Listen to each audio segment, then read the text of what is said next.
Democracy, The God That Failed, by Hans Hermann Hoppe, The Economics and Politics of Monarchy, Democracy, and Natural Order. Acknowledgements. Most of the following studies have grown out of speeches delivered at various conferences sponsored by the Ludwig von Mises Institute and the Center for Libertarian Studies. Several of them have been published previously at different locations and in various translations. However, for the present occasion all of them have been systematically revised and substantially enlarged. I thank Llewellyn H. Rockwell, Jr., President of the Ludwig von Mises Institute, and Burton S. Blumert, President of the Center for Libertarian Studies, for their continual support, financially and personally, in developing and elaborating the ideas presented here. Others who afforded me a forum to express and test my ideas and thus contributed to the present work include Christian Komaneska, Robert Neff, Gerard Radnitsky, Yuri Schwartz, Jesus Huerta de Soto, and Joseph Sima. Thanks go to them, as well as to an anonymous benefactor for his ongoing financial support.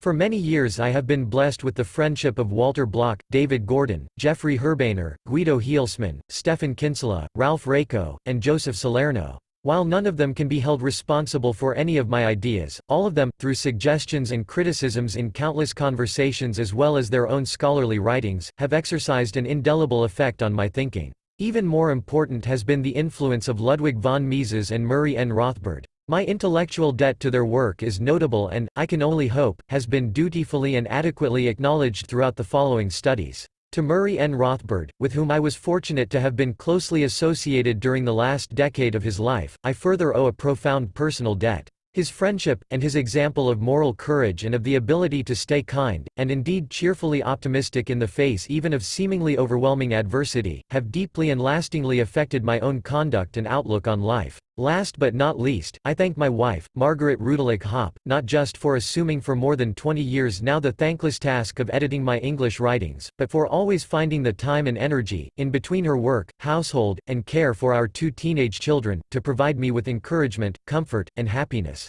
Introduction. World War I marks one of the great watersheds of modern history. With its end the transformation of the entire Western world from monarchical rule and sovereign kings to democratic republican rule and sovereign people that began with the French Revolution was completed. Until 1914, only 3 republics had existed in Europe: France, Switzerland, and after 1911, Portugal, and of all major European monarchies only the United Kingdom could be classified as a parliamentary system, i.e., one in which supreme power was vested in an elected parliament. Only 4 years later, after the United States had entered the European War and decisively determined its outcome, monarchies all but disappeared, and Europe along with the entire world entered the age of democratic republicanism. In Europe, the militarily defeated Romanovs, Hohenzollerns, and Habsburgs had to abdicate or resign, and Russia, Germany, and Austria became democratic republics with universal, male and female, suffrage and parliamentary governments. Likewise, all of the newly created successor states with the sole exception of Yugoslavia adopted democratic republican constitutions. In Turkey and Greece, the monarchies were overthrown.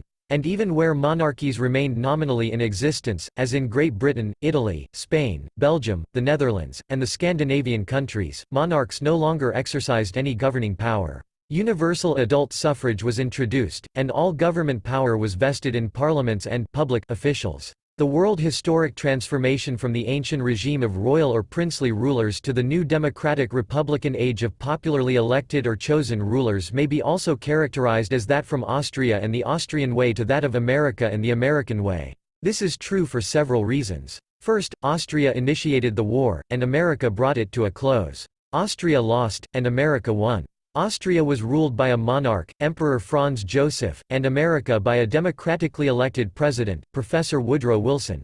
More importantly, however, World War I was not a traditional war fought over limited territorial objectives, but an ideological one, and Austria and America respectively were and were perceived as such by the contending parties, the 2 countries that most clearly embodied the ideas in conflict with each other. World War I began as an old-fashioned territorial dispute. However, with the early involvement and the ultimate official entry into the war by the United States in April 1917, the war took on a new ideological dimension.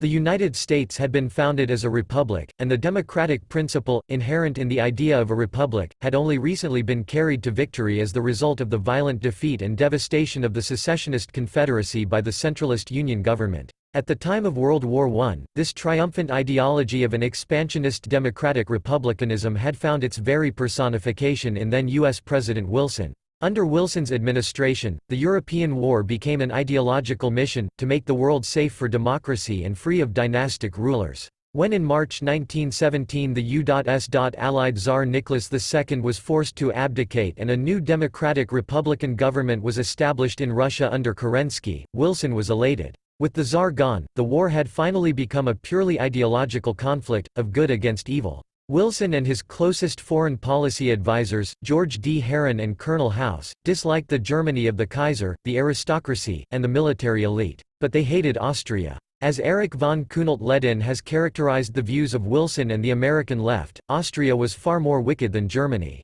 It existed in contradiction of the Mazzinian principle of the national state, it had inherited many traditions as well as symbols from the Holy Roman Empire, double-headed eagle, black gold colors, etc. Its dynasty had once ruled over Spain, another Beit Nor. It had led the Counter-Reformation, headed the Holy Alliance, fought against the Risorgimento, suppressed the Magyar rebellion under Kossuth, who had a monument in New York City, and morally supported the monarchical experiment in Mexico. Habsburg, the very name evoked memories of Roman Catholicism, of the Armada, the Inquisition, Metternich, Lafayette jailed at Olmütz, and Silvio Pellico in Brigand's Spielberg fortress. Such a state had to be shattered, such a dynasty had to disappear. As an increasingly ideologically motivated conflict, the war quickly degenerated into a total war. Everywhere, the entire national economy was militarized, war socialism, and the time-honored distinction between combatants and non-combatants and military and civilian life fell by the wayside. For this reason, World War I resulted in many more civilian casualties, victims of starvation and disease, than of soldiers killed on the battlefields. Moreover, due to the ideological character of the war, at its end no compromise peace but only total surrender, humiliation, and punishment was possible. Germany had to give up her monarchy, and Alsace-Lorraine was returned to France as before the Franco-Prussian War of 1870–71. The new German Republic was burdened with heavy long-term reparations. Germany was demilitarized, the German Saarland was occupied by the French, and in the east large territories had to be ceded to Poland, West Prussia and Silesia.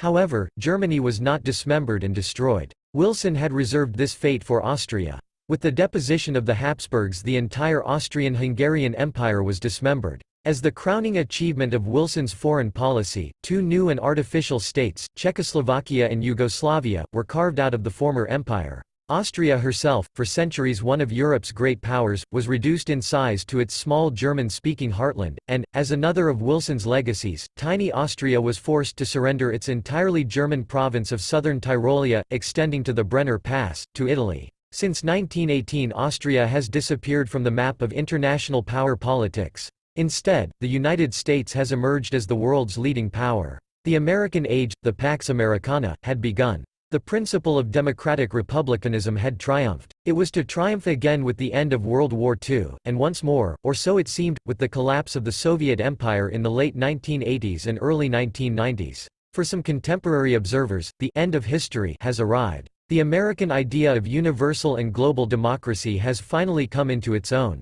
Meanwhile, Habsburg Austria and the prototypical pre-democratic Austrian experience assumed no more than historical interest. To be sure, it was not that Austria had not achieved any recognition. Even democratic intellectuals and artists from any field of intellectual and cultural endeavor could not ignore the enormous level of productivity of Austro-Hungarian and in particular Viennese culture. Indeed, the list of great names associated with late 19th and early 20th century Vienna is seemingly endless. However, rarely has this enormous intellectual and cultural productivity been brought in a systematic connection with the pre-democratic tradition of the Habsburg monarchy. Instead, if it has not been considered a mere coincidence, the productivity of Austrian Viennese culture has been presented politically correctly as proof of the positive synergistic effects of a multi-ethnic society and of multiculturalism. However, at the end of the 20th century increasing evidence is accumulating that rather than marking the end of history, the American system is itself in a deep crisis. Since the late 1960s or early 1970s, real wage incomes in the United States and in Western Europe have stagnated or even fallen.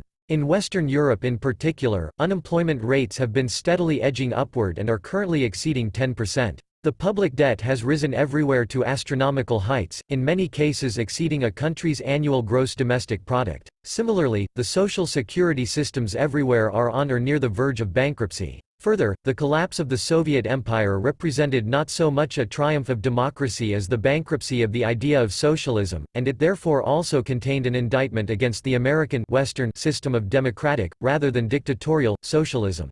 Moreover, throughout the Western Hemisphere national, ethnic and cultural divisiveness, separatism and secessionism are on the rise. Wilson's multicultural democratic creations, Yugoslavia and Czechoslovakia, have broken apart. In the U.S., less than a century of full-blown democracy has resulted in steadily increasing moral degeneration, family and social disintegration, and cultural decay in the form of continually rising rates of divorce, illegitimacy, abortion, and crime. As a result of an ever-expanding list of non-discrimination, affirmative action, laws and non-discriminatory, multicultural, egalitarian immigration policies, every nook and cranny of American society is affected by government management and forced integration. Accordingly, social strife and racial, ethnic, and moral cultural tension and hostility have increased dramatically. In light of these disillusioning experiences, fundamental doubts concerning the virtues of the American system have resurfaced. What would have happened, it is being asked again, if in accordance with his re-election promise, Woodrow Wilson had kept the U.S. out of World War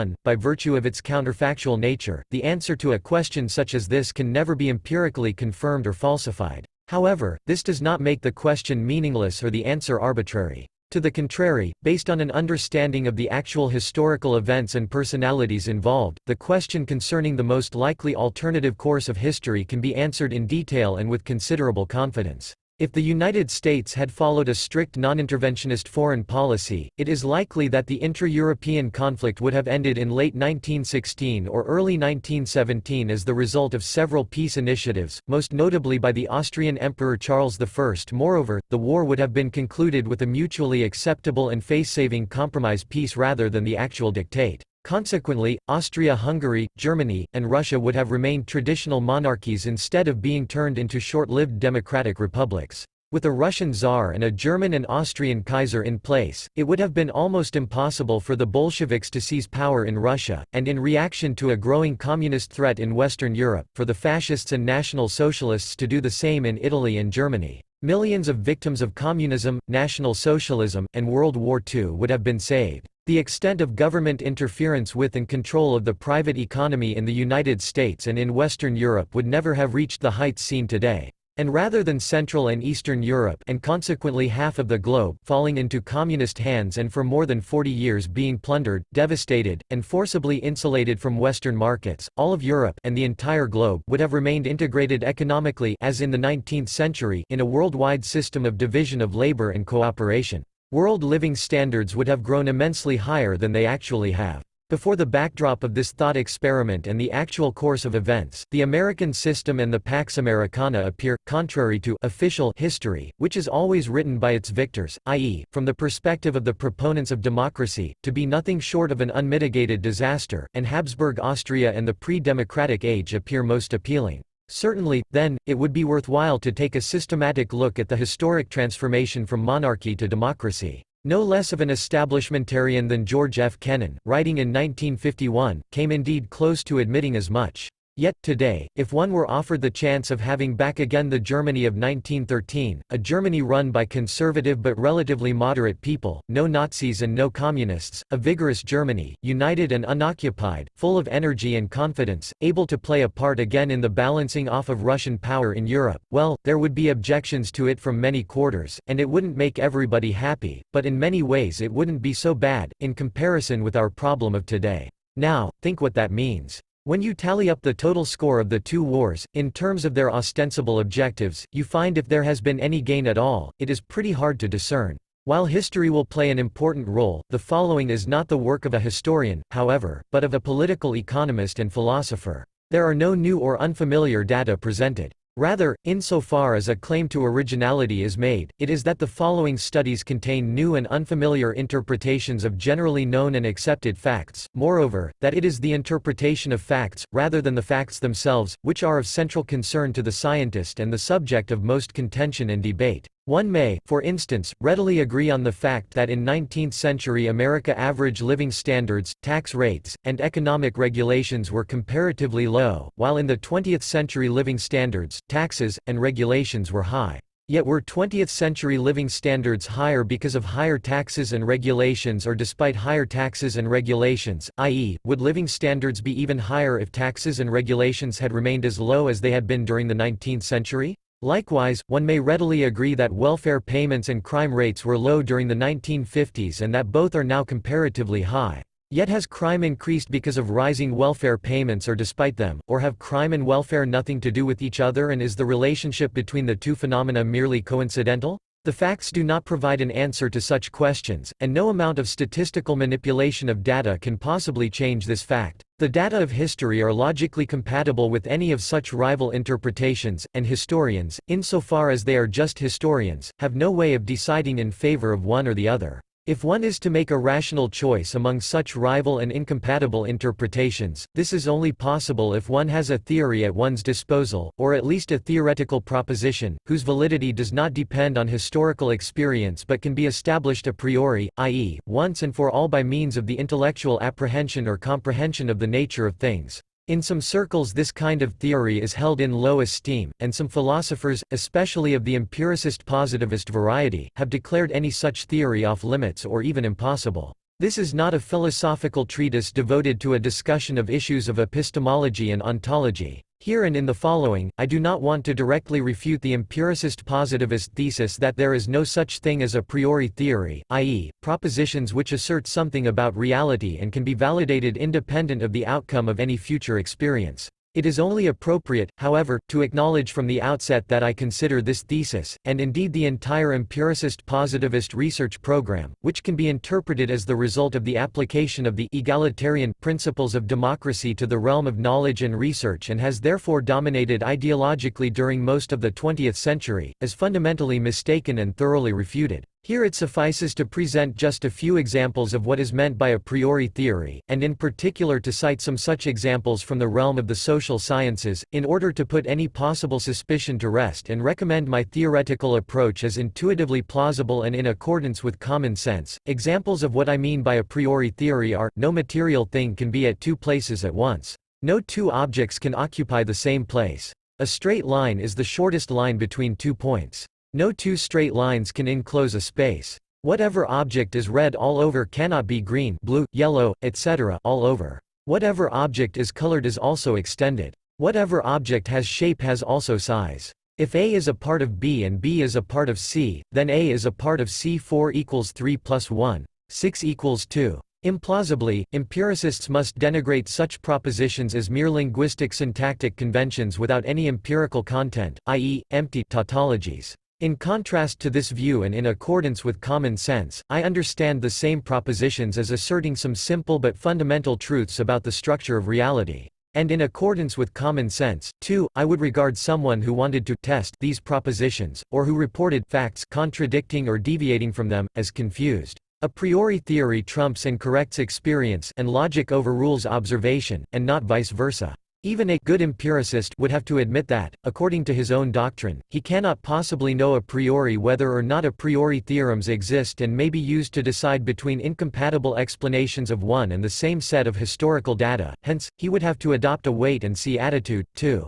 More importantly, examples of a priori theory also abound in the social sciences, in particular in the fields of political economy and philosophy. Human action is an actor's purposeful pursuit of valued ends with scarce means. No one can purposefully not act. Every action is aimed at improving the actor's subjective well-being above what it otherwise would have been. A larger quantity of a good is valued more highly than a smaller quantity of the same good. Satisfaction earlier is preferred over satisfaction later. Production must precede consumption. What is consumed now cannot be consumed again in the future. If the price of a good is lowered, either the same quantity or more will be bought than otherwise. Prices fixed below market clearing prices will lead to lasting shortages. Without private property in factors of production there can be no factor prices, and without factor prices cost accounting is impossible. Taxes are an imposition on producers and/or wealth owners and reduce production and/or wealth below what it otherwise would have been. Interpersonal conflict is possible only if and insofar as things are scarce.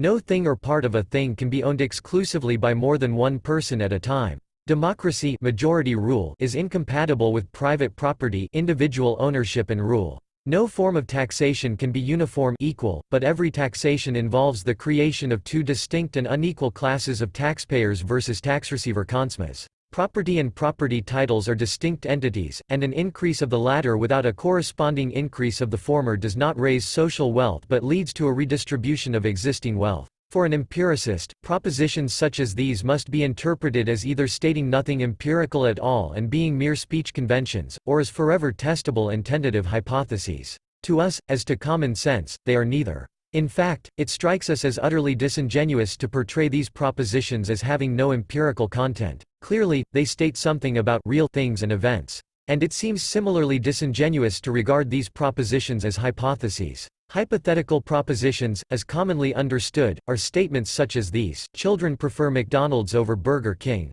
The worldwide ratio of beef to pork spending is 2-to-1. Germans prefer Spain over Greece as a vacation destination. Longer education in public schools will lead to higher wages. The volume of shopping shortly before Christmas exceeds that of shortly after Christmas. Catholics vote predominantly Democratic. Japanese save a quarter of their disposable income. Germans drink more beer than Frenchmen. The United States produces more computers than any other country. Most inhabitants of the U.S. are white and of European descent. Propositions such as these require the collection of historical data to be validated. And they must be continually re-evaluated, because the asserted relationships are not necessary but contingent ones, that is, because there is nothing inherently impossible, inconceivable, or plain wrong in assuming the opposite of the above, e.g., that children prefer Burger King to McDonald's, or Germans Greece to Spain, etc. This, however, is not the case with the former, theoretical propositions. To negate these propositions and assume, for instance, that a smaller quantity of a good might be preferred to a larger one of the same good, that what is being consumed now can possibly be consumed again in the future, or that cost accounting could be accomplished also without factor prices, strikes one as absurd, and anyone engaged in empirical research and testing to determine which one of two contradictory propositions such as these does or does not hold appears to be either a fool or a fraud. According to the approach adopted here, theoretical propositions like the ones just cited are accepted for what they apparently are, as statements about necessary facts and relations. As such, they can be illustrated by historical data, but historical data can neither establish nor refute them. To the contrary, even if historical experience is necessary in order to initially grasp a theoretical insight, this insight concerns facts and relations that extend and transcend logically beyond any particular historical experience. Hence, once a theoretical insight has been grasped, it can be employed as a constant and permanent standard of criticism, i.e., for the purpose of correcting, revising, and rejecting as well as of accepting historical reports and interpretations. For instance, based on theoretical insights, it must be considered impossible that higher taxes and regulations can be the cause of higher living standards. Living standards can be higher only despite higher taxes and regulations. Similarly, theoretical insights can rule out reports such as that increased consumption has led to increased production, economic growth, that below market clearing maximum prices have resulted in unsold surpluses of goods, or that the absence of democracy has been responsible for the economic malfunctioning of socialism as nonsensical.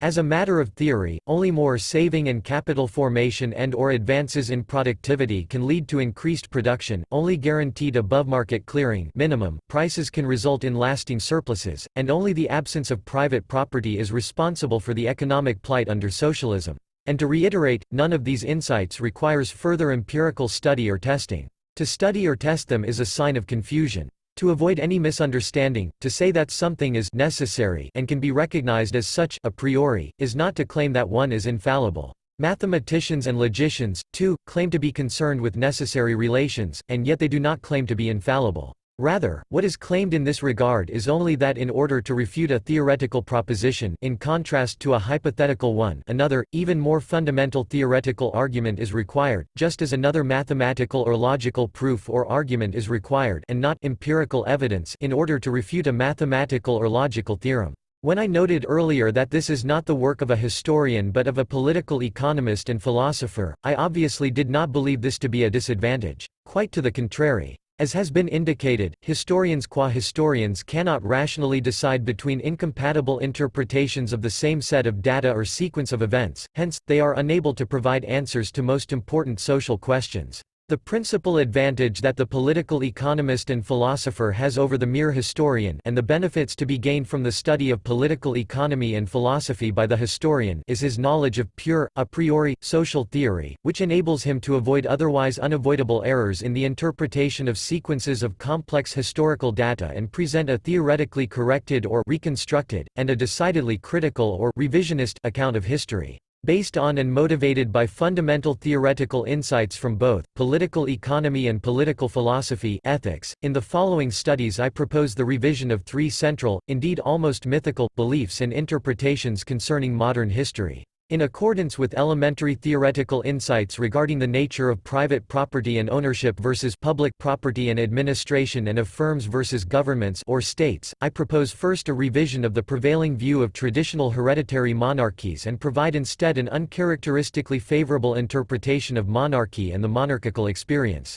In short, monarchical government is reconstructed theoretically as privately owned government, which in turn is explained as promoting future-orientedness and a concern for capital values and economic calculation by the government ruler. Second, equally unorthodox but by the same theoretical token, democracy and the democratic experience are cast in an untypically unfavorable light. Democratic government is reconstructed as publicly owned government, which is explained as leading to present-orientedness and a disregard or neglect of capital values in government rulers, and the transition from monarchy to democracy is interpreted accordingly as civilizational decline. Still more fundamental and unorthodox is the proposed third revision. Despite the comparatively favorable portrait presented of monarchy, I am not a monarchist, and the following is not a defense of monarchy. Instead, the position taken toward monarchy is this: if one must have a state, defined as an agency that exercises a compulsory territorial monopoly of ultimate decision-making jurisdiction and of taxation, then it is economically and ethically advantageous to choose monarchy over democracy.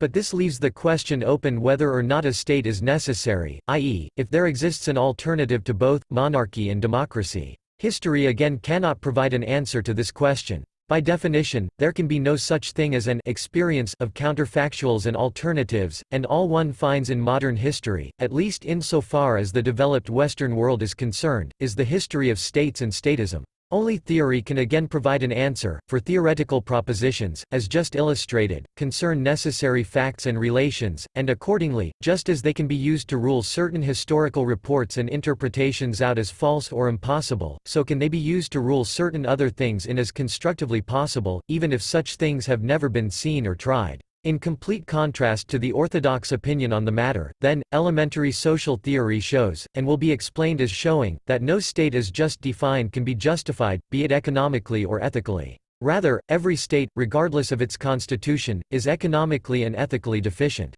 Every monopolist, including one of ultimate decision-making, is bad from the viewpoint of consumers. Monopoly is hereby understood in its classical meaning, as the absence of free entry into a particular line of production. Only one agency, A, may produce X. Any such monopolist is bad for consumers because, shielded from potential new entrants into his line of production, the price for his product will be higher and the quality lower than otherwise. Further, no one would agree to a provision that allowed a monopolist of ultimate decision-making, i.e., the final arbiter and judge in every case of interpersonal conflict, to determine unilaterally, without the consent of everyone concerned, the price that one must pay for his service. The power to tax, that is ethically unacceptable. Indeed, a monopolist of ultimate decision-making equipped with the power to tax does not just produce less and lower quality justice, but he will produce more and more bads, i.e., injustice and aggression. Thus, the choice between monarchy and democracy concerns a choice between two defective social orders. In fact, modern history provides ample illustration of the economic and ethical shortcomings of all states, whether monarchic or democratic.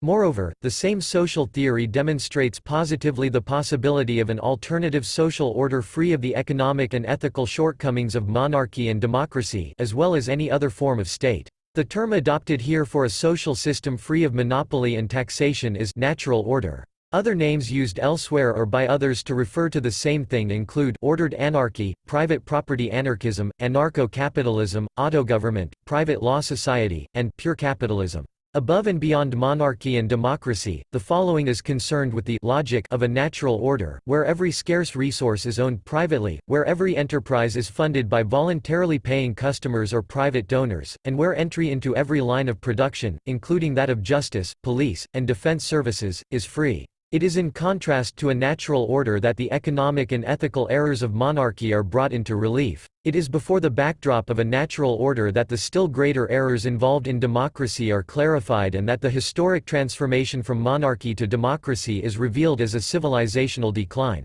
And it is because of the natural order's logical status as the theoretical answer to the fundamental problem of social order, of how to protect liberty, property, and the pursuit of happiness, that the following also includes extensive discussions of strategic matters and concerns, i.e., of the requirements of social change and in particular the radical transformation from democracy to natural order. Regardless of the unorthodox interpretations and conclusions reached in the following studies, the theories and theorems used to do so are definitely not new or unorthodox. Indeed, if one assumes, as I do, that a priori social theory and theorems exist, then one should also expect that most of such knowledge is old and that theoretical progress is painstakingly slow. This indeed appears to be the case. Hence, even if my conclusions may seem radical or extreme, as a theoretician I am decidedly a conservative. I place myself in an intellectual tradition that stretches back at least to the 16th century Spanish scholastics and that has found its clearest modern expression in the so-called Austrian school of economics, the tradition of pure social theory as represented above all by Karl Menger, Eugen von Bohm-Bawerk, Ludwig von Mises, and Murray N. Rothbard. At the outset, I noted Habsburg Austria and the United States of America as the countries associated most closely with the old monarchical regime and the new and current democratic republican era, respectively. Here we encounter Habsburg Austria again and discover another reason why the following studies also may be called an Austrian view of the American age. The Austrian School of Economics ranks among the most outstanding of the many intellectual and artistic traditions originating in pre-World War I Austria. As one of the many results of the destruction of the Habsburg Empire, however, the school's third generation, led by Ludwig von Mises, was uprooted in Austria and on the European continent and, with Mises's emigration to New York City in 1940, exported to the United States of America. And it would be in America where Austrian social theory has taken root most firmly, owing in particular to the work of Mises's outstanding American student, Murray N. Rothbard. The following studies are written from the vantage point of modern Austrian social theory. Throughout, the influence of Ludwig von Mises and even more of Murray N. Rothbard is noticeable. The elementary theorems of political economy and philosophy, which are employed here for the purpose of reconstructing history and proposing a constructive alternative to democracy, have found their most detailed treatment in Mises's and Rothbard's principal theoretical works. As well, many of the subjects discussed in the following have also been dealt with in their many applied works. Furthermore, the following studies share with Mises and especially Rothbard a fundamental and robust anti-statist and pro-private property, and free enterprise position. This notwithstanding, the following studies can in two regards claim originality. On the one hand, they provide for a more profound understanding of modern political history. In their applied works, Mises and Rothbard discussed most of the 20th century's central economic and political issues and events: socialism versus capitalism, monopoly versus competition, private versus public property, production and trade versus taxation, regulation, and redistribution, etc., and both gave detailed accounts of the rapid growth of state power during the 20th century and explained its economically and morally deleterious consequences.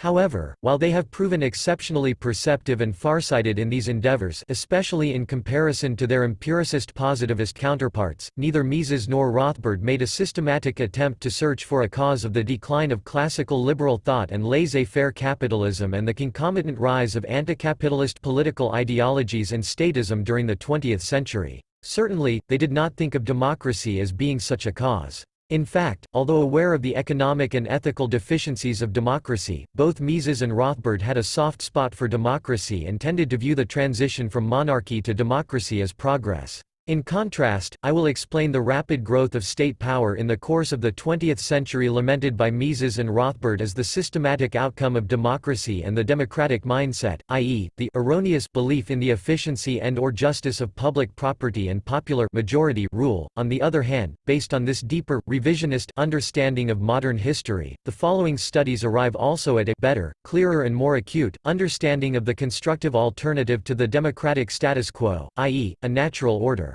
There are detailed explanations regarding the operation of a natural order as a state-less social system with freely financed insurance agencies serving as competitive providers of law and order. And there are equally detailed discussions of strategic matters. In particular, there are detailed discussions specifically of secession and of privatization as the primary vehicles and means by which to overcome democracy and establish a natural order. Each of the following chapters is self-contained and can be read separately. While this implies some thematic overlap across chapters, they combine into a progressing and expanding theoretical whole. With these studies I wish to promote in particular the tradition of Austrian social theory and contribute to its reputation as not only a bastion of truth but also as inspiring, exciting, and refreshing. And by the same token but more generally, I wish to promote and contribute to the tradition of grand social theory, encompassing political economy, political philosophy and history and including normative as well as positive questions. An appropriate term for this sort of intellectual endeavor would seem to be sociology. But while the term sociology has been sometimes used in this meaning, under the dominant influence of the empiricist positivist philosophy the term has acquired an altogether different meaning and reputation. According to the empiricist doctrine, normative questions are not scientific questions at all, and there exists no such thing as a priori theory. That pretty much rules out grand social theory from the outset as unscientific. Accordingly, most of what passes nowadays as sociology is not only just plain false but also irrelevant and dull. In distinct contrast, the following studies are everything a good positivist claims one cannot and shall not be: interdisciplinary, theoretically oriented, and dealing with both positive empirical and normative questions. I hope to demonstrate by example that this is the right approach as well as the more interesting one. Hans Hermann Hoppe, Las Vegas, Nevada, September 2000. 1. On Time Preference, Government, and the Process of Decivilization. Time preference. In acting, an actor invariably aims to substitute a more satisfactory for a less satisfactory state of affairs and thus demonstrates a preference for more rather than fewer goods. Moreover, he invariably considers when in the future his goals will be reached, i.e., the time necessary to accomplish them, as well as a good's duration of serviceability. Thus, he also demonstrates a universal preference for earlier over later goods, and for more over less durable ones. This is the phenomenon of time preference. Every actor requires some amount of time to attain his goal, and since man must always consume something and cannot entirely stop consuming while he is alive, time is always scarce. Thus, ceteris paribus, present or earlier goods are, and must invariably be, valued more highly than future or later ones. In fact, if man were not constrained by time preference and if the only constraint operating on him were that of preferring more over less, he would invariably choose those production processes which yielded the largest output per input, regardless of the length of time needed for these methods to bear fruit. He would always save and never consume. For instance, instead of making a fishing net first, Crusoe would have begun constructing a fishing trawler, as it is the economically most efficient method of catching fish. That no one, including Crusoe, can act in this way makes it evident that man cannot but value fractions of time of the same length in a different way according as they are nearer or remoter from the instant of the actor's decision. What restricts the amount of saving and investment is time preference. Constrained by time preference, man will only exchange a present good for a future one if he anticipates thereby increasing his amount of future goods. The rate of time preference, which is and can be different from person to person and from one point in time to the next, but which can never be anything but positive for everyone, simultaneously determines the height of the premium which present goods command over future ones as well as the amount of savings and investment. The market rate of interest is the aggregate sum of all individual time preference rates reflecting the social rate of time preference and equilibrating social savings, i.e., the supply of present goods offered for exchange against future goods, and social investment, i.e., the demand for present goods thought capable of yielding future returns. No supply of loanable funds can exist without previous savings, i.e., without abstaining from a possible consumption of present goods and excess of current production over current consumption. And no demand for loanable funds would exist if no one perceived an opportunity to employ present goods productively, i.e., to invest them so as to produce a future output that would exceed current input. Indeed, if all present goods were consumed and none invested in time-consuming production methods, the interest rate would be infinitely high, which, anywhere outside of the Garden of Eden, would be tantamount to leading a mere animal existence, i.e., eking out a primitive subsistence living by encountering reality with nothing but one's bare hands and a desire for instant gratification. A supply of and a demand for loanable funds only arise, and this is the human condition, if it is recognized first that indirect, more roundabout, lengthier production processes yield a larger or better output per input than direct and short ones. Second, it must be possible, by means of savings, to accumulate the amount of present consumption goods needed to provide for all those wants whose satisfaction during the prolonged waiting time is deemed more urgent than the increment in future well-being expected from the adoption of a more time-consuming production process. To be sure, not all lengthier production processes are more productive than shorter ones, but under the assumption that man, constrained by time preference, will invariably and at all times select the shortest conceivable methods of producing some given output, any increase in output then can, praxeologically, only be achieved if the production process is lengthened, given constant technology. So long as these conditions are fulfilled, capital formation and accumulation will set in and continue. Land and labor, the originary factors of production, instead of being supported by and engaged in instantaneously gratifying production processes, are supported by an excess of production over consumption and employed in the production of capital goods. Capital goods have no value except as intermediate products in the process of turning out final consumer goods later, and insofar as the production of final products is more productive with than without them, or, what amounts to the same thing, insofar as he who possesses and can produce with the aid of capital goods is nearer in time to the completion of his ultimate goal than he who must do without them.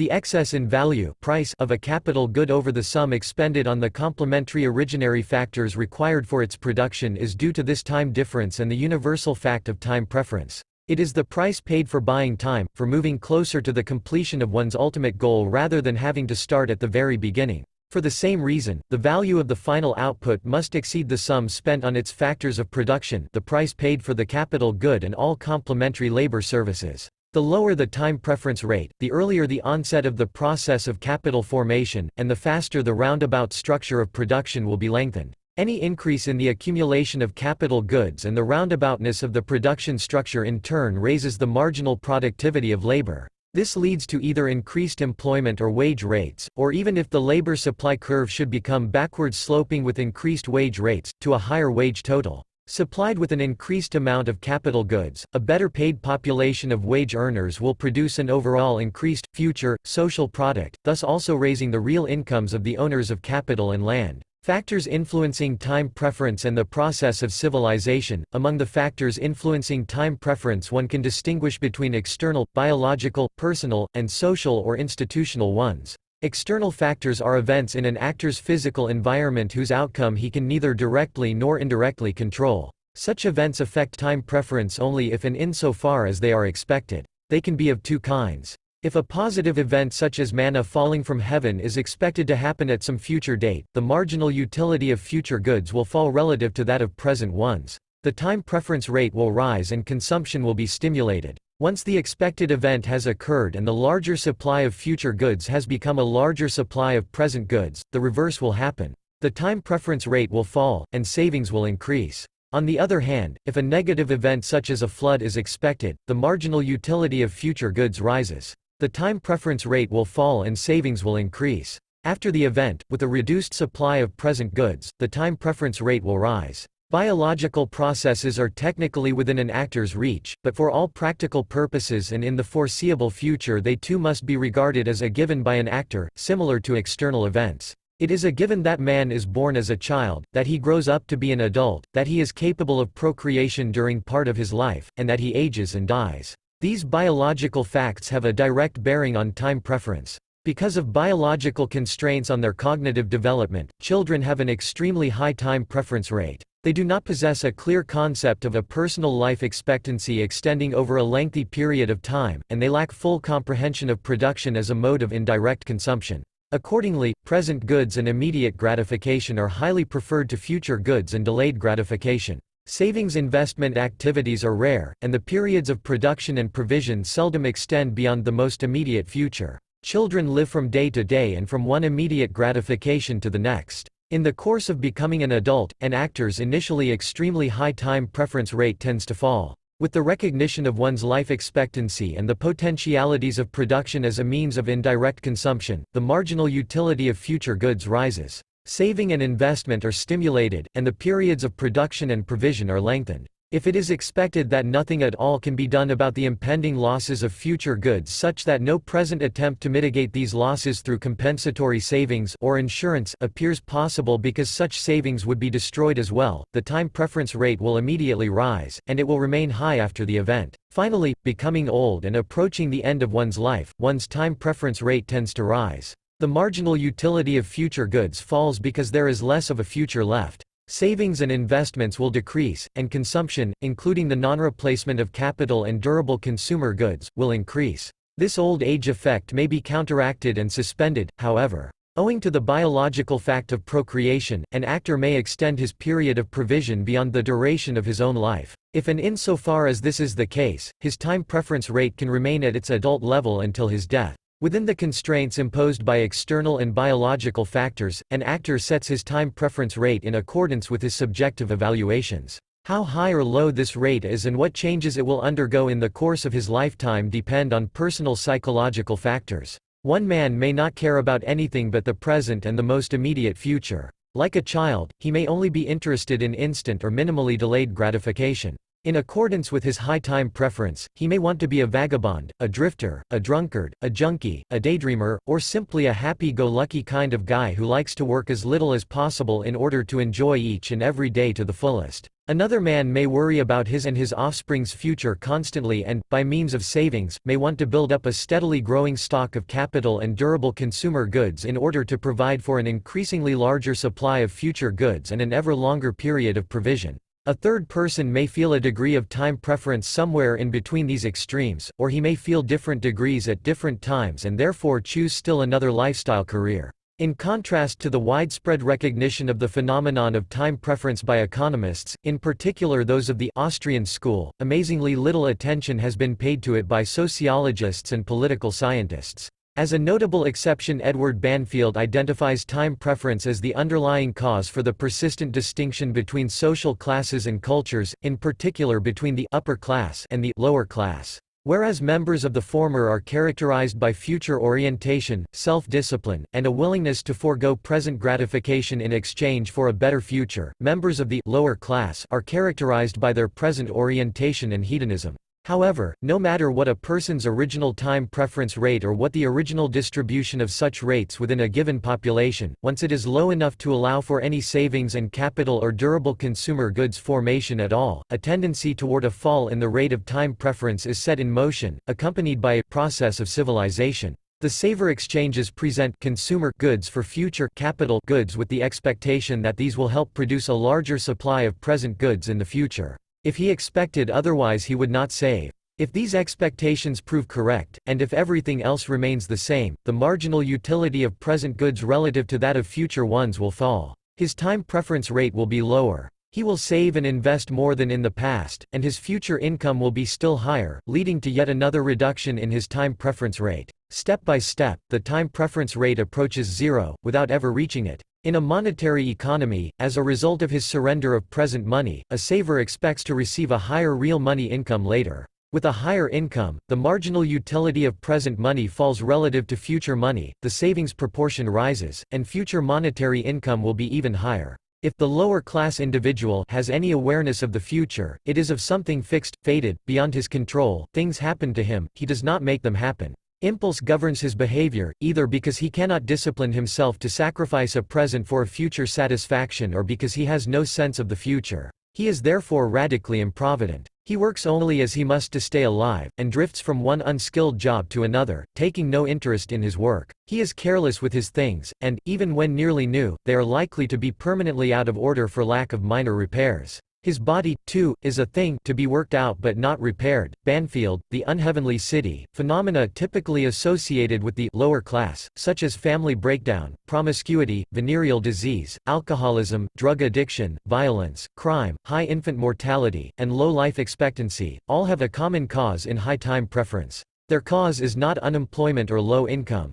Rather, notes Banfield, causation is, if anything, the other way around. Lasting unemployment and persistently low incomes likewise are the effects of an underlying high time preference. As another important exception to the general neglect of the phenomenon of time preference at the hands of non-economists, C. T. Alexander Smith, Time and Public Policy. Moreover, in an exchange economy, the saver investor also contributes to a lowering of the time preference rate of non-savers. With the accumulation of capital goods, the relative scarcity of labor services increases, and wage rates, ceteris paribus, will rise. Higher wage rates imply a rising supply of present goods for previous non-savers. Thus, even those individuals who were previously non-savers will see their personal time preference rates fall. In addition, as an indirect result of the increased real incomes brought about through savings, nutrition and health care improve, and life expectancy tends to rise. In a development similar to the transformation from childhood to adulthood, with a higher life expectancy, more distant goals are added to an individual's present value scale. The marginal utility of future goods relative to that of present ones increases, and the time preference rate declines further. Simultaneously, the saver investor initiates a process of civilization. In generating a tendency toward a fall in the rate of time preference, he, and everyone directly or indirectly connected to him through a network of exchanges, matures from childhood to adulthood and from barbarism to civilization. In building up an expanding structure of capital and durable consumer goods, the saver investor also steadily expands the range and horizon of his plans. The number of variables under his control and taken into account in his present actions increases. Accordingly, this increases the number and time horizons of his predictions concerning future events. Hence, the saver investor is interested in acquiring and steadily improving upon his knowledge concerning an increasing number of variables and their interrelationships. Yet once he has acquired or improved his own knowledge and verbalized or displayed it in action, such knowledge becomes a free good, available for imitation and utilization by others for their own purposes. Thus, by virtue of the saver's saving, even the most present-oriented person will be gradually transformed from a barbarian to a civilized man. His life ceases to be short, brutish, and nasty, and becomes longer, increasingly refined, and comfortable.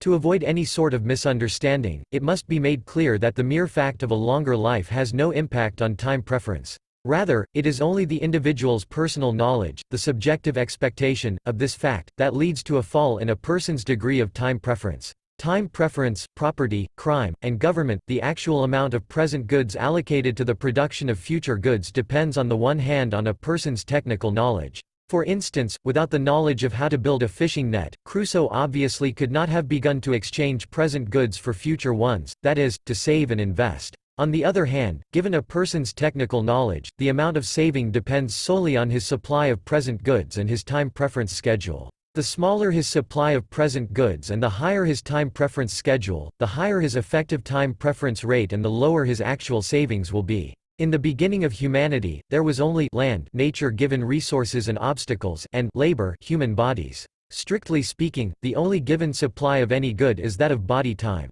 The supply of all other goods, be they perishable or durable consumer goods such as berries or caves, or indirectly useful goods, production factors, such as berry bushes and their surrounding land, is not given. It is the result of someone's prior action, of the appropriation homesteading of nature by a specific individual. The facts and laws of nature and human biology are givens, of course, and nature as such may be generous or skimpy. But only through an individual's act of appropriation is nature turned into a supply of goods. It is even more obvious that the supply of all produced goods is not given, be they consumer goods, which have been stored, conserved or made more durable, or produced factors of production, capital goods. They are all the outcome of the activities of specific individuals. Finally, technical knowledge is also not a given. That one potato saved today can yield 10 potatoes 1 year from now may be a fact of nature, but one must first have a potato. Yet even if one did and one were perfectly willing to invest it for this return or an even lower one, such a fact would be irrelevant unless the person in question knew the laws of potato growing.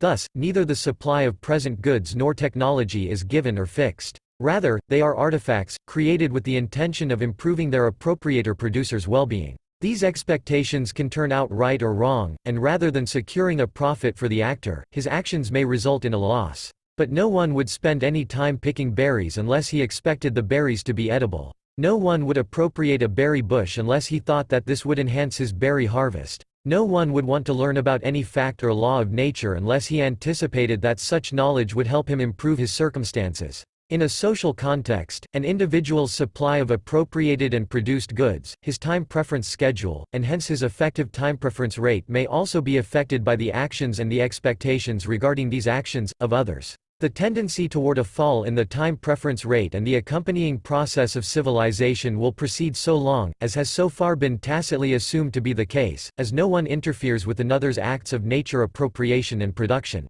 So long as this is the case and each person is respected by everyone else as the owner of his supply of body time and whatever goods he has appropriated and produced such that everyone may enjoy, unmolested by others, all present and future benefits to be derived from these goods, the existence of more than one person either leaves the tendency toward a fall in the time preference rate unchanged, or it even accelerates and reinforces the very process. The former is the case if and insofar as A appropriates a previously unowned, nature-given good, or if he transforms such a good into a different one without causing any physical damage to the goods owned by another person. B. A's supply of present goods, or the value of such goods for A, is increased, and hence, ceteris paribus, his time preference rate will fall. Because A's acts have no impact on the supply of goods owned by B, B's time preference rate remains unaffected. Furthermore, the tendency will actually be accelerated insofar as A and B, based on the mutual recognition of each other's property, engage in voluntary trade or cooperation, and even without any such exchange insofar as they merely observe each other's activities and copy each other's knowledge.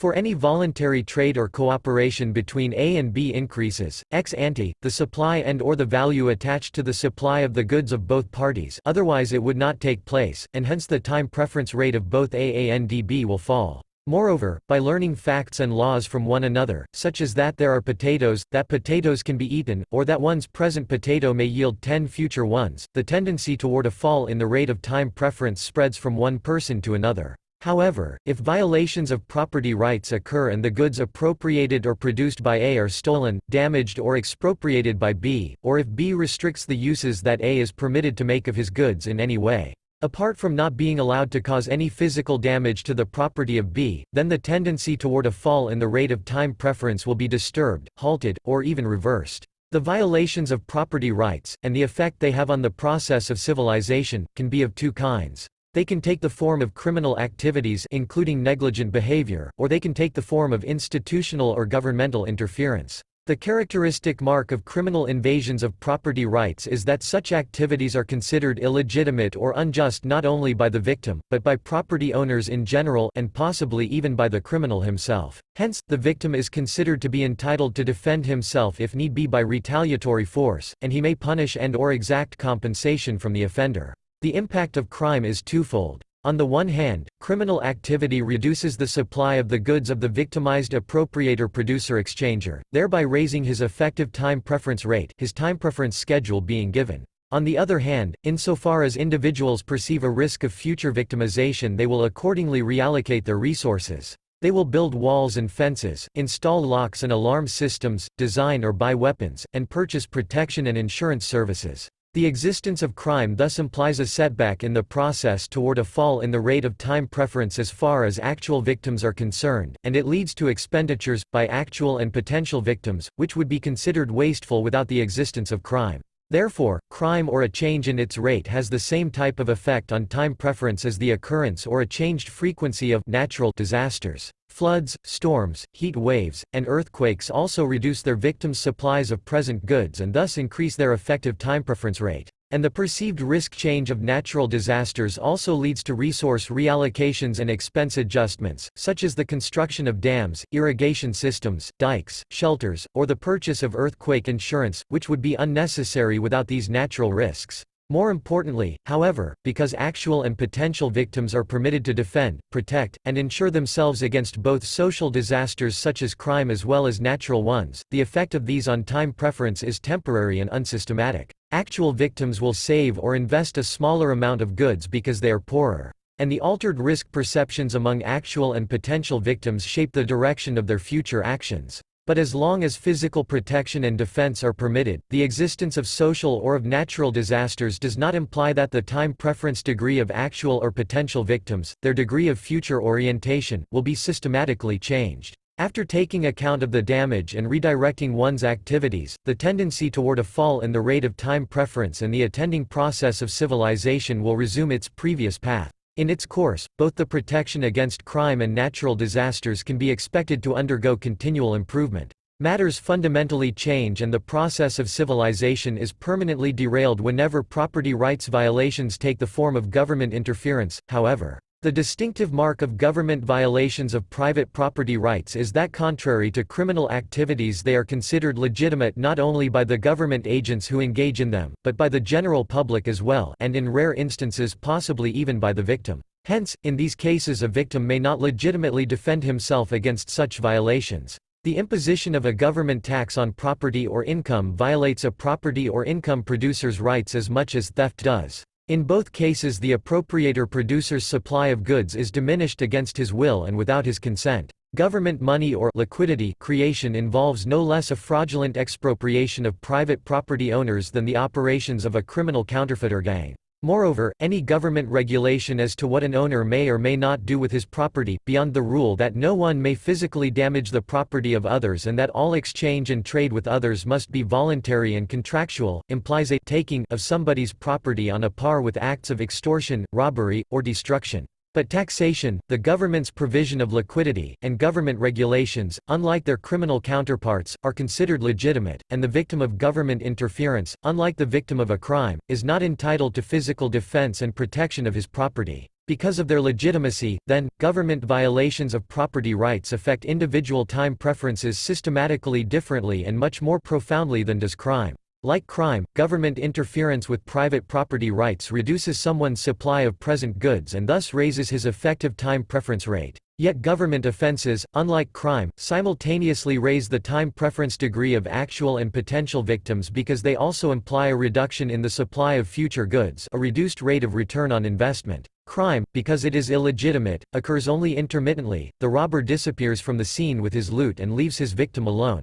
Thus, crime can be dealt with by increasing one's demand for protection goods and services relative to that for non-protection goods so as to restore or even increase one's future rate of investment return and make it less likely that the same or a different robber will succeed a second time with the same or a different victim. In contrast, because they are legitimate, governmental property rights violations are continual. The offender does not disappear into hiding but stays around, and the victim does not arm himself but must, at least he is generally expected to, remain defenseless. Consequently, future property rights violations, rather than becoming less frequent, become institutionalized. The rate, regularity, and duration of future victimization increases. Instead of by improved protection, the actual and potential victims of government property rights violations, as demonstrated by their continued defenselessness vis-a-vis their offenders, respond by associating a permanently higher risk with all future production and systematically adjusting their expectations concerning the rate of return on all future investment downward.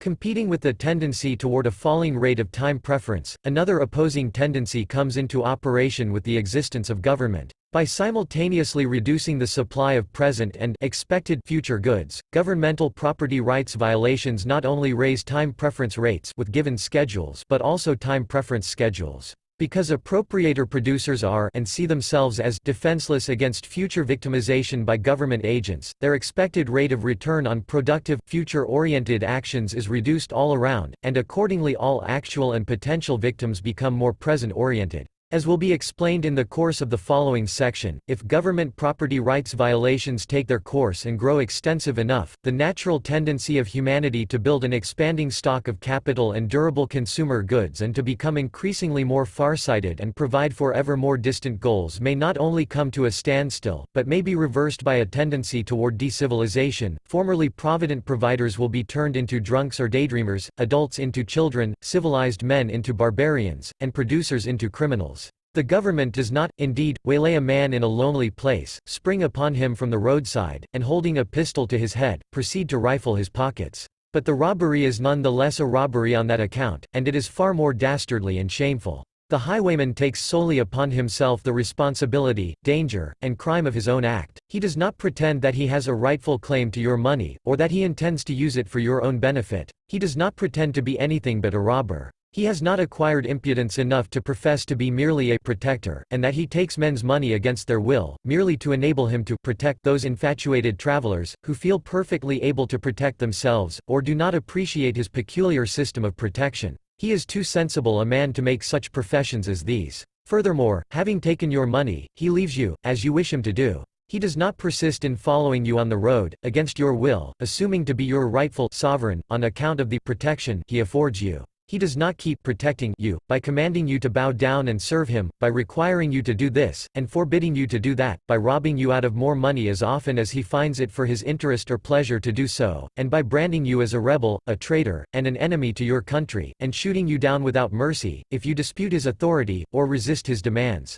He is too much of a gentleman to be guilty of such impostures, and insults, and villainies as these. In short, he does not, in addition to robbing you, attempt to make you either his dupe or his slave. Government growth, and the process of decivilization, from monarchy to democracy, every government, and that means every agency that engages in continual, institutionalized property rights violations, expropriations, is by its nature a territorial monopolist. There can be no free entry into the business of expropriations, otherwise, soon nothing would be left that could be expropriated, and any form of institutionalized expropriation would thus become impossible. Under the assumption of self-interest, every government will use this monopoly of expropriation to its own advantage, in order to maximize its wealth and income. Hence every government should be expected to have an inherent tendency toward growth. And in maximizing its own wealth and income by means of expropriation, every government represents a constant threat to the process of civilization, of falling time preferences and increasingly wider and longer provision, and an expanding source of decivilizing forces. However, not every government prospers equally and produces decivilizing forces of the same strength. Different forms of government lead to different degrees of decivilization. Nor is every form of government, and every sequence of government forms, equally probable.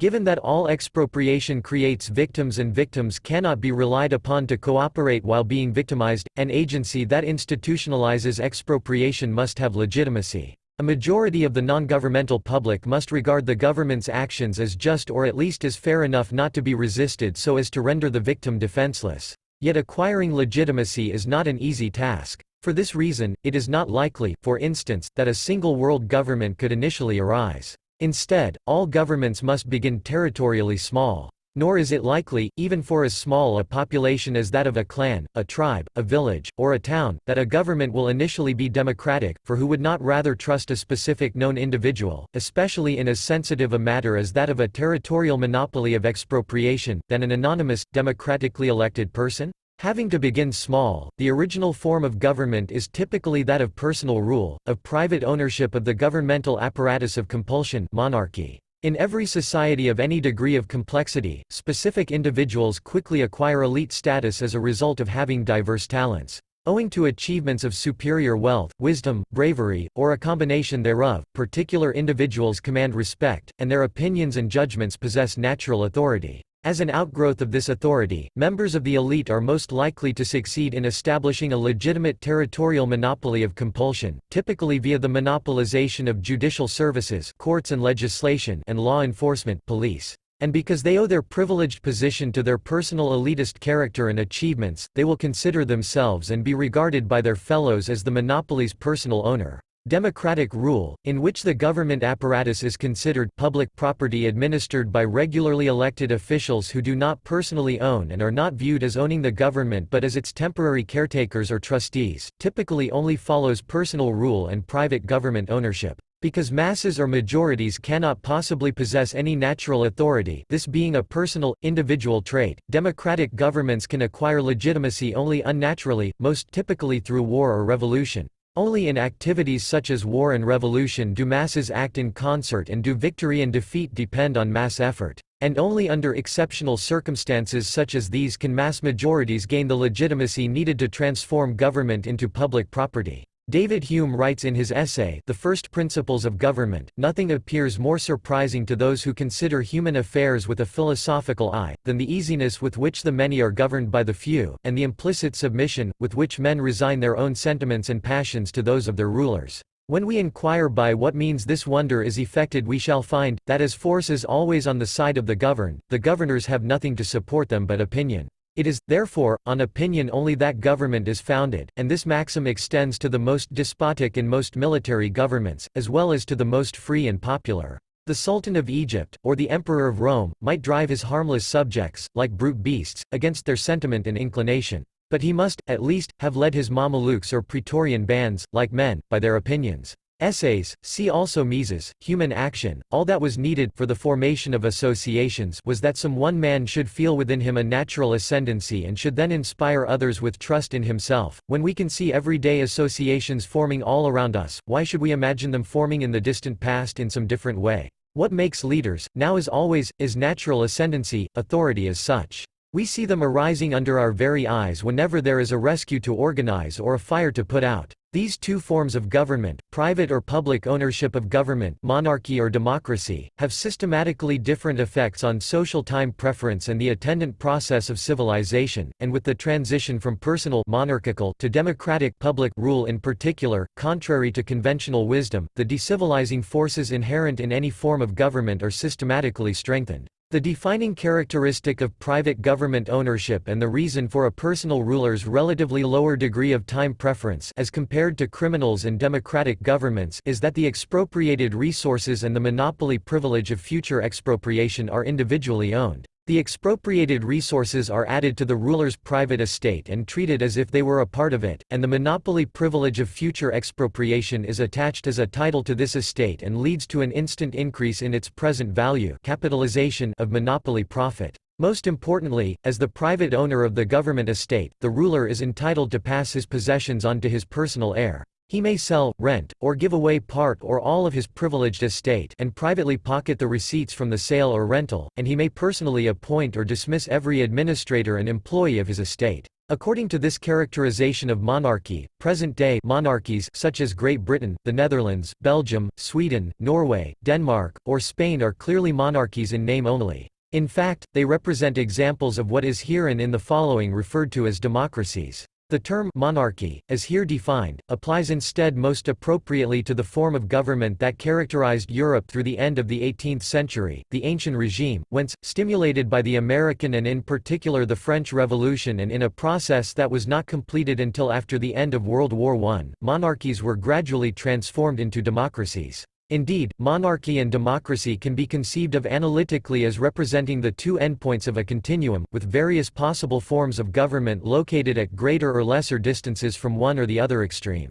Elective monarchies as they existed for periods of time in Poland, Bohemia, and Hungary, for instance, are obviously less monarchic than are hereditary monarchies. Likewise, constitutional monarchies are less monarchic than pre-constitutional ones. And parliamentary monarchies may well have to be placed closer to a democracy than to a monarchy, or, with universal suffrage, they may be no monarchy at all. On the other hand, while a republican form of government implies by definition that the government apparatus is not privately but publicly owned by the people, and a republic thus possesses an inherent tendency to gravitate toward the adoption of universal suffrage, i.e., democratic republicanism, not all republics are in fact equally close to democracy. For example, an aristocratic republic such as that of the Dutch United Provinces before 1673, when William of Orange was elected hereditary stadtholder, may actually have to be classified as a quasi-monarchy rather than a democracy. And on the transition from authority to power, de Jouvenel goes on to say, power, however, is something very different from authority. The distinguishing mark of the latter is that it is exercised only over those who voluntarily accept it. If the rulers have authority over only a part of their subjects, they may receive from that part a strength sufficient to subject the others to their power. Authority ends where voluntary assent ends. There is in every state a margin of obedience which is won only by the use of force or the threat of force. It is this margin which breaches liberty and demonstrates the failure of authority. Among free peoples it is a very small margin, because their authority is very great. The institution of private government ownership systematically shapes the incentive structure confronting the ruler and distinctly influences his conduct of government affairs. Assuming no more than self-interest, the ruler tries to maximize his total wealth, i.e., the present value of his estate and his current income. He would not want to increase current income at the expense of a more than proportional drop in the present value of his assets. Furthermore, because acts of current income acquisition invariably have repercussions on present asset values, reflecting the value of all future expected asset earnings discounted by the rate of time preference, private ownership in and of itself leads to economic calculation and thus promotes farsightedness. While this is true of private ownership generally, in the special case of private ownership of government it implies a distinct moderation with respect to the ruler's drive to exploit his monopoly privilege of expropriation, for acts of expropriation are by their nature parasitic upon prior acts of production by the non-governmental public. Where nothing has first been produced, nothing can be expropriated, and where everything has been expropriated, all future production will come to a shrieking halt. Hence, a private owner of government, a king, would avoid taxing his subjects so heavily as to reduce his future earning potential to the extent that the present value of his estate, his kingdom, would actually fall, for instance. Instead, to preserve or even enhance the value of his personal property, he would systematically restrain himself in his taxing policies, for the lower the degree of taxation, the more productive the subject population will be, and the more productive the population, the higher the value of the ruler's parasitic monopoly of expropriation will be. He will use his monopolistic privilege, of course. He will not tax. But as the government's private owner, it is in his interest to draw, parasitically, on a growing, increasingly productive and prosperous non-government economy, as this would, always and without any effort on his part, also increase his own wealth and prosperity. Tax rates would thus tend to be low. Further, it is in a personal ruler's interest to use his monopoly of law, courts, and order, police, for the enforcement of the pre-established private property law. With the sole exception of himself, for the non-government public and all of its internal dealings, that is, he will want to enforce the principle that all property and income should be acquired productively and/or contractually, and accordingly, he will want to threaten all private rule transgressions as crimes with punishment. The less private crime there is, the more private wealth there will be and the higher will be the value of the ruler's monopoly of taxation and expropriation. In fact, a private ruler will not want to lean exclusively on tax revenue to finance his own expenditures. Rather, he will also want to rely on productive activities and allocate part of his estate to the production and provision of normal goods and services, with the purpose of earning its owner a normal market sales revenue. Carlo M. Cipolla, Before the Industrial Revolution, European Society and Economy, 1000–1700, New York, W. W. Norton, 1980, concludes, all in all, one must admit that the portion of income drawn by the public sector most certainly increased from the 11th century onward all over Europe, but it is difficult to imagine that, apart from particular times and places, the public power ever managed to draw more than 5 to 8% of national income. He notes further that this portion was not systematically exceeded until the second half of the 19th century. See also the two following notes. Moreover, private ownership of government implies moderation for yet another systematic reason. All private property is by definition exclusive property. He who owns property is entitled to exclude everyone else from its use and enjoyment, and he is at liberty to choose with whom, if anyone, he is willing to share in its usage. Typically, a private property owner will include his family and exclude all others. The property becomes family property with him as the head of the family, and every non-family person will be excluded from using family property, except as invited guests or as paid employees or contractors. In the case of government, this exclusive character of private property takes on a special meaning. In this case it implies that everyone but the ruler and his family is excluded from benefiting from non-productively acquired property and income. Only the ruling family, and to a minor extent its friends, employees, and business partners, shares in the enjoyment of tax revenues and can lead a parasitic life. The position as head of government, and of the government estate, is typically passed on within the ruling family, such that no one outside the king's family can realistically hope to become the next king. While entrance into the ruling family might not be closed entirely, it is highly restrictive. It might be possible to become a family member through marriage.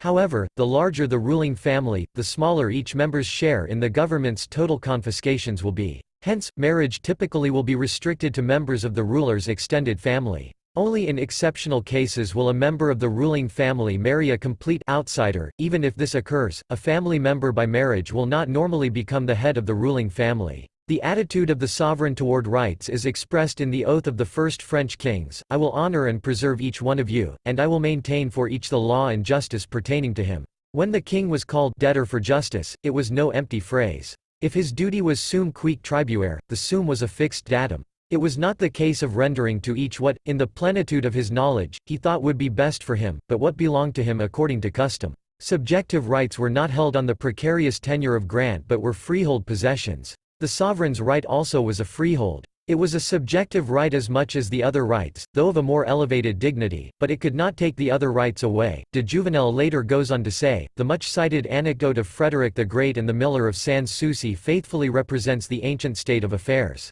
The king's rights have incomparably greater scope than those of the miller, but as far as the miller's right goes it is as good as the king's. On his own ground, the miller is entitled to hold off the king. Indeed, there was a deep-seated feeling that all positive rights stood or fell together. If the king disregarded the miller's title to his land, so might the king's title to his throne be disregarded. The profound if obscure concept of legitimacy established the solidarity of all rights, and on the funding of kings, de Jouvenel notes that, state expenditures, as we now call them, were thought of in feudal times as the king's own expenditures, which he incurred by virtue of his station. When he came into his station, he simultaneously came into an estate in the modern sense of the word, i.e., he found himself endowed with property rights ensuring an income adequate to the king's needs. It is somewhat as if a government of our own times were expected to cover its ordinary expenditures from the proceeds of state-owned industries. However, it remains worth emphasizing that any monopolization of law and order still implies higher prices and/or lower product quality than those prevailing under competitive conditions, and that even a king will still employ his monopoly of punishment to his own advantage, by shifting increasingly from the principle of restituting and compensating the victim of a rights violation to that of compensating himself, the king.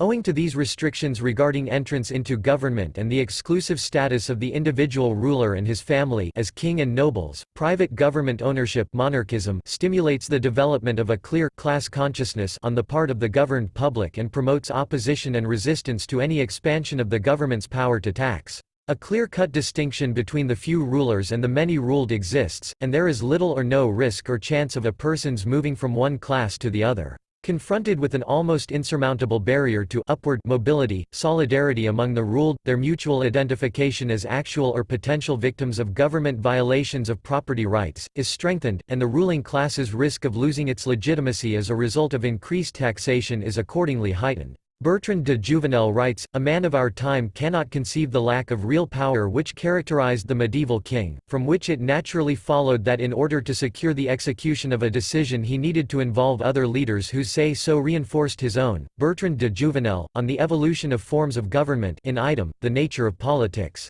Elsewhere, de Jouvenel noted, in fact, the class consciousness among the ruled exerts a moderating effect not only on the government's internal policies, but also on its conduct of external affairs. Every government must be expected to pursue an expansionist foreign policy. The larger the territory and the greater the population over which a monopoly of confiscation extends, the better off those in charge of this monopoly will be. Because only one monopoly of expropriation can exist in any given territory, this expansionary tendency must be expected to go hand in hand with a tendency toward centralization, with ultimately only one, worldwide government remaining. Moreover, because centralization implies reduced opportunities for interterritorial migration, of voting with one's feet against one's government and in favor of another, the process of intergovernmental competition, of expansive elimination, should be expected to generate simultaneous tendencies toward increasingly higher rates of government expropriation and taxation. The king could not exact contributions, he could only solicit subsidies.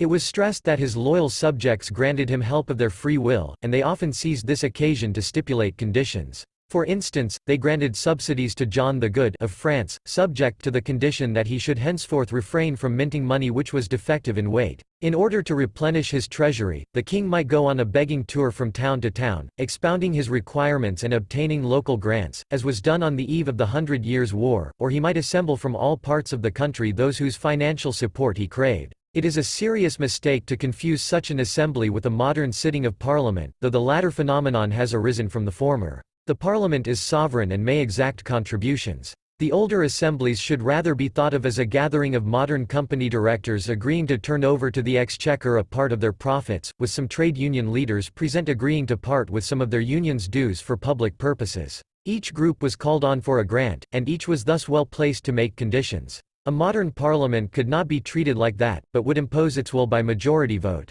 Sovereignty. On political decentralization, political anarchy, as a constraint on government power and a fundamental reason for the evolution of markets and capitalism, as well as on the tendency toward political centralization, expansive elimination, and the accompanying tendency toward an increase in government's taxing and regulatory powers. See Jean Beckler, The Origins of Capitalism, New York, St. Martin's Press, 1976, especially. Chapter 7, Hoppe, The Economics and Ethics of Private Property, especially. Chapters 3 and 4, Item, Migrazioni, Centralismo e Secession nell'Europa Contemporanea, Biblioteca Delta Liberta 118 1992, Item, Nationalism and Secession. However, a privately owned government significantly affects the form and pace of this process. Owing to its exclusive character and the correspondingly developed class consciousness of the ruled, government attempts at territorial expansion tend to be viewed by the public as the ruler's private business, to be financed and carried out with his own personal funds.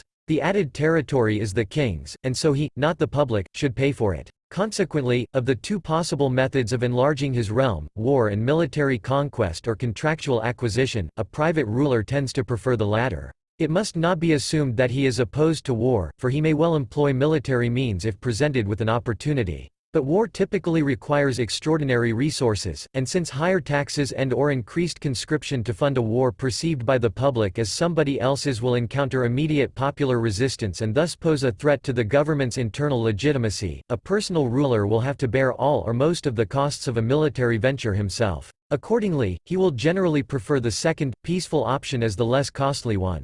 Instead of through conquest, he will want to advance his expansionist desires through land purchases or, even less costly and still better, through a policy of intermarriage between members of different ruling families. For a monarchical ruler, then, foreign policy is in large measure family and marriage policy, and territorial expansion typically proceeds via the contractual conjunction of originally independent kingdoms. As a prominent example of this type of foreign policy, the case of the Habsburgs of Austria may be cited, whose conduct has been characterized by the motto Bella Gerontali, Tugelix Austria, Nubes. Maximilian I (1493–1519) married the heiress of the Dukes of Burgundy, who, over the past century, had acquired a number of provinces in the western extremities of the Holy Roman Empire, the Netherlands and the Free County of Burgundy, which bordered upon France. Maximilian by this marriage had a son Philip, whom he married to Joanna, heiress to Ferdinand and Isabella of Spain. Philip and Joanna produced a son Charles. Charles combined the inheritances of his four grandparents, Austria from Maximilian, the Netherlands and Free County from Mary of Burgundy, Castile and Spanish America from Isabella, Aragon and its Mediterranean and Italian possessions from Ferdinand. In addition, in 1519, he was elected Holy Roman Emperor and so became the symbolic head of all Germany. Robert R. Palmer and Joel Colton, A History of the Modern World, New York, Alfred Knopf, 1992. In contrast to the internal and external moderation of a monarchy, a democratic, publicly owned government implies increased excess, and the transition from a world of kings to one of democratically elected presidents must be expected to lead to a systematic increase in the intensity and extension of government power and a significantly strengthened tendency toward decivilization. A democratic ruler can use the government apparatus to his personal advantage, but he does not own it. He cannot sell government resources and privately pocket the receipts from such sales, nor can he pass government possessions on to his personal heir. He owns the current use of government resources, but not their capital value. In distinct contrast to a king, a president will want to maximize not total government wealth, capital values and current income, but current income regardless and at the expense of capital values. Indeed, even if he wished to act differently, he could not, for as public property, government resources are unsaleable, and without market prices economic calculation is impossible. Accordingly, it must be regarded as unavoidable that public government ownership results in continual capital consumption. Instead of maintaining or even enhancing the value of the government estate, as a king would do, a president, the government's temporary caretaker or trustee, will use up as much of the government resources as quickly as possible, for what he does not consume now, he may never be able to consume.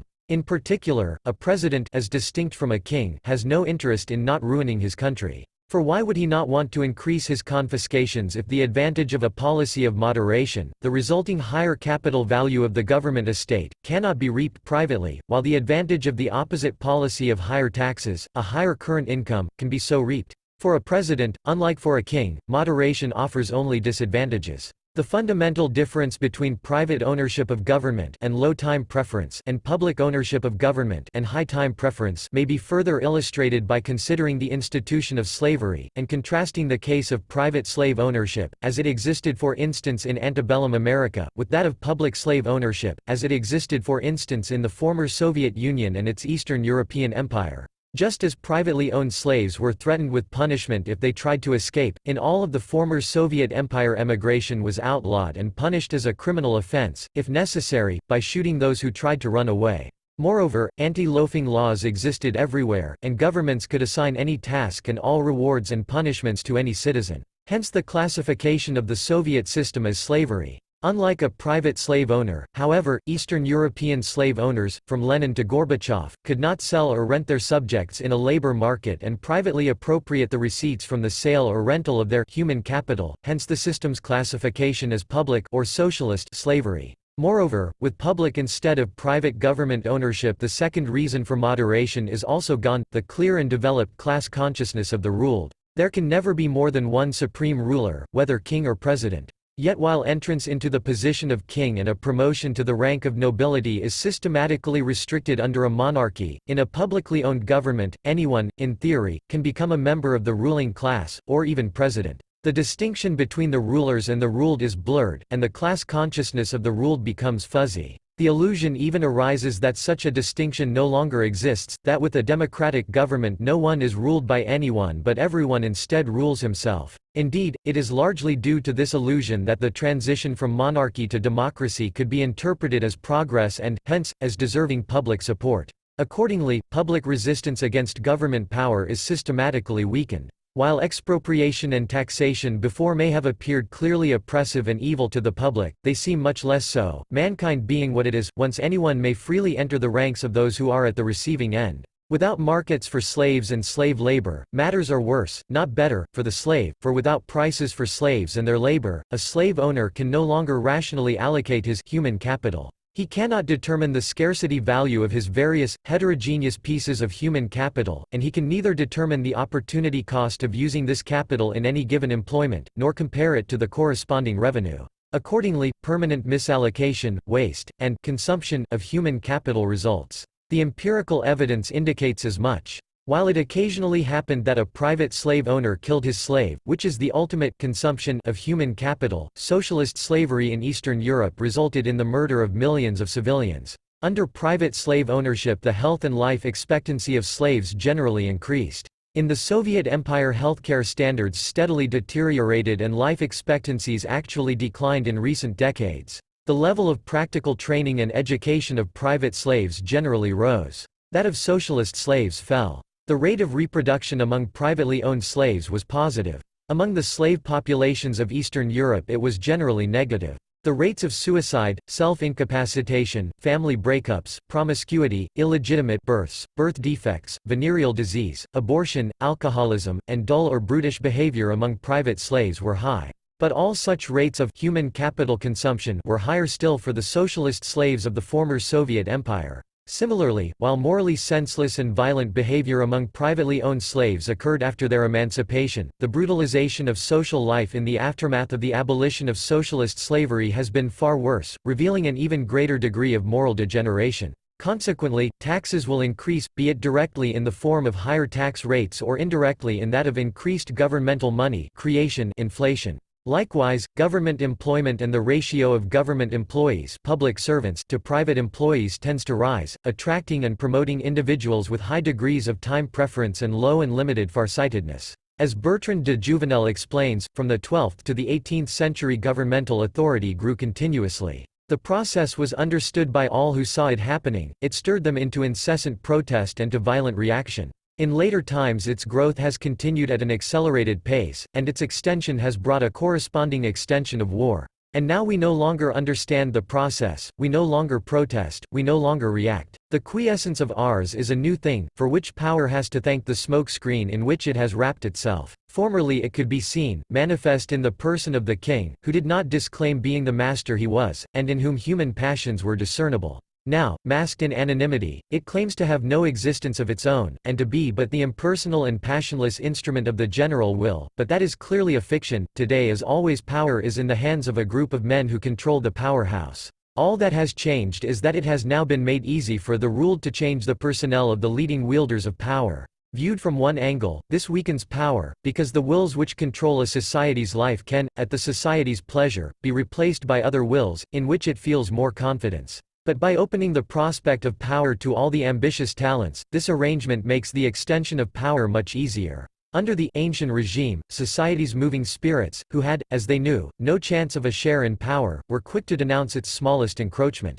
Now, on the other hand, when everyone is potentially a minister, no one is concerned to cut down an office to which he aspires one day himself, or to put sand in a machine which he means to use himself when his turn comes. Hence it is that there is in the political circles of a modern society a wide complicity in the extension of power. In fact, during the entire monarchical age until the second half of the 19th century, which represents the turning point in the historical process of demonarchization and democratization beginning with the French Revolution and ending with World War I, the tax burden rarely exceeded 5% of national product. Since then it has increased constantly. In Western Europe it stood at 15 to 20% of national product after World War I, and in the meantime it has risen to around 50%.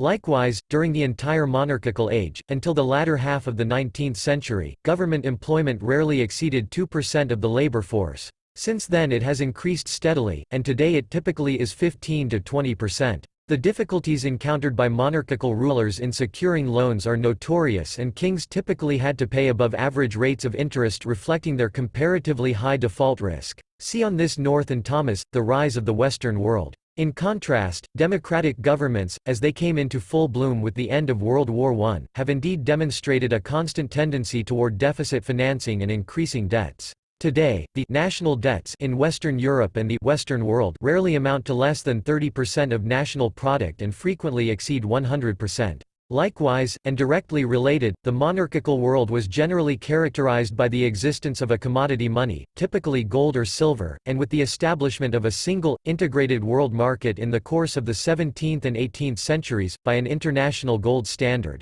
A commodity money standard makes it difficult for a government to inflate the money supply. By monopolizing the mint and engaging in systematic coin clipping, currency depreciation, kings did their best to enrich themselves at the expense of the public. But as much as they tried, they did not succeed in establishing monopolies of pure fiat currencies, of irredeemable national paper monies that can be created virtually out of thin air, at practically no cost. No particular individual, not even a king, could be trusted with an extraordinary monopoly such as this. It was only under conditions of democratic republicanism in the aftermath of World War I that the gold standard was abolished and at long last replaced with a worldwide system of irredeemable national paper monies in 1971. Since then, the supply of money and credit has increased dramatically. A seemingly permanent, secular tendency toward inflation and currency depreciation has come into existence.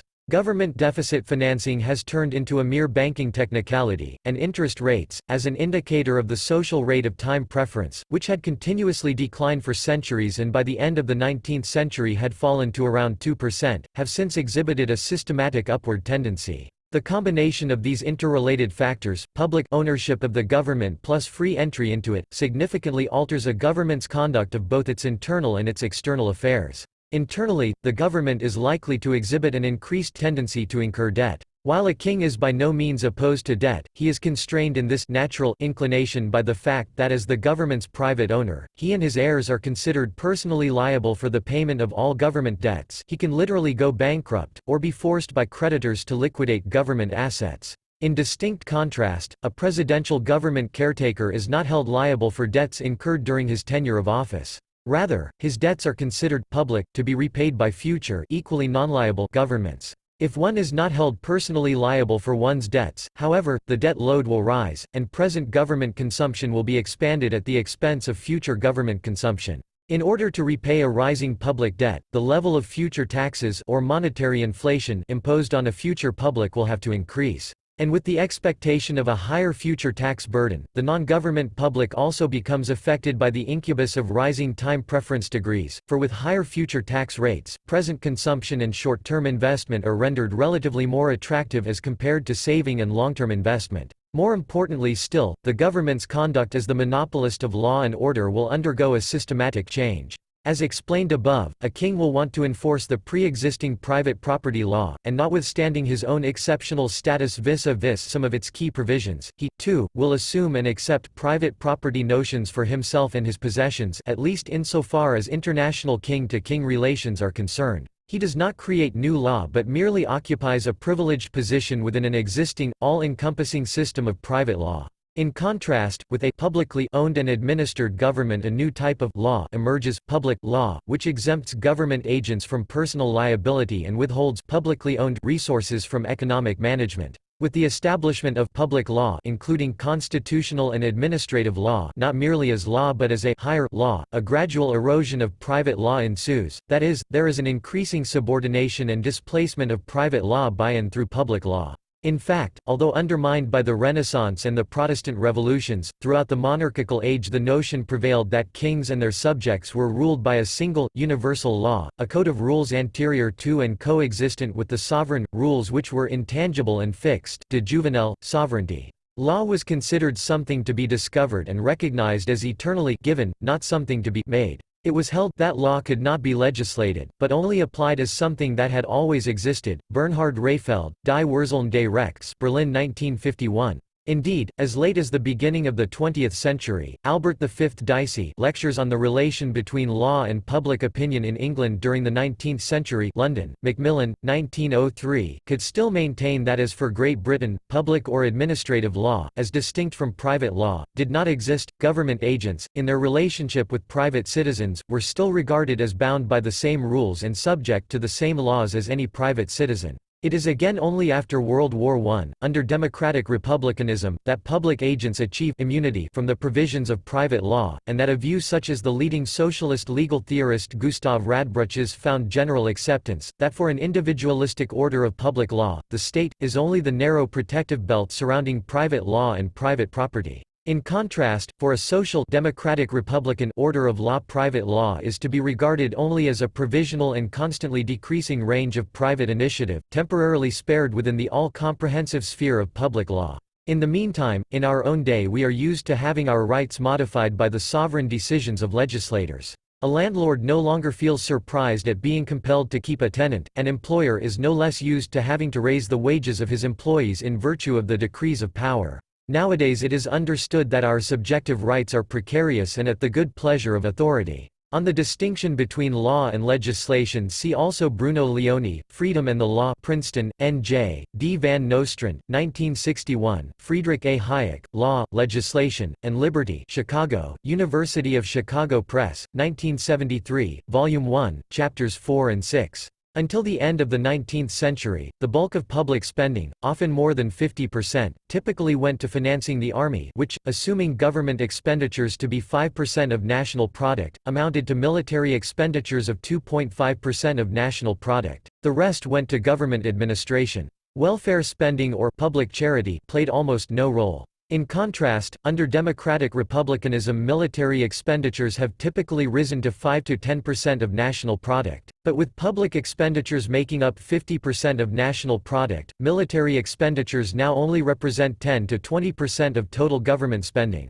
The bulk of public spending, typically more than 50% of total expenditures, and 25% of the national product, now is eaten up by public welfare spending. Rather than upholding private law among the non-government public and exploiting its legal monopoly solely for the purpose of redistributing wealth and income from civil society onto itself, a government ruled by public law will also employ its power increasingly for the purpose of legislation, i.e., for the creation of new, positive civil law, with the intent of redistributing wealth and income within civil society. For as a government's caretaker, not owner, it is of little or no concern that any such redistribution can only reduce future productivity. Confronted with popular elections and free entry into government, however, the advocacy and adoption of redistributive policies is predestined to become the very prerequisite for anyone wanting to attain or retain a government caretaker position.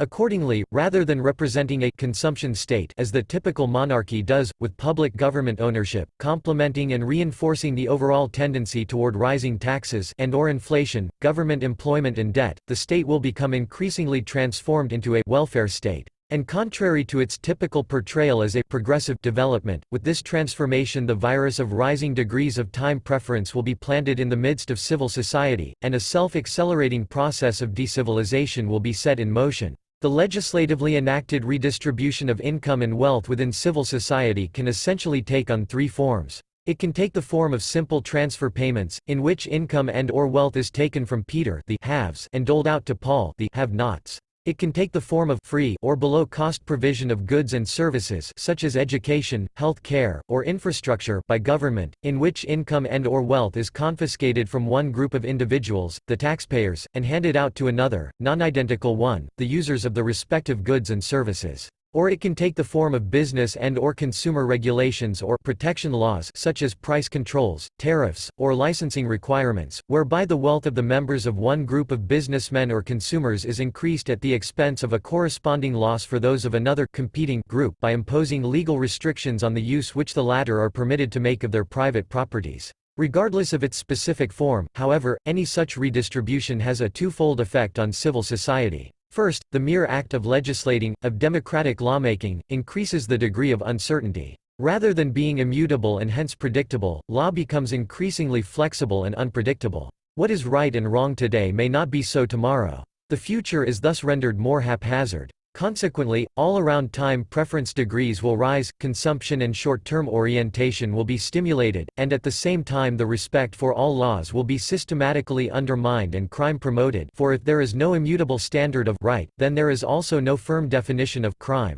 Most important among the policies affecting social time preference is the introduction of Social Security legislation, as it was introduced during the 1880s in Bismarck's Germany and then became universal throughout the Western world in the aftermath of World War I by relieving an individual of the task of having to provide for his own old age. The range and the temporal horizon of private provisionary action will be reduced. In particular, the value of marriage, family, and children will fall because they are less needed if one can fall back on public assistance. Indeed, since the onset of the democratic Republican age, all indicators of family dysfunction have exhibited a systematic upward tendency. The number of children has declined, the size of the endogenous population has stagnated or even fallen, and the rates of divorce, illegitimacy, single parenting, singledom, and abortion have risen. Moreover, personal savings rates have begun to stagnate or even decline rather than rise proportionally or even over-proportionally with rising incomes. See Alan C. Carlson, Family Questions, Reflections on the American Social Crises, New Brunswick, N.J., Transaction Publishers, 1992, item, What Has Government Done to Our Families? Essays in Political Economy 13, Auburn, Allah, Ludwig von Mises Institute, 1991, Bryce J. Christensen, The Family vs. the State, Essays in Political Economy 14, Auburn, Allah, Ludwig von Mises Institute, 1992, also Joseph A. Schumpeter, Capitalism, Socialism,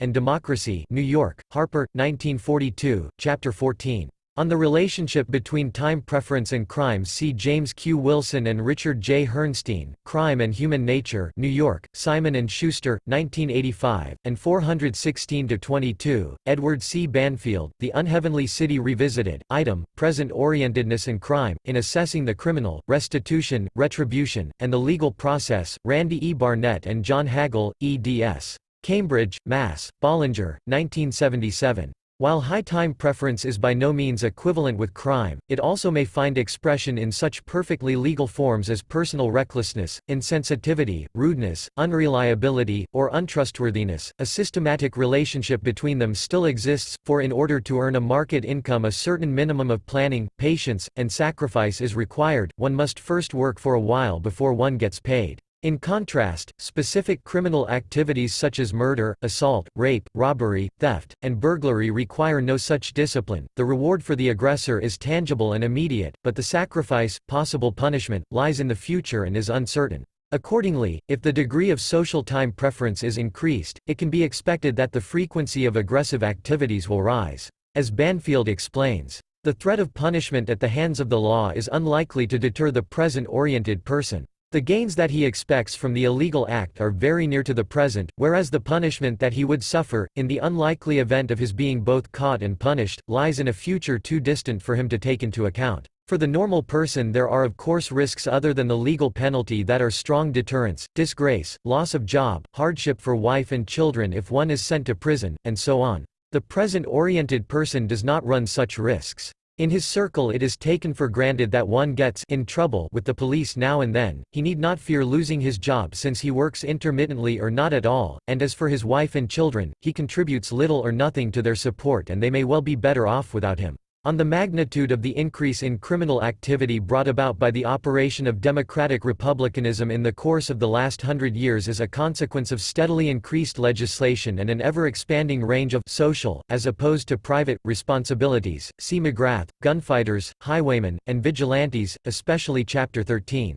Comparing crime in some of the wildest places of the American Wild West, two frontier towns and mining camps in California and Nevada, to that of some of the wilder places of the present age, McGrath, treat them to a good dose of lead, sums up thus by stating that the frontier towns of Bodie and Aurora actually suffered rarely from robbery. Today's cities, such as Detroit, New York, and Miami, have 20 times as much robbery per capita. The United States as a whole averages 3 times as much robbery per capita as Bodie and Aurora. Burglary and theft were also of infrequent occurrence in the mining towns. Most American cities today average 30 or 40 times as much burglary and theft per capita as Bodie and Aurora. The national rate is 10 times higher. There were no reported cases of rape in either Aurora or Bodie today. A rape occurs every 5 minutes. More than 4,100 of them occur in Los Angeles County alone. The rape rate in the United States per 100,000 inhabitants is 42. Violence, including homicide, was frequent in Bodie and Aurora, but the men involved were both young, healthy, armed, and willing. Yes, men and some women went about armed and male combatants killed each other, mostly in fights where there were somewhat even chances. On the other hand, the young, the old, the female, and those who chose not to drink in saloons and display reckless bravado were rarely the victims of crime or violence. Moreover, dirty, low-down scoundrels got their just dessert. In the early 1950s the city of Los Angeles averaged about 70 murders a year. Today the city averages more than 90 murders a month. In 1952 there were 572 rapes reported to the LAPD. In 1992 there were 2,030 reported. During the same years robbery increased from a reported total of 2,566 to 39,508, and auto theft from 6,241 to 68,783. Second, any income or wealth redistribution within civil society implies that the recipients are made economically better off without having produced either more or better goods or services, while others are made worse off without their having produced quantitatively or qualitatively less. Not producing anything worthwhile, or not correctly predicting the future, and the future exchange demand for one's products thus becomes relatively more attractive or less prohibitive as compared to producing something of value and predicting the future exchange demand correctly. Consequently, and regardless of the specific legislative intent, be it to help or protect the poor, the unemployed, the sick, the young or the old, the uneducated or the stupid, the farmers, steelworkers or truckers, the uninsured, the homeless, whites or blacks, the married or unmarried, those with children or those without, etc., there will be more people producing less and displaying poor foresight, and fewer people producing more and predicting well. For if individuals possess even the slightest control over the criteria that entitle a person to be either on the receiving or on the giving end of the redistribution, they increasingly will shift out of the latter roles and into the former. There will be more poor, unemployed, uninsured, incompetitive, homeless, and so on, than otherwise. Even if such a shift is not possible, as in the case of sex, race, or age-based income or wealth redistribution, the incentive to be productive and farsighted will still be reduced.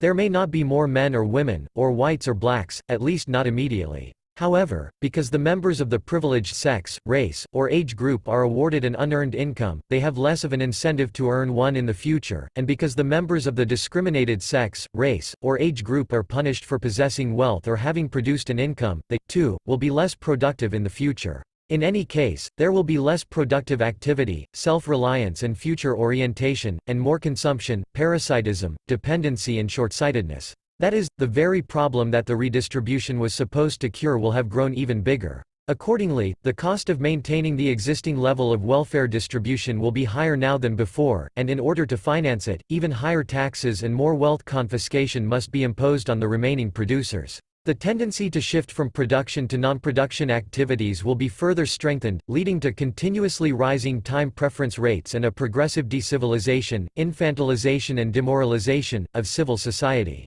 In addition, with public ownership and free entry into a democratic republican government, the foreign policy changes as well.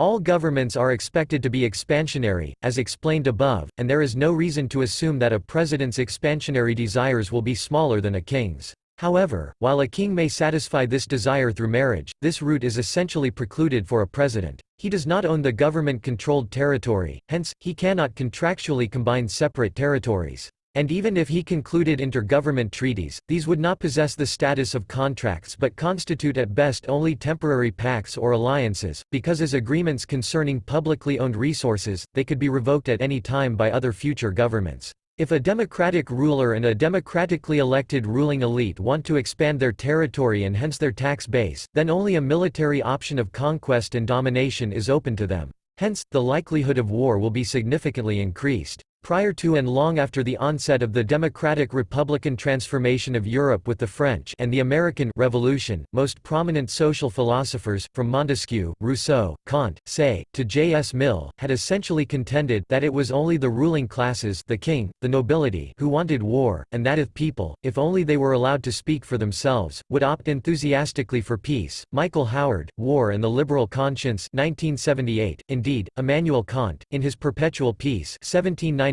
claimed a republican constitution to be the prerequisite for perpetual peace. For under a republican constitution, when the consent of the citizens is necessary to decide whether there shall be war or not, nothing is more natural than that, since they would have to decide on imposing all of the hardships of war onto themselves, they will be very hesitant to begin such an evil adventure. In contrast, under a constitution where the subject is not a citizen, which is thus not republican, it is the easiest thing in the world, because the sovereign is not a citizen of the state but its owner. His dining, hunting, castles, parties, etc., will not suffer in the least from the war, and he can thus go to war for meaningless reasons, as if it were a pleasure trip. Moreover, not only the likelihood but also the form of war will change. Typically, monarchical wars arise out of disputes over inheritances brought on by a complex network of interdynastic marriages and the irregular but constant extinction of certain dynasties. As violent inheritance disputes, monarchical wars are characterized by territorial objectives. They are not ideologically motivated quarrels but disputes over tangible properties.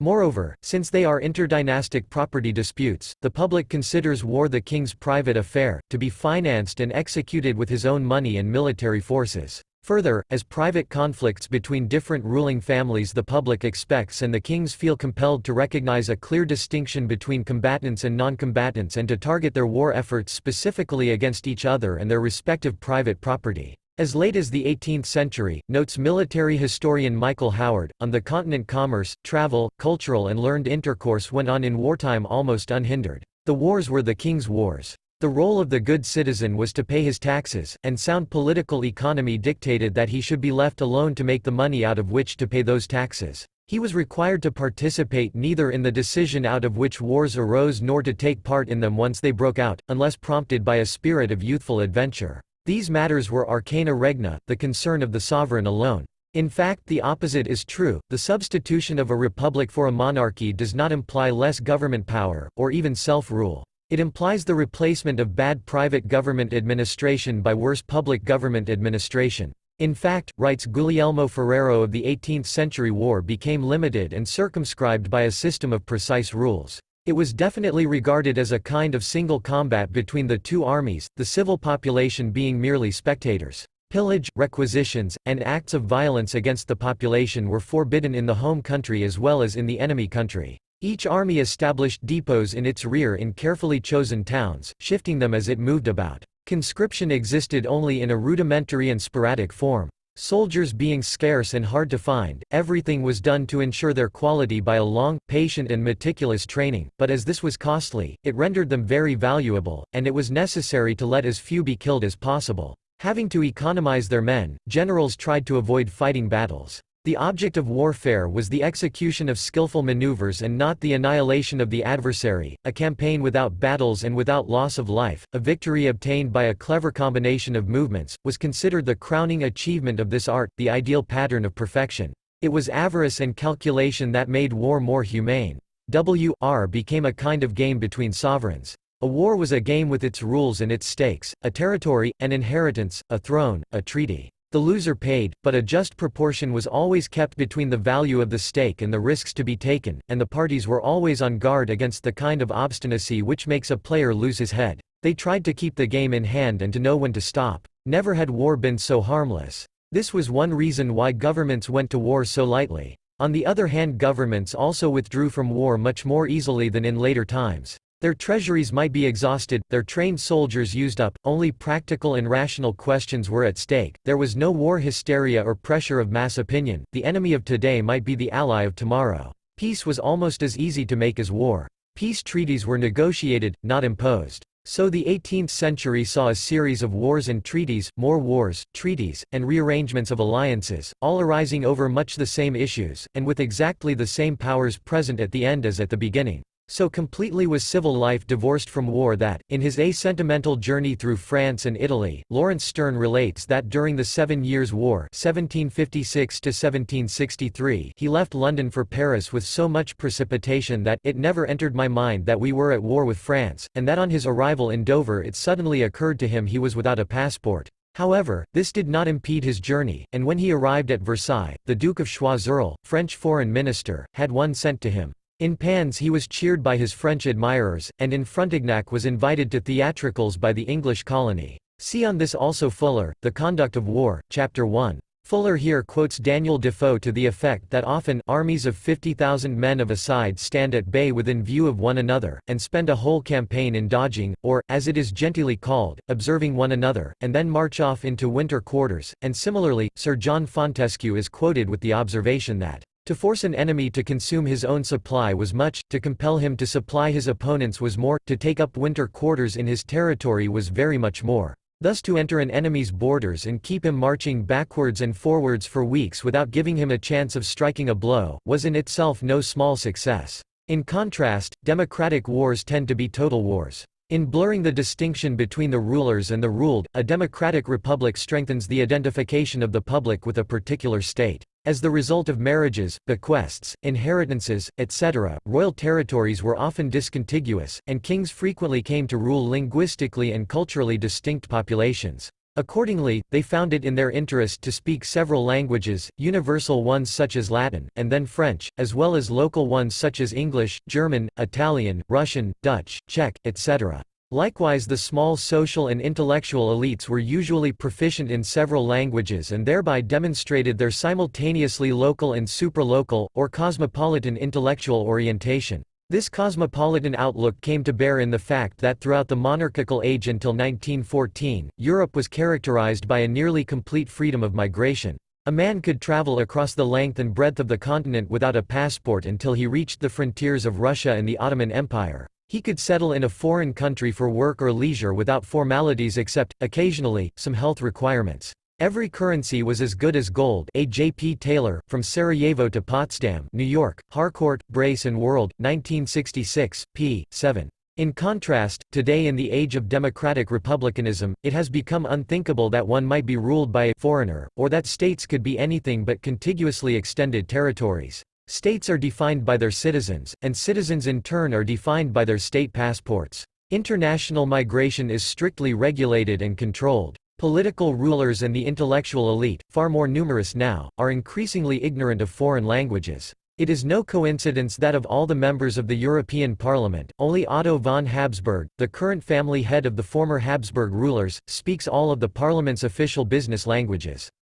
Indeed, while dynastic rule promotes the identification with one's own family and community and the development of a cosmopolitan outlook and attitude, democratic republicanism inevitably leads to nationalism, i.e., the emotional identification of the public with large, anonymous groups of people, characterized in terms of a common language, history, religion or culture and in contradistinction to other, foreign nations. Interstate wars are thus transformed into national wars. Rather than representing merely violent dynastic property disputes, which may be resolved through acts of territorial occupation, they become battles between different ways of life, which can only be resolved through cultural, linguistic, or religious domination and subjugation or extermination.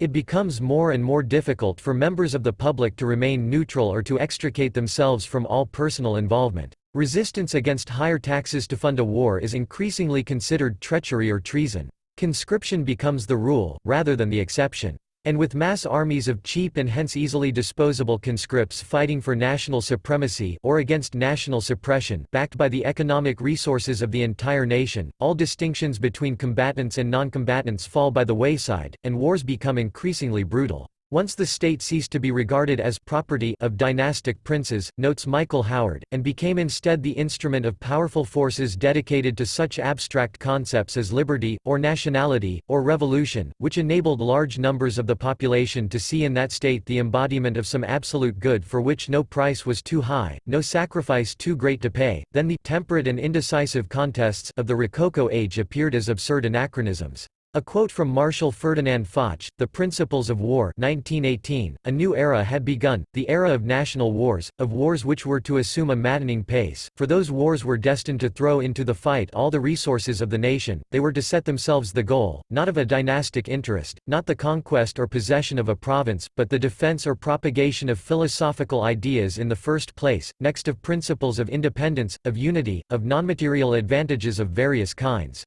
Lastly, they staked upon the issue the interests and fortune of every individual private. Hence the rise of passions, that is elements of force, hitherto in the main unused. In distinct contrast to the limited warfare of the ancient regime, then, the new era of democratic republican warfare, which began with the French Revolution and the Napoleonic Wars, which is further exhibited during the 19th century by the American War of Southern Independence, and which reaches its apex during the 20th century with World War I and World War II and continues to the present, is the era of total war. As William A. Orton has summarized it, 19th-century wars were kept within bounds by the tradition, well recognized in international law, that civilian property and business were outside the sphere of combat. Civilian assets were not exposed to arbitrary distraint or permanent seizure, and apart from such territorial and financial stipulations as one state might impose on another, the economic and cultural life of the belligerents was generally allowed to continue pretty much as it had been. 20th-century practice has changed all that.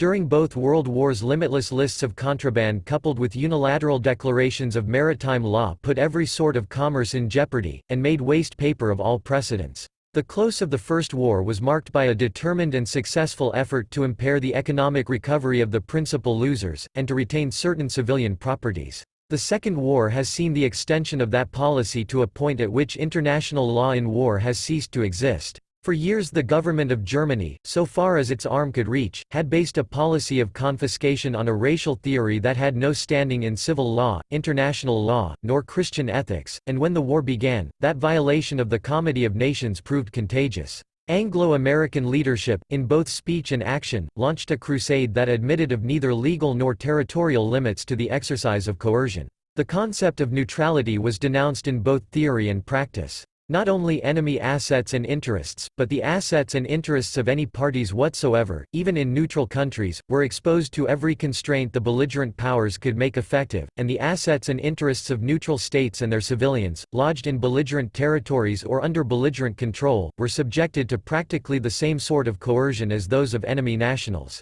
Thus, total war became a sort of war that no civilian community could hope to escape, and peace-loving nations will draw the obvious inference. Similarly concludes Fuller, War and Western Civilization, the influence of the spirit of nationality, that is of democracy, on war was profound, it emotionalized war and, consequently, brutalized it. In the 18th-century wars were largely the occupation of kings, courtiers and gentlemen. Armies lived on their depots, they interfered as little as possible with the people, and as soldiers were paid out of the king's privy purse they were too costly to be thrown away lightly on massed attacks. The change came about with the French Revolution, Sansculottism replaced courtiership, and as armies became more and more the instruments of the people, not only did they grow in size but in ferocity. National armies fight nations, royal armies fight their like, the first obey a mob, always demented, the second a king, generally sane. All this developed out of the French Revolution, which also gave to the world conscription, herd warfare, and the herd coupling with finance and commerce has begotten new realms of war.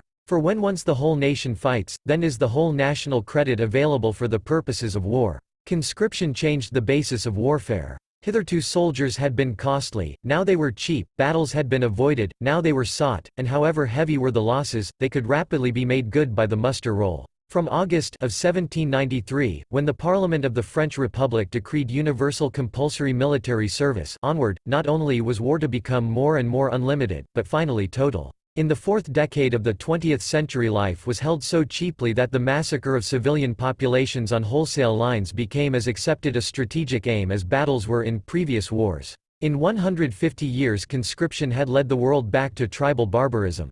Retrospective and prospects, the process of civilization set in motion by individual saving, investment, and the accumulation of durable consumer goods and capital goods, of gradually falling time preferences and an ever-widening and lengthening range and horizon of private provisions, may be temporarily upset by crime. But because a person is permitted to defend himself against crime, the existence of criminal activities does not alter the direction of the process. It merely leads to more defense spending and less non-defense spending. Instead, a change in direction, stagnating or even rising time preferences, can be brought about only if property rights violations become institutionalized, i.e., in the environment of a government. Whereas all governments must be assumed to have a tendency toward internal growth as well as territorial expansion, political centralization, not all forms of government can be expected to be equally successful in their endeavors. If the government is privately owned under monarchical rule, the incentive structure facing the ruler is such that it is in his self-interest to be relatively farsighted and to engage only in moderate taxation and warfare. The speed of the process of civilization will be slowed down systematically. However, the decivilizing forces arising from monarchical rule may be expected to be insufficiently strong to overcome the fundamental, countervailing tendency toward falling time preference rates and ever-expanding ranges of private provisions. Rather, it is only when a government is publicly owned under democratic republican rule that the decivilizing effects of government can be expected to grow strong enough to actually halt the civilizing process, or even to alter its direction and bring about an opposite tendency toward decivilization, capital consumption, shrinking planning horizons and provisions, and a progressive infantilization and brutalization of social life. Retrospectively, in light of these theoretical conclusions, much of modern European and Western history can be rationally reconstructed and understood. In the course of 1.5 centuries, beginning with the American and French revolutions and continuing to the present, Europe, and in its wake the entire Western world, has undergone an epochal transformation. Everywhere, monarchical rule and sovereign kings were replaced by democratic republican rule and sovereign peoples. The first direct attack by republicanism and popular sovereignty on the monarchical principle was repelled with the military defeat of Napoleon and the restoration of Bourbon rule in France. As a result of the Napoleonic experience, republicanism was widely discredited during much of the 19th century. Republicanism was still thought to be violent, bellicose in its foreign policy, turbulent in its political workings, unfriendly to the church, and socialistic or at least equalitarian in its view of property and private wealth. Still, the democratic republican spirit of the French Revolution left a permanent imprint. From the restoration of the monarchical order in 1815 until the outbreak of World War I in 1914, popular political participation and representation was systematically expanded all across Europe. Everywhere the franchise was successively widened, and the powers of popularly elected parliaments were gradually increased. Nonetheless, although increasingly emasculated, the principle of monarchical government remained dominant until the cataclysmic events of World War I. Before the war, only two republics existed in Europe, Switzerland and France. Only 4 years later, after the United States government had entered the European War and decisively determined its outcome, monarchies had all but disappeared, and Europe had turned to democratic republicanism.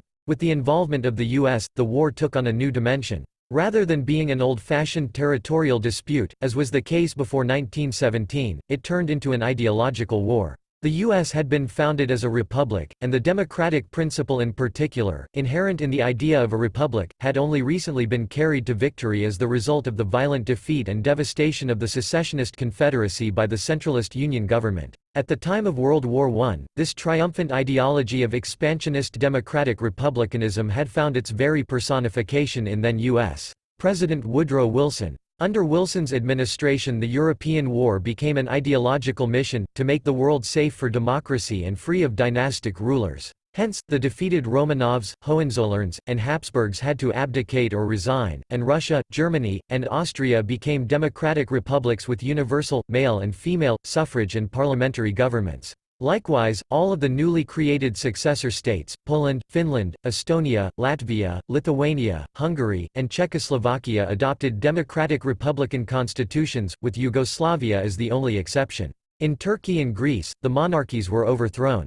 And even where monarchies remained in existence, as in Great Britain, Italy, Spain, Belgium, the Netherlands, and the Scandinavian countries, monarchs no longer exercised any governmental power. Everywhere, universal adult suffrage was introduced, and all government power was invested in parliaments and public officials. A new era, the democratic republican age under the aegis of a dominating U.S. government, had begun. Interestingly, the Swiss Republic, which was the first country to firmly establish the institution of universal suffrage for males above the age of 20 (1848), was the last to expand the suffrage also to women 1971. From the perspective of economic theory, the end of World War I can be identified as the point in time at which private government ownership was completely replaced by public government ownership, and from which a tendency toward rising degrees of social time preference, government growth, and an attending process of decivilization should be expected to have taken off. Indeed, as indicated in detail above, such has been the grand underlying theme of 20th-century Western history. Since 1918, practically all indicators of high or rising time preferences have exhibited a systematic upward tendency. As far as government is concerned, democratic republicanism produced communism, and with this public slavery and government-sponsored mass murder even in peacetime, fascism, National Socialism and, lastly and most enduringly, social democracy, liberalism.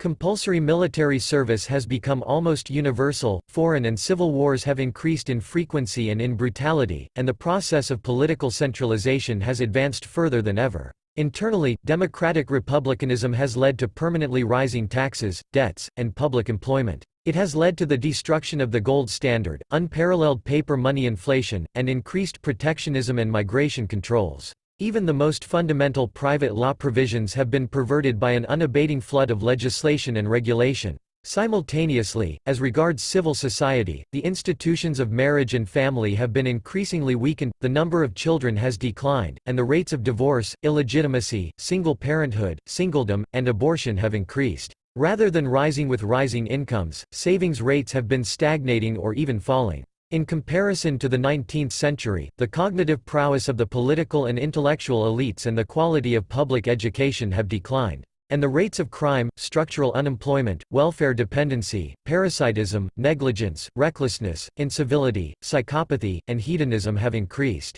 Ultimately, the course of human history is determined by ideas, whether they are true or false. Just as kings could not exercise their rule unless public opinion accepted their rule as legitimate, so democratic rulers are equally dependent on public opinion to sustain their political power. It is public opinion, therefore, that must change if we are to prevent the process of decivilization from running its full course. And just as monarchy was once accepted as legitimate but is today considered to be an unthinkable solution to the current social crisis, it is not inconceivable that the idea of democratic rule might someday be regarded as morally illegitimate and politically unthinkable. Such a delegitimation is a necessary precondition to avoiding ultimate social catastrophe. It is not government, monarchical or democratic, that is the source of human civilization and social peace but private property, and the recognition and defense of private property rights, contractualism, and individual responsibility. 2. On monarchy, democracy, and the idea of natural order, theory, the comparative economics of private and public government ownership. A government is a territorial monopolist of compulsion, an agency which may engage in continual, institutionalized property rights violations and the exploitation, in the form of expropriation, taxation and regulation, of private property owners. Assuming no more than self-interest on the part of government agents, all governments must be expected to make use of this monopoly and exhibit a tendency toward increased exploitation. However, not every form of government can be expected to be equally successful in this endeavor or to go about it in the same way. Rather, in light of elementary economic theory, the conduct of government and the effects of government policy on civil society can be expected to be systematically different, depending on whether the government apparatus is owned privately or publicly. The defining characteristic of private government ownership is that the expropriated resources and the monopoly privilege of future expropriation are individually owned. The appropriated resources are added to the ruler's private estate and treated as if they were a part of it, and the monopoly privilege of future expropriation is attached as a title to this estate and leads to an instant increase in its present value, capitalization, of monopoly profit. Most importantly, as private owner of the government estate, the ruler is entitled to pass his possessions onto his personal heir. He may sell, rent, or give away part or all of his privileged estate and privately pocket the receipts from the sale or rental, and he may personally employ or dismiss every administrator and employee of his estate.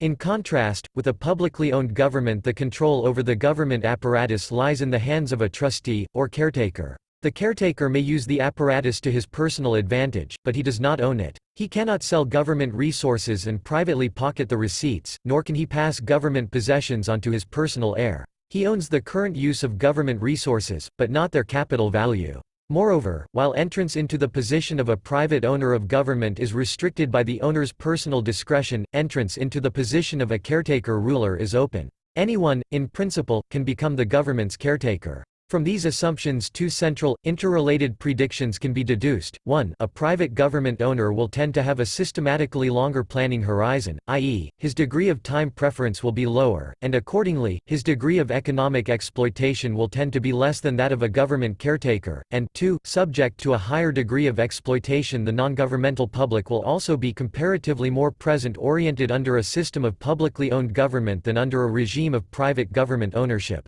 A private government owner will predictably try to maximize his total wealth, i.e., the present value of his estate and his current income. He will not want to increase his current income at the expense of a more than proportional drop in the present value of his assets, and because acts of current income acquisition invariably have repercussions on present asset values, reflecting the value of all future, expected, asset earnings discounted by the rate of time preference, private ownership in and of itself leads to economic calculation and thus promotes farsightedness. In the case of the private ownership of government, this implies a distinct moderation with respect to the ruler's incentive to exploit his monopoly privilege of expropriation, for acts of expropriation are by their nature parasitic upon prior acts of production on the part of the non-governmental public. Where nothing has first been produced, nothing can be expropriated, and where everything is expropriated, all future production will come to a shrieking halt. Accordingly, a private government owner will want to avoid exploiting his subjects so heavily, for instance, as to reduce his future earnings potential to such an extent that the present value of his estate actually falls.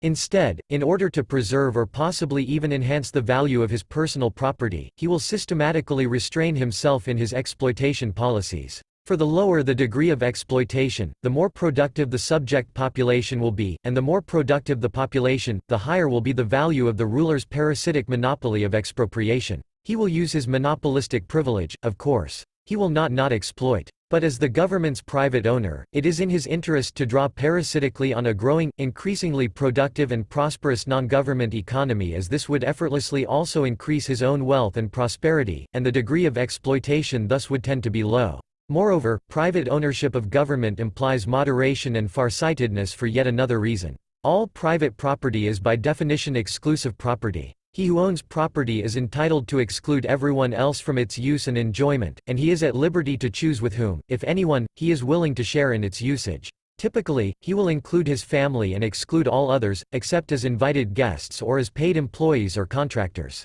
Only the ruling family, and to a minor extent its friends, employees and business partners, share in the enjoyment of the expropriated resources and can thus lead a parasitic life. Because of these restrictions regarding entrance into government and the exclusive status of the individual ruler and his family, private government ownership stimulates the development of a clear class consciousness on the part of the non-government public and promotes the opposition and resistance to any expansion of the government's exploitative power. A clear-cut distinction between the few rulers on the one hand and the many ruled on the other exists, and there is little risk or hope of anyone of either class ever falling or rising from one class to the other. Confronted with an almost insurmountable barrier in the way of upward mobility, the solidarity among the ruled, their mutual identification as actual or potential victims of governmental property rights violations, is strengthened, and the risk to the ruling class of losing its legitimacy as the result of increased exploitation is heightened. In distinct contrast, the caretaker of a publicly owned government will try to maximize not total government wealth, capital values and current income, but current income regardless, and at the expense, of capital values. Indeed, even if the caretaker wishes to act differently, he cannot, for as public property government resources are unsaleable, and without market prices economic calculation is impossible. Accordingly, it must be regarded as unavoidable that public government ownership will result in continual capital consumption. Instead of maintaining or even enhancing the value of the government estate, as a private owner would tend to do, a government's temporary caretaker will quickly use up as much of the government resources as possible, for what he does not consume now, he may never be able to consume. In particular, a caretaker, as distinct from a government's private owner, has no interest in not ruining his country. For why should he not want to increase his exploitation, if the advantage of a policy of moderation, the resulting higher capital value of the government estate, cannot be reaped privately, while the advantage of the opposite policy of increased exploitation, a higher current income, can be so reaped? To a caretaker, unlike to a private owner, moderation has only disadvantages. In addition, with a publicly owned government, anyone in principle can become a member of the ruling class or even the supreme power. The distinction between the rulers and the ruled as well as the class consciousness of the ruled become blurred. The illusion even arises that the distinction no longer exists, that with a public government no one is ruled by anyone, but everyone instead rules himself. Accordingly, public resistance against government power is systematically weakened. While exploitation and expropriation before might have appeared plainly oppressive and evil to the public, they seem much less so, mankind being what it is, once anyone may freely enter the ranks of those who are at the receiving end. Consequently, not only will exploitation increase, whether openly in the form of higher taxes or discreetly as increased governmental money creation, inflation, or legislative regulation. Likewise, the number of government employees, public servants, will rise absolutely as well as relatively to private employment, in particular attracting and promoting individuals with high degrees of time preference, and limited farsightedness. In contrast to the right of self-defense in the event of a criminal attack, the victim of government violations of private property rights may not legitimately defend himself against such violations. The imposition of a government tax on property or income violates a property owner's and income producer's rights as much as theft does. In both cases, the owner-producer's supply of goods is diminished against his will and without his consent. Government money or liquidity creation involves no less a fraudulent expropriation of private property owners than the operations of a criminal counterfeiting gang. As well, any government regulation as to what an owner may or may not do with his property, beyond the rule that no one may physically damage the property of others and that all exchange and trade be voluntary and contractual, implies the taking of somebody's property, on a par with acts of extortion, robbery, or destruction. But taxation, the government's provision for liquidity, and government regulations, unlike their criminal equivalents, are considered legitimate, and the victim of government interference, unlike the victim of a crime, is not entitled to physically defend and protect his property. Owing to their legitimacy, then, government violations of property rights affect individual time preferences in a systematically different and much more profound way than does crime. Like crime, all government interference with private property rights reduces someone's supply of present goods and thus raises his effective time preference rate. However, government offenses, unlike crime, simultaneously raise the time preference degree of actual and potential victims because they also imply a reduction in the supply of future goods, a reduced rate of return on investment. Crime, because it is illegitimate, occurs only intermittently. The robber disappears from the scene with his loot and leaves his victim alone. Thus, crime can be dealt with by increasing one's demand for protective goods and services relative to that for non-protection goods so as to restore or even increase one's future rate of investment return and make it less likely that the same or a different robber will succeed a second time. In contrast, because they are legitimate, governmental property rights violations are continual. The offender does not disappear into hiding but stays around, and the victim does not arm himself but must, at least he is generally expected to, remain defenseless. The actual and potential victims of government property rights violations, as demonstrated by their continued defenselessness vis-a-vis their offenders, respond by associating a permanently higher risk with all future production and systematically adjusting their expectations concerning the rate of return on all future investment downward. By simultaneously reducing the supply of present and expected future goods, governmental property rights violations not only raise time preference rates with given schedules but also time preference schedules. Because owner-producers are and see themselves as defenseless against future victimization by government agents, their expected rate of return on productive, future-oriented actions is reduced all around, and accordingly, all actual and potential victims become more present-oriented. Moreover, because the degree of exploitation is comparatively higher under a publicly owned government, this tendency toward present orientation will be significantly more pronounced if the government is publicly owned than if it is owned privately.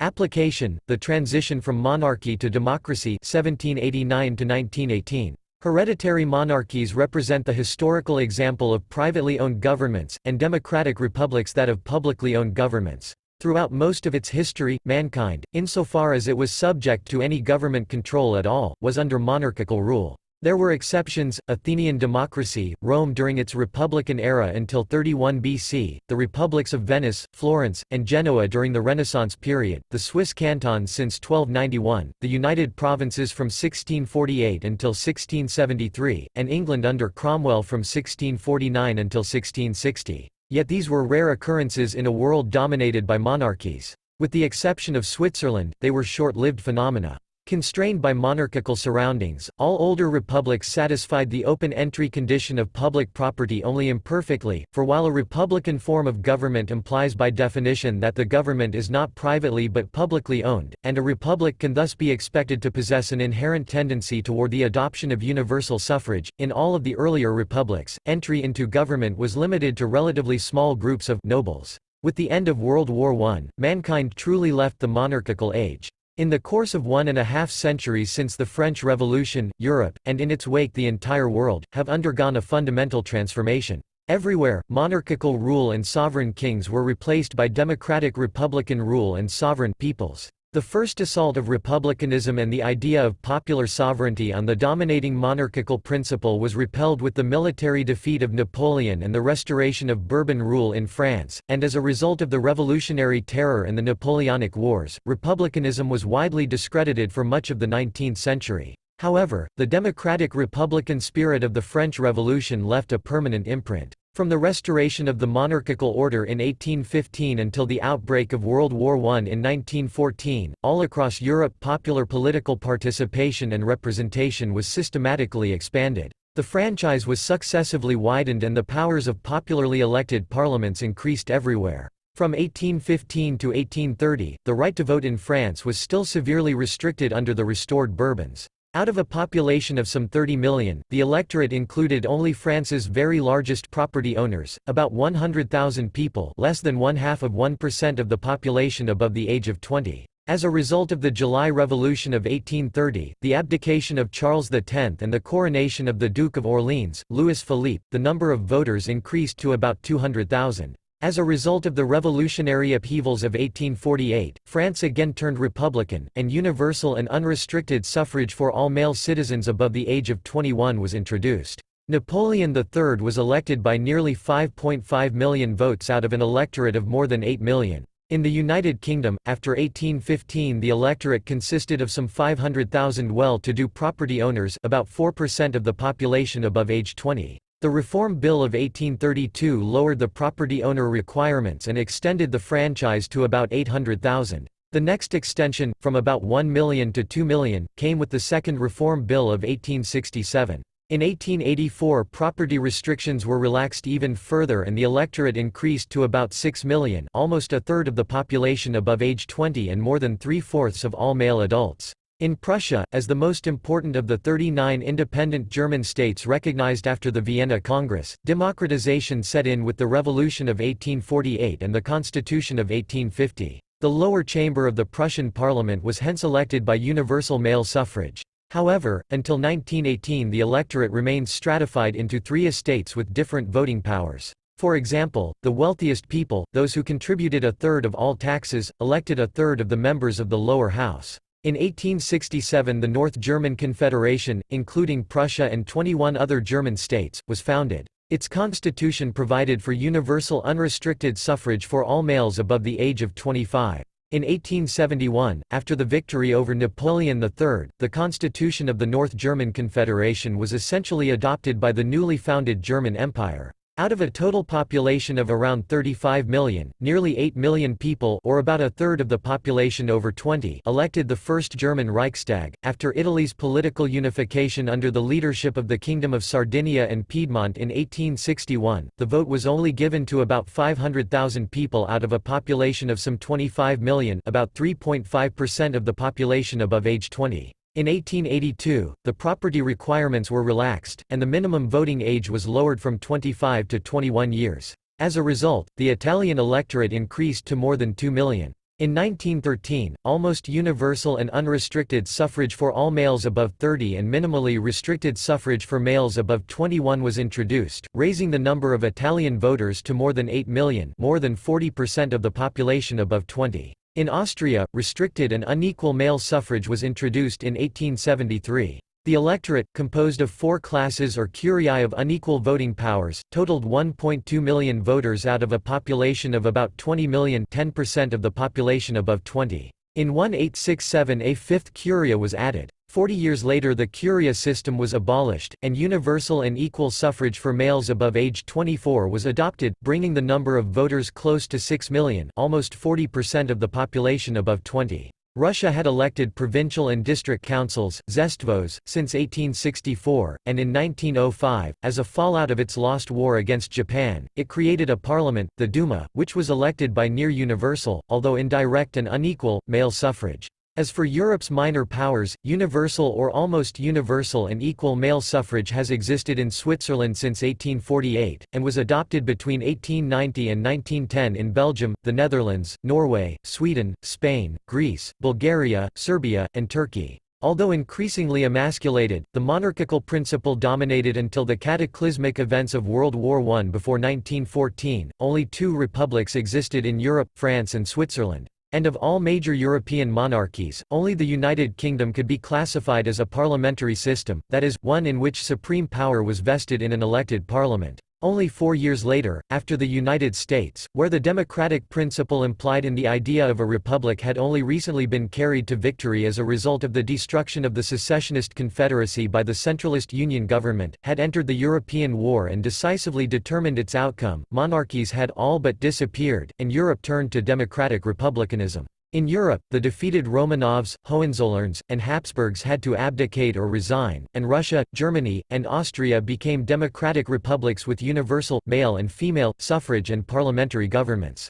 Likewise, all of the newly created successor states, Poland, Finland, Estonia, Latvia, Lithuania, Hungary, and Czechoslovakia with the sole exception of Yugoslavia, adopted democratic republican constitutions. In Turkey and Greece, the monarchies were overthrown. Even where monarchies remained nominally in existence, as in Great Britain, Italy, Spain, Belgium, the Netherlands, and the Scandinavian countries, monarchs no longer exercised any governing power. Universal adult suffrage was introduced, and all government power was invested in parliaments and public officials. A new world order, the democratic Republican age under the aegis of a dominating U.S. government, had begun. Interestingly, the Swiss Republic, which had been the first country to establish universal male suffrage in 1848, was the last to expand suffrage also to women in 1971. Similarly, the French Republic, where universal male suffrage had existed since 1848, extended the franchise to women only in 1945. Evidence and illustrations, exploitation and present ORIENTEDNESS under monarchy and democratic republicanism. From the viewpoint of economic theory, the end of World War I can be identified as the point in time at which private government ownership was completely replaced by public government ownership, and whence a systematic tendency toward increased exploitation, government growth, and rising degrees of social time preference, presentorientedness, can be expected to take off. Indeed, such has been the grand, underlying theme of post-World War I Western history, with some forebodings in the last third of the 19th century in conjunction with an increased emasculation of the ancient regimes. From 1918 onward, practically all indicators of governmental exploitation and of rising time preferences have exhibited a systematic upward tendency. Indicators of exploitation. There is no doubt that the amount of taxes imposed on civil society increased during the monarchical age. However, throughout the entire period, the share of government revenue remained remarkably stable and low. Economic historian Carlo M. Cipolla concludes, "All in all, one must admit that the portion of income drawn by the public sector most certainly increased from the 11th century onward all over Europe, but it is difficult to imagine that, apart from particular times and places, the public power ever managed to draw more than 5 to 8% of national income." And he then goes on to note that this portion was not systematically exceeded until the second half of the 19th century. In feudal times, observes Bertrand de Jouvenel, state expenditures, as we now call them, were thought of, as the king's own expenditures, which he incurred by virtue of his station. When he came into his station, he simultaneously came into an estate in the modern sense of the word, i.e., he found himself endowed with property rights ensuring an income adequate to the king's needs. It is somewhat as if a government of our own times were expected to cover its ordinary expenditures from the proceeds of state-owned industries. In the course of the political centralization during the 16th and 17th centuries, additional sources of government revenue had been opened up: customs, excise duties, and land taxes. However, up until the mid-19th century, of all Western European countries only the United Kingdom, for instance, had an income tax from 1843 on. France first introduced some form of income tax in 1873, Italy in 1877, Norway in 1892, the Netherlands in 1894, Austria in 1898, Sweden in 1903, the US in 1913, Switzerland in 1916, Denmark and Finland in 1917, Ireland and Belgium in 1922, and Germany in 1924. Yet even at the time of the outbreak of World War I, total government expenditure as a percentage of gross domestic product (GDP) typically had not risen above 10% and only rarely, as in the case of Germany, exceeded 15%. In striking contrast, with the onset of the democratic republican age, total government expenditures as a percentage of GDP typically increased to 20 to 30% in the course of the 1920s and 1930s, and by the mid-1970s had generally reached 50%. There is also no doubt that total government employment increased during the monarchical age.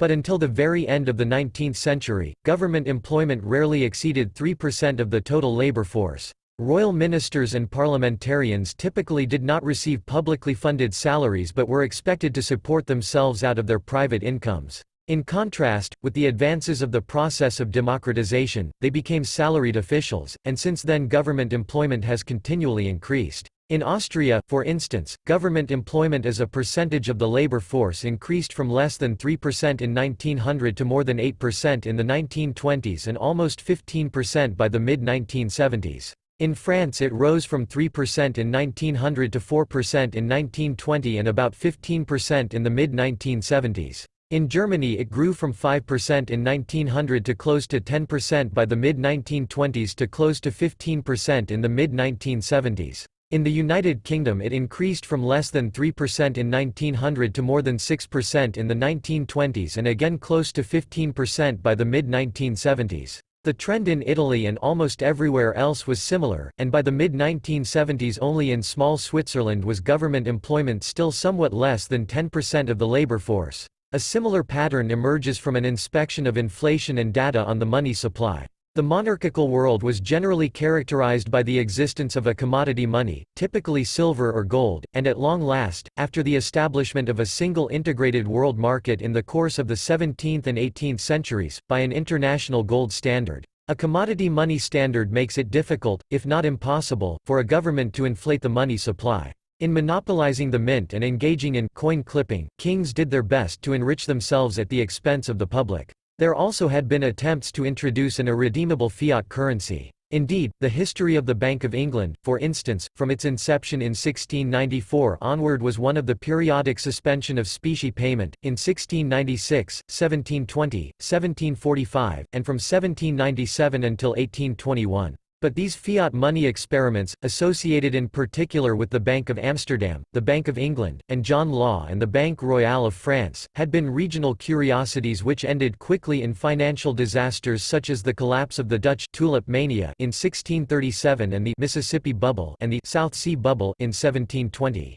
As hard as they tried, monarchical rulers did not succeed in establishing monopolies of pure fiat currencies, i.e., of irredeemable government paper monies, which can be created virtually out of thin air, at practically no cost. No particular individual, not even a king, could be trusted with an extraordinary monopoly such as this. Predictably, government expenditures typically rose during war times. However, the pattern described above applies to war times as well. In Great Britain, for instance, during the height of the Napoleonic Wars government expenditures as a percentage of GDP climbed to almost 25%. In contrast, during World War I it reached almost 50%, and during World War II it rose to well above 60%. In fact, the current share of government employment of about 15% of the labor force must be considered systematically underestimated, for apart from excluding all military personnel it also excludes the personnel in hospitals, welfare institutions, social insurance agencies, and nationalized industries. It was only under conditions of democratic republicanism, of anonymous and impersonal rule, that this feat was accomplished.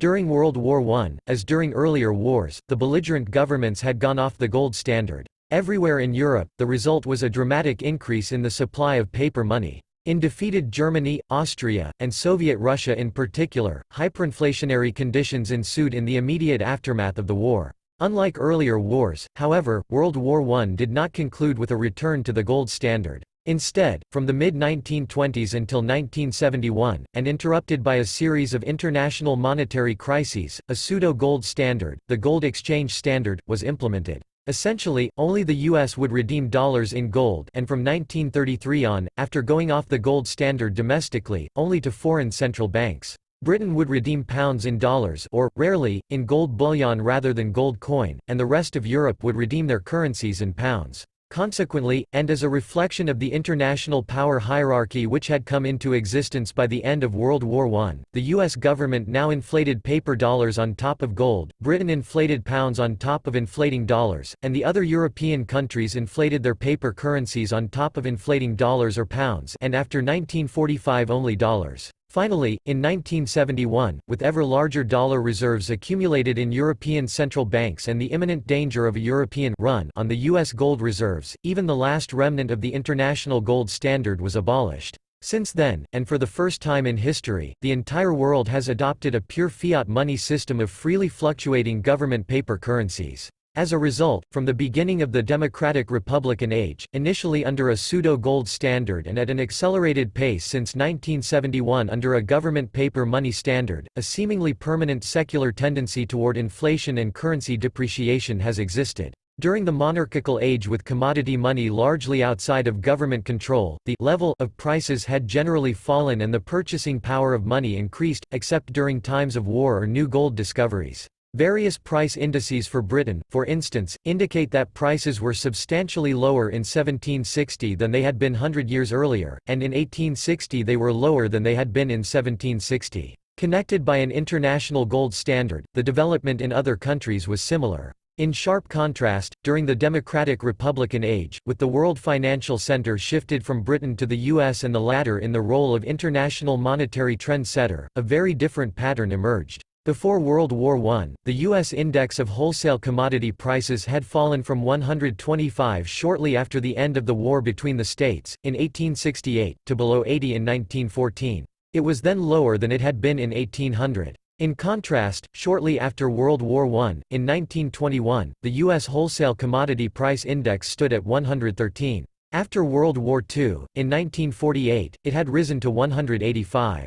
In 1971 it was 255, by 1981 it reached 658, and in 1991 it was near 1,000. During only 2 decades of irredeemable fiat money, the Consumer Price Index in the U.S. rose from 40 in 1971 to 136 in 1991, in the United Kingdom it climbed from 24 to 157, in France from 30 to 137, and in Germany from 56 to 6. Similarly, during more than 70 years, from 1845 until the end of World War I in 1918, the British money supply had increased about 6-fold. In distinct contrast, during the 73 years from 1918 until 1991, the U.S. money supply increased more than 64-fold. In addition to taxation and inflation, a government can resort to debt in order to finance its current expenditures. As with taxation and inflation, there is no doubt that government debt increased in the course of the monarchical age. However, as predicted theoretically, in this field monarchs also showed considerably more moderation and farsightedness than democratic Republican caretakers. Throughout the monarchical age, government debts were essentially war debts. While the total debt thereby tended to increase over time, during peacetime at least monarchs characteristically reduced their debts. The British example is fairly representative. In the course of the 18th and 19th centuries, government debt increased. It was £76 million after the Spanish War in £1,748,127 million after the 7 Years' War in 1763, £232 million after the American War of Independence in 1783, and £900 million after the Napoleonic Wars in 1815. Yet during each peacetime period, from 1727 to 1739, from 1748 to 1756, and from 1762 to 1775, total debt actually decreased. From 1815 until 1914, the British national debt fell from a total of 900 to below £700 million.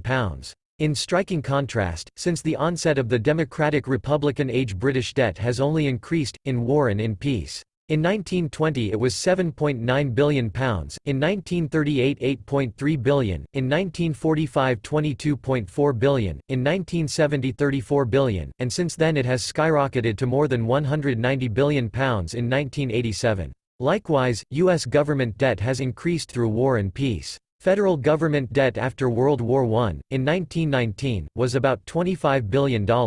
In 1940 it was $43 billion, and after World War II, in 1946, it stood at about $270 billion. By 1970 it had risen to $370 billion, and since 1971, under a pure fiat money regime, it has literally exploded. In 1979 it was about $840 billion, and in 1985 more than $1.8 trillion. In 1988 it reached almost $2.5 trillion, by 1992 it exceeded $3 trillion, and presently it stands at approximately $6 trillion. A remarkable distinction between the monarchical and the democratic republican age also exists regarding the development and recognition of monetary theory. The early theoretician of fiat money and credit, John Law, having had his turn at monetary reform from 1711 to 1720, secretly left France and sought refuge in Venice, where he died impoverished and forgotten. In distinct contrast, John Law's 20th-century successor, John Maynard Keynes, who bore responsibility for the demise of the classical gold standard during the post-World War I era, and who left behind the Bretton Woods system which collapsed in 1971, was honored during his lifetime and is still honored today as the world's foremost economist. If nothing else, Keynes's personal philosophy of hedonism and present orientation, which is summarized in his famous dictum that "in the long run we are all dead," indeed sums up the very spirit of the democratic age. Similarly, Milton Friedman, who bears much responsibility for the post-1971 monetary order and thus for the most inflationary peacetime period in all of human history, is hailed as one of the great economists. Finally, the same tendency toward increased exploitation and present orientation emerges upon examination of government legislation and regulation. During the monarchical age, with a clear-cut distinction between the ruler and the ruled, the king and his parliament were held to be under the law. They applied pre-existing law as judge or jury. They did not make law. Writes Bertrand de Jouvenel, the monarch was looked on only as judge and not as legislator. He made subjective rights respected and respected them himself. He found these rights in being and did not dispute that they were anterior to his authority. Subjective rights were not held on the precarious tenure of grant but were freehold possessions. The sovereign's right also was a freehold. It was a subjective right as much as the other rights, though of a more elevated dignity, but it could not take the other rights away. Indeed, there was a deep-seated feeling that all positive rights stood or fell together. If the king disregarded a private citizen's title to his land, so might the king's title to his throne be disregarded. The profound if obscure concept of legitimacy established the solidarity of all rights. No change in these rights could be effected without the consent of their holders. Furthermore, constrained by a commodity money standard, monarchs were unable to monetize their debt.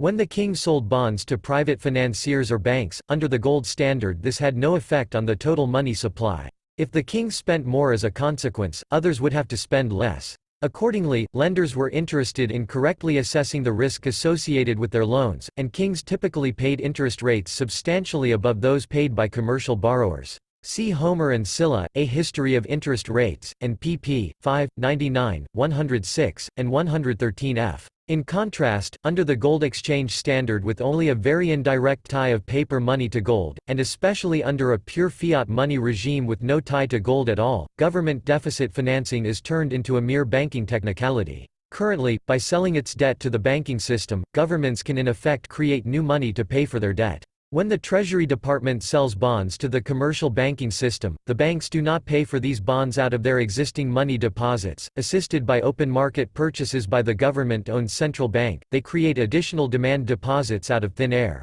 The banking system does not spend less as a consequence of the government spending more.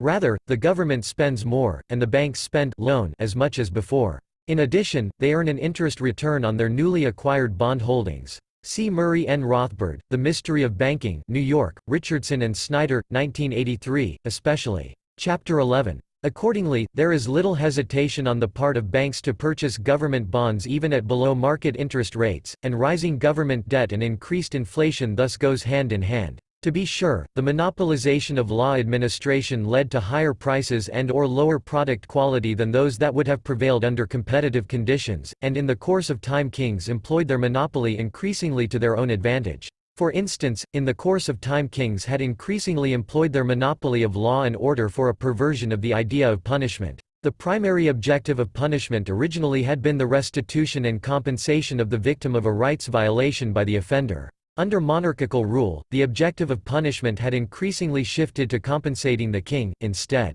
However, while this practice implied an expansion of government power, it did not involve any redistribution of wealth and income within civil society, nor did it imply that the king himself was exempt from the standard provisions of private law. Private law was still supreme. And indeed, as late as the beginning of the 20th century, A.V. Dicey could still maintain that as for Great Britain, for instance, legislative law, public law, as distinct from pre-existing law, private law, did not exist. The law governing the relationships between private citizens was still considered fixed and immutable, and government agents in their relationship with private citizens were regarded as bound by the same laws as any private citizen. In striking contrast, under democracy, with the exercise of power shrouded in anonymity, presidents and parliaments quickly came to rise above the law. They became not only judge but legislator, the creator of new law.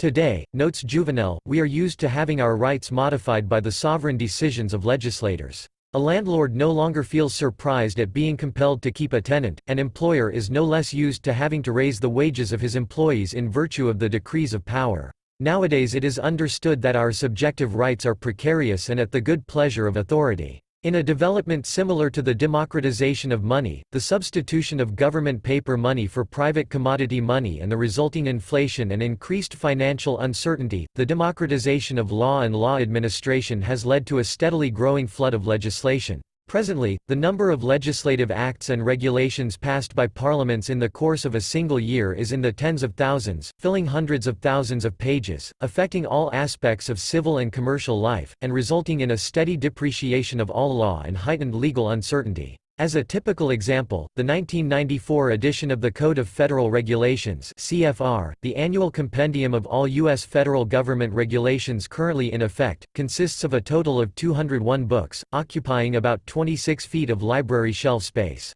The Code's index alone is 754 pages. The Code contains regulations concerning the production and distribution of almost everything imaginable, from celery, mushrooms, watermelons, watchbands, the labeling of incandescent light bulbs, hosiery, parachute jumping, iron and steel manufacturing, sexual offenses on college campuses to the cooking of onion rings made out of diced onions, revealing the almost totalitarian power of a democratic government. Indicators of present-orientedness. The phenomenon of social time preference is somewhat more elusive than that of expropriation and exploitation, and it is more complicated to identify suitable indicators of present orientation.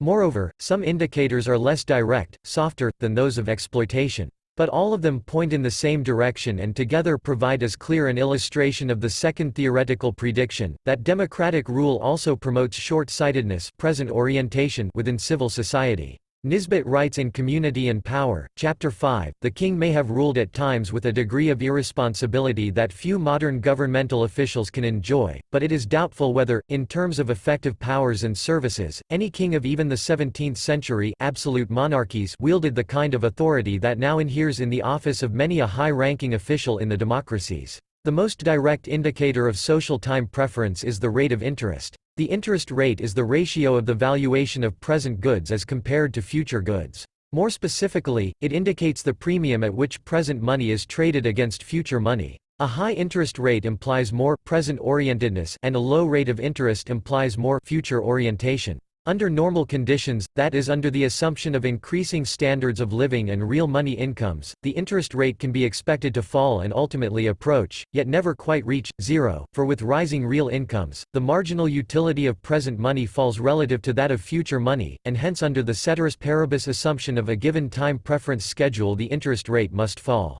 Consequently, savings and investment will increase, future real incomes will be still higher, and so on. In fact, a tendency toward falling interest rates characterizes mankind's suprasecular trend of development. Minimum interest rates on normal safe loans were around 16% at the beginning of Greek financial history in the 6th century BC, and fell to 6% during the Hellenistic period. In Rome, minimum interest rates fell from more than 8% during the earliest period of the Republic to 4% during the 1st century of the Empire. In 13th century Europe, the lowest interest rates on safe loans were 8%. In the 14th century they came down to about 5%. In the 15th century they fell to 4%. In the 17th century they went down to 3%. And at the end of the 19th century minimum interest rates had further declined to less than 2.5%. This trend was by no means smooth. It was frequently interrupted by periods, sometimes as long as centuries, of rising interest rates. However, such periods were associated with major wars and revolutions such as the Hundred Years' War during the 14th century, the wars of religion from the late 16th to the early 17th century, the American and French revolutions and the Napoleonic Wars from the late 18th to the early 19th century, and the two world wars in the 20th century. Furthermore, whereas high or rising minimum interest rates indicate periods of generally low or declining living standards, the overriding opposite tendency toward low and falling interest rates reflects mankind's overall progress, its advance from barbarism to civilization. Specifically, the trend toward lower interest rates reflects the rise of the Western world, its people's increasing prosperity, farsightedness, intelligence, and moral strength, and the unparalleled height of 19th-century European civilization. With this historical backdrop and in accordance with economic theory, then, it should be expected that 20th-century interest rates would be still lower than 19th-century rates. Indeed, only two possible explanations exist why this is not so. The first possibility is that 20th-century real incomes did not exceed, or even fell below, 19th-century incomes. However, this explanation can be ruled out on empirical grounds, for it seems fairly uncontroversial that 20th-century incomes are in fact higher. Then only the second explanation remains. If real incomes are higher but interest rates are not lower, then the ceteris paribus clause can no longer be assumed true. Rather, the social time preference schedule must have shifted upward. That is, the character of the population must have changed. People on the average must have lost in moral and intellectual strength and become more present-oriented. Indeed, this appears to be the case. From 1815 onward, throughout Europe and the Western world minimum interest rates steadily declined to a historic low of well below 3% on the average at the turn of the century. With the onset of the democratic republican age this earlier tendency came to a halt and seems to have changed direction, revealing 20th-century Europe and the US as declining civilizations. An inspection of the lowest decennial average interest rates for Britain, France, the Netherlands, Belgium, Germany, Sweden, Switzerland, and the US, for instance, shows that during the entire post-World War I era interest rates in Europe were never as low as or lower than they had been during the second half of the 19th century. Only in the US, in the 1950s, did interest rates ever fall below late 19th century rates. Yet this was only a short-lived phenomenon, and even then US interest rates were not lower than they had been in Britain during the second half of the 19th century. Instead, 20th-century rates were significantly higher than 19th-century rates universally, and if anything they have exhibited a rising tendency. This conclusion does not substantially change, even when it is taken into account that modern interest rates, in particular since the 1970s, include a systematic inflation premium. After adjusting recent nominal interest rates for inflation in order to yield an estimate of real interest rates, contemporary interest rates still appear to be significantly higher than they were 100 years ago. On the average, minimum long-term interest rates in Europe and the US nowadays seem to be well above 4% and possibly as high as 5%, that is above the interest rates of 17th-century Europe and as high or higher than 15th-century rates. Likewise, current U.S. savings rates of around 5% of disposable income are no higher than they were more than 300 years ago in a much poorer 17th-century England. Parallel to this development and reflecting a more specific aspect of the same underlying phenomenon of high or rising social time preferences, indicators of family disintegration, dysfunctional families, have exhibited a systematic increase. Until the end of the 19th century, the bulk of government spending, typically more than 50%, went to financing the military. Assuming government expenditures to be then about 5% of the national product, this amounted to military expenditures of 2.5% of the national product. The remainder went to government administration. Welfare spending or public charity played almost no role. Insurance was considered to be in the province of individual responsibility, and poverty relief seen as the task of voluntary charity. In contrast, as a reflection of the egalitarianism inherent in democracy, from the beginning of the democratization in the late 19th century onward came the collectivization of individual responsibility. Military expenditures have typically risen to 5 to 10% of the national product in the course of the 20th century. But with public expenditures currently making up 50% of the national product, military expenditures now only represent 10 to 20% of total government spending. The bulk of public spending, typically more than 50% of total expenditures or 25% of the national product, is now eaten up by public welfare spending, by compulsory government insurance against illness, occupational injuries, old age, unemployment, and an ever-expanding list of other disabilities. Consequently, by increasingly relieving individuals of the responsibility of having to provide for their own health, safety, and old age, the range and temporal horizon of private provisionary action have been systematically reduced. In particular, the value of marriage, family, and children have fallen, since one can fall back on public assistance. Thus, since the onset of the democratic republican age the number of children has declined, and the size of the endogenous population has stagnated or even fallen. For centuries, until the end of the 19th century, the birth rate was almost constant, somewhere between 30 to 40 per 1,000 population, usually somewhat higher in predominantly Catholic and lower in Protestant countries. In sharp contrast, during the 20th century birth rates all over Europe and the US have experienced a dramatic decline, down to about 15 to 20 per 1,000. At the same time, the rates of divorce, illegitimacy, single parenting, singledom, and abortion have steadily increased, while personal savings rates have begun to stagnate or even fall rather than rise proportionally or even over-proportionally with rising incomes.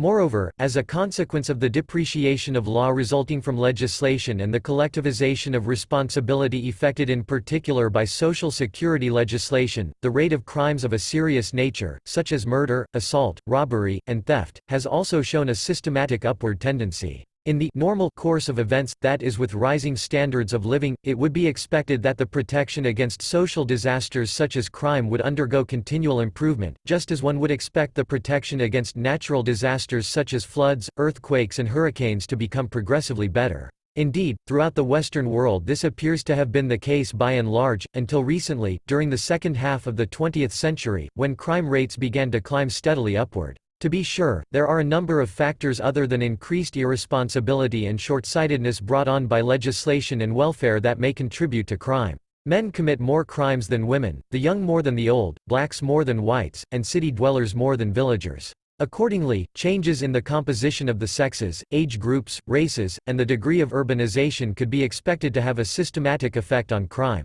However, all of these factors are relatively stable and thus cannot account for any systematic change in the long-term downward trend of crime rates. As for European countries, their populations were and are comparatively homogeneous, and in the US, the proportion of blacks has remained stable. The sex composition is largely a biological constant, and as a result of wars, only the proportion of males has periodically fallen, thus actually reinforcing the normal trend toward falling crime rates. Similarly, the composition of age groups has changed only slowly, and due to declining birth rates and higher life expectancies the average age of the population has actually increased, thus helping to depress crime rates still further. Finally, the degree of urbanization began to increase dramatically from about 1800 onward. A period of rising crime rates during the early 19th century can be attributed to this initial spurt of urbanization. Yet after a period of adjustment to the new phenomenon of urbanization, from the mid-19th century onward, the countervailing tendency toward falling crime rates took hold again, despite the fact that the process of rapid urbanization continued for about another 100 years. And when crime rates began to move systematically upward, from the mid-20th century onward, the process of increasing urbanization had actually come to a halt. It thus appears that the phenomenon of rising crime rates cannot be explained other than with reference to the process of democratization, by a rising degree of social time preference, an increasing loss of individual responsibility, intellectually and morally, and a diminished respect for all law, moral relativism, stimulated by an unabated flood of legislation. Of course, high time preference is by no means equivalent with crime. A high time preference can also find expression in such perfectly lawful activities as recklessness, unreliability, poor manners, laziness, stupidity, or hedonism.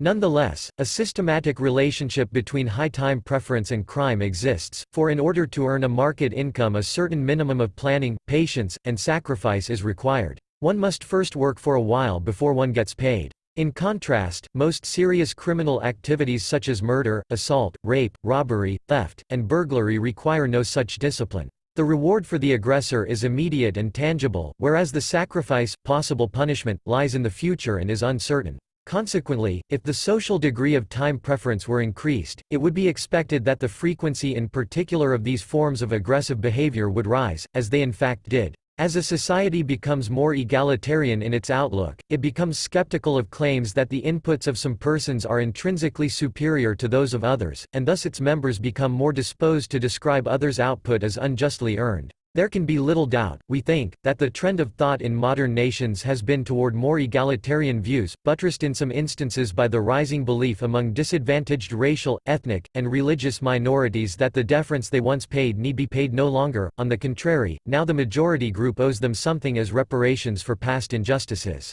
Of course, persons can acquire more egalitarian or even more reparations-seeking views without becoming more criminal. But at the margin, some individuals, perhaps those impulsive ones who value the products of an affluent society, find that value suddenly enhanced when they allow themselves to be persuaded that the current owner of a car has no greater, i.e., no more just, claim to it than they do. Data on changes in internalized inhibitions against crime are virtually non-existent. However, one tantalizing but isolated fact may suggest that internalized inhibitions have in fact changed, at least in some societies. Wolpen finds that in England the ratio of murderers who committed suicide before being arrested to all convicted murderers fell more or less steadily from about 3 out of 4 in 1929 to about 1 in 4 in 1967. The threat of punishment at the hands of the law is unlikely to deter the present-oriented person. The gains he expects from the illegal act are very near to the present, whereas the punishment that he would suffer, in the unlikely event of his being both caught and punished, lies in a future too distant for him to take into account. For the normal person there are of course risks other than the legal penalty that are strong deterrents: disgrace, loss of job, hardship for wife and children if one is sent to prison, and soon. The present-oriented person does not run such risks. He need not fear losing his job since he works intermittently or not at all, and for his wife and children, he contributes little or nothing to their support and they may well be better off without him.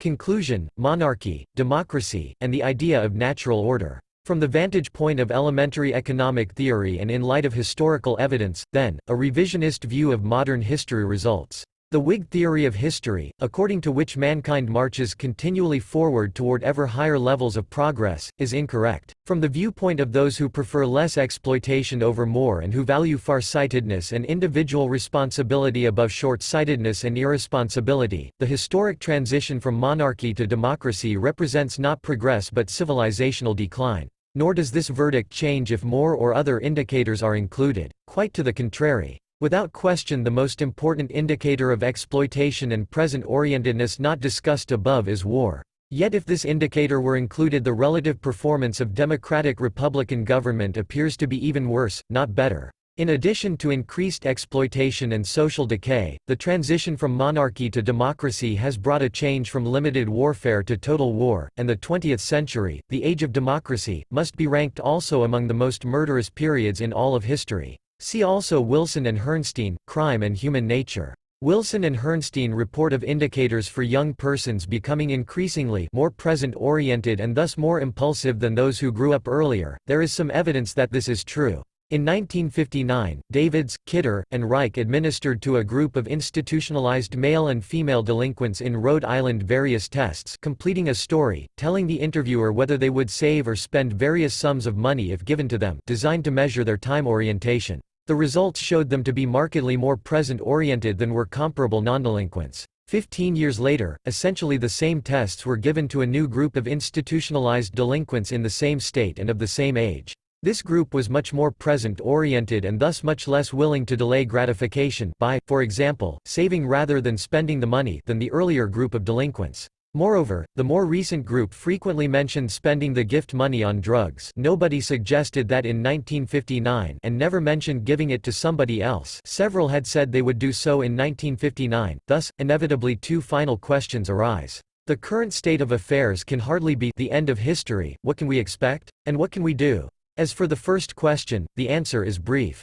At the end of the 20th century, democratic republicanism in the U.S. and all across the Western world has apparently exhausted the reserve fund that was inherited from the past. For decades, until the 1990s boom, real incomes have stagnated or even fallen. The public debt and the cost of social security systems have brought on the prospect of an imminent economic meltdown.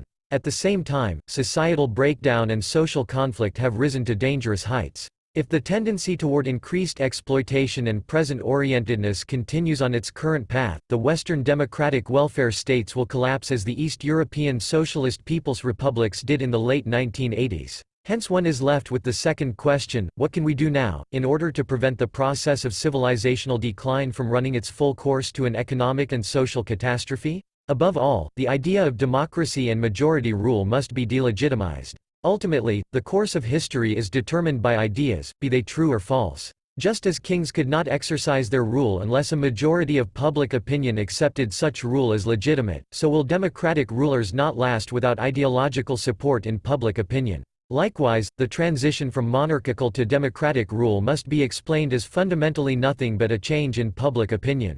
In fact, until the end of World War I, the overwhelming majority of the public in Europe accepted monarchical rule as legitimate. Today, hardly anyone would do so. On the contrary, the idea of monarchical government is considered laughable. Consequently, a return to the ancient regime must be regarded as impossible. The legitimacy of monarchical rule appears to have been irretrievably lost. Nor would such a return be a genuine solution. For monarchies, whatever their relative merits, do exploit and do contribute to present-orientedness as well.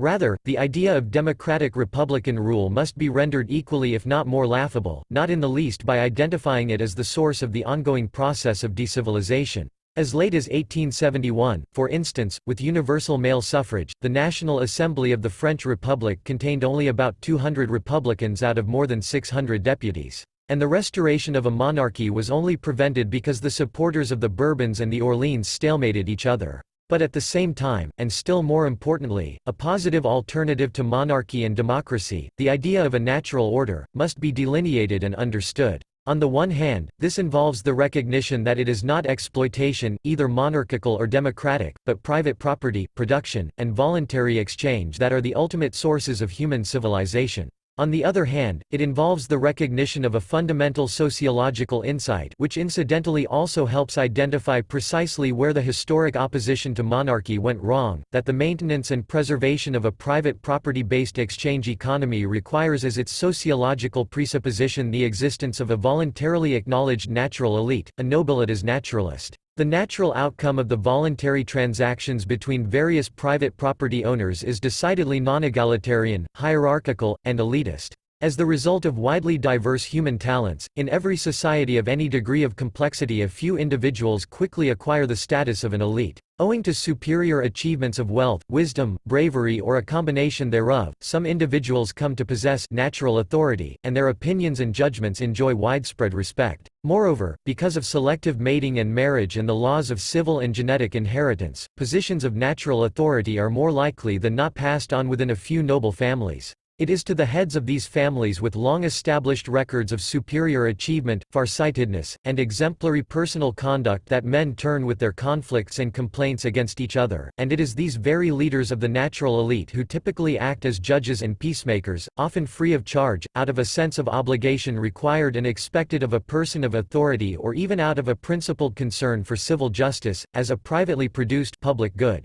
In fact, the endogenous origin of a monarchy, as opposed to its exogenous origin via conquest, can only be understood against the background of a prior order of natural elites. The small but decisive step in the transition to monarchical rule, the original sin, consisted precisely in the monopolization of the function of judge and peacemaker. The step was taken once a single member of the voluntarily acknowledged natural elite, the king, insisted, against the opposition of other members of the social elite, that all conflicts within a specified territory be brought before him and conflicting parties no longer choose any other judge or peacekeeper but him. From this moment on, law and law enforcement became more expensive. Instead of being offered free of charge or for a voluntary payment, they were financed with the help of a compulsory tax. At the same time, the quality of law deteriorated. Instead of upholding the pre-existing law and applying universal and immutable principles of justice, a monopolistic judge, who did not have to fear losing clients as a result of being less than impartial in his judgments, could successively alter the existing law to his own advantage.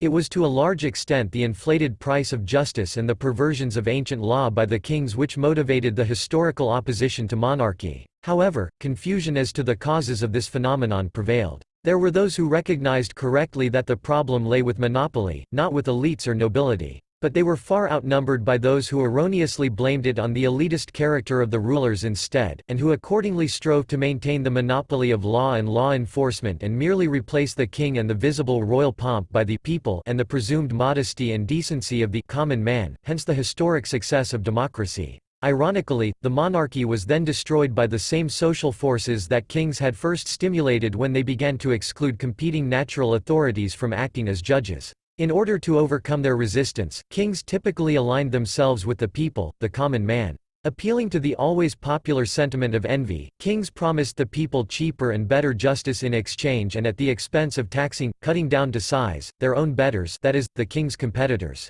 When the king's promises turned out to be empty, as was to be predicted, the same egalitarian sentiments which they had previously courted now focused and turned against them. After all, the king himself was a member of the nobility, and as a result of the exclusion of all other judges, his position had become only more elevated and elitist and his conduct only more arrogant. Accordingly, it appeared only logical then that kings, too, should be brought down and that the egalitarian policies, which monarchs had initiated, be carried through to their ultimate conclusion, the monopolistic control of the judiciary by the common man. Predictably, as explained and illustrated in detail above, the democratization of law and law enforcement, the substitution of the people for the king, made matters only worse. However, the price of justice and peace has risen astronomically, and all the while the quality of law has steadily deteriorated to the point where the idea of law as a body of universal and immutable principles of justice has almost disappeared from public opinion and has been replaced by the idea of law as legislation, government-made law. At the same time, democracy has succeeded where monarchy only made a modest beginning, in the ultimate destruction of the natural elites. The fortunes of great families have dissipated, and their tradition of culture and economic independence, intellectual farsightedness, and moral and spiritual leadership has been forgotten. Rich men still exist today, but more frequently than not they owe their fortune now directly or indirectly to the state. Hence, they are often more dependent on the state's continued favors than people of far lesser wealth. They are typically no longer the heads of long-established leading families but nouveau riches. Their conduct is not marked by special virtue, dignity, or taste but is a reflection of the same proletarian mass culture of present-orientedness, opportunism, and hedonism that the rich now share with everyone else. Consequently, their opinions carry no more weight in public opinion than anyone else's. See on this Henri Piron, Medieval Cities 1974. The clear interest of the monarchy, writes Piron, was to support the adversaries of high feudalism. Naturally, help was given whenever it was possible to do so without becoming obligated to these city middle classes who in arising against their lords fought, to all intents and purposes, in the interests of royal prerogatives. To accept the king as arbitrator of their quarrel was, for the parties in conflict, to recognize his sovereignty. The entry of the burghers upon the political scene had as a consequence the weakening of the contractual principle of the feudal state to the advantage of the principle of the authority of the monarchical state. It was impossible that royalty should not take count of this and seize every chance to show its goodwill to the communes which, without intending to do so, labored so usefully in its behalf. Hence, when democratic rule has finally exhausted its legitimacy, the problem faced will be significantly more difficult than when kings lost their legitimacy. Then, it would have been sufficient to abolish the king's monopoly of law and law enforcement and replace it with a natural order of competing jurisdictions, because remnants of natural elites who could have taken on this task still existed. Now, this will no longer suffice. If the monopoly of law and law enforcement of democratic governments is dissolved, there appears to be no other authority to whom one can turn for justice, and chaos would seem to be inevitable. Thus, in addition to advocating the abdication of democracy, it is now of central strategic importance that at the same time ideological support be given to all decentralizing or even secessionist social forces. In other words, the tendency toward political centralization that has characterized the Western world for many centuries, first under monarchical rule and then under democratic auspices, must be systematically reversed. Even if as a result of a secessionist tendency a new government, whether democratic or not, should spring up, territorially smaller governments and increased political competition will tend to encourage moderation as regards exploitation. In any case, only in small regions, communities or districts will it be possible again for a few individuals, based on the popular recognition of their economic independence, outstanding professional achievement, morally impeccable personal life, and superior judgment and taste, to rise to the rank of natural, voluntarily acknowledged authorities and lend legitimacy to the idea of a natural order of competing judges and overlapping jurisdictions, an anarchic private law society, as the answer to monarchy and democracy. In a sound society, writes Wilhelm Röpke, leadership, responsibility, and exemplary defense of the society's guiding norms and values must be the exalted duty and unchallengeable right of a minority that forms and is willingly and respectfully recognized as the apex of a social pyramid hierarchically structured by performance. Mass society must be counteracted by individual leadership, not on the part of original geniuses or eccentrics or will-o'-the-wisp intellectuals, but, on the contrary, on the part of people with courage to reject eccentric novelty for the sake of the old truths which Goethe admonishes us to hold on to and for the sake of historically proved, indestructible, and simple human values. In other words, we need the leadership of ascetics of civilization, secularized saints as it were, who in our age occupy a place which must not for long remain vacant at any time and in any society. That is what those have in mind who say that the revolt of the masses must be countered by another revolt, the revolt of the elite. What we need is true nobilitas naturalis. No era can do without it, least of all ours, when so much is shaking and crumbling away. We need a natural nobility whose authority is, fortunately, readily accepted by all men, an elite deriving its title solely from supreme performance and peerless moral example and invested with the moral dignity of such a life. Only a few from every stratum of society can ascend into this thin layer of natural nobility.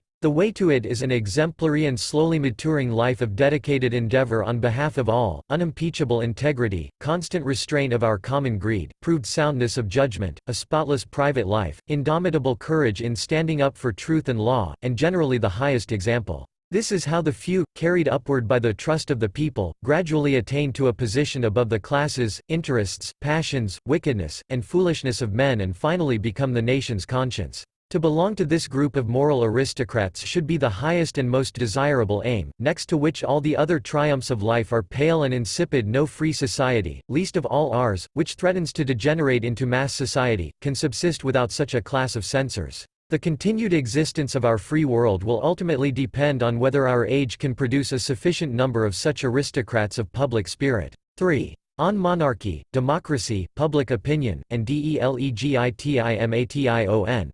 It is appropriate to begin with a few observations on Ludwig von Mises, and his idea of a free society. The program of liberalism, wrote Mises, if condensed into a single word, would have to read, property, that is, private ownership of the means of production, for in regard to commodities ready for consumption, private property is a matter of course and is not disputed even by the socialists and communists. All the other demands of liberalism result from this fundamental demand. Point 1. Based on private property, Mises explained, the emergence of society, human cooperation was the result of the natural diversity of people and property and the recognition that work performed under division of labor is more productive than work performed in self-sufficient isolation. He explained, if and as far as labor under the division of labor is more productive than isolated labor, and if and as far as man is able to realize this fact, human action itself tends toward cooperation and association. Experience teaches that this condition, higher productivity achieved under division of labor, is present because its cause, the inborn inequality of men and the inequality in the geographical distribution of the natural factors of production, is real. Thus we are in a position to comprehend the course of social evolution. If the emergence of society human cooperation under division of labor can be explained as the result of self-interested action, it is also true that, mankind being what it is, murderers, robbers, thieves, thugs, and con artists will always exist, and life in society will be intolerable unless they are threatened with physical punishment. The liberal understands quite well, wrote Mises, that without resort to compulsion, the existence of society would be endangered and that behind the rules of conduct whose observance is necessary to assure peaceful human cooperation must stand the threat of force if the whole edifice of society is not to be continually at the mercy of any one of its members. One must be in a position to compel the person who will not respect the lives, health, personal freedom, or private property of others to acquiesce in the rules of life in society. This is the function that the liberal doctrine assigns to the state, the protection of property, liberty, and peace. If this is accepted, how is a government to be organized so as to assure that it will in fact do what it is supposed to do, protect pre-existing private property rights? In view of what I shall say later on in favor of the institution of monarchy, Mises's liberal opposition to the ancient regime of absolute kings and princes is worth noting here. Kings and princes were privileged personae. Almost by definition, they stood opposed to the liberal idea of the unity and universality of law. Thus, Mises stated, the liberal theory of the state is hostile to princes. The princely state has no natural boundaries. To be an increaser of his family estate is the ideal of the prince. He strives to leave his successor more land than he inherited from his father. To keep on acquiring new possessions until one encounters an equally strong or stronger adversary, that is the striving of kings. Princes regard countries no differently from the way an estate owner regards his forests, meadows, and fields. They sell them, they exchange them, e.g., rounding off boundaries, and each time rule over the inhabitants is transferred also. Lands and peoples are, in the eyes of princes, nothing but objects of princely ownership. The former form the basis of sovereignty, the latter the appurtenances of landownership. From the people who live in his land the prince demands obedience and loyalty, he regards them almost as his property. Mises notes, the princely state strives restlessly for expansion of its territory and for increase in the number of its subjects.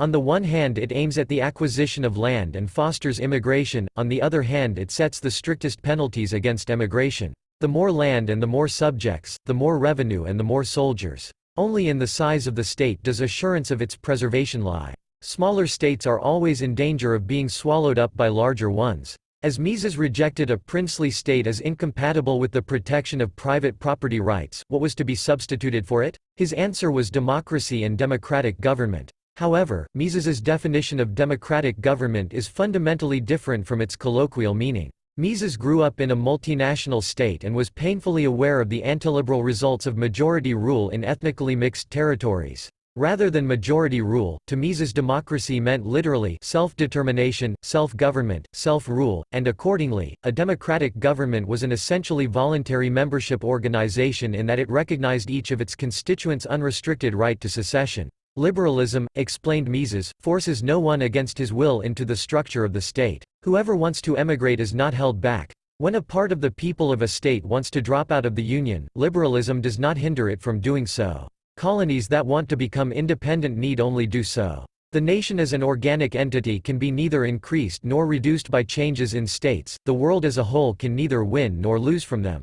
The right of self-determination in regard to the question of membership in a state thus means, whenever the inhabitants of a particular territory, whether it be a single village, a whole district, or a series of adjacent districts, make it known, by a freely conducted plebiscite, that they no longer wish to remain united to the state to which they belong at the time, their wishes are to be respected and complied with. This is the only feasible and effective way of preventing revolutions and international wars. If it were in any way possible to grant this right of self-determination to every individual person, it would have to be done. In polyglot territories, Mises writes, the application of the majority principle leads not to the freedom of all but to the rule of the majority over the minority. Majority rule signifies, for a part of the people, not popular rule but foreign rule, and 50. Under the special circumstances of Habsburg Austria as a multinational and yet fundamentally German state, the application of majoritarian principles would not only promote the dissolution of the empire. In particular, whether the empire was dissolved or not, democracy would systematically work against the Germans and ultimately lead to German national suicide.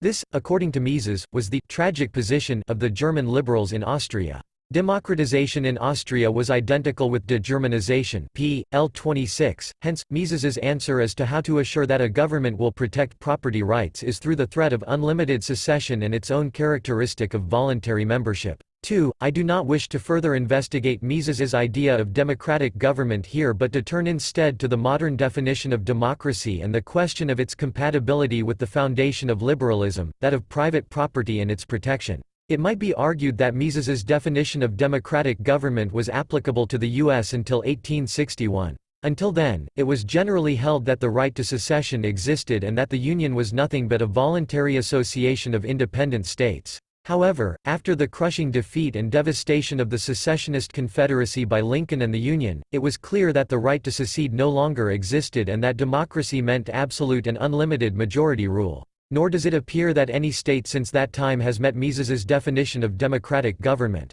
Instead, like their American model, all modern democracies are compulsory membership organizations. It is all the more surprising that Mises never subjected this modern model of democracy to the same systematic analysis that he had applied to princely government. To be sure, no one has been more farsighted regarding the destructive effects of modern government's social and economic policies than Mises, and no one has recognized more clearly the dramatic increase of state power in the course of the 20th century, but Mises never connected these phenomena systematically with modern compulsory democracy. Nowhere did he suggest that the decline of liberalism and the dominance of anti-capitalist political ideologies in this century of socialism, social democracy, democratic capitalism, social market economics or whatever other label has been attached to various antiliberal programs and policies finds its systematic explanation in majoritarian democracy itself, Mises, liberalism. The objections Mises has against unlimited secession are solely technical in nature, economies of scale, etc.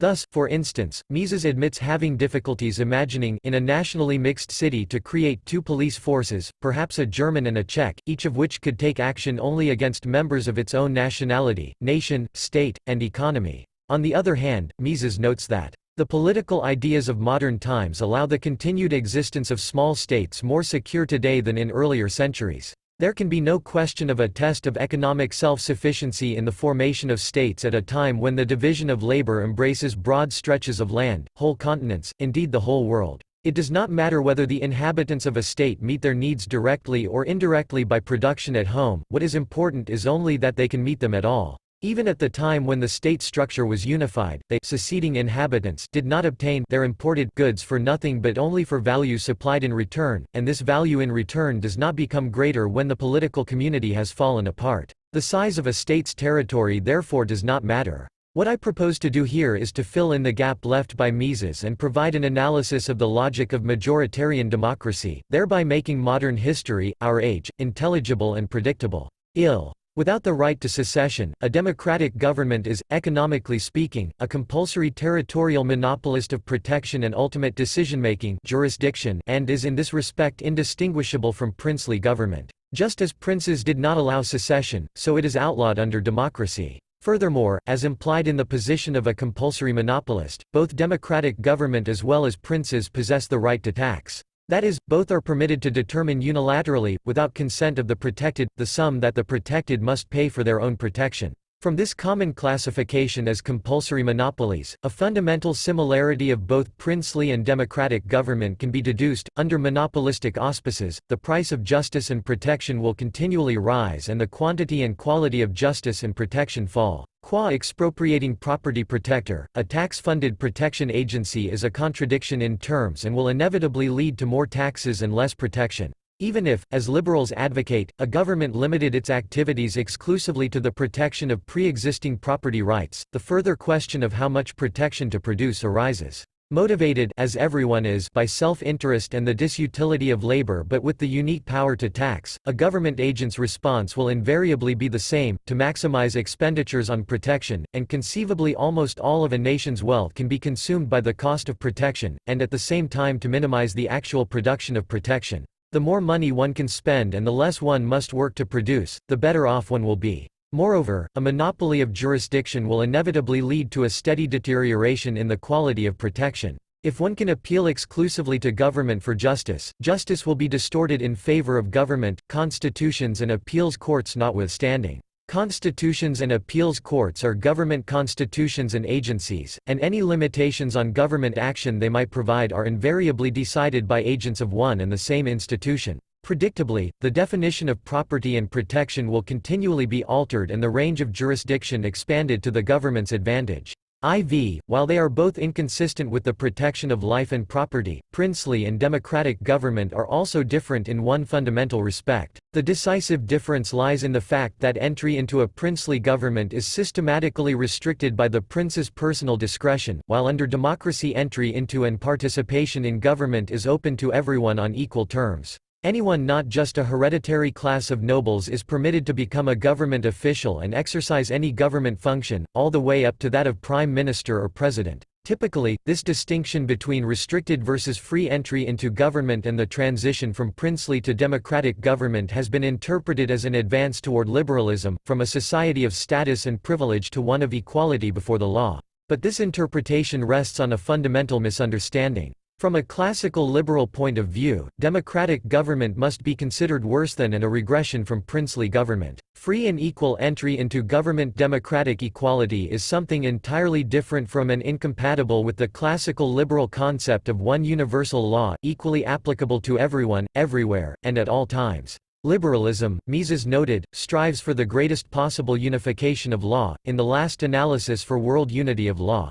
However, free entry into government does not accomplish this goal. To the contrary, the objectionable inequality of the higher law of princes versus the subordinate law of ordinary subjects is preserved under democracy in the separation of public versus private law and the supremacy of the former over the latter. Under democracy, everyone is equal insofar as entry into government is open to all on the same terms. In a democracy, no personal privileges or privileged persons exist. However, functional privileges and privileged functions exist. As long as they act in an official capacity, democratic government agents are governed and protected by public law and thereby occupy a privileged position vis-a-vis persons acting under the mere authority of private law, most fundamentally in being permitted to support their own activities by taxes imposed on private law subjects. Privileges, discrimination, and protectionism do not disappear. To the contrary. Rather than being restricted to princes and nobles, privileges, discrimination, and protectionism can be exercised by and accorded to everyone.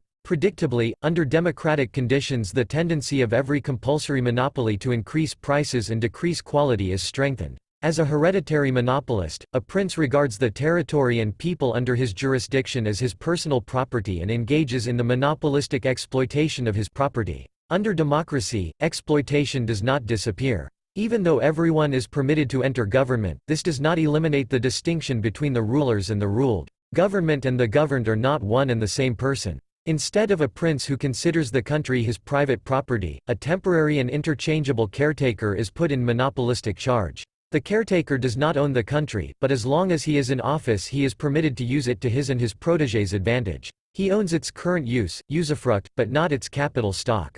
This does not eliminate exploitation. Rather, it makes exploitation less calculating and carried out with little or no regard to the capital stock. In other words, it is short-sighted. Both hereditary princes and democratic caretakers can increase their current spending by means of higher taxes. However, a prince tends to avoid increasing taxes if this leads to capital consumption, a drop in the present discounted value of the capital stock of which he is the owner. In contrast, a caretaker shows no such reluctance. While he owns the present tax revenue, he does not own the capital stock from which it is derived, others do. Accordingly, under democratic conditions taxation increases far beyond its level under princely rule. In addition, both princes and caretakers can increase their current spending by means of debt, and endowed with the power to tax, both tend to incur more debt than would private citizens. However, whereas a prince assumes a liability against his personal property whenever he borrows from, sells bonds to, the non-government public, hence the present value of his property falls, a democratic caretaker is free of any such consideration. He can enjoy all the benefits of higher current spending, while the liability and concurrent drop in property values falls upon others. Accordingly, government debt is higher and increases faster under democratic conditions than under princely rule. Finally, both princes and caretakers can use their compulsory monopoly power to gain control over the money supply, so both can also increase their own present spending by inflating the supply of money. However, a prince who inflates the money supply will weigh two factors, his immediate enrichment and the fact that, as the inevitable result of a larger money supply, the future purchasing power of money and of his own future taxes will be lower. Unlike a prince, a democratic caretaker is concerned only with his immediate enrichment, for he does not own current and future tax revenues. He only owns the present tax revenue, so he is solely concerned with the present purchasing power of money. By increasing the money supply, he can increase his present purchasing power, while the attendant lower purchasing power of money and tax receipts must be borne in the future by others. Accordingly, money inflation will also be more prevalent under democratic conditions than under princely rule. Moreover, with free entry into and participation in government, the perversion of justice and protection, law and order, will proceed even faster. The notion of universal and immutable human rights and in particular of property rights essentially disappears and is replaced by that of law as government-made legislation and rights as government-given grants. Rather than just redistributing income and wealth from civil society onto government by means of taxation, deficit financing, and money inflation, both hereditary princes and democratic caretakers can also use their monopoly of jurisdiction for the redistribution of income and wealth within civil society. The incentives faced in this regard by princes and caretakers are distinctly different, however. It is instructive to take another look at princely government. As regards redistribution, princes face two disincentives. The first is a logical one. Even though a prince ranks above everyone else, his rights, too, are private rights, albeit of a somewhat elevated kind. If a prince takes the property of one person and distributes it to another, he undermines the principle on which his own position and security vis-a-vis other princes rests. Second, from an economic point of view, all general income and wealth redistribution from the haves of something to the have-nots is counterproductive and reduces the overall value of the territory. This is not to say that princes abstain from redistributive policies entirely, but their policies take a distinctly different form. On the one hand, they must appear in accordance with the idea of private property rights; on the other hand, they should increase future productivity and hence the country's present value. Accordingly, princes typically grant personal rather than group privileges, they award privileges to haves instead of have-nots, and they attend to so-called social problems by reallocating labor cultivation, acculturation, and colonization policies rather than redistributing income and wealth. In contrast, a democratic caretaker faces no logical obstacle to the redistribution of private property. Rather than involving himself with the preservation and improvement of capital values, he will be concerned primarily with the protection and advancement of his own position against the competition of new government entrants. This type of caretaker's legitimacy does not rest on the legitimacy of private property. It rests on the legitimacy of social or public property. Thus, if he takes property from one person and gives it to another, as a caretaker he does not contradict his own ideological foundation. Rather, he affirms the supremacy of the different principle of social ownership. Consequently, under democratic conditions, private law, the law of property and contract underlying civil society, disappears as an independent domain of law and is absorbed by an all-encompassing public, government-made, law legislation. As the German socialist legal theorist Gustav Radbruch noted, from the perspective of a democratic caretaker, private law is to be regarded only as a provisional and constantly decreasing range of private initiative, temporarily spared within the all-comprehensive sphere of public law. Ultimately, all property is public property. Each established private property right is only provisionally valid and may be altered in accordance with a caretaker's unilateral determination of the requirements of public safety and social security. Second, and more specifically, because caretakers do not own the country's capital stock, the counterproductive effects of income and wealth redistribution are of little or no concern. However, the long-term repercussions of redistributive measures are unimportant to them, while their immediate and short-term effects are not. A caretaker is always under the pressure of political competition from others seeking to replace him. Given the rules of democratic government, of one-man vote and majority rule, a caretaker, whether to secure his present position or advance to another, must award or promise to award privileges to groups rather than particular individuals, and given that there always exist more have-nots than haves of everything worth having, his redistribution will be egalitarian rather than elitist.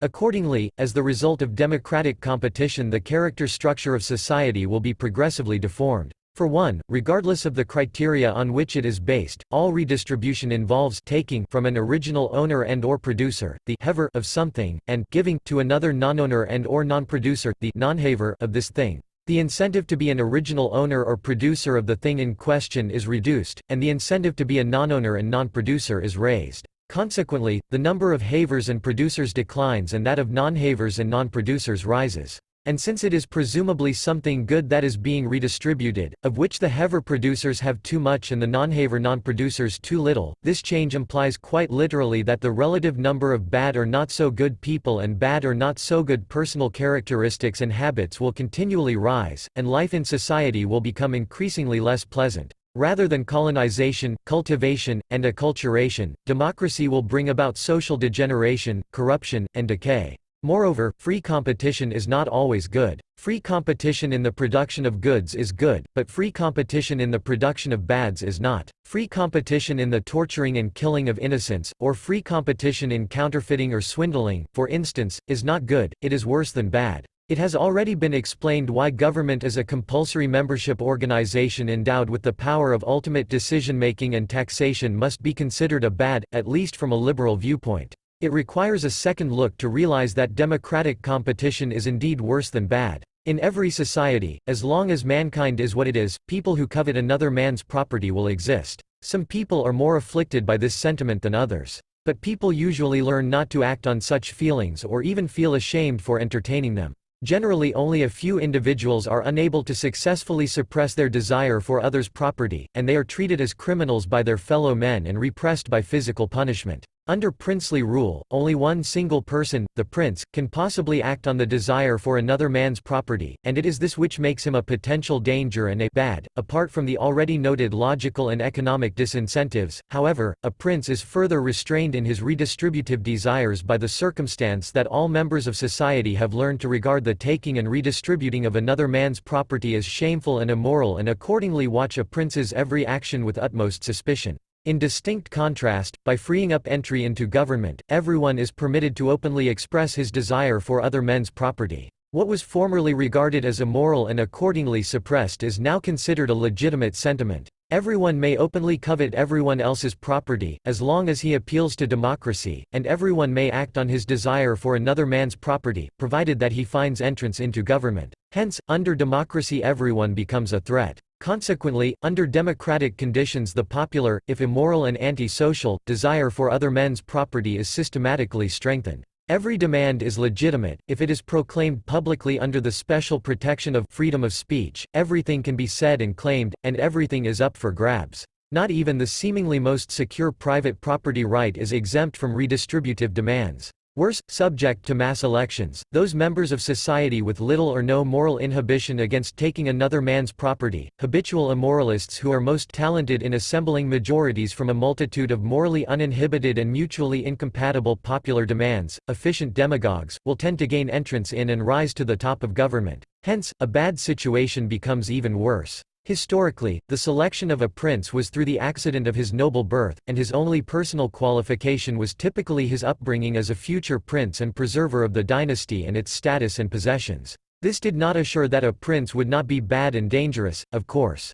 However, it is worth remembering that any prince who failed in his primary duty of preserving the dynasty, who wrecked or ruined the country, caused civil unrest, turmoil and strife, or otherwise endangered the position of the dynasty, faced the immediate risk of either being neutralized or assassinated by another member of his own family. In any case, however, even if the accident of birth and his upbringing could not preclude that a prince might be bad and dangerous, at the same time the accident of a noble birth and a princely education also did not preclude that he might be a harmless dilettante or even a good and moral person. In contrast, the selection of government rulers by means of popular elections makes it practically impossible that any good or harmless person could ever rise to the top. Prime ministers and presidents are selected for their proven efficiency as morally uninhibited demagogues. Thus, democracy virtually assures that only bad and dangerous men will ever rise to the top of government. Indeed, as the result of free political competition and selection, those who rise will become increasingly bad and dangerous individuals, yet as temporary and interchangeable caretakers they will only rarely be assassinated. Politicians, notes H. L. Mencken with his characteristic wit, seldom if ever get there into public office by merit alone, at least in democratic states.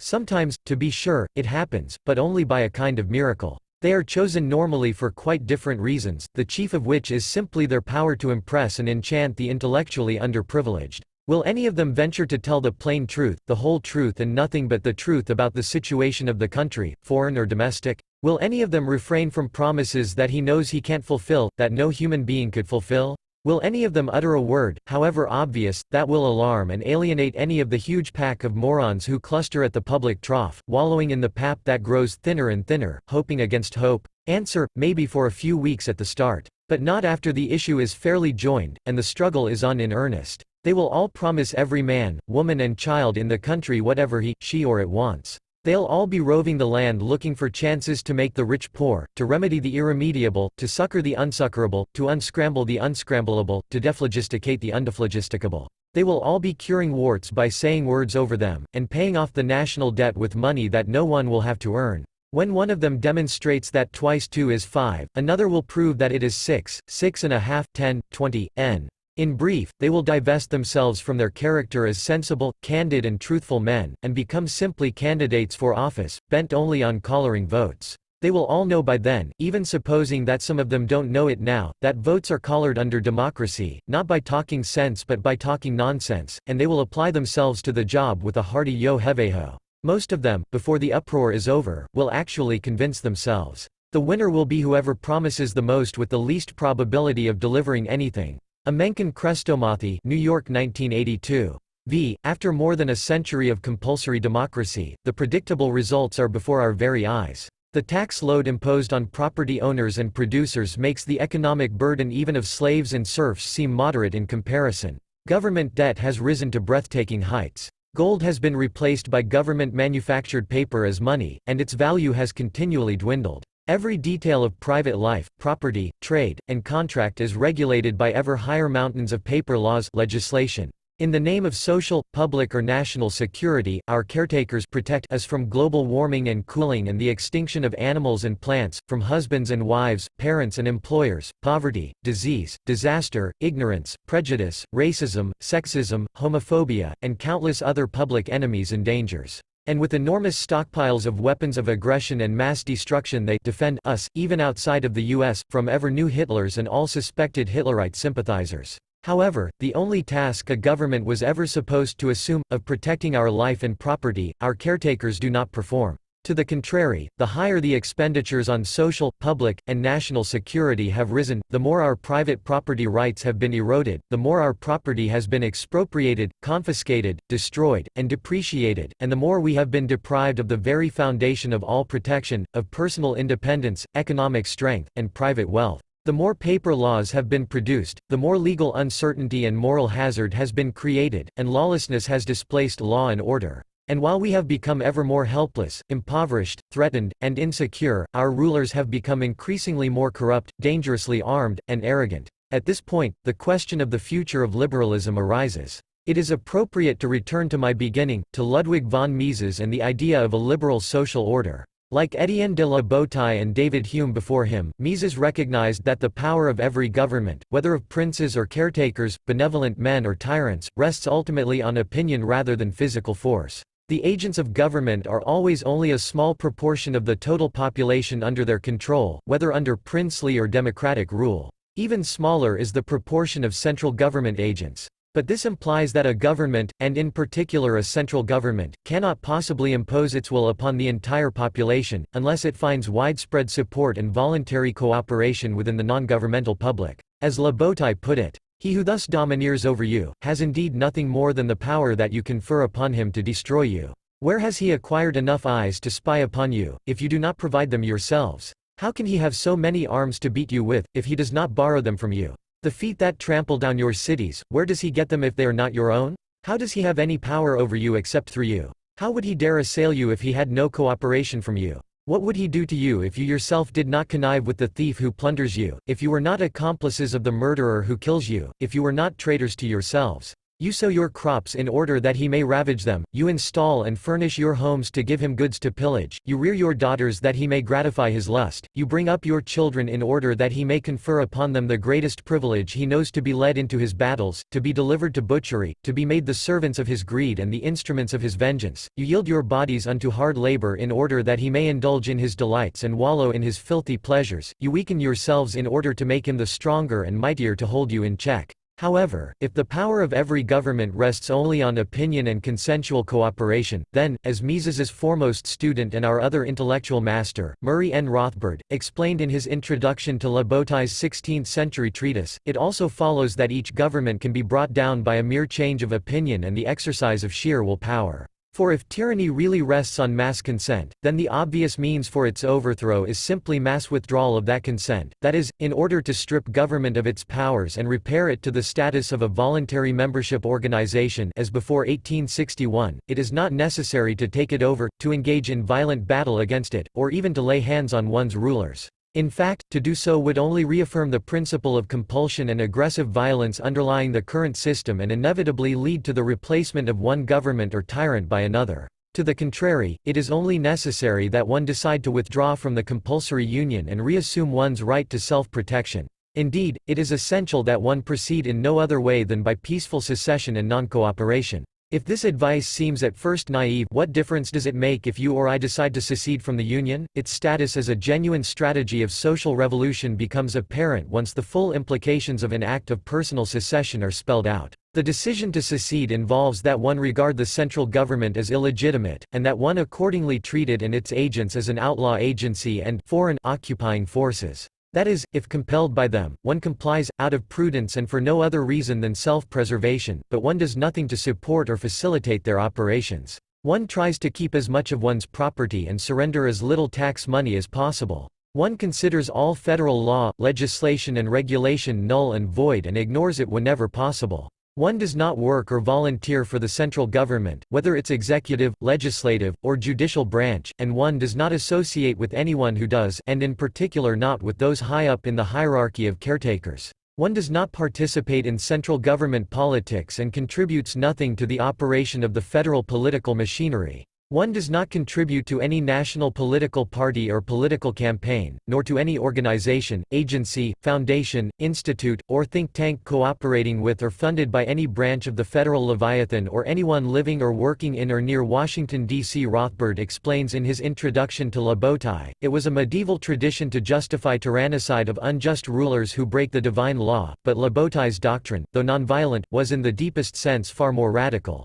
For while the assassination of a tyrant is simply an isolated individual act within an existing political system, mass civil disobedience, being a direct act on the part of large masses of people, is far more revolutionary in launching a transformation of the system itself. It is also more elegant and profound in theoretical terms, flowing immediately as it does from Lebotai's insight about power necessarily resting on popular consent, for then the remedy to power is simply to withdraw that consent. Instead, with as much of one's property as can possibly be secured from the hands of government, one begins to provide for one's own protection and adopts a new systematic twofold investment strategy. On the one hand, just as the existence of private crime requires an appropriate defense such as locks, guns, gates, guards, and insurance, so the existence of government requires specific defense measures, that one invest in such forms and at such locations which withdraw, remove, hide, or conceal one's wealth as far as possible from the eyes and arms of government. But defensive measures are not sufficient.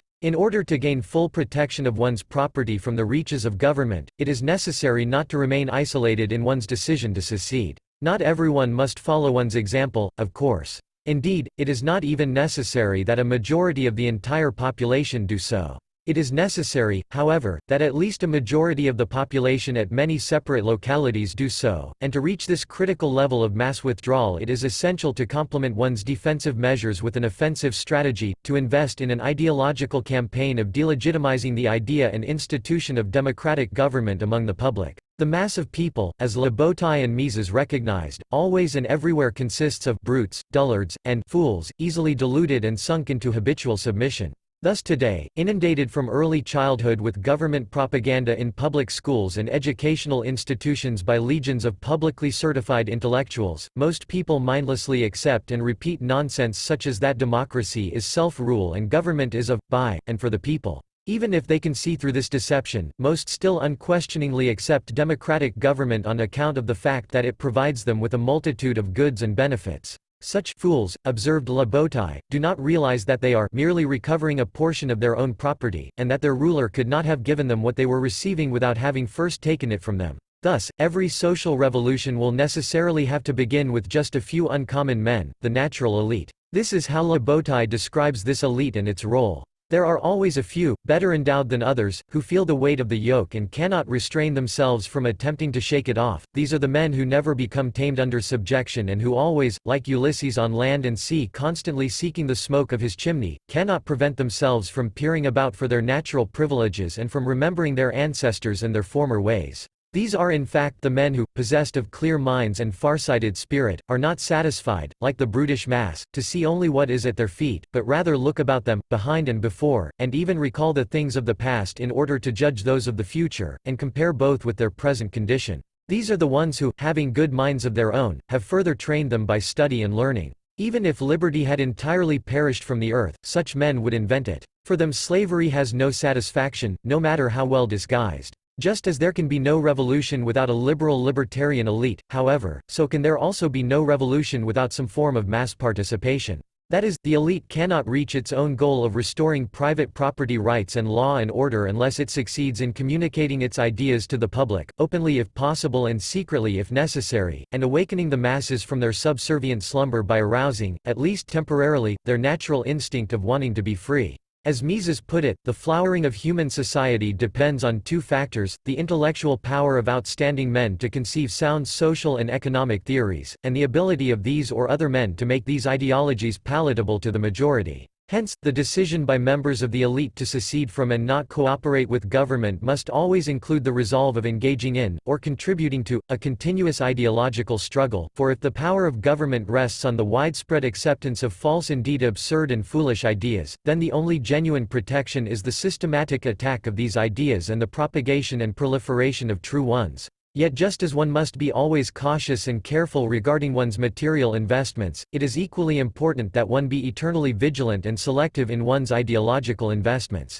In particular, in this endeavor it is not sufficient to merely criticize or support critics and criticisms of specific government policies or personalities, for even if correct and popular, such criticism does not penetrate to the root of the problem. In the terminology of the New Left, it is immanent to the system and thus harmless from the point of view of government. Accordingly, any support given to such efforts, however well intended, is at best wasteful and at worst further increases the power of government. Rather, while criticisms and critics of government may start with specific policies or personalities, or even if they must do so to attract mass attention, everything and everyone worth supporting will have to go further. Every critic and criticism deserving of support must proceed to explain each and every particular government failing as symptomatic of an underlying flaw in the very idea of government itself, and of democratic government in particular. In other words, no critic or criticism is worthy of anyone's support unless it exposes as intellectual fraud the two pillars on which all government power rests: the belief that the protection of private property, unique among all goods, necessitates a compulsory monopoly, a non-voluntary membership organization, and that private property and protection are best secured if entry into this monopoly of law and order is free and its directors are elected democratically. In fact, there must never be even the slightest wavering in one's commitment to uncompromising ideological radicalism, extremism. Not only would anything less be counterproductive, but more importantly, only radical, indeed, radically simple, ideas can possibly stir the emotions of the dull and indolent masses. And nothing is more effective in persuading the masses to cease cooperating with government than the constant and relentless exposure, desanctification, and ridicule of government and its representatives as moral and economic frauds and impostors, as emperors without clothes subject to contempt and the butt of all jokes. If and only if the members of the natural liberal libertarian elite have fully grasped this lesson and begin to act accordingly will liberalism have a future. Only then will they have done what La Bataille advised us all to do. Resolve to serve no more, and you are at once freed. I do not ask that you place hands upon the tyrant to topple him over, but simply that you support him no longer, then you will behold him, like a great colossus whose pedestal has been pulled away, fall of his own weight and break into pieces. For on democracy, redistribution, and the destruction of property, imagine a world government, democratically elected according to the principle of one man one vote on a worldwide scale. What would the probable outcome of an election be? Most likely, we would get a Chinese-Indian coalition government. And what would this government most likely decide to do in order to satisfy its supporters and be re-elected? The government would probably find that the so-called Western world had far too much wealth and the rest of the world, in particular China and India, far too little, and that a systematic wealth and income redistribution would be necessary. Or imagine that in your own country the right to vote were expanded to 7-year-olds. While the government would not likely be staffed of children, its policies would most definitely reflect the legitimate concerns of children to have adequate and equal access to free French fries, lemonade, and videos. With these thought experiments in mind, there can be no doubt about the consequences which resulted from the process of democratization that began in Europe and the US in the second half of the 19th century and has come to fruition since the end of World War I. The successive expansion of the franchise and finally the establishment of universal adult suffrage did within each country what a world democracy would do for the entire globe. It set in motion a seemingly permanent tendency toward wealth and income redistribution. The combined population of China and India is around 2.2 billion of a current world population of about 6 billion. By contrast, the combined population of Western Europe and North America is approximately 700 million. During the mid-19th century, the average life expectancy in Western Europe and North America was approximately 40 years. At that time, apart from being restricted exclusively to males as well as by significant minimum property requirements, the franchise was restricted by a minimum age requirement of typically 25 years. In some places such as the United Kingdom and Sweden the requirement was as low as 21 years, and in others such as France and Denmark it was as high as 30 years. Nowadays, while the average life expectancy in Western Europe and North America has risen to well above 70 years, the franchise extends everywhere to males and females, all property requirements have been abolished, and the minimum voting age has been generally lowered to 18 years. If the original maturity requirements had been maintained, the minimum age should have been raised instead, from on the average 25 years to about 50 years.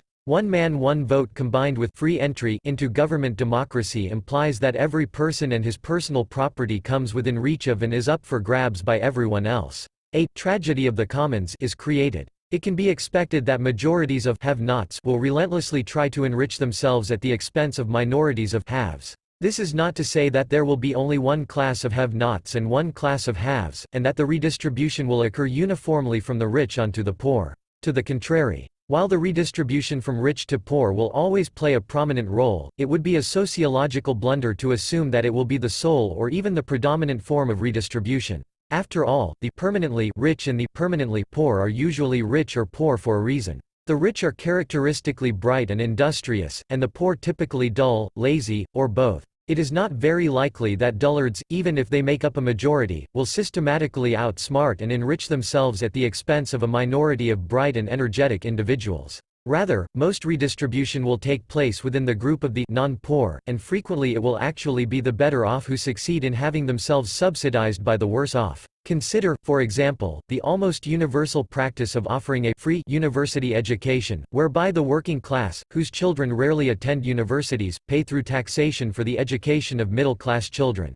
Moreover, it can be expected that there will be many competing groups and coalitions trying to gain at the expense of others. There will be various changing criteria defining what it is that makes one person a have deserving to be looted and another a have not deserving to receive the loot. At the same time, individuals will be members of a multitude of groups of haves and or have-nots, losing on account of one of their characteristics and gaining on account of another, with some individuals ending up net losers and others net winners of redistribution. As a rough indicator of this tendency, one may want to relate successive expansions of the electorate during the late 19th and early 20th century to the rise of the socialist and social democratic voter turnout and the parallel decline of classical liberal parties. A few examples will have to suffice here. 1. Germany. For the years 1871, 1903, and 1919, the total number of votes cast was 4.1, 9.5, and 30.5 million respectively. The socialist voter turnout was 3, 32, and 46% respectively. The liberal voter turnout was 46, 22, and 23% respectively. 2. Italy. For the years 1895, 1913, and 1919, the total number of votes was 1.3, 5.1, and 5.8 million respectively. The socialist voter turnout was 7, 18, and 32% respectively. The liberal voter turnout was 80, 56, and 35% respectively. 3. United Kingdom. For the years 1906 and 1918, the total number of votes was 7.3 and 21.4 million respectively. The socialist voter turnout was 5 and 21% respectively. The liberal voter turnout was 49 and 25% respectively.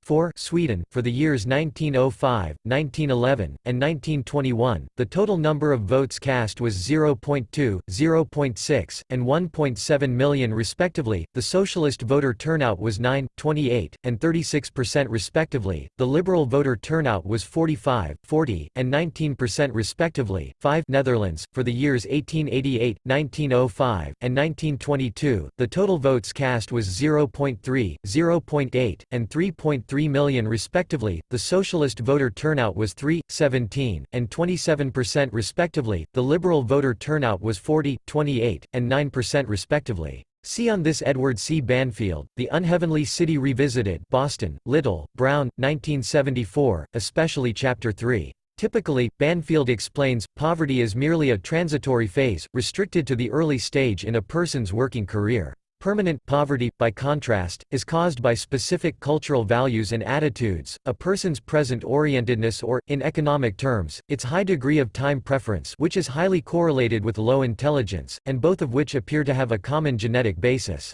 Whereas the former, temporarily poor yet upward-moving, individual is characterized by future orientation, self-discipline, and a willingness to forego present gratification in exchange for a better future, the latter, permanently poor, individual is characterized by present orientation and hedonism. Writes Banfield. If the latter has any awareness of the future, it is of something fixed, fated, beyond his control, things happen to him, he does not make them happen. Impulse governs his behavior, either because he cannot discipline himself to sacrifice a present for a future satisfaction or because he has no sense of the future. He is therefore radically improvident. He works only as he must to stay alive, and drifts from one unskilled job to another, taking no interest in his work. He is careless with his things and, even when nearly new, they are likely to be permanently out of order for lack of minor repairs. His body, too, is a thing to be worked out but not repaired. See on this Armen Alkian, The Economic and Social Impact of Free Tuition, in item, Economic Forces at Work, Indianapolis, Ind., Liberty Fund, 1977, Rothbard, For a New Liberty, Chapter 7.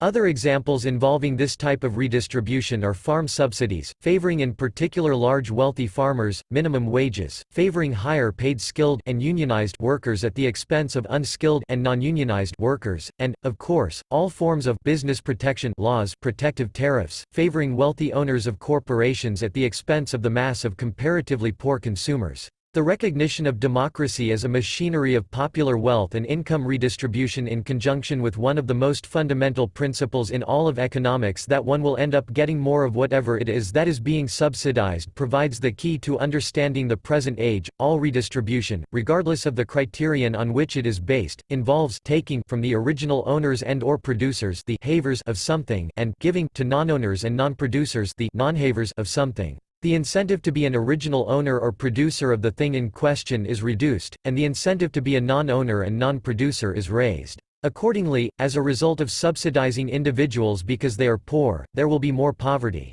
By subsidizing people because they are unemployed, more unemployment will be created. Supporting single mothers out of tax funds will lead to an increase in single motherhood, illegitimacy, and divorce. In outlawing child labor, income is transferred from families with children to childless persons. As a result of the legal restriction on the supply of labor, wage rates will rise. Accordingly, the birth rate will fall. On the other hand, by subsidizing the education of children, the opposite effect is created. Income is transferred from the childless and those with few children to those with many children. As a result, the birth rate will increase. Yet then the value of children will again fall, and birth rates will decline as a result of the so-called social security system, for in subsidizing retirees the old out of taxes imposed on current income earners the young, the institution of a family, the intergenerational bond between parents, grandparents, and children, is systematically weakened. The old need no longer rely on the assistance of their children if they have made no provision for their own old age, and the young with typically less accumulated wealth must support the old with typically more accumulated wealth rather than the other way around, as is typical within families.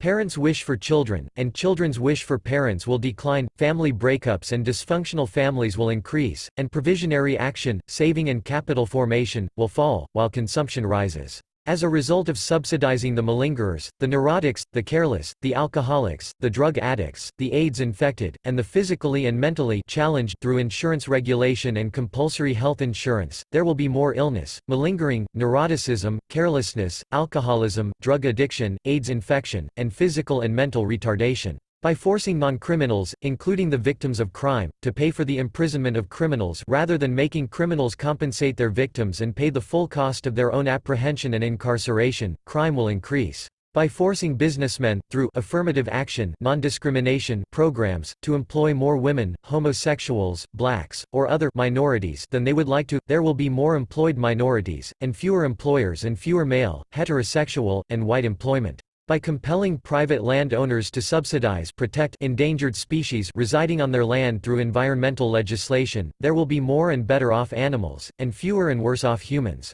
For one of the earliest, most profound, and most farsighted analyses of this see Mises, Socialism, and 438–41. Writing in the early 1920s, Mises described the effects of social insurance as follows: by weakening or completely destroying the will to be well and able to work, social insurance creates illness and inability to work, it produces the habit of complaining. In short, it is an institution which tends to encourage disease, not to say accidents, and to intensify considerably the physical and psychic results of accidents and illnesses. As a social institution, it makes a people sick bodily and mentally, or at least helps to multiply, lengthen, and intensify disease. Moreover, Mises proceeds to the heart of the matter and explains why insurance against most health and accident risks, and in particular against the risk of unemployment, is economically impossible. The value of health and accident insurance becomes problematic by reason of the possibility that the insured person may himself bring about, or at least intensify, the condition insured against. But in the case of unemployment insurance, the condition insured against can never develop unless the insured person's so will. Unemployment is a problem of wages, not work. It is just as impossible to insure against unemployment as it would be to insure against, say, the unsaleability of commodities. Unemployment insurance is definitely a misnomer. There can never be any statistical foundation for such an insurance. On the logic of risk and insurance, see further Ludwig von Mises, Human Action, a treatise on economics, Scholars Edition, Auburn, Allah, Ludwig von Mises Institute, 1998, Chapter 6, on the dysgenic consequences of social insurance, see Seymour W. Itzkoff, The Road to Equality, Evolution and Social Reality, Westport, Kahn, Prager, 1992, item, The Decline of Intelligence in America, Westport, Kahn, Prager, 1994. Most importantly, by compelling private property owners and/or market income earners, producers, to subsidize politicians, political parties, and civil servants. Politicians and government employees do not pay taxes but are paid out of taxes. There will be less wealth formation, fewer producers and less productivity, and ever more waste, parasites, and parasitism. Rothbard writes in section Power and Market, to recognize this important truth it is only necessary to raise the question, what would happen if all taxes were abolished? Would this imply, for instance, that everyone's income would increase from net after tax income to gross before tax income? The answer is clearly no, for something is currently done with the taxes collected. They are used, for instance, to pay the salaries of government employees. Their salaries could not possibly rise if taxes were abolished. Rather, their salaries would fall to zero, which demonstrates that they are not paying any taxes at all. As Rothbard explains, if a bureaucrat receives a salary of $5,000 a year and pays $1,000 in taxes to the government, it is quite obvious that he is simply receiving a salary of $4,000 and pays no taxes at all. The heads of government have simply chosen a complex and misleading accounting device to make it appear that he pays taxes in the same way as any other men making the same income, also. Once this has been understood, it becomes obvious why certain groups such as school teachers and university professors are almost always and uniformly in favor of higher taxes. They are not thereby generously accepting a greater burden imposed on themselves. Instead, higher taxes are the means by which they increase their own tax-financed salaries. On the issue of taxpayers versus tax consumers or tax eaters, businessmen, capitalists, and their employees cannot earn an income unless they produce goods or services which are sold in markets. The buyer's purchases are voluntary. By buying a good or service, the buyer's consumers demonstrate that they prefer this good or service over the sum of money that they must surrender in order to acquire it. In contrast, politicians, parties, and civil servants produce nothing which is sold in markets. No one buys government goods or services. They are produced, and costs are incurred to produce them, but they are not sold and bought. On the one hand, this implies that it is impossible to determine their value and find out whether or not this value justifies their costs. Because no one buys them, no one actually demonstrates that he considers government goods and services worth their costs, and indeed, whether or not anyone attaches any value to them at all. From the viewpoint of economic theory, it is thus entirely illegitimate to assume, as is always done in national income accounting, that government goods and services are worth what it costs to produce them, and then to simply add this value to that of the normal, privately produced, bought and sold goods and services to arrive at gross domestic or national product, for instance. It might as well be assumed that government goods and services are worth nothing, or even that they are not goods at all but bads, and hence, that the cost of politicians and the entire civil service should be subtracted from the total value of privately produced goods and services. Indeed, to assume this would be far more justified. For on the other hand, as to its practical implications, the subsidizing of politicians and civil servants amounts to a subsidy to produce with little or no regard for the well-being of one's alleged consumers, and with much or sole regard instead for the well-being of the producers, i.e., the politicians and civil servants. Their salaries remain the same, whether their output satisfies consumers or not. Accordingly, as a result of the expansion of public sector employment, there will be increasing laziness, carelessness, incompetence, disservice, maltreatment, waste, and even destruction, and at the same time ever more arrogance, demagoguery, and lies. We work for the public good. After less than 100 years of democracy and redistribution, the predictable results are in. The reserve fund that was inherited from the past is apparently exhausted. For several decades since the late 1960s or the early 1970s, real standards of living have stagnated or even fallen in the West. The public debt and the cost of the existing social security and health care system have brought on the prospect of an imminent economic meltdown. At the same time, almost every form of undesirable behavior, unemployment, welfare dependency, negligence, recklessness, incivility, psychopathy, hedonism, and crime has increased, and social conflict and societal breakdown have risen to dangerous heights. If current trends continue, it is safe to say that the Western welfare state, social democracy, will collapse just as Eastern Russian-style socialism collapsed in the late 1980s. However, economic collapse does not automatically lead to improvement. Matters can become worse rather than better. What is necessary besides a crisis are ideas, correct ideas, and men capable of understanding and implementing them once the opportunity arises. Ultimately, the course of history is determined by ideas, be they true or false, and by men acting upon and being inspired by true or false ideas.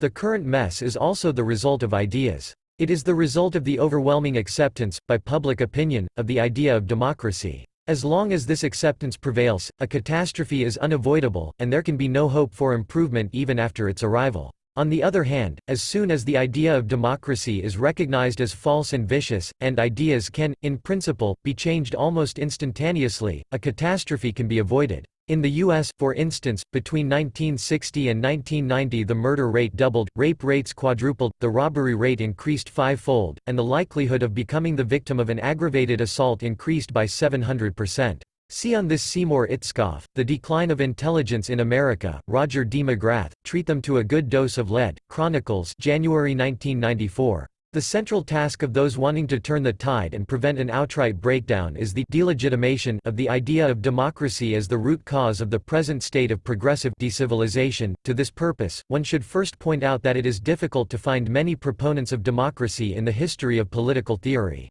Almost all major thinkers had nothing but contempt for democracy. Even the founding fathers of the U.S., nowadays considered the model of a democracy, were strictly opposed to it. Without a single exception, they thought of democracy as nothing but mob rule. They considered themselves to be members of a natural aristocracy, and rather than a democracy they advocated an aristocratic republic. Furthermore, even among the few theoretical defenders of democracy such as Rousseau, for instance, it is almost impossible to find anyone advocating democracy for anything but extremely small communities, villages or towns. Indeed, in small communities where everyone knows everyone else personally, most people must acknowledge that the position of the haves is typically based on their superior personal achievement, just as the position of the have-nots finds its typical explanation in their personal deficiencies and inferiority. Under these circumstances, it is far more difficult to get away with trying to loot other people and their personal property to one's advantage. In distinct contrast, in large territories encompassing millions or even hundreds of millions of people, where the potential looters do not know their victims, and vice versa, the human desire to enrich oneself at another's expense is subject to little or no restraint.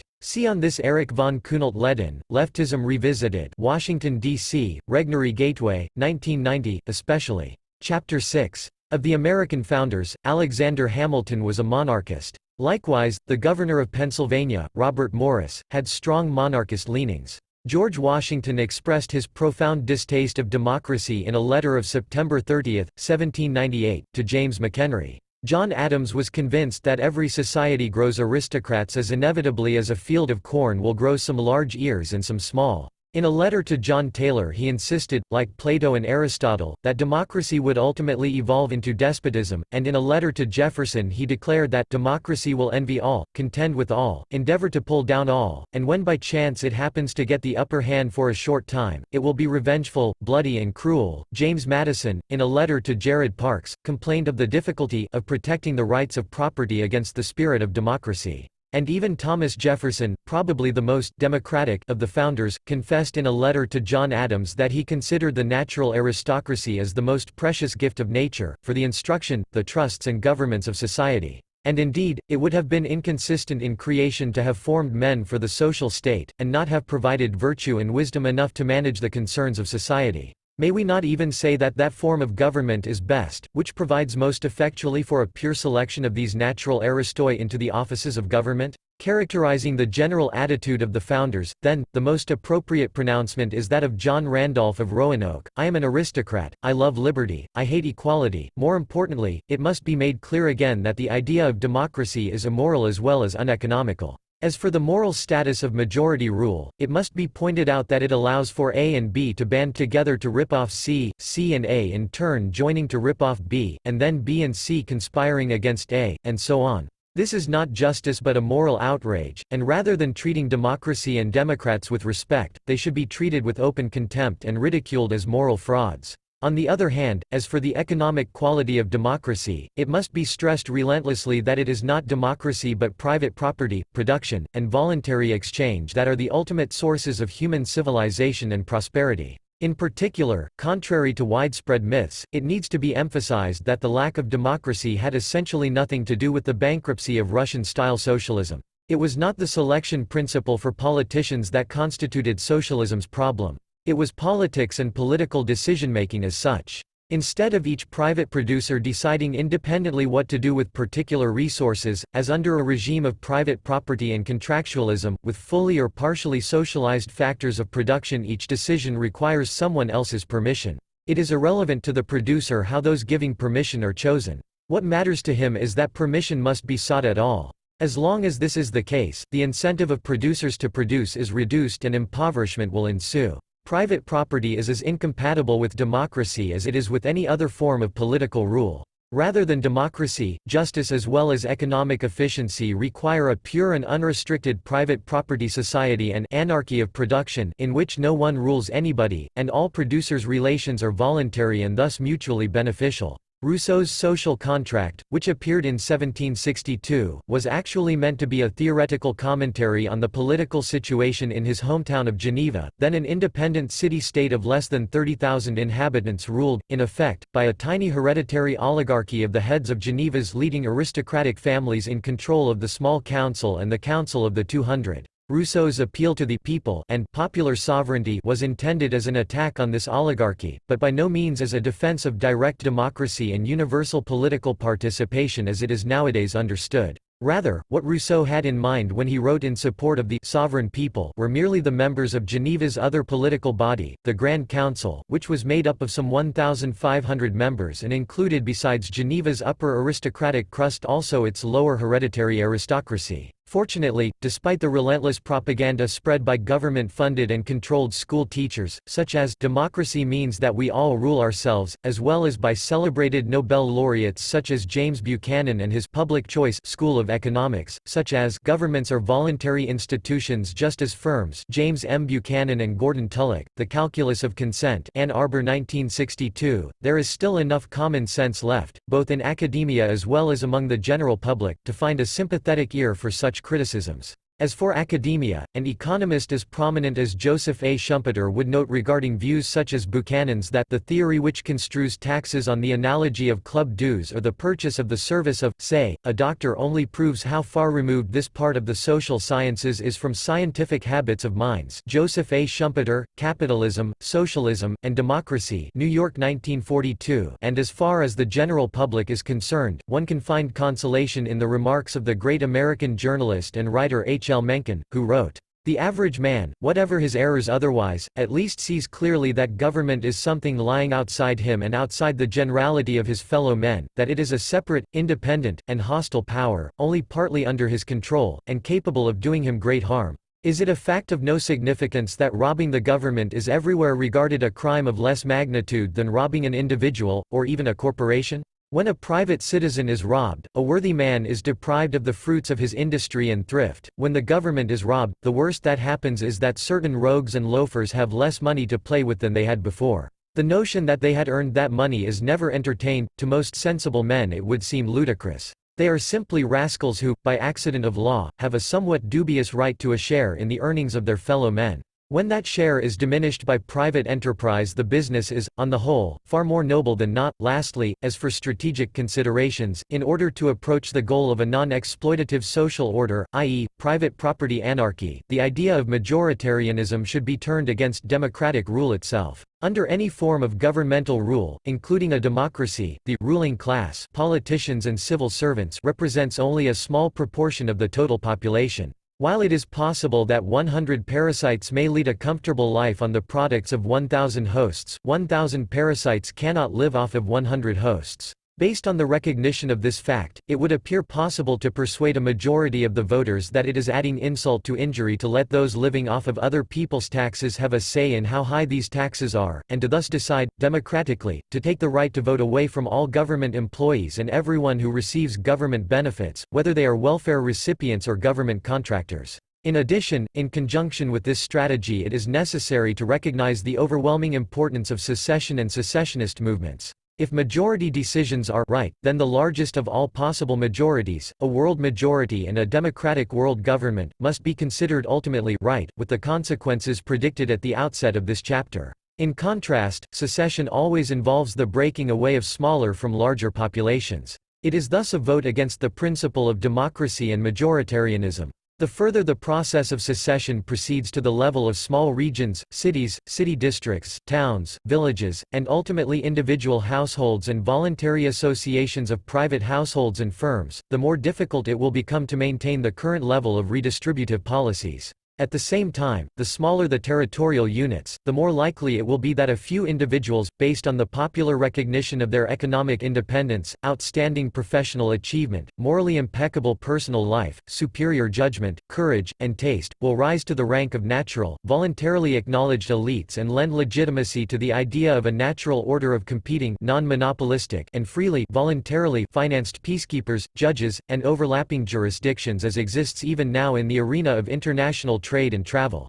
A pure private law society, as the answer to democracy and any other form of political, coercive rule. 5. On centralization and secession, a state is a territorial monopolist of compulsion, an agency which may engage in continual, institutionalized property rights violations and the exploitation, in the form of expropriation, taxation, and regulation, of private property owners. Assuming no more than self-interest on the part of government agents, all states governments can be expected to make use of this monopoly and thus exhibit a tendency toward increased exploitation. On the one hand, this means increased domestic exploitation and internal taxation. On the other hand, and this aspect in particular will be of interest in the following, it means territorial expansionism. States will always try to enlarge their exploitation and tax base. In doing so, however, they will come into conflict with other, competing states. The competition between states qua territorial monopolists of compulsion is by its very nature an eliminative competition. That is, there can be only one monopolist of exploitation and taxation in any given area, thus, the competition between different states can be expected to promote a tendency toward increased political centralization and ultimately one single world state. A glance at Western history suffices to illustrate the validity of this conclusion. At the beginning of this millennium, for instance, Europe consisted of thousands of independent political units. Now, only several dozen such units remain. To be sure, decentralizing forces also existed. There was the progressive disintegration of the Ottoman Empire from the 16th century until after World War I and the establishment of modern Turkey. The discontiguous Habsburg Empire was gradually dismembered from the time of its greatest expansion under Charles V until it disappeared and modern Austria was founded in 1918. And only recently, before our very eyes, the former Soviet Empire disintegrated. There are now more than a dozen independent states on the soil of the former Soviet Union. The former Yugoslavia consists now of Slovenia, Croatia, Serbia, Macedonia, and Bosnia. And the Czechs and the Slovaks have split and formed independent countries. However, the overriding tendency was in the opposite direction. For instance, during the second half of the 17th century, Germany consisted of some 234 countries, 51 free cities, and 1,500 independent knightly manors. By the early 19th century, the total number of the three had fallen to below 50, and by 1871 unification had been achieved. The scenario in Italy was similar. Even small states have a history of expansion and centralization. Switzerland began in 1291 as a confederation of three independent cantonal states. By 1848 it was a single federal state with some 24 cantonal provinces. Moreover, from a global perspective, mankind has come closer than ever before to the establishment of a world government. Even before the dissolution of the Soviet Empire, the United States had attained hegemonical status over Western Europe, most notably over West Germany, and the Pacific Rim countries, most notably over Japan, as indicated by the presence of American troops and military bases, by the NATO and SEATO pacts, by the role of the American dollar as the ultimate international reserve currency and of the U.S. Federal Reserve System as the lender or liquidity provider of last resort for the entire Western banking system, and by institutions such as the International Monetary Fund (IMF), the World Bank, and the recently established World Trade Organization (WTO). In addition, under American hegemony, the political integration of Western Europe has steadily advanced. With the recent establishment of a European Central Bank and a European currency euro, the European Community is near completion. At the same time, with the North American Free Trade Agreement (NAFTA), a significant step toward the political integration of the American continent has been taken. In the absence of the Soviet Empire and its military threat, the United States has emerged as the world's sole and undisputed military superpower and its top cop. According to the orthodox view, centralization is generally a good and progressive movement, whereas disintegration and secession, even if sometimes unavoidable, represent an anachronism. It is assumed that larger political units, and ultimately a single world government, imply wider markets and hence increased wealth. As evidence of this, it is pointed out that economic prosperity has increased dramatically with increased centralization. However, rather than reflecting any truth, this orthodox view is more illustrative of the fact that history is typically written by its victors. Correlation or temporal coincidence do not prove causation. In fact, the relationship between economic prosperity and centralization is very different from and indeed almost the opposite of what orthodoxy alleges. Political integration, centralization, and economic market integration are two completely different phenomena. Political integration involves the territorial expansion of a state's power of taxation and property regulation, expropriation. Economic integration is the extension of the interpersonal and interregional division of labor and market participation. In principle, in taxing and regulating private property owners and market income earners, all governments are counterproductive. They reduce market participation and the formation of economic wealth. Once the existence of a government has been assumed, however, no direct relationship between territorial size and economic integration exists. Switzerland and Albania are both small countries, but Switzerland exhibits a high degree of economic integration, whereas Albania does not. Both the US and the former Soviet Union are large. Yet while there is much division of labor and market participation in the US, there was almost no economic integration in the Soviet Union, where virtually no private capital ownership existed. Centralization, then, can go hand in hand with either economic progress or retrogression. Progress results whenever a less taxing and regulating government expands its territory at the expense of a more exploitative one. If the reverse occurs, centralization implies economic disintegration and retrogression. However, there is a highly important indirect relationship between size and economic integration. A central government ruling over large-scale territories, and even less so a single world government, cannot come into existence ab ovo. Instead, all institutions with the power to tax and regulate owners of private property must start out small. Smallness contributes to moderation, however. A small government has many close competitors, and if it taxes and regulates its own subjects visibly more than its competitors, it is bound to suffer from the emigration of labor and capital and a corresponding loss of future tax revenue. Consider a single household, or a village, as an independent territory, for instance. Could a father do to his son, or a mayor to his village, what the government of the Soviet Union did to its subjects, i.e., deny them any right to private capital ownership, or what governments all across Western Europe and the US do to their citizens, i.e., expropriate up to 50% of their productive output? Obviously not. There would either be an immediate revolt and the government would be overthrown, or emigration to another nearby household or village would ensue. Political competition, then, is a far more effective device for limiting a government's natural desire to expand its exploitative powers than are internal constitutional limitations. Indeed, the attempts of some public choice theorists and of constitutional economics to design liberal model constitutions must strike one as hopelessly naive. For constitutional courts, and Supreme Court judges, are part and parcel of the government apparatus whose powers they are supposed to limit. Why in the world should they want to constrain the power of the very organization that provides them with jobs, money, and prestige? To assume so is not only theoretically inconsistent, i.e., incompatible with the assumption of self-interest. The assumption is also without any historical foundation. Despite the explicit limitation of the power of the central government contained in the 10th Amendment of the U.S. Constitution, for instance, it has been the interpretation by the U.S. Supreme Court, which has rendered the amendment essentially null and void. Similarly, despite the constitutional guarantee of private property by the West German Constitution, for instance, the German Supreme Court, after the German reunification in 1990, declared all communist expropriations prior to the founding of the East German state in 1949 valid. Thus, more than 50% of former East Germany's land used for agriculture were appropriated by the West German state rather than being returned to the original private owners, as required by a literal interpretation of the constitution. Contrary to orthodoxy, then, precisely the fact that Europe possessed a highly decentralized power structure composed of countless independent political units explains the origin of capitalism, the expansion of market participation and of economic growth, in the Western world. It is not by accident that capitalism first flourished under conditions of extreme political decentralization, in the northern Italian city-states, in southern Germany, and in the secessionist Low Countries Netherlands.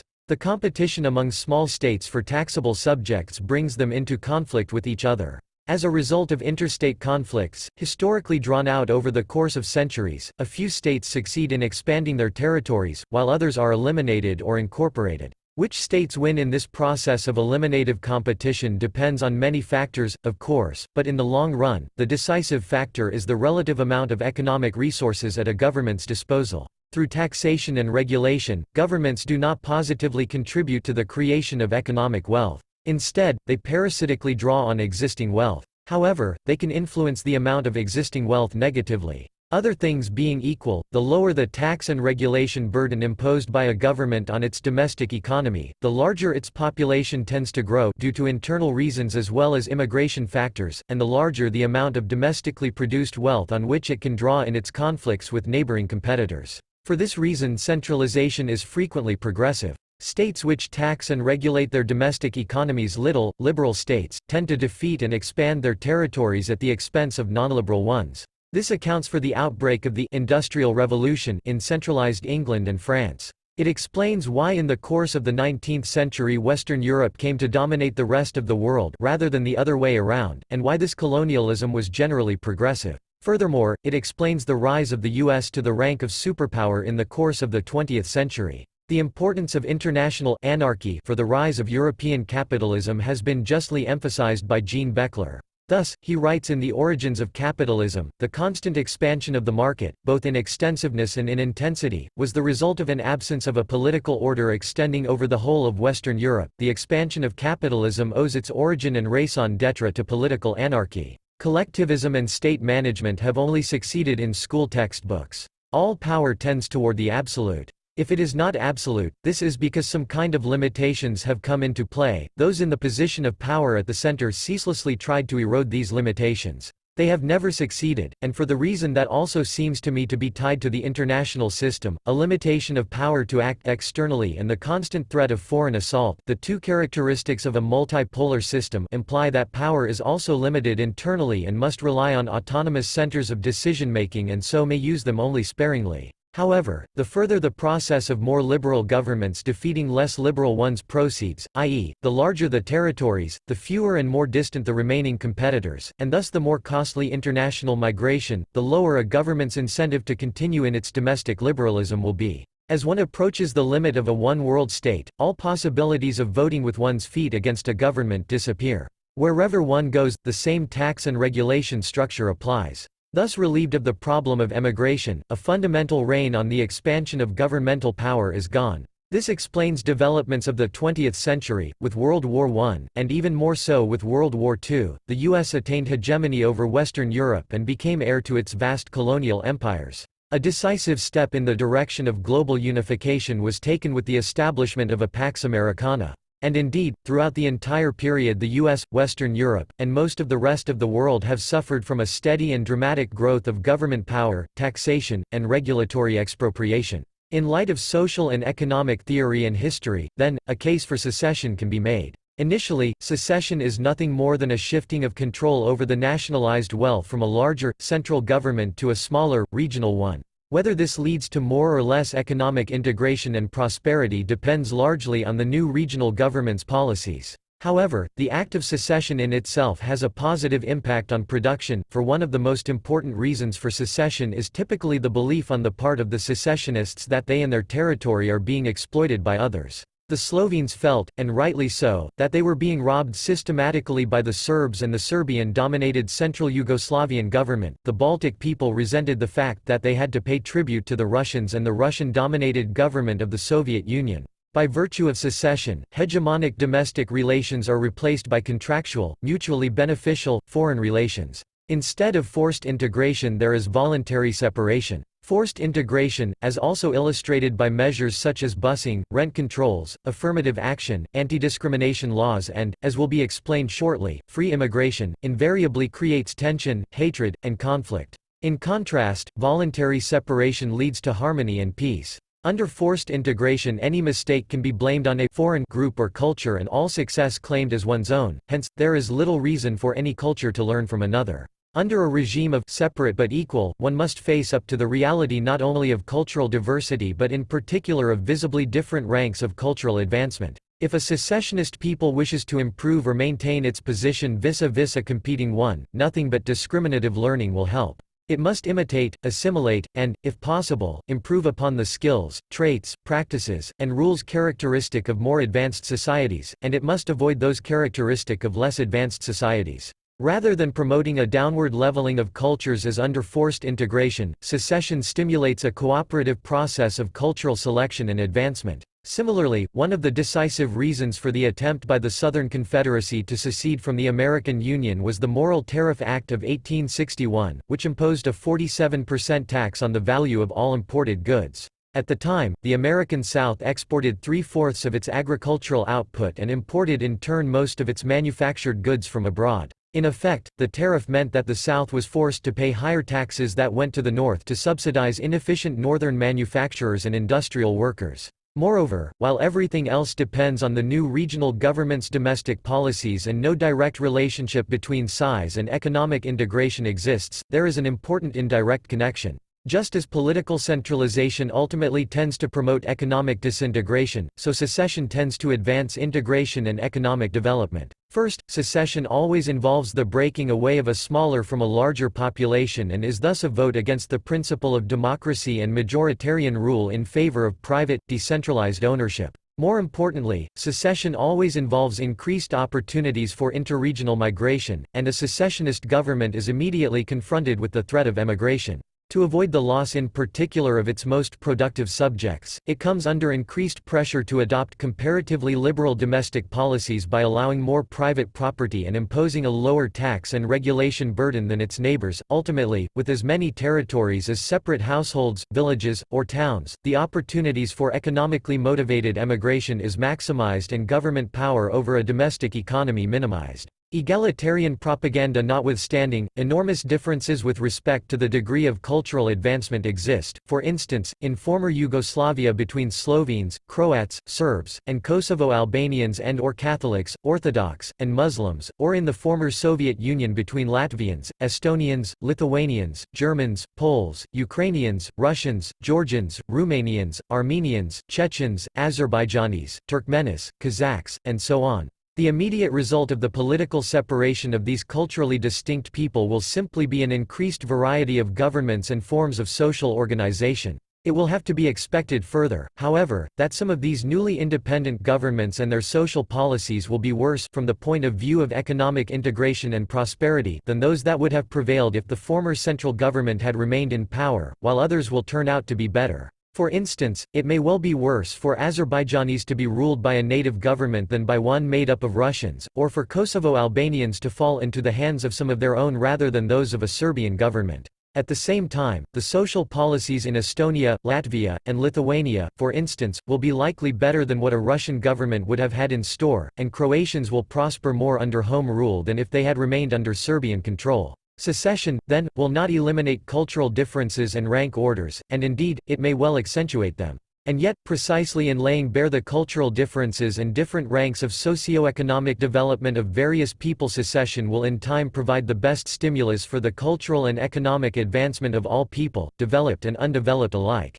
Specifically, the smaller the country, the greater will be the pressure to opt for free trade rather than protectionism. All government interference with foreign trade forcibly limits the range of mutually beneficial interterritorial exchanges and thus leads to relative impoverishment, at home as well as abroad. But the smaller a territory and its internal markets, the more dramatic this effect will be. A country the size of the US, for instance, might attain comparatively high standards of living even if it renounced all foreign trade, provided it possessed an unrestricted internal capital and consumer goods market. In contrast, if predominantly Serbian cities or counties seceded from surrounding Croatia, and if they pursued the same protectionism, this would likely spell disaster. Consider a single household as the conceivably smallest secessionist unit. By engaging in unrestricted free trade, even the smallest territory can be fully integrated into the world market and partake of every advantage of the division of labor, and its owners may become the wealthiest people on earth. The existence of a single wealthy individual anywhere is living proof of this.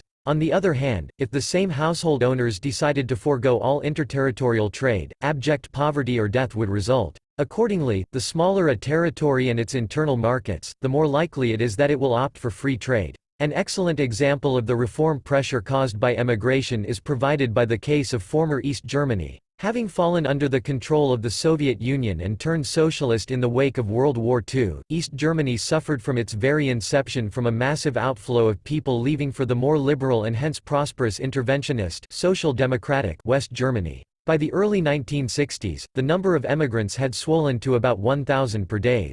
In reaction, on August 13, 1961, the East German government felt compelled to erect a border system, with walls, barbed wire, electrified fences, mine fields, automatic shooting devices, and watchtowers almost 900 miles long, for the sole purpose of preventing East Germans from running away from socialism. From 1961 until the spring of 1989 the problem could thus be contained. However, when Allied Socialist Hungary then began to relax its border controls vis-à-vis Austria, persuaded, as it now turns out, by members of the Pan-European Union led by Otto von Habsburg, the wave of East German emigration immediately resumed. In fact, within just a few days the number of East Germans escaping to the west via Hungary rose to more than 2,000 per day. It was these events, above all else, that led first to the overthrow of the Honecker regime in East Germany, then, on the forever memorable November 9, 1989, to the dismantling of the Berlin Wall, and finally, in the following year, to the reunification of Germany. See on this Hans Hermann Hoppe, Desocialization in a United Germany, Review of Austrian Economics 5, No. 2, 1991. Moreover, secession also promotes monetary integration. The process of centralization has also resulted in monetary disintegration, the destruction of the former international commodity gold money standard and its replacement with a dollar-dominated system of freely fluctuating government paper monies, i.e., a global, US-led government counterfeiting cartel. However, a system of freely fluctuating paper currencies, the Friedmanite monetarist ideal, is strictly speaking no monetary system at all. It is a system of partial barter, dysfunctional of the very purpose of money of facilitating rather than complicating exchange. This becomes obvious once it is recognized that from the point of view of economic theory, there is no special significance attached to the way national borders are drawn.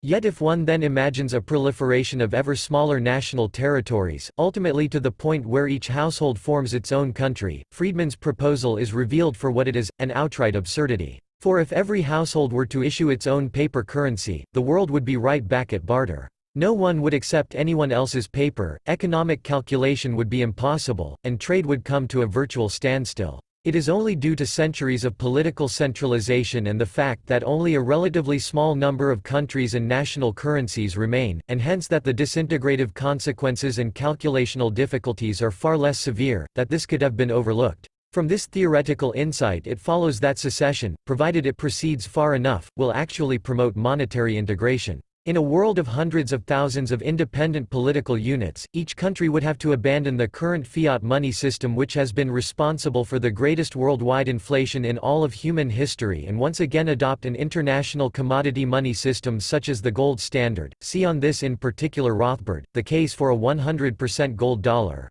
One problem, explains Rothbard, that every monetary statist and nationalist has failed to face is the geographical boundary of each money. If there should be national fluctuating fiat money, what should be the boundaries of the nation? Surely political frontiers have little or no economic meaning. Logically, the ultimate in freely fluctuating fiat monies is a different money issued by each and every individual.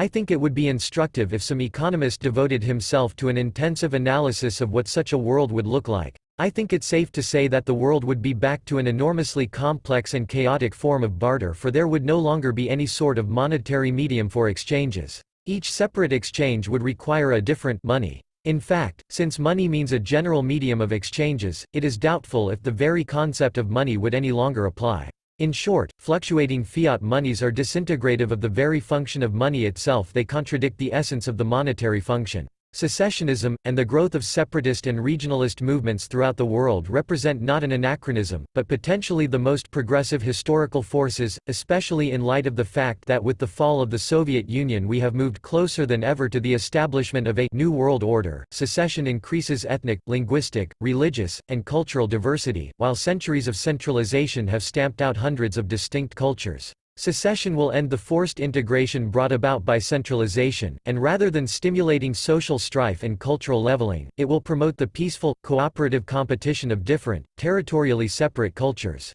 In particular, it eliminates the immigration problem increasingly plaguing the countries of Western Europe as well as the US presently. Whenever the central government permits immigration, it allows foreigners to proceed, literally on government-owned roads, to any of its residents' doorsteps, regardless of whether or not these residents desire such proximity to foreigners. Thus, to a large extent, free immigration is forced integration. Secession solves this problem by letting smaller territories each have their own admission standards and determine independently with whom they will associate on their own territory and with whom they prefer to cooperate from a distance. Hence, Rothbard concludes, the more general the money, the greater the scope for division of labor and for the interregional exchange of goods and services that stem from the market economy. A monetary medium is therefore critical to the free market, and the wider the use of this money, the more extensive the market and the better it can function. In short, true freedom of trade does require an international commodity money, gold and silver. Any breakup of such an international medium by statist fiat paper inevitably cripples and disintegrates the free market, and robs the world of the fruits of that market.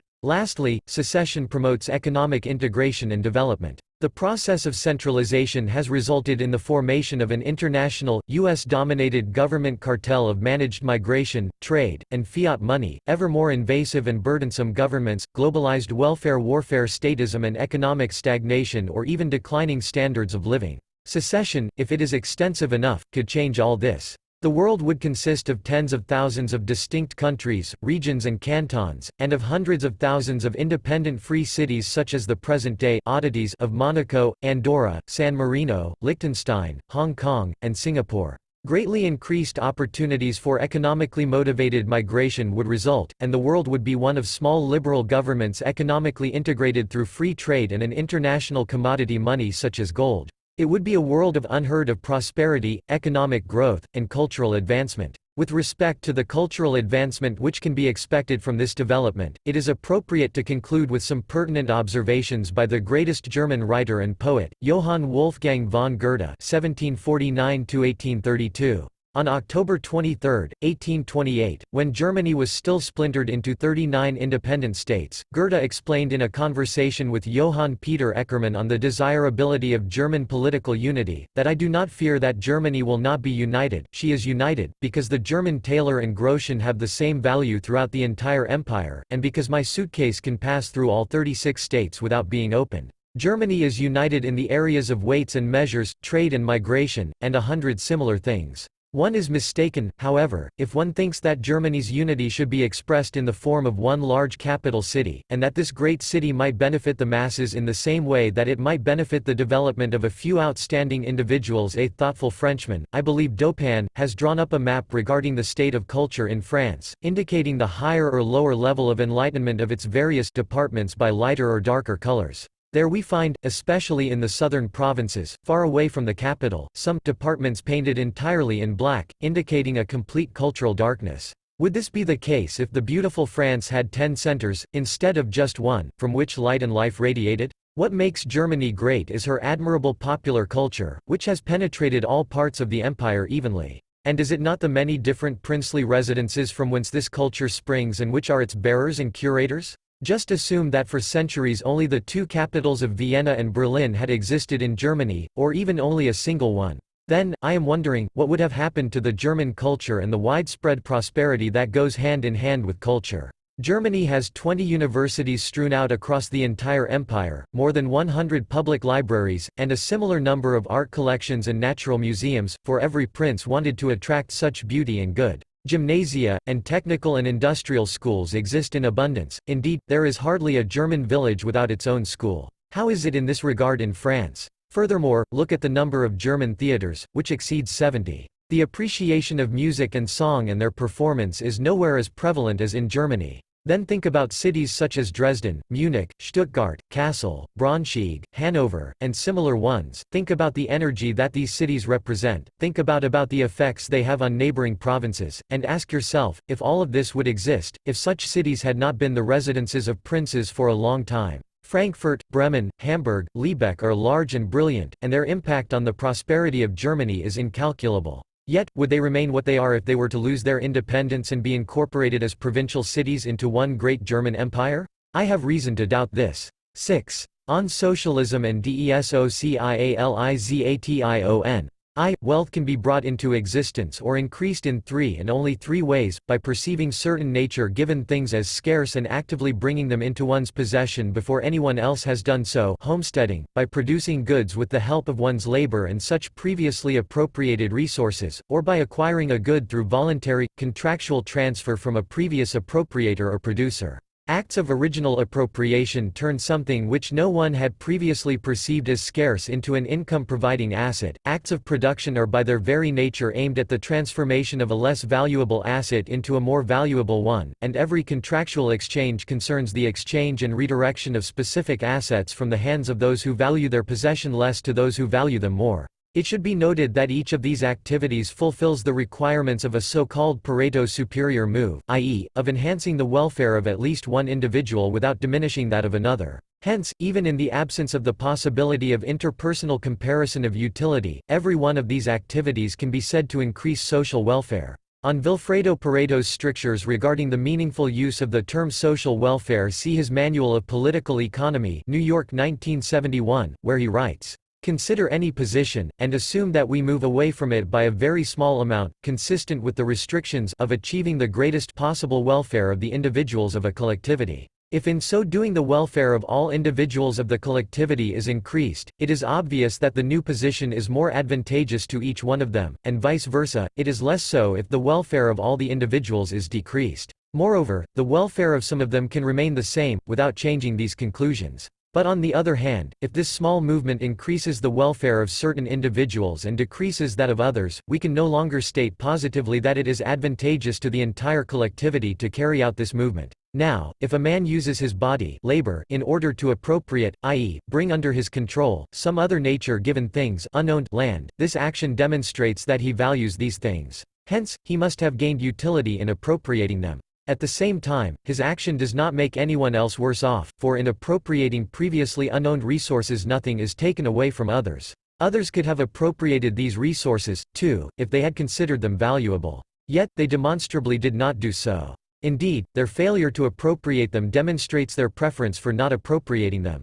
Thus, they cannot possibly be said to have lost any utility as a result of another's appropriation. Proceeding from the basis of acts of original appropriation, any further act, whether of production or consumption, is equally Pareto superior on demonstrated preference grounds, provided that it does not affect the physical integrity of the resources appropriated or produced with appropriated means by others. The producer-consumer is better off, while everyone else is left in control of the same quantity of goods as before. As a result, no one can be said to be worse off. Finally, every voluntary exchange of goods proceeding from this basis is a Pareto superior change as well, because it can only take place if both exchange parties expect to benefit from it, while the supply of goods controlled in action owned by others remains unchanged. See further on this Murray N. Rothbard, Toward a Reconstruction of Utility and Welfare. From this it follows that socialism can only lead to impoverishment. First of all, under socialism, ownership of productive assets is assigned to a collective of individuals regardless of each member's prior action or inaction relative to the owned assets.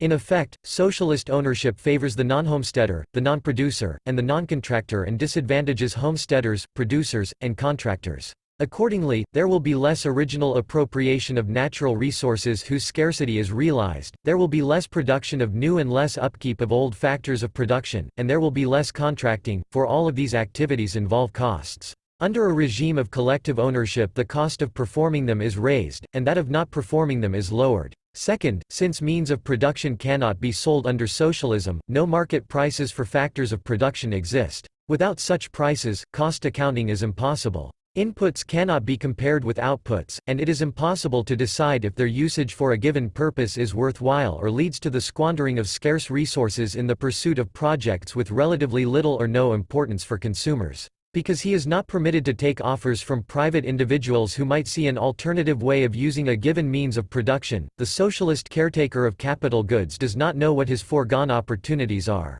Hence, permanent misallocations of production factors must ensue. Third, even given some initial allocation, since input factors and the output produced are owned collectively, every single producer's incentive to increase the quantity and/or quality of his individual output is systematically diminished, and his incentive to use input factors so as to avoid their over- or underutilization is reduced. Instead, with gains and losses in the socialist firm's capital and sales accounts socialized instead of attributed to specific, individual producers, everyone's inclination toward laziness and negligence is systematically encouraged. Hence, an inferior quality and/or quantity of goods will be produced and permanent capital consumption will ensue. Fourth, under a regime of private property, the person who owns a resource can determine independently of others what to do with it. If he wants to increase his wealth and/or rise in social status, he can only do so by better serving the most urgent wants of voluntary consumers through the use he makes of his property. With collectively owned factors of production, collective decision-making mechanisms are required.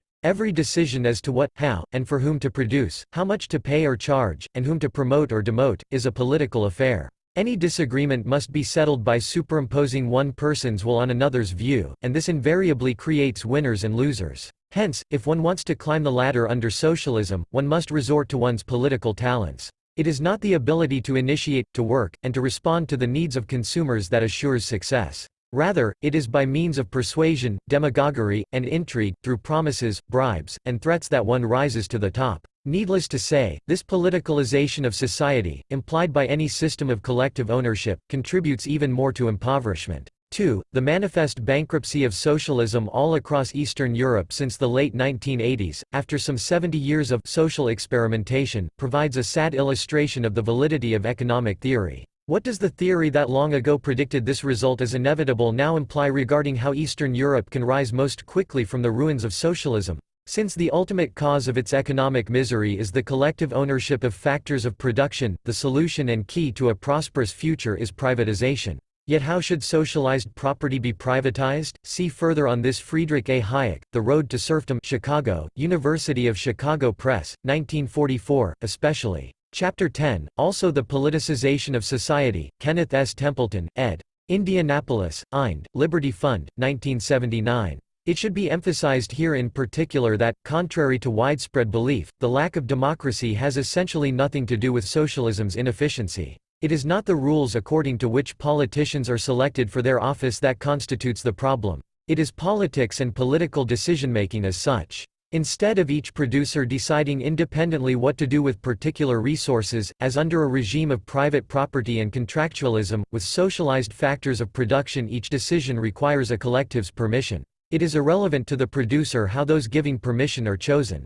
What matters to him is that permission must be sought at all. As long as this is the case, the incentive for producers to produce is reduced and impoverishment will continue. Private property is as incompatible with democracy, then, as with any other form of political rule. Rather, with the institution of private property an anarchy of production is established, in which no one rules anyone, and all producers' relations are voluntary and thus mutually beneficial. While a vast body of literature dealing with the socialization of private property exists, little has been written on how to desocialize. The reason for this neglect, one would suspect, is to be found in most Western intellectuals' persistent explicit or implicit socialist predilections. Given these, any treatment of the problem of deserialization must appear simply irrelevant, for why should anyone ever want to go back from an allegedly higher stage of social evolution, i.e., socialism, to a lower one, i.e., capitalism? Even within the Mises school, at best only implicit advice on this most pressing problem confronting the people of Eastern Europe can be found.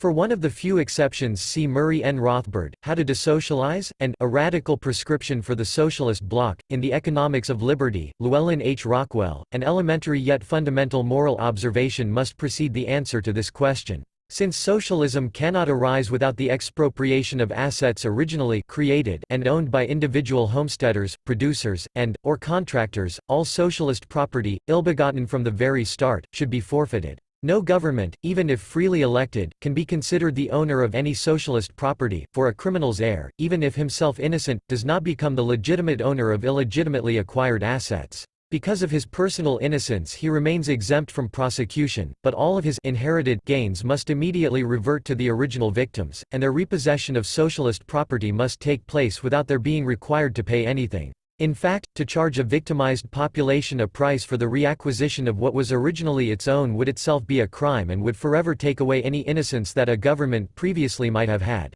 More specifically, all original property titles should be recognized immediately, regardless of who presently owns them. Insofar as the claims of original private owners or their heirs clash with those of the current assets users, the former should override the latter. Only if a current user can prove that an original owner-heir's claim is illegitimate, that the title to the property in question had initially been acquired by coercive or fraudulent means, should a user's claim prevail and should he be recognized as the legitimate owner. Empirically, this is what post-communist governments have by and large done, of course. Particularly noteworthy in this regard is the case of Germany. After the reunification of Germany in 1991, the conservative German government, backed by its Supreme Court, refused to return any of the property that had been expropriated from 1946 to 1949. Under Soviet-Russian direction, in former East Germany, more than 50% of all agriculturally used land, to its original owners. Instead, the government sold this land to its own favored clients, which in many cases included the former communist expropriators turned capitalists.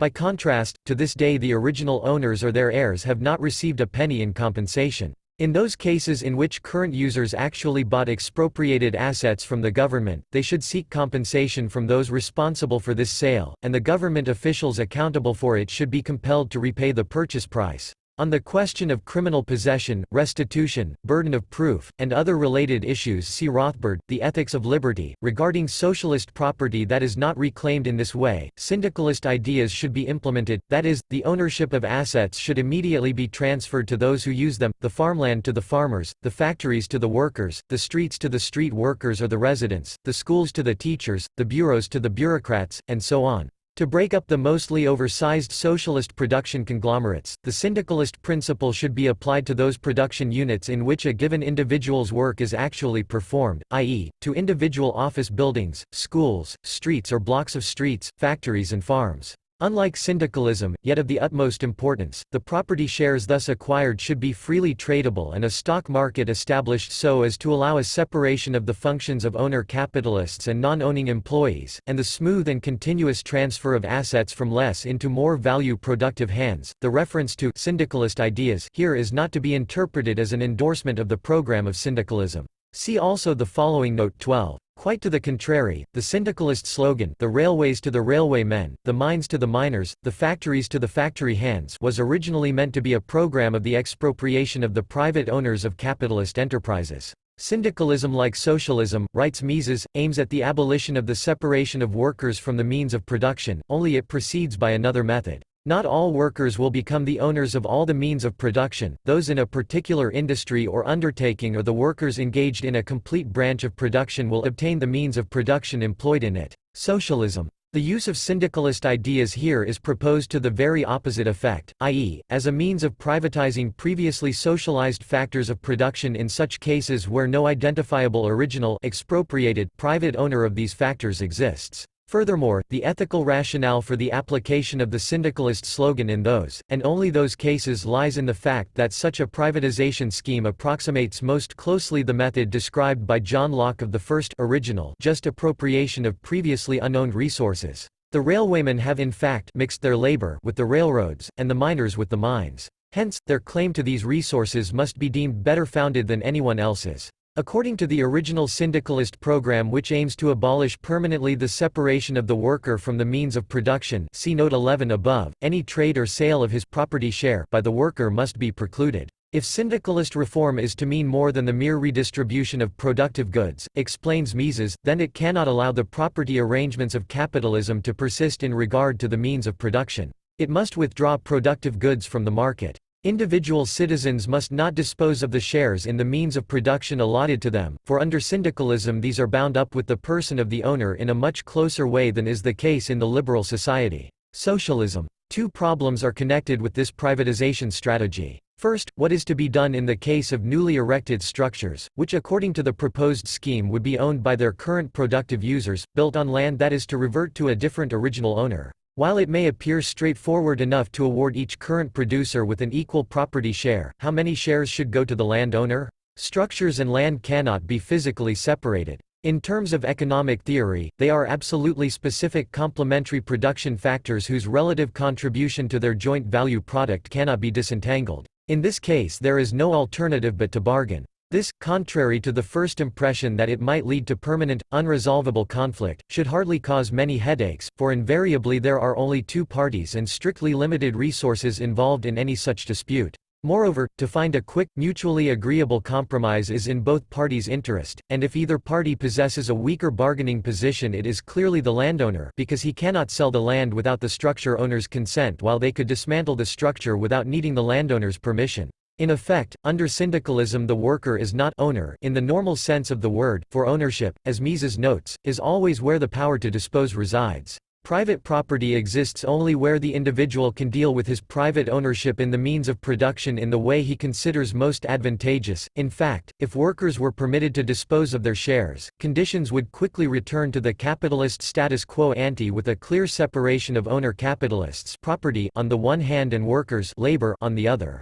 However, if this is not permitted, explains Mises, then insurmountable difficulties arise, unless it is unrealistically assumed that no changes occur in the methods of production, in the relations of supply and demand, in technique, or in population. If changes in the direction and extent of demand or in the technique of production cause changes in the organization of the industry, which require the transfer of workers from one concern to another or from one branch of production to another, the question immediately arises what is to be done with the shares of these workers in the means of production. Should the workers and their heirs keep the shares in those industries to which they happened to belong at the actual time of syndicalization and enter the new industries as simple workers earning wages, without being allowed to draw any part of the property income? Or should they lose their share on leaving an industry and in return receive a share per head equal to that possessed by the workers already occupied in the new industry? Either solution would quickly violate the principle of syndicalism. If the worker on his departure from an industry loses his share and on entering another industry acquires a share in that, those workers who stood to lose by the change would, naturally, oppose energetically every change in production.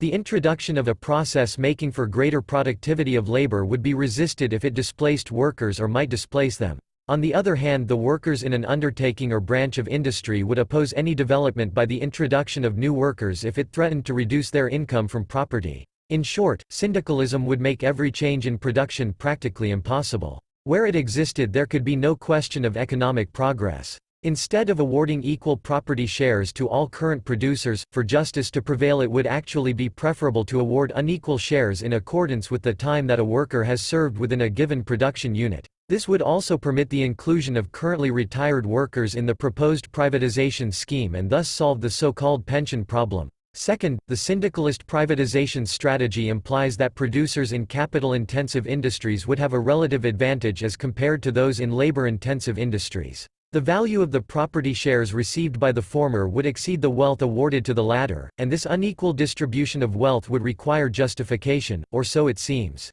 In fact, such justification is readily available. Contrary to widespread liberal, i.e., social democratic beliefs, there is nothing ethically wrong with inequality. Indeed, the problem of privatizing formerly socialized property is almost perfectly analogous to that of establishing private property in a state of nature, i.e., when resources are previously unowned. In this situation, according to the central Lockean idea of natural rights which coincides with most people's natural sense of justice, private property is established through acts of homesteading, by mixing one's labor with nature-given resources before anyone else has done so. Insofar as any differences between the quality of nature-given resources exist, as will surely be the case, the outcome generated by the homesteading ethic will be inequality rather than equality. The syndicalist privatization approach is merely the application of this homesteading principle to slightly changed circumstances. The socialized factors of production are already homesteaded by particular individuals. Only their property right regarding particular production factors has been ignored so far, and all that would occur under the proposed scheme is that this unjustifiable situation would finally be rectified.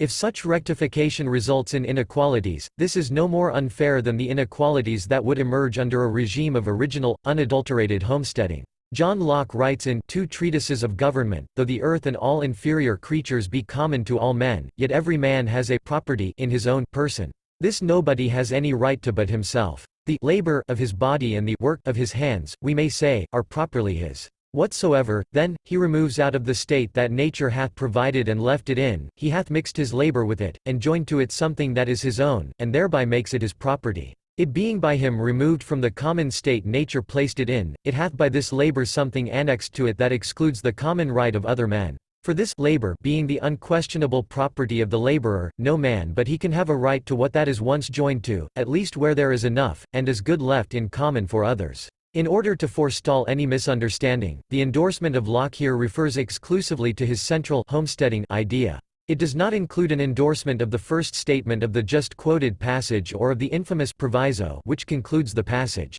To the contrary, the first statement regarding the common ownership of nature requires unnecessary as well as unsubstantiable theological presuppositions. Prior to an act of original appropriation, nature is and must be regarded as simply unowned. Thus, the proviso is plainly inconsistent with Locke's main idea and must be abandoned. See on this also Richard A. Epstein, Takings, Cambridge, Mass., Harvard University Press, 1985. From the rejection of Locke's initial premise it follows that criticisms of Locke's theory of original appropriation such as Herbert Spencer's In Social Statics, chapters 9–10, must be rejected as invalid. 2. Spencer shares Locke's initial premise, but based on this he concludes that this prohibits any private ownership in ground land whatsoever. Land, according to Spencer, can only be leased from society by paying a ground rent for its use. For a criticism of this proposal and similar ones made by Henry George and his followers see Rothbard, Power and Market. Moreover, our syndicalist proposal is economically more efficient than the only conceivable privatization alternative in line with the basic requirement of justice, the recognition that the government does not legitimately own the socialized economy, hence, selling or auctioning it off should be out of the question.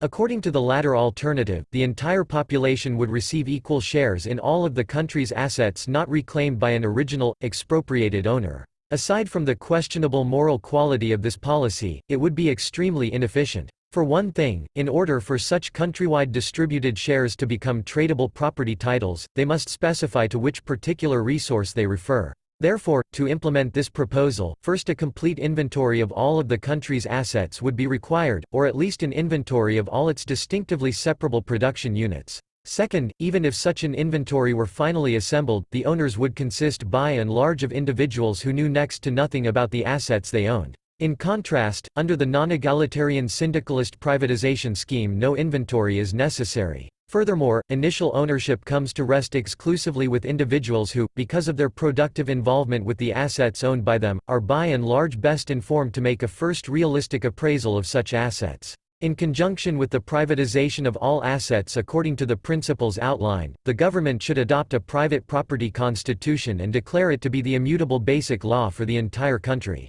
This constitution should be extremely brief and lay down the following principles in terms as unambiguous as possible. Every person, apart from being the sole owner of his physical body, has the right to employ his private property in any way he sees fit so long as in so doing he does not uninvitedly change the physical integrity of another person's body or property. All interpersonal exchanges and all exchanges of property titles between private owners are to be voluntary, contractual. These rights of a person are absolute. Any person's infringement on them is subject to lawful prosecution by the victim of this infringement or his agent, and is actionable in accordance with the principles of the proportionality of punishment and of strict liability. How can one justify that ownership of productive assets be assigned without considering a given individual's actions or inactions in relation to the owned asset? More specifically, how can it be justified that someone who has contributed literally nothing to the existence or maintenance of a particular asset, and who might not even know that such an asset exists, own it in the same way as someone else who actively and objectifiably contributed to its existence or maintenance, as implied by this Constitution? Then, all existing wage and price controls, all property regulations and licensing requirements, and all import and export restrictions should be immediately abolished and complete freedom of contract, occupation, trade and migration introduced.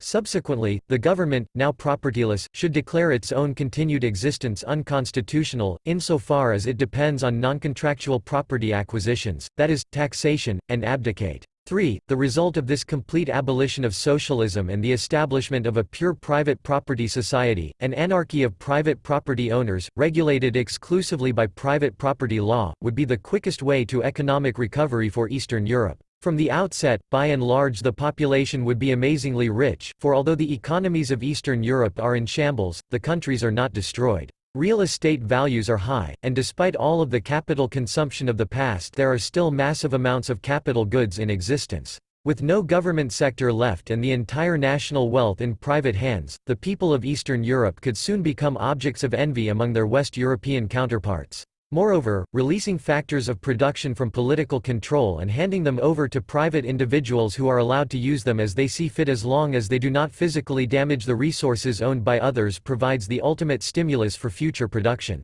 With an unrestricted market for capital goods, rational cost accounting becomes possible. With profits as well as losses individualized, and reflected in an owner's capital and sales account, every single producer's incentive to increase the quantity and/or quality of his output and to avoid any over- or underutilization of his capital is maximized. In particular, the constitutional provision that only the physical integrity of property, not property values, be protected guarantees that every owner will undertake the greatest value productive efforts to promote favorable changes in property values and to prevent and counter any unfavorable ones as might result from another person's actions regarding his property. Specifically, the abolishment of all price controls eliminate almost instantaneously all present shortages, and output would begin to increase immediately, both quantitatively as well as qualitatively. Unemployment would drastically increase temporarily, yet with flexible wage rates, without collective bargaining, and without unemployment subsidies it would quickly disappear.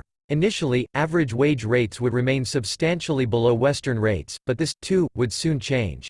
Lured by comparatively low wages, by the fact that East Europeans will expectedly show a great need for cashing in, liquidating, their newly acquired capital assets so as to finance their current consumption, and above all by the fact that East Europe would be a no-tax, free trade haven, large numbers of investors and huge amounts of capital would begin to flow in immediately. The production of security, of police protection and of a judicial system, which is usually assumed to lie outside the province of free markets and be the proper function of government, would most likely be taken over by major Western insurance companies. Providing insurance for personal property, police action, the prevention and detection of crime as well as the exaction of compensation, is in fact part of this industry's natural business if it were not for governments preventing insurers from doing so and arrogating this task to itself, with all the usual and familiar inefficiencies resulting from such a monopolization. Likewise, being already in the business of arbitrating conflicts between claimants of competing insurers, insurance companies would naturally assume the function of a judicial system.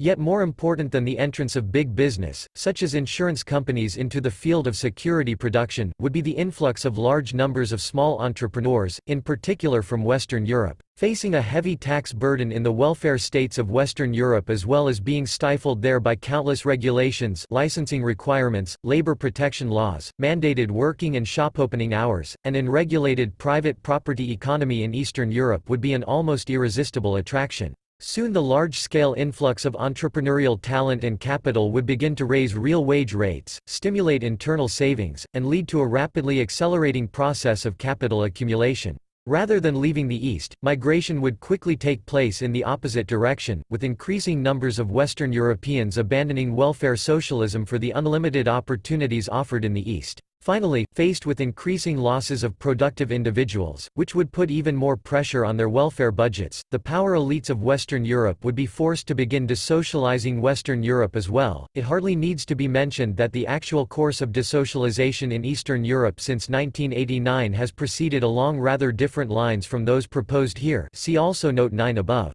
Nor should this come as a surprise. Notwithstanding the dramatic convulsions that have occurred since 1989, the size of Eastern European governments in terms of personnel and resource ownership is still overwhelming, even by the already high Western standards. Furthermore, government personnel at local, provincial, and federal levels still consists largely of the same individuals as before 1989, and many of the post-communist political leaders of Eastern Europe were already prominent, and had risen to eminent positions, under communist rule. To most of them, classical liberal and libertarian ideas were simply unheard of, but they were all too familiar with welfare statist notions. Moreover, if the liberal libertarian prescriptions of instant and complete privatization of all collective property outlined above had been put into effect, all government jobs would have disappeared immediately. Government employees would have been left to the vagaries of the market and forced to find new, productive occupations. Alternatively, if the familiar Western European welfare state model were accepted as exemplary, and if the Eastern bureaucracies took charge of the irreversible trend toward desocialization, and thereby controlled and regulated the privatization of non-vital parts of their massive resource holdings down to, but not below, Western levels, most bureaucratic jobs not only could be secured, but government revenue and the salaries of bureaucrats could actually increase. In addition, because of Western governments' interests in an orderly transition from socialism to welfare statism, Eastern bureaucracies and leaders adopting such a reform course could expect that at least part of the risks associated with it would be assumed, or financed, by their Western counterparts. Furthermore, during the communist era, cooperation between East and West was extremely limited. As a result of the inefficiencies of socialist production, Eastern Europe was incapable of selling anything to the West except raw materials and basic consumer goods, and Western transactions with the East Bloc typically accounted for less than 5% of foreign trade. Foreign ownership in Eastern Europe was essentially outlawed. Not a single Eastern currency was freely convertible to Western currencies, and even political contacts were comparatively rare. However, with the collapse of communism, the Eastern European governments had something to offer. To be sure, West-East trade is still low, and in the immediate wake of the revolutionary upheavals across Eastern Europe it has even fallen. But without the dogma that social means the collective ownership of factors of production, some of the nationalized wealth of Eastern Europe has suddenly come up for grabs, and with the Eastern governments in control of the denationalization process, Western political leaders, and government-connected bankers and big businessmen, have immediately increased the contacts with their Eastern counterparts. In exchange for Western aid during the transition phase, Eastern governments now had real assets to sell. In addition, the East could assure eager Western buyers that from the outset the tax and regulation structure of the newly emerging economies of Eastern Europe would be harmonized with European community standards. Most importantly, Eastern governments could sell the assurance that Eastern Europe's new banking system would be set up along familiar Western lines, with a governmentally controlled central bank, a fractional reserve banking cartel of privately owned commercial banks, and a convertible fiat money backed by reserves of Western fiat currencies, thereby allowing the Western banking system to initiate an internationally coordinated credit expansion, and thus, to establish monetary and financial hegemony over the newly emerging Eastern European economies. IV. Postscript, on privatization in welfare states. While it should be clear from the foregoing considerations why from a moral as well as an economic point of view the Western welfare states require as thorough a reform as the former socialist countries of Eastern Europe, it is important to note that the method of privatization must be different in both cases. The syndicalist privatization strategy proposed for formerly socialist countries applied, as will be recalled, only in such cases where no identifiable previously expropriated private owner or heir of socialized factors of production existed. If such an owner-heir could be identified, then he should be again installed as private owner. If and only if no such owner-heir existed could it be considered just to install the current and/or past users of socialized production factors as their private owners, because they and only they have then an objectifiable, i.e., intersubjectively ascertainable, tie to these resources. Only they, of all people, have de facto homesteaded the factors of production in question. Thus, only their ownership claim can be said to have any real objective foundation. Thus today, a decade after the collapse of socialism, the countries of Eastern Europe are well on the way toward Western welfare statism, social democracy. Because of the partial privatization and the elimination of most, although by no means all, price controls, Eastern Europe's economic performance has certainly improved beyond its former desperate showing. This improvement has in turn brought its Western payoff in the form of increased economic integration, a widening of markets, an extensification and intensification of the division of labor, and an expanding volume of mutually beneficial international trade. However, due to the limited extent of privatization and the gradualist reform strategy, the Eastern recovery process has been painfully slow, causing seemingly permanent mass unemployment and rapid monetary inflation and currency crises. Moreover, because the average size of government in the countries of Eastern Europe is still significantly larger than in the semi-socialist countries of Western Europe, economic progress in Eastern Europe and the stimulus thereby given to the Western economies will only be temporary, and economic recovery and expansionism will likely soon be replaced by stagnation in the West and, on a permanently lower level, East alike. By the same token, it would be without any real foundation whatsoever, and thus utterly indefensible from a moral point of view, if private ownership in the publicly owned production factors of the mixed welfare state economies of the Western world were assigned to public sector employees, i.e., the so-called civil servants, along the line of the syndicalist slogan, the public schools to the teachers, the universities to the professors, the post offices to the postal workers, the public land to the bureaucrats of the Bureau of Land Management, the courthouses and police stations to the judges and policemen, etc. Indeed, to do so would constitute nothing less than a moral outrage, even in the rather typical case where the public property in question is not the result of a prior expropriation of some formerly private owner of this property by means of the government's power of eminent domain, in which case the property should be simply returned to the original owner heir. Even in this case all public property is still the result of some form of expropriation, and although the proper identification of the victims of this expropriation is more difficult than in the clear-cut case of eminent domain, it is by no means impossible.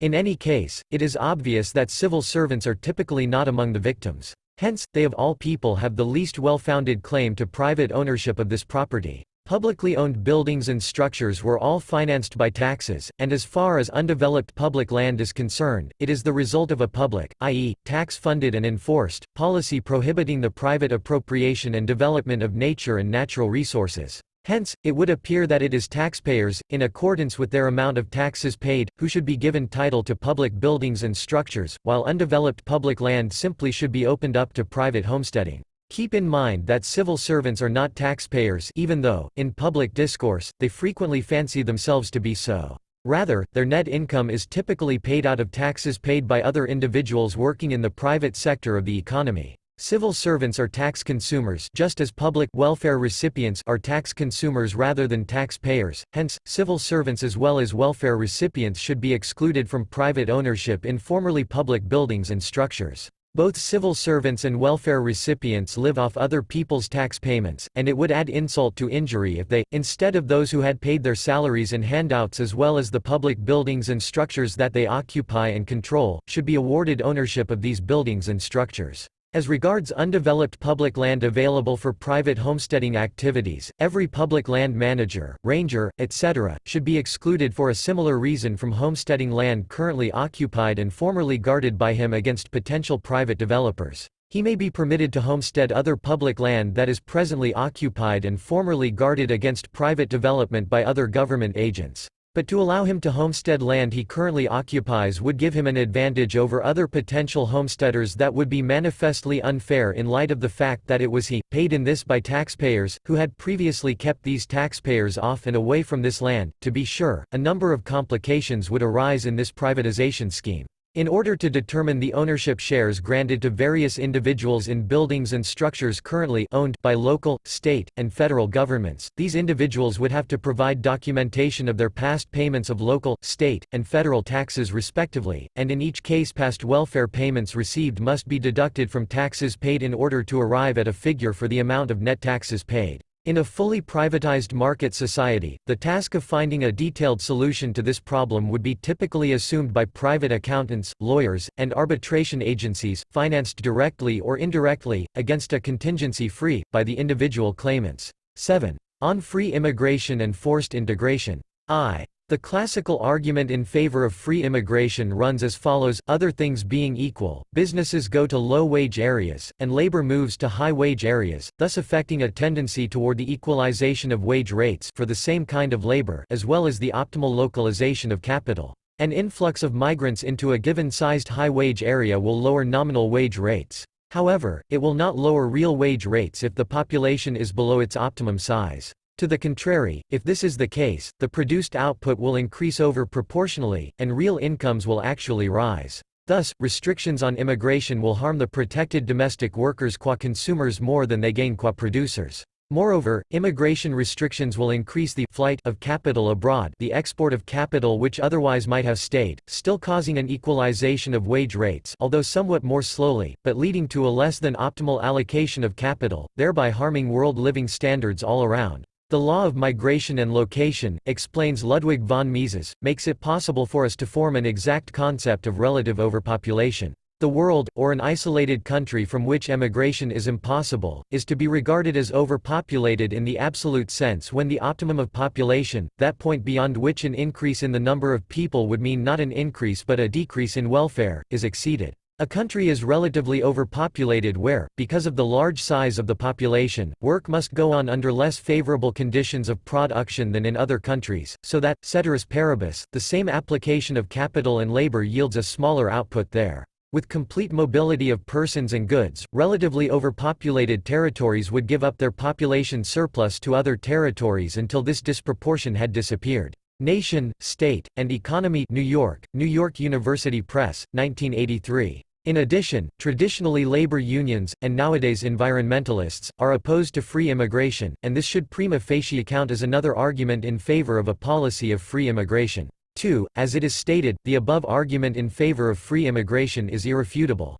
It would be foolish to attack it, just as it would be foolish to deny that free trade leads to higher living standards than does protectionism. It would also be wrong to attack the above case for free immigration by pointing out that because of the existence of a welfare state, immigration has become to a significant extent the immigration of welfare bums, who do not increase but rather decrease average living standards even if the United States, for instance, is below her optimal population point. For this is not an argument against immigration but against the welfare state. To be sure, the welfare state should be destroyed in its entirety. However, the problems of immigration and welfare are analytically distinct problems and must be treated accordingly. The problem with the above argument is that it suffers from two interrelated shortcomings which invalidate its unconditional pro-immigration conclusion and/or which render the argument applicable only to a highly unrealistic, long bygone, situation in human history. The first shortcoming will only be touched upon. To libertarians of the Austrian school, it should be clear that what constitutes wealth and well-being is subjective.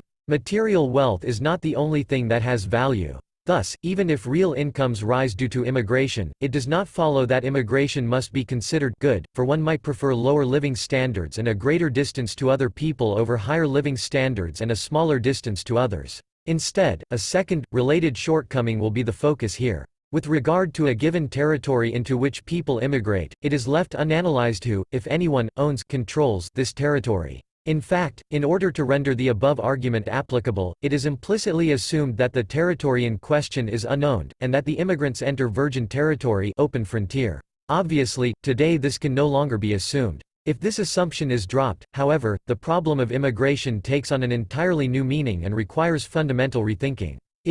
For the purpose of illustration, let us first assume an anarcho-capitalist society. Though convinced that such a society is the only social order that can be defended as just, I do not want to explain here why this is the case. Instead, I will employ it as a conceptual benchmark, because this will help explain the fundamental misconception of most contemporary free immigration advocates. All land is privately owned, including all streets, rivers, airports, harbors, and so on. With respect to some pieces of land, the property title may be unrestricted, that is, the owner is permitted to do with his property whatever he pleases as long as he does not physically damage the property owned by others. With respect to other territories, the property title may be more or less severely restricted. As is currently the case in some housing developments, the owner may be bound by contractual limitations on what he can do with his property, voluntary zoning, which might include residential versus commercial use, no buildings more than 4 stories high, no sale or rent to Jews, Germans, Catholics, homosexuals, Haitians, families with or without children, or smokers, for example. Clearly, under this scenario no such thing as freedom of immigration exists. Rather, many independent private property owners have the freedom to admit or exclude others from their own property in accordance with their own unrestricted or restricted property titles. Admission to some territories might be easy, while it might be nearly impossible to others. In any case, however, admission to the property of the admitting person does not imply freedom to move around, unless other property owners consent to such movement. There will be as much immigration or non-immigration, inclusivity or exclusivity, desegregation or segregation, non-discrimination or discrimination based on racial, ethnic, linguistic, religious, cultural or whatever other grounds as individual owners or associations of individual owners allow. Note that none of this, not even the most exclusive form of segregationism, has anything to do with the rejection of free trade and the adoption of protectionism. From the fact that one does not want to associate with or live in the neighborhood of blacks, Turks, Catholics or Hindus, etc., it does not follow that one does not want to trade with them from a distance. To the contrary, it is precisely the absolute voluntariness of human association and separation, the absence of any form of forced integration, that makes peaceful relationships, free trade, between culturally, racially, ethnically, or religiously distinct people possible. As Ludwig von Mises reminds us, even if such a thing as a natural and inborn hatred between various races existed, it would not render social cooperation futile. Social cooperation has nothing to do with personal love or with a general commandment to love one another. People do not cooperate under the division of labor because they love or should love one another. They cooperate because this best serves their own interests. Neither love nor charity nor any other sympathetic sentiments but rightly understood selfishness is what originally impelled man to adjust himself to the requirements of society, to respect the right and freedoms of his fellow men and to substitute peaceful collaboration for enmity and conflict. Human action, contrary to the currently fashionable multiculturalism, it might be pointed out here that no multicultural society, and especially no democratic one, has ever worked peacefully for very long. Peter Brimelow, Alien Nation, Common Sense About America's Immigration Disaster, New York, Random House, 1995, has provided some recent evidence to this effect. Working back from the present, look at the record. Eritrea, ruled by Ethiopia since 1952, splits off in 1993. Czechoslovakia, founded in 1918, splits into Czech and Slovak ethnic components in 1993. Soviet Union, splits into multiple ethnic components in 1991, and many of these components are threatened with further ethnic fragmentation. Yugoslavia, founded in 1918, splits into several ethnic components in 1991, and further breakup is still underway. Lebanon, founded 1920, effective partition of Christians and Muslims under Syrian domination since 1975. Cyprus, independent since 1960, effective partition of Greek and Turkish territories in 1974. Pakistan, independent since 1947, ethnically distinct. Bangladesh splits off in 1971, Malaysia, independent since 1963, Chinese-dominated Singapore is expelled in 1965. The list goes on with cases, which have not yet been resolved. India, and the Sikhs and Kashmiris, Sri Lanka, and the Tamils, Turkey, Iraq, Iran, and the Kurds, Sudan, Chad, and the Arabs versus blacks, Nigeria, and the Ibos, Ulster, and the Catholics versus the Protestants, Belgium, and the Flemish versus the Walloons, Italy, and the German-speaking South Tyroleans, Canada, and the French versus the English, IV. In an anarcho-capitalist society there is no government and, accordingly, no clear-cut distinction between inlanders, domestic citizens, and foreigners. This distinction only arises with the establishment of a government, i.e., an institution which possesses a territorial monopoly of aggression, taxation. The territory over which a government's taxing power extends becomes inland, and everyone residing outside of this territory becomes a foreigner. State borders and passports are an unnatural, coercive institution. Indeed, their existence, and that of a domestic government, implies a twofold distortion with respect to people's natural inclination to associate with others.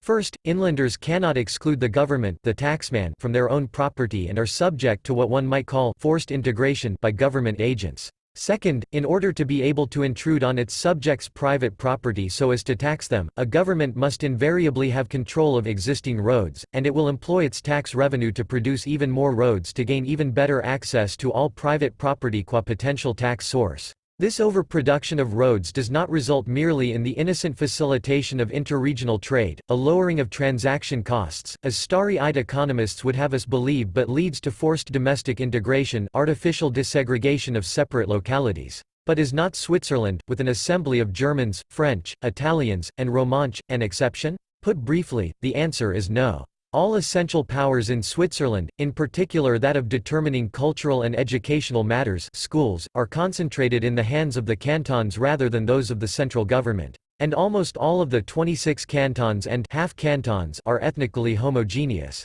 17 cantons are almost exclusively German, 4 cantons are almost exclusively French, and 1 canton is predominantly Italian. Only 3 cantons are bilingual. The Swiss ethnic balance has been essentially stable, and there is only a limited amount of intercantonal migration. Even given these favorable circumstances, Switzerland did experience an unsuccessful, violently suppressed War of Secession, the Sonderbundskrieg of 1847. Furthermore, the creation of the new, breakaway French-speaking canton of Jura from the predominantly German canton of Bern in 1979 was preceded by years of terrorist activity. On the most likely genetic base of the human tendency to associate with likes, and dissociate from unlikes, see J. Philippe Rushton, Gene Culture, Coevolution, and Genetic Similarity Theory, Implications for Ideology, Ethnic Nepotism, and Geopolitics, Politics and the Life Sciences 4 1986, item. Race, Evolution, and Behavior, New Brunswick, 1995.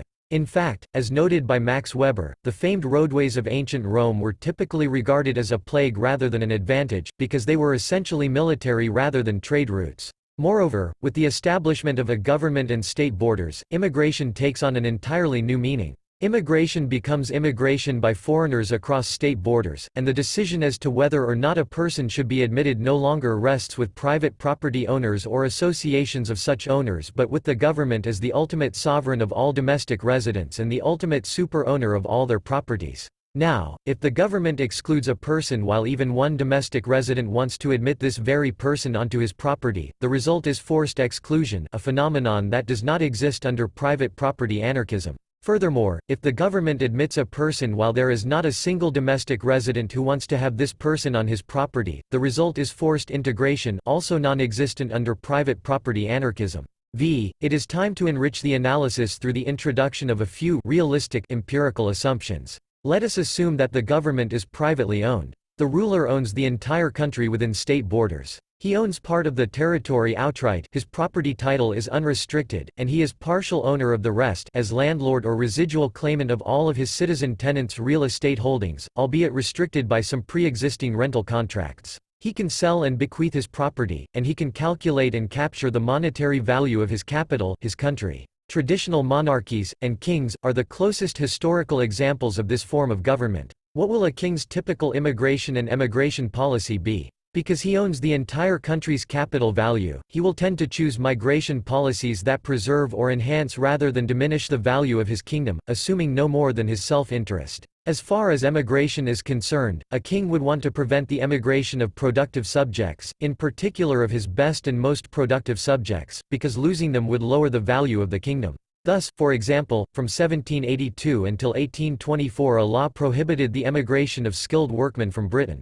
On the other hand, a king would want to expel his non-productive and destructive subjects, criminals, bums, beggars, gypsies, vagabonds, etc., for their removal from his territory would increase the value of his realm. For this reason Britain expelled tens of thousands of common criminals to North America and Australia. On the other hand, as far as immigration policy is concerned, a king would want to keep the mob, as well as all people of inferior productive capabilities, out. People of the latter category would only be admitted temporarily as seasonal workers without citizenship, and they would be barred from permanent property ownership. Thus, for example, after 1880 large numbers of Poles were hired as seasonal workers in Germany. A king would only permit the permanent immigration of superior or at least above average people, i.e., those, whose residence in his kingdom would increase his own property value. Thus, for example, after 1685 with the revocation of the Edict of Nantes, tens of thousands of Huguenots were permitted to settle in Prussia, and similarly Peter the Great, Frederick the Great, and Maria Theresa later promoted the immigration and settlement of large numbers of Germans in Russia, Prussia, and the eastern provinces of Austria-Hungary. The settlement of Germans in Eastern Europe actually began in the 11th century and was generally encouraged by various regional Slavic kings and princes who thereby hoped to promote the economic development of their realms.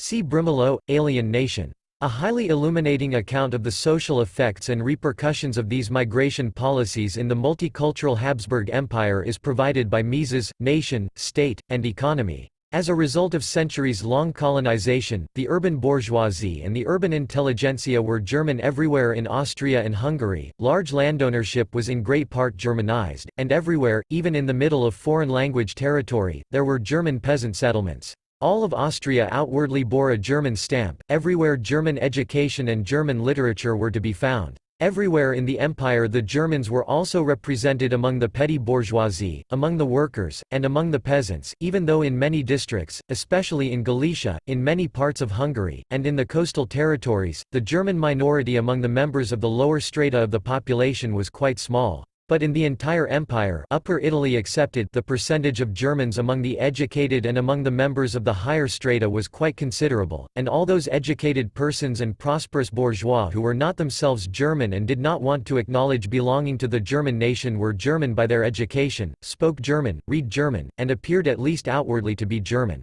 Thus Austria no doubt was not German, but politically it wore a German face. Every Austrian who wanted to take any interest at all in public affairs had to master the German language. For the members of the Czech and of the Slovene peoples, however, education and social ascent could be achieved only through Germanus. They still had no literature of their own that would have made it possible for them to do without the treasures of German culture. Whoever rose became German because precisely the members of the higher strata were German. The Germans saw that and believed that it had to be so. They were far from wanting to Germanize all non-Germans compulsorily, but they thought that this would take place on its own. They believed that every Czech and South Slav would try, even in his own interest, to adopt German culture. In brief, while through his immigration policies a king might not entirely avoid all cases of forced exclusion or forced integration, such policies would by and large do the same as what private property owners would do, if they could decide whom to admit and whom to exclude. That is, the king would be highly selective and very much concerned about improving the quality of the resident human capital so as to drive property values up rather than down.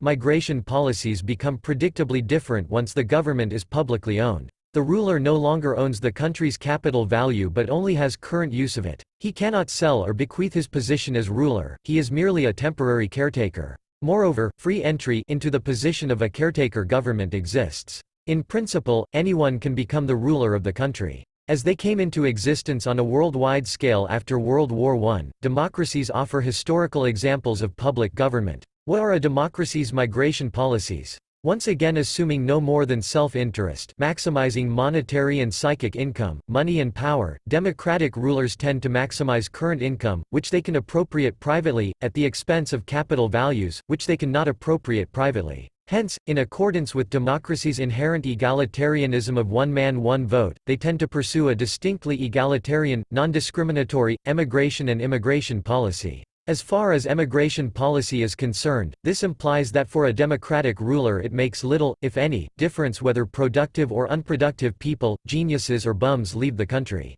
They all have one equal vote. In fact, democratic rulers might well be more concerned about the loss of a bum than that of a productive genius. While the loss of the latter would obviously lower the capital value of the country and loss of the former might actually increase it, a democratic ruler does not own the country. In the short run, which is of the most interest to a democratic ruler, the bum, voting most likely in favor of egalitarian measures, might be more valuable than the productive genius who, as egalitarianism's prime victim, will more likely vote against the democratic ruler. For the same reason, quite unlike a king, a democratic ruler undertakes little to actively expel those people whose presence within the country constitutes a negative externality, human trash which drives individual property values down. In fact, such negative externalities, unproductive parasites, bums, and criminals, are likely to be his most reliable supporters. As far as immigration policies are concerned, the incentives and disincentives are likewise distorted, and the results are equally perverse. For a democratic ruler, it also matters little whether bums or geniuses, below or above average civilized and productive people immigrate into the country. Nor is he much concerned about the distinction between temporary workers, owners of work permits, and permanent, property-owning immigrants, naturalized citizens. In fact, bums and unproductive people may well be preferred as residents and citizens, because they create more so-called social problems, and democratic rulers thrive on the existence of such problems. Moreover, bums and inferior people will likely support his egalitarian policies, whereas geniuses and superior people will not. The result of this policy of non-discrimination is forced integration, the forcing of masses of inferior immigrants onto domestic property owners who, if the decision were left to them, would have sharply discriminated and chosen very different neighbors for themselves. Thus, as the best available example of democracy at work, the United States immigration laws of 1965 eliminated all previous quality concerns and the explicit preference for European immigrants, replacing them with a policy of almost complete non-discrimination, multiculturalism. To avoid any misunderstanding, it should be emphasized here that the difference between monarchical and democratic republican government with respect to emigration policy is not one of restrictive versus unrestricted emigration. In fact, the most severe restrictions on emigration were imposed in the 20th century, by the so-called Socialist People's Republics of Eastern Europe. Rather, the difference is one concerning the type of restrictions, respectively the motivation underlying such restrictions. Thus, whereas monarchical emigration restrictions were typically motivated by economic concerns, democratic republican restrictions are typically motivated by power concerns, with the most frequent restriction being that one may not emigrate until one has fulfilled one's compulsory military service. See on this Carr Saunders, World Population. To put matters into perspective, Brimelow documents chat from 1820 until 1967, when the new immigration laws went into effect, almost 90% of all immigrants were of European descent. In contrast, from 1967 until 1993, some 85% of the close to 17 million legal immigrants arriving in the U.S. came from the Third World, mostly Latin America and Asia pp. 77,281–85.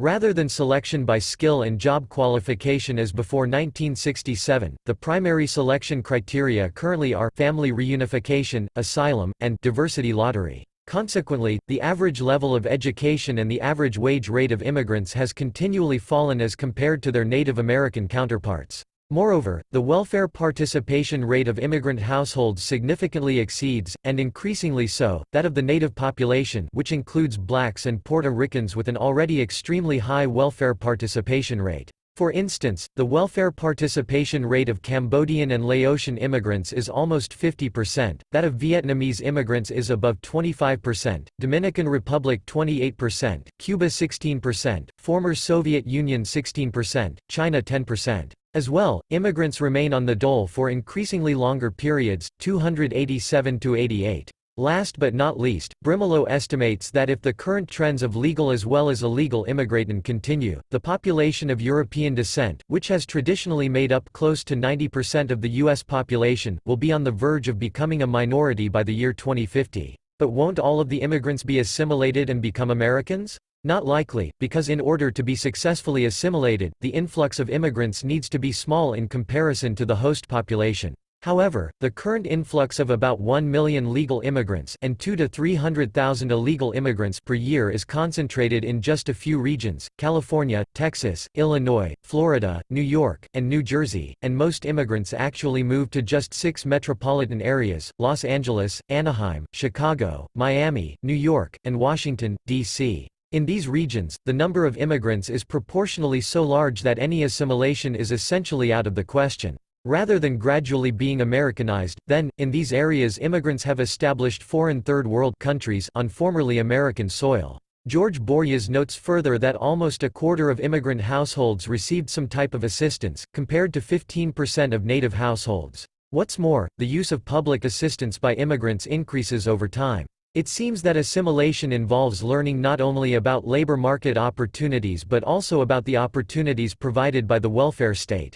A study by the National Academy of Sciences concluded that immigration in fact raised the taxes of the typical native household in California by about $1,200 per year. As for refugees in particular, the evidence indicates that, after 10 years in the United States, 16% of Vietnamese refugees, 24% of Cambodian refugees and 34% of Laotian refugees were still receiving public assistance. Heaven's Door, Immigration Policy and the American Economy, Milken Institute Review 1999. Indeed, the immigration policy of a democracy is the mirror image of its policy toward internal population movements, toward the voluntary association and dissociation, segregation and desegregation, and the physical distancing and approximating of various private property owners. Like a king, a democratic ruler promotes spatial over-integration by overproducing the public good of roads. However, for a democratic ruler, unlike a king, it will not be sufficient that everyone can move next door to anyone else on government roads. Concerned about his current income and power rather than capital values and constrained by egalitarian sentiments, a democratic ruler will tend to go even further. Through non-discrimination laws, one cannot discriminate against Germans, Jews, blacks, Catholics, Hindus, homosexuals, etc. The government will want to increase the physical access and entrance to everyone's property to everyone else. Thus, it is hardly surprising that the so-called civil rights legislation in the United States, which outlawed domestic discrimination on the basis of color, race, national origin, religion, gender, age, sexual orientation, disability, etc., and which thereby actually mandated forced integration, coincided with the adoption of a non-discriminatory immigration policy, i.e., mandated international desegregation, forced integration. Moreover, Borges emphasizes, ethnicity matters in economic life, and it matters for a very long time. That is, the increasingly high skill differential between the native and the immigrant population does not quickly disappear as the result of cultural assimilation.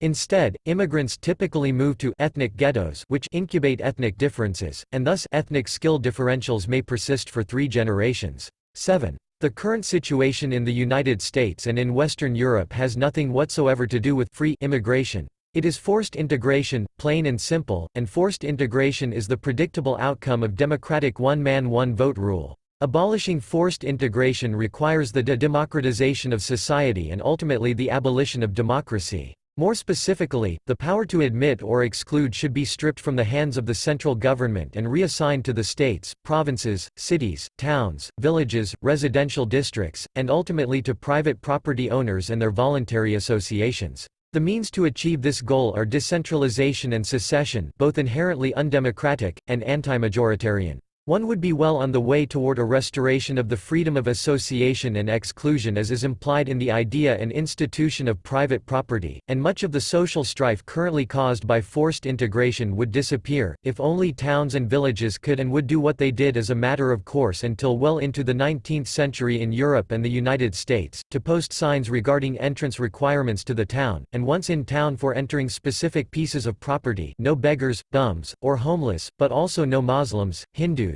Jews, Catholics, etc., to expel as trespassers those who do not fulfill these requirements, and to solve the naturalization question somewhat along the Swiss model, where local assemblies, not the central government, determine who can and who cannot become a Swiss citizen. What should one advocate as the relatively correct immigration policy, however, as long as the democratic central state is still in place and successfully arrogates the power to determine a uniform national immigration policy? The best one may hope for, even if it goes against the nature of a democracy and thus is not very likely to happen, is that the democratic rulers act as if they were the personal owners of the country and as if they had to decide who to include and who to exclude from their own personal property into their very own houses. This means following a policy of the strictest discrimination in favor of the human qualities of skill, character, and cultural compatibility. More specifically, it means distinguishing strictly between citizens, naturalized immigrants, and resident aliens, and excluding the latter from all welfare entitlements. It means requiring, for resident alien status as well as for citizenship, the personal sponsorship by a resident citizen and his assumption of liability for all property damage caused by the immigrant. It implies requiring an existing employment contract with a resident citizen. Moreover, for both categories but especially that of citizenship, it implies that all immigrants must demonstrate through tests not only English language proficiency, but all-around superior above average intellectual performance and character structure as well as a compatible system of values, with the predictable result of a systematic pro-European immigration bias. Until a U.S. Supreme Court ruling in 1875, the regulation of immigration into the United States was considered a state, rather than a federal, matter. Currently, about one-half of the U.S. foreign-bombed citizens, after more than 5 years of presence in the U.S., still speak virtually no English. Of the largest immigrant group, Hispanics, well above two-thirds speak practically no English. See Brimelow, Alien Nation. Their level of intellectual performance is significantly below the U.S. average, and growing evidence indicates that the crime rate of the immigrant population systematically exceeds that of the native-born population. 8. On free trade and restricted immigration.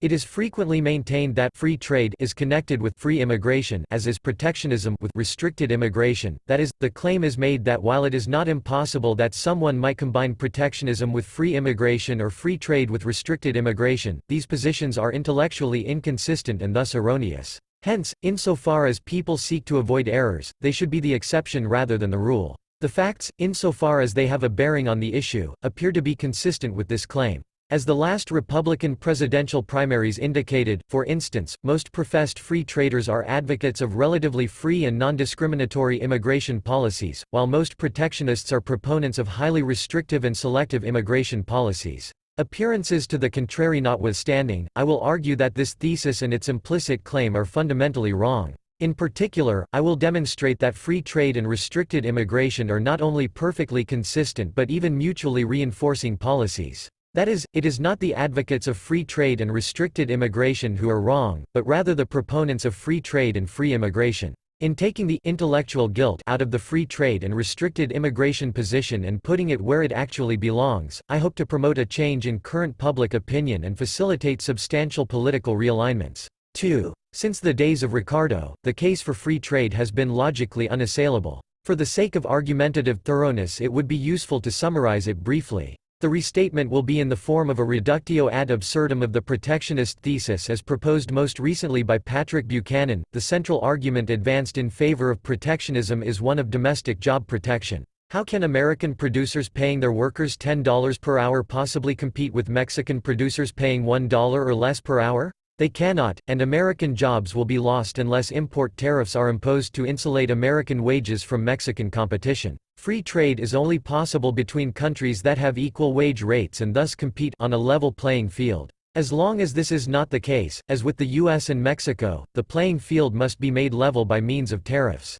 As for the consequences of such a policy of domestic job protection, Buchanan and his fellow protectionists claim that it will lead to domestic strength and prosperity, and in support of this claim, examples are cited of free trade countries that lost their once preeminent international economic position, such as 19th-century England, and of protectionist countries which gained such preeminence, such as 19th-century America. This or any other alleged empirical proof of the protectionist thesis must be rejected out of hand as containing a post hoc, ergo propter hoc fallacy. The inference drawn from historical data is no more convincing than if one were to conclude from the observation that rich people consume more than poor people that it must be consumption that makes a person rich. Indeed, protectionists such as Buchanan characteristically fail to understand what is actually involved in defending their thesis. Any argument in favor of international protectionism rather than free trade is simultaneously an argument in favor of interregional and interlocal protectionism. Just as different wage rates exist between the United States and Mexico, Haiti, or China, for instance, such differences also exist between New York and Alabama, or between Manhattan, the Bronx and Harlem.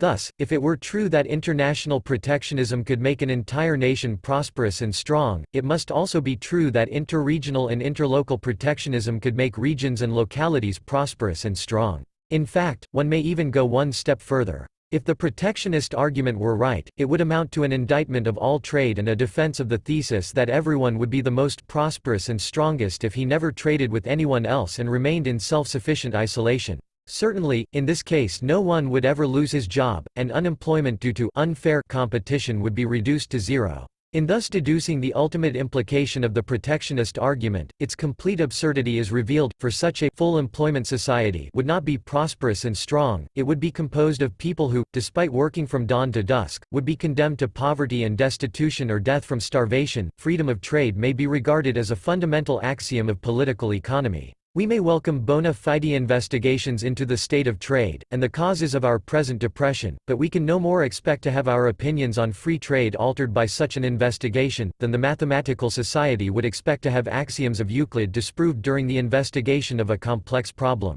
While he obviously disapproves of Jevons's contention, Landes, like Buchanan, does not attempt to provide anything resembling a refutation of it. International protectionism, while obviously less destructive than a policy of interpersonal or interregional protectionism, would have precisely the same effect and be a recipe for America's further economic decline. To be sure, some American jobs and industries would be saved, but such savings would come at a price. The standard of living and the real income of the American consumers of foreign products would be forcibly reduced. The cost to all United States producers who use the protected industries' products as their own input factors would be raised, and they would be rendered less competitive internationally. Moreover, what could foreigners do with the money they earned from their U.S. imports? They could either buy American goods, or they could leave it in the U.S. and invest it, and if their imports were stopped or reduced, they would buy fewer American goods or invest smaller amounts. Hence, as a result of saving a few inefficient American jobs, a far greater number of efficient American jobs would be destroyed or never come into existence.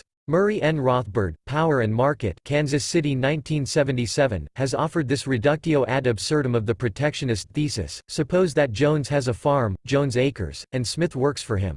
Having become steeped in pro-tariff ideas, Jones exhorts Smith to buy Jones. Keep the money in Jones' acres, don't be exploited by the flood of products from the cheap labor of foreigners outside of Jones' acres, and similar maxims become the watchword of the two men. To make sure that their aim is accomplished, Jones levies a 1,000% tariff on the imports of all goods and services from abroad, i.e., from outside the farm. As a result, Jones and Smith see their leisure, or problem of unemployment, disappear as they work from dawn to dusk trying to eke out the production of all the goods they desire. Many they cannot raise at all, others they can, given centuries of effort. It is true that they reap the promise of the protectionists, self-sufficiency, although the sufficiency is bare subsistence instead of a comfortable standard of living. Money is kept at home, and they can pay each other very high nominal wages and prices, but the men find that the real value of their wages, in terms of goods, plummets drastically. What the proponents of fair trade typically leave unanswered, Rothbard here points out, is why U.S. wage rates are higher than in Mexico or Taiwan in the first place.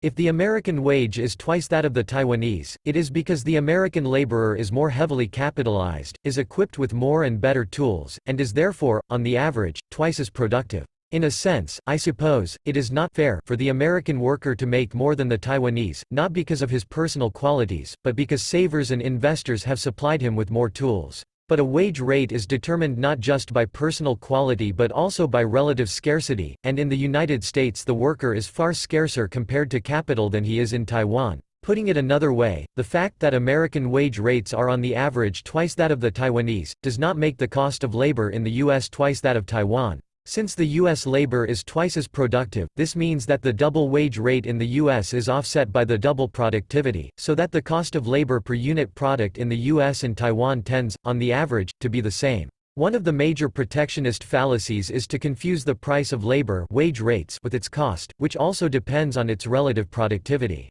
Thus, the problem faced by American employers is not really with the cheap labor in Taiwan, because expensive labor in the U.S. is precisely the result of the bidding for scarce labor by us, employers. The problem faced by less efficient U.S. textile or auto firms is not so much cheap labor in Taiwan or Japan, but the fact that other U.S. industries are efficient enough to afford it, because they bid wages that high in the first place. So, by imposing protective tariffs and quotas to save, bail out, and keep in place less efficient U.S. textile or auto or microchip firms, the protectionists are not only injuring the American consumer. They are also harming efficient U.S. firms and industries, which are prevented from employing resources now locked into incompetent firms, and who would otherwise be able to expand and sell their efficient products at home and abroad. pp. 6–7. Thus, it is nonsense to claim that England lost its former preeminence because of its free trade policies. It lost its position despite its free trade policy, and because of the socialist policies which took hold in England during the last third of the 19th century.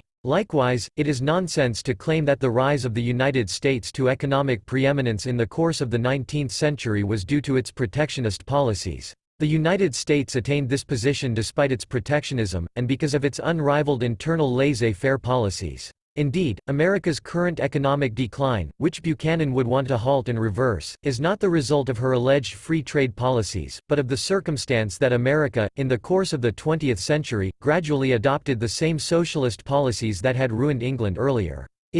Given the case for free trade, we will now develop the case for immigration restrictions to be combined with free trade policies. More specifically, we will build a successively stronger case for immigration restrictions, from the initial weak claim that free trade and immigration restrictions can be combined and do not exclude each other to the final strong claim that the principle underlying free trade actually requires such restrictions. From the outset, it must be emphasized that not even the most restrictive immigration policy or the most exclusive form of segregationism has anything to do with a rejection of free trade and the adoption of protectionism. From the fact that one does not want to associate with or live in a neighborhood of Germans, Haitians, Chinese, Koreans, Mexicans, Muslims, Hindus, Catholics, etc., it does not follow that one does not want to trade with them from a distance. Moreover, even if it were the case that one's real income would rise as a result of immigration, it does not follow that immigration must be considered good, for material wealth is not the only thing that matters. Rather, what constitutes welfare and wealth is subjective, and one might prefer lower material living standards and a greater distance from certain other people over higher material living standards and a smaller distance.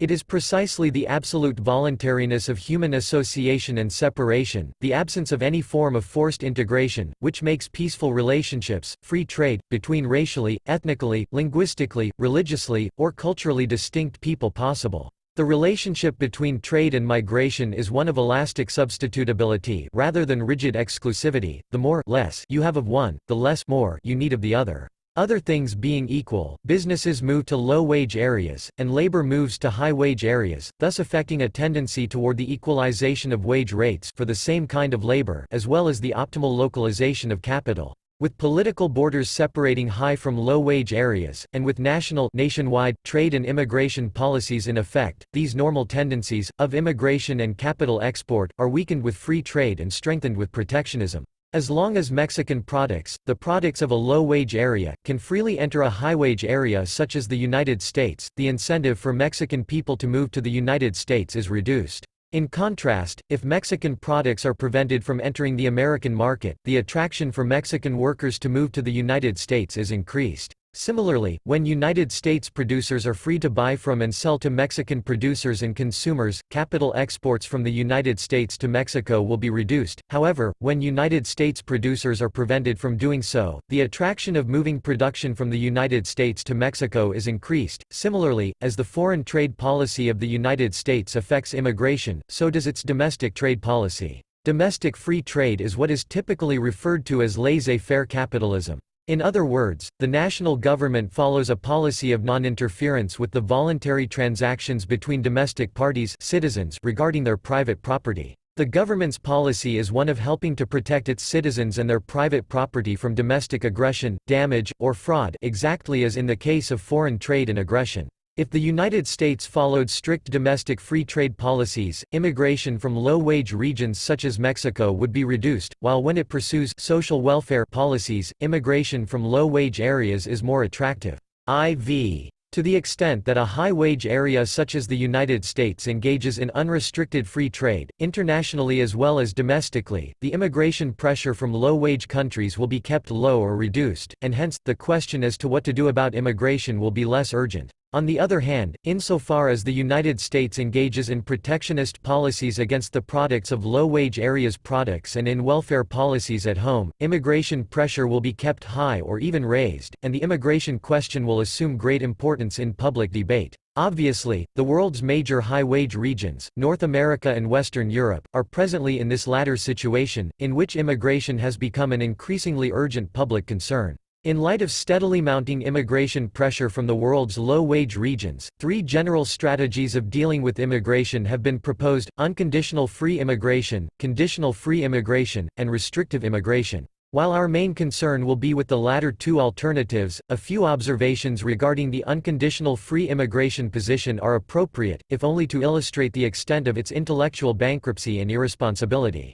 In order to put matters into proper perspective, it might be useful to supply some brief comments on these regions' free trade and domestic welfare records. These remarks concern in particular the situation in the U.S., but they apply by and large to the situation in Western Europe, too. Free trade means to impose neither import tariffs or quotas, nor to subsidize the exportation of goods or engage in any other export promotion schemes. In particular, free trade does not require any bilateral or multilateral agreements or treaties. Instead, free trade policies can be implemented instantaneously and unilaterally, and intergovernmental trade agreements, regardless of what they are called, must invariably be regarded as indicators of international trade restrictions rather than free trade. In light of this, the free trade record of the U.S. must be considered dismal. A labyrinthine system of tariffs and regulation restricts the free importation of literally thousands of foreign goods, from raw materials to agricultural products, machine tools and high-technology products. At the same time, the U.S. government engages in a wide variety of export promotion schemes, ranging from simple export subsidies and foreign aid requiring the purchase of certain U.S. goods to massive financial bailouts of U.S. investors in foreign countries and open or concealed military pressure and threat. Moreover, with the so-called North American Free Trade Agreement (NAFTA), a document of about 2,400 pages, when free trade prescriptions can be summarized in 2 sentences, the U.S. government, in collaboration with the governments of Canada and Mexico, has recently adopted another maze of international trade restrictions and regulations. In effect, NAFTA involves the upward harmonization of the tax and regulation structure across North America, very much like the so-called European Union (EU) does for most of Western Europe. Similar strictures apply to the new creation, as the result of GATT's General Agreement on Tariffs and Trade, recent Uruguay round of the World Trade Organization. See on this the NAFTA Reader, Free Market Critiques of the North American Free Trade Agreement Auburn, 1993, and the WTO Reader, Free Market Critiques of the World Trade Organization Auburn, 1994. Clearly even more striking is the domestic welfare record of the U.S. and similarly of Western Europe. The record in this regard is not uniform across the U.S. Public welfare assistance is higher in California than in Alabama, for example, which explains significant welfare migration within the U.S. Suffice it to say, however, that U.S. welfare assistance, including cash grants as well as numerous in-kind benefits such as food stamps, housing allowances, Medicaid, aid to dependent children, and public education, etc., can easily reach a household net income of $20,000 per year and rise as high as $40,000 per year. According to proponents of unconditional free immigration, the United States qua high-wage area would invariably benefit from free immigration, hence, it should enact a policy of open borders, regardless of present conditions, i.e., even if the United States were entangled in protectionism and domestic welfare. Surely, such a proposal must strike a reasonable person as fantastic. Assume that the United States, or better still Switzerland, declared that there would no longer be any border controls, that anyone who could pay the fare might enter the country, and, as a resident, would then be entitled to every normal domestic welfare provision. Is there any doubt about the disastrous outcome of such an experiment in the present world? The United States, and even faster Switzerland, already weakened by protectionism and welfare, would be overrun by millions of Third World immigrants. Welfare costs would quickly skyrocket, and the strangled economy would disintegrate and collapse, as the subsistence fund, the stock of capital accumulated in and inherited from the past, fathers and forefathers, was plundered. Civilization would vanish from the United States and Switzerland, just as it once did from Greece and Rome. Such a position has been advocated repeatedly, for instance, by the editorial page editors of the highly influential Wall Street Journal led by the neoconservative Robert Bartley. See, for example, Wall Street Journal, July 3, 1990, where a constitutional amendment is proposed, "There shall be no borders." Likewise, open border policies have been proposed by Stephen Moore of the Cato Institute, Donald Boudreaux of the Foundation for Economic Education, and Jacob Hornberger of the Future of Freedom Foundation. While these individuals and institutions typically refer to Julian L. Simon as their patron saint in this regard, Simon in fact does not advocate an open border policy. See his The Economic Consequences of Immigration, Cambridge, 1987. Far more modestly, Simon recommends instead to increase immigration quotas in a series of increments of significant size, perhaps 0.5%, or 1% of total population at each step, to check on any unexpected negative consequences. More importantly, Simon suggests weeding out those potential immigrants who will become a welfare burden. He recommends discrimination in favor of educated immigrants and those who demonstrate proficiency in English. He suggests giving preference to applicants with financial assets capable of making a direct investment in the host country, and he is particularly fond of the idea of selling the right of immigration into the U.S. to the highest bidders. In his last published article, Simon moves still further away from advocating an open-door policy. See Julian L. Simon, Are There Grounds for Limiting Immigration? Journal of Libertarian Studies, 1998. Two useful figures may indicate the magnitude of the potential problem. For one, according to surveys conducted during the early 1990s in the former Soviet Union, more than 30% of the population, i.e., close to 100 million people, expressed the desire to emigrate. Second, during the 1990s the U.S. held an annual diversity lottery, offering visas to persons originating in countries with low rates of immigration to the United States. The 1997 lottery attracted some 3.4 million applicants for 50,000 available visas. A truly remarkable position is staked out by Walter Block, A Libertarian Case for Free Immigration, Journal of Libertarian Studies 13, No. 2, 1998. Block does not deny the above predicted consequences of an open border policy. To the contrary, he writes, suppose unlimited immigration is made the order of the day while minimum wages, unions, welfare, and a law code soft on criminals are still in place in the host country. Then, it might well be maintained, the host country would be subjected to increased crime, welfarism, and unemployment. An open-door policy would imply not economic freedom, but forced integration with all the dregs of the world with enough money to reach our shores. Nonetheless, Bloch then goes on to advocate an open-door policy, regardless of these predictable consequences, and he claims that such a stand is required by the principles of libertarian political philosophy. Given Bloch's undeniable credentials as a leading contemporary theoretician of libertarianism, it is worthwhile explaining where his argument goes astray and why libertarianism requires no such thing as an open-door policy. Bloch's pro-immigration stand is based on an analogy. Take the case of the bum in the library, he states. What, if anything, should be done about him? If this is a private library, the law should allow the owner of the library to forcibly evict such a person, if need be, at his own discretion. But what if it is a public library? As such, libraries are akin to an unowned good. Any occupant has as much right to them as any other. If we are in a revolutionary state of war, then the first homesteader may seize control. But if not, as at present, then, given just war considerations, any reasonable interference with public property would be legitimate. One could stink up the library with unwashed body odor, or leave litter around in it, or liberate some books, but one could not plant land mines on the premises to blow up innocent library users. Since unconditional free immigration must be regarded as a prescription for societal suicide, the typical position among free traders is the alternative of conditional free immigration. According to this view, the United States and Switzerland would have to first return to unrestricted free trade and abolish all tax-funded welfare programs, and only then could they open their borders to everyone who wanted to come. In the meantime, while the welfare state is still in place, immigration would be permitted subject to the condition that immigrants are excluded from domestic welfare entitlements. While the error involved in this view is less obvious and the consequences less dramatic than those associated with the unconditional free immigration position, the view is nonetheless erroneous and harmful. To be sure, the immigration pressure on the United States and Switzerland would be reduced if this proposal were followed, but it would not disappear. Indeed, with foreign and domestic free trade policies, wage rates within the United States and Switzerland might further increase relative to those at other locations with less enlightened economic policies. Hence, the attraction of both countries might even increase. In any case, some immigration pressure would remain, so some form of immigration policy would have to exist. Do the principles underlying free trade imply that this policy must be one of conditional free immigration? No, they do not. There is no analogy between free trade and free immigration, and restricted trade and restricted immigration. The phenomena of trade and immigration are different in one fundamental respect, and the meaning of free and restricted in conjunction with both terms is categorically different. People can move and migrate, goods and services of themselves cannot. The fundamental error in this argument, according to which everyone, foreign immigrants no less than domestic bums, has an equal right to domestic public property, is Bloch's claim that public property is akin to an unowned good.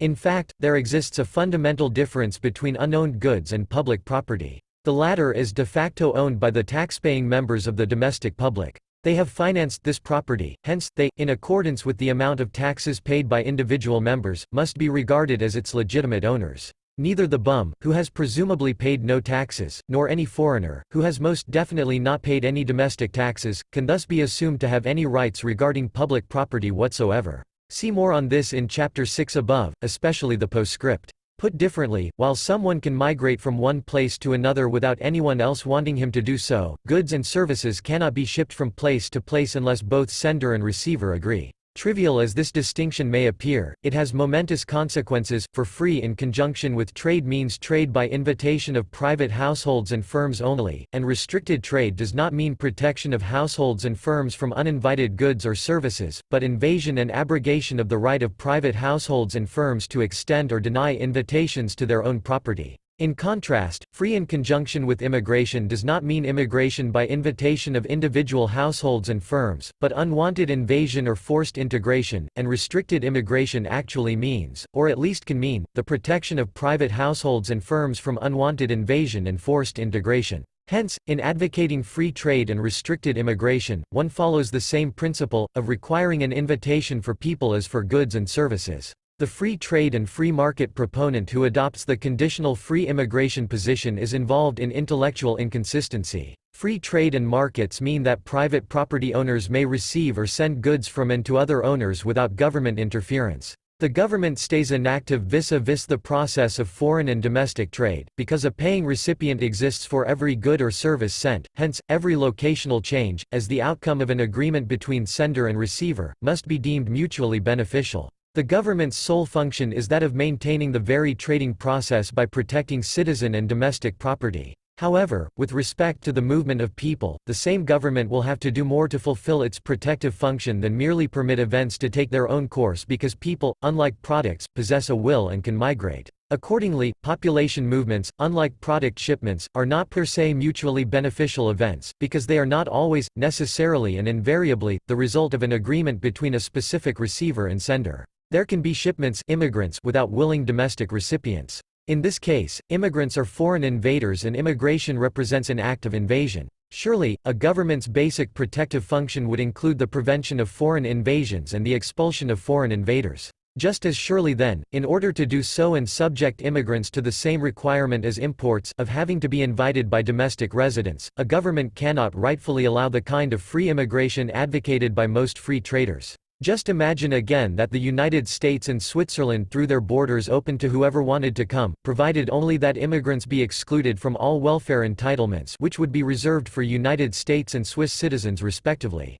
Apart from the sociological problem of thereby creating two distinct classes of domestic residents and thus causing severe social tensions, there is little doubt about the outcome of this experiment in the present world. The result would be less drastic and less immediate than under the scenario of unconditional free immigration, but it would also amount to a massive foreign invasion and ultimately lead to the destruction of American and Swiss civilization. Even if no welfare handouts were available to immigrants, this does not mean that they would actually have to work, since even life on and off the public streets and parks in the United States and Switzerland is comfortable as compared to real life in many other areas of the world. Thus, in order to fulfill its primary function as the protector of its citizens and their domestic property, a high-wage area government cannot follow an immigration policy of laissez-passer, but must engage in restrictive measures.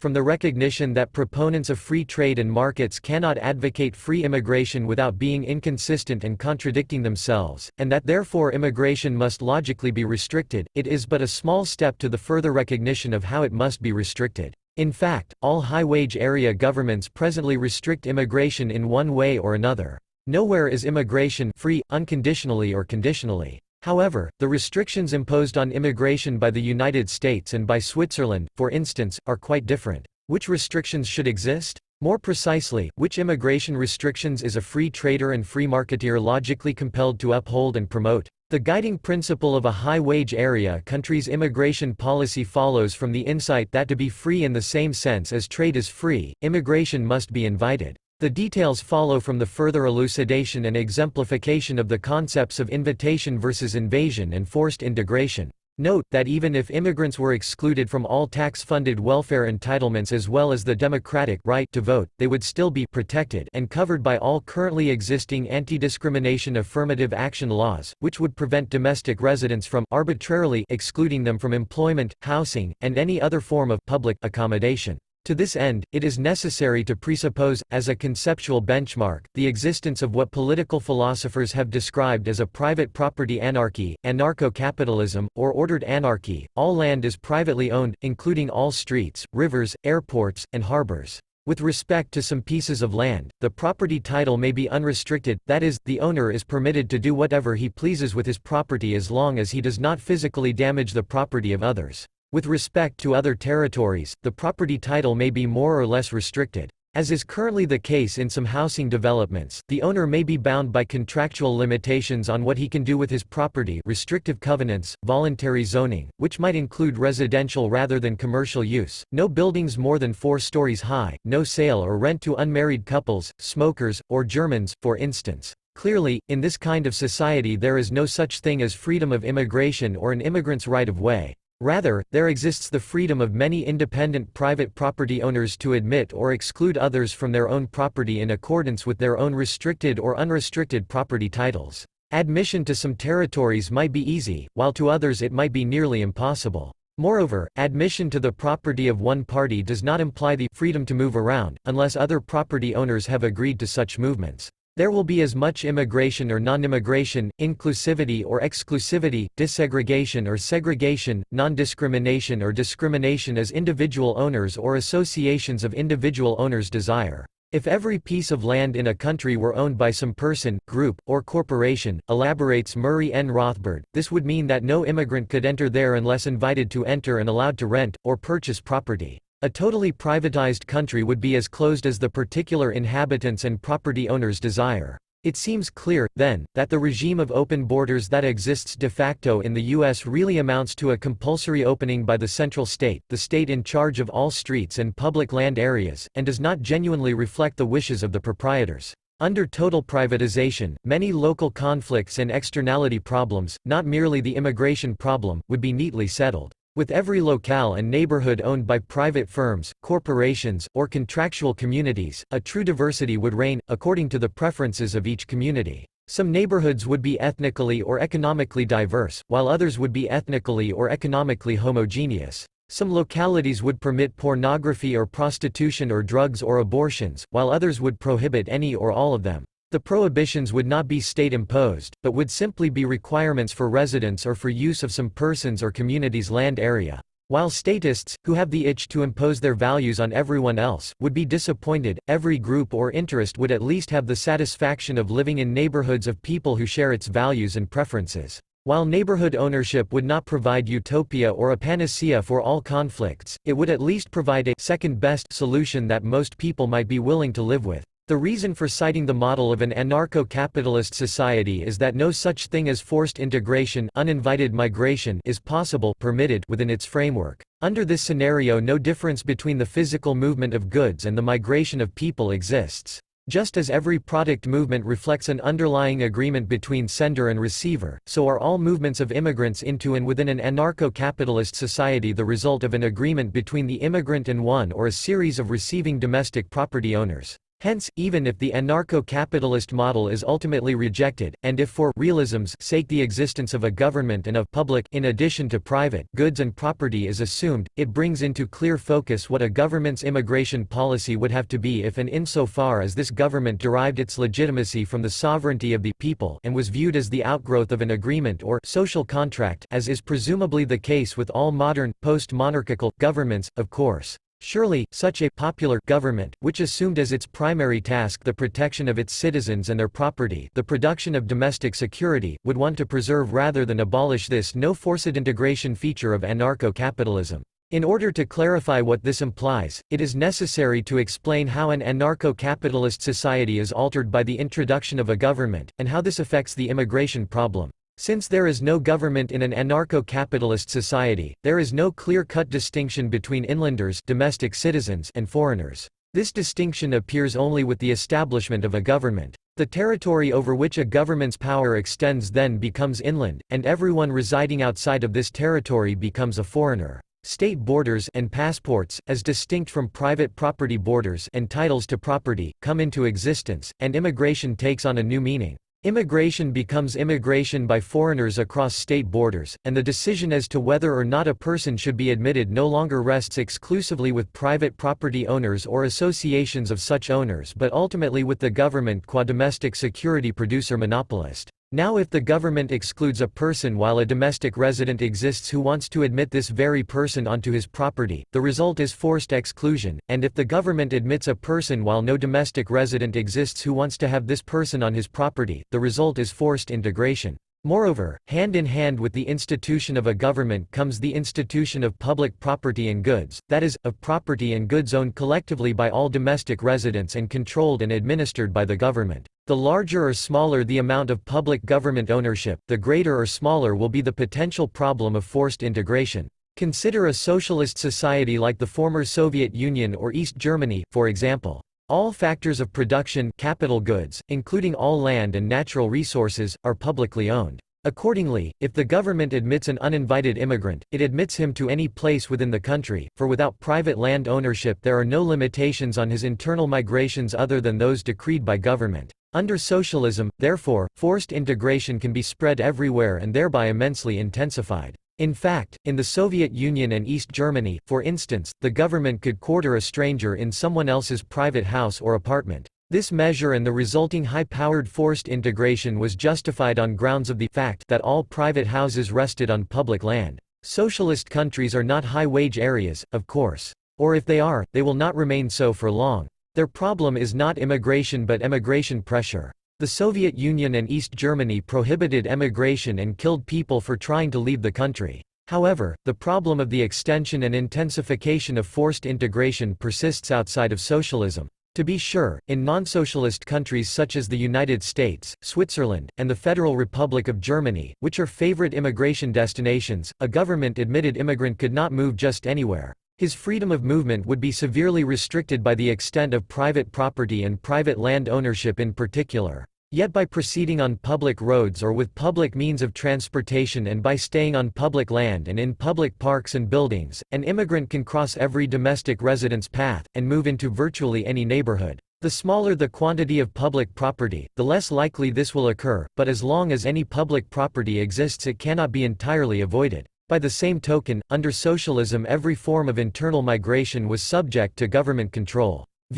A popular government that wants to safeguard its citizens and their domestic property from forced integration and foreign invaders has two methods of doing so, a corrective and a preventive one. The corrective method is designed to ameliorate the effects of forced integration once the event has taken place and the invaders are there. As indicated, to achieve this goal the government must reduce the quantity of public property and expand that of private property as much as possible, and whatever the ratio of private to public property may be, the government should help rather than hinder the enforcement of a private property owner's right to admit and exclude others from his property. If virtually all property is owned privately and the government assists in enforcing private ownership rights, the uninvited immigrants, even if they successfully crossed the border and entered the country, would not likely get much further. The more completely this corrective measure is carried out, the higher the degree of private ownership, the smaller will be the need for protective measures, such as border defense. The cost of protection against foreign invaders along the United States-Mexico border, for instance, is comparatively high because for long stretches no private property exists on the U.S. side.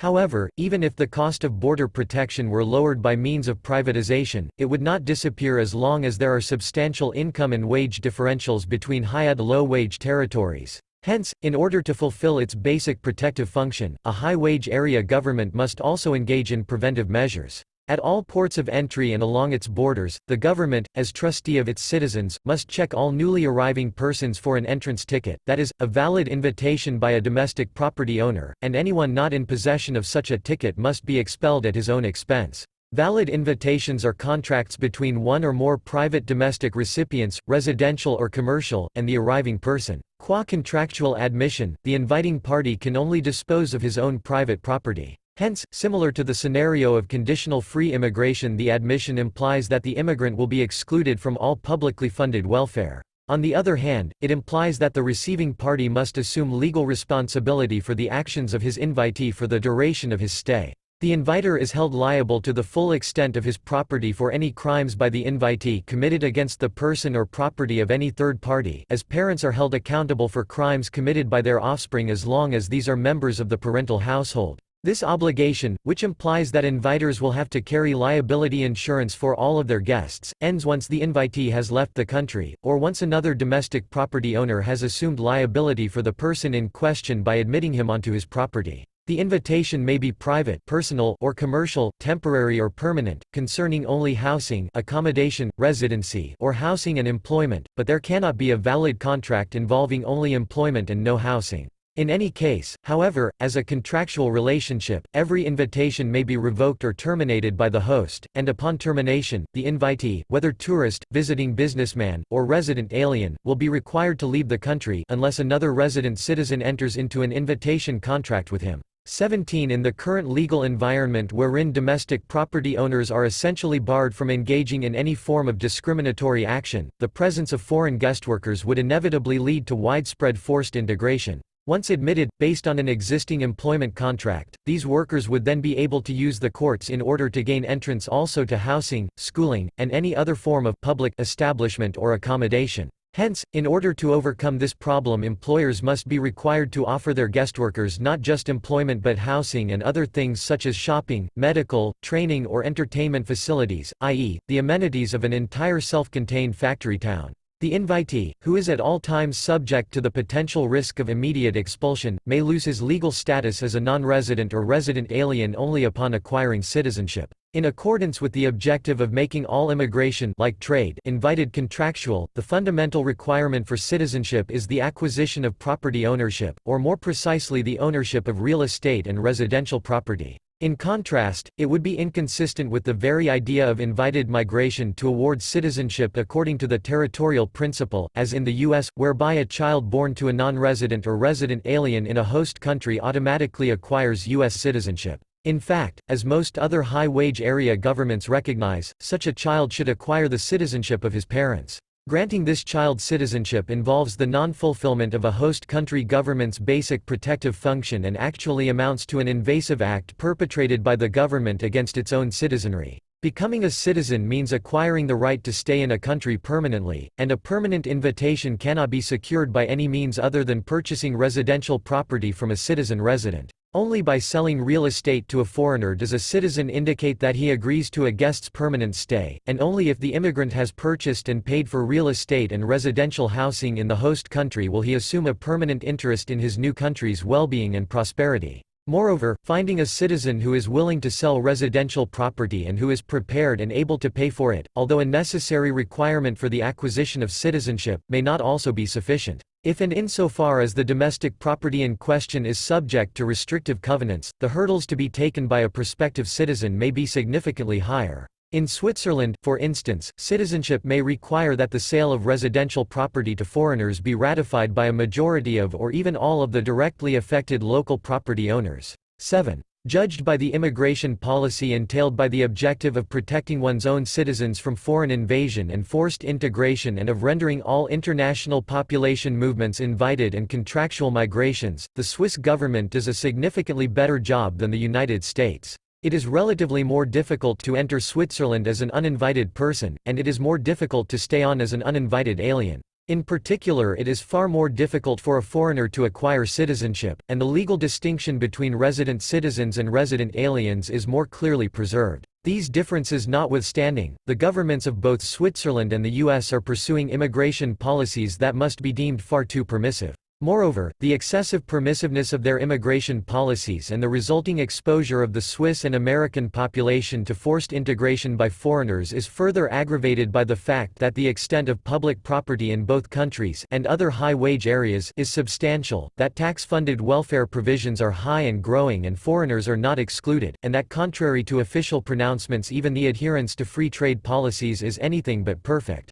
Accordingly, in Switzerland, the US and most other high-wage areas, popular protests against immigration policies have grown increasingly louder. It has been the purpose of this chapter not only to make the case for the privatization of public property, domestic laissez-faire, and international free trade, but in particular for the adoption of a restrictive immigration policy. By demonstrating that free trade is inconsistent with both unconditionally or conditionally free immigration and requires instead that migration be subject to the condition of being invited and contractual, it is our hope to contribute to more enlightened future policies in this area. 9. On cooperation, tribe, city, and state. Ludwig von Mises has explained the evolution of society, of human cooperation under the division of labor, as the combined result of two factors. These are first, the fact of differences among men labor and or the inequalities of the geographical distribution of the nature-given factors of production land, and second, the recognition of the fact that work performed under the division of labor is more productive than work performed in self-sufficient isolation. He writes, if and as far as labor under the division of labor is more productive than isolated labor, and if and as far as man is able to realize this fact, human action itself tends toward cooperation and association, man becomes a social being not in sacrificing his own concerns for the sake of a mythical Moloch, society, but in aiming at an improvement in his own welfare. Experience teaches that this condition, higher productivity achieved under division of labor, is present because its cause, the inborn inequality of men and the inequality in the geographical distribution of the natural factors of production, is real.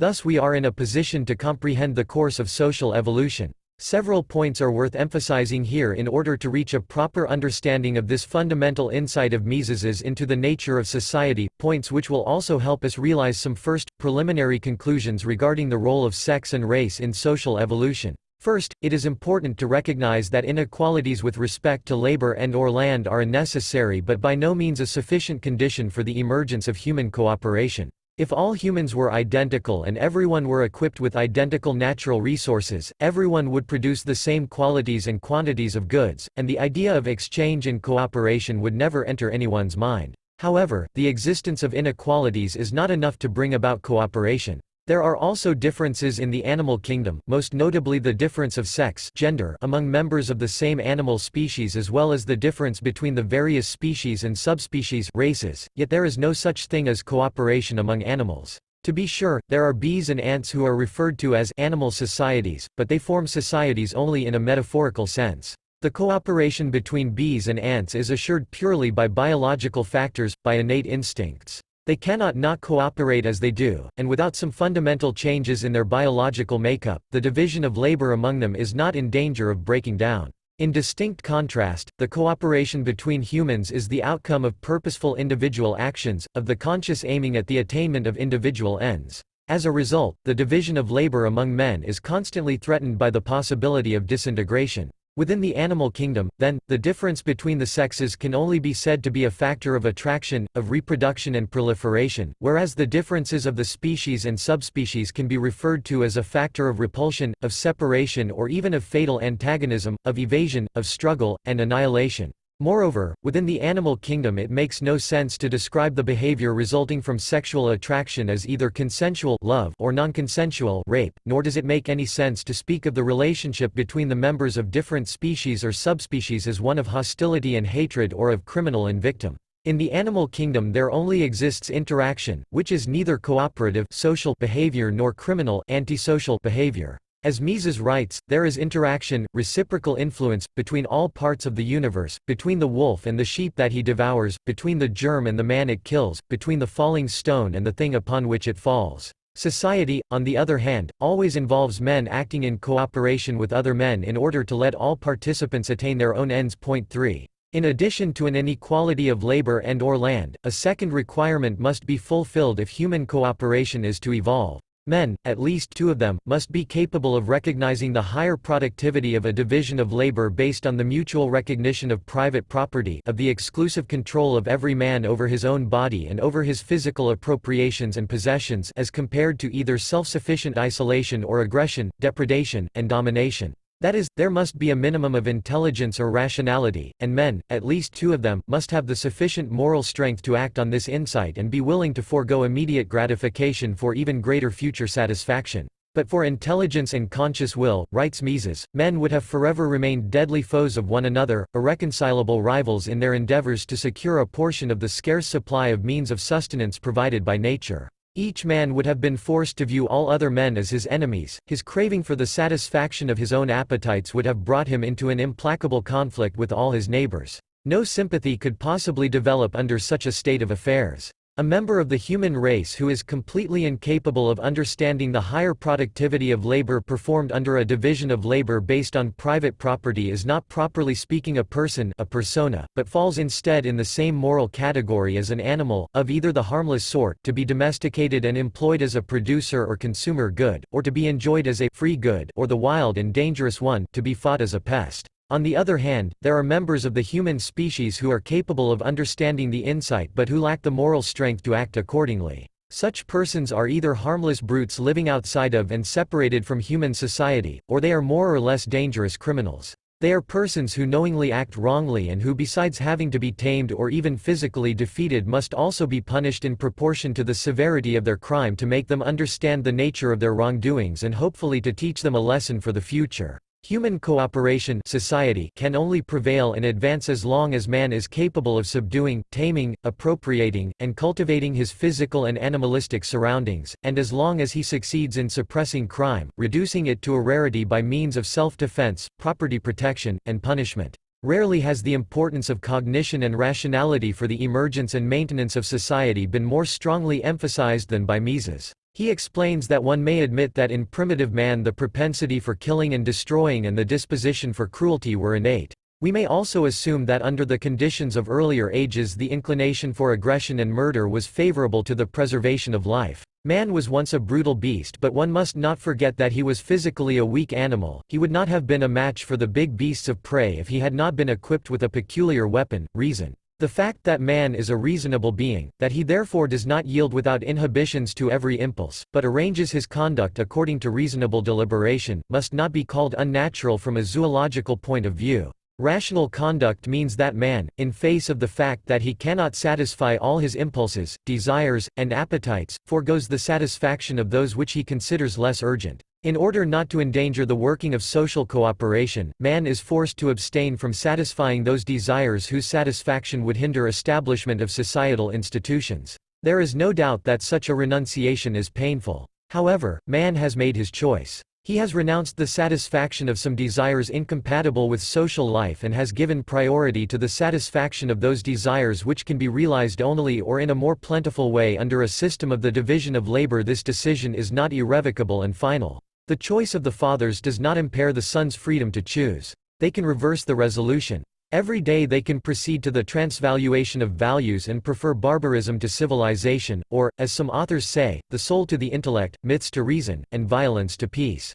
But they must choose. It is impossible to have things incompatible with one another. Human action, too. As soon as these requirements are fulfilled, however, and as long as man, motivated by the knowledge of the higher physical productivity of a division of labor based on private property, is engaged in mutually beneficial exchanges, the natural forces of attraction arising from the differences in the sexes and the natural forces of repulsion or enmity arising from the differences between and even within the races, can be transformed into genuinely social relations. Sexual attraction can be transformed from copulation to consensual relations, mutual bonds, households, families, love, and affection. It testifies to the enormous productivity of the family household that no other institution has proven more durable or capable of producing such emotions, and inter- and intraracial repulsion can be transformed from feelings of enmity or hostility to a preference for cooperating, trading with one another only indirectly, from afar and physically separated and spatially segregated, rather than directly, as neighbors and associates. Within the frame of social cooperation, writes Mises, there can emerge between members of society feelings of sympathy and friendship and a sense of belonging together. These feelings are the source of man's most delightful and most sublime experiences. They are the most precious adornment of life, they lift the animal species man to the heights of a really human existence. However, they are not, as some have asserted, the agents that have brought about social relationships. They are the fruits of social cooperation, they thrive only within its frame, they did not precede the establishment of social relations and are not the seeds from which they spring. The mutual sexual attraction of male and female, Mises explains further, is inherent in man's animal nature and independent of any thinking and theorizing. It is permissible to call it original, vegetative, instinctive, or mysterious. However, neither cohabitation, nor what precedes it and follows, generates social cooperation and societal modes of life. The animals too join together in mating, but they have not developed social relations. Family life is not merely a product of sexual intercourse. It is by no means natural and necessary that parents and children live together in the way in which they do in the family. The mating relation need not result in a family organization. The human family is an outcome of thinking, planning, and acting. It is this fact which distinguishes it radically from those animal groups which we call per analogiam animal families. Human cooperation, division of labor, based on the one hand on integrated family households and on the other one on separated households, villages, tribes, nations, races, etc., wherein man's natural biological attractions and repulsions for and against one another are transformed into a mutually recognized system of spatial geographical allocation, of physical approximation and integration or of separation and segregation, and of direct or of indirect contact, exchange and trade, leads to improved standards of living, a growing population, further extensification and intensification of the division of labor, and increasing diversity and differentiation. As a result of this development and an ever more rapid increase of goods and desires which can be acquired and satisfied only indirectly, professional traders, merchants, and trading centers will emerge.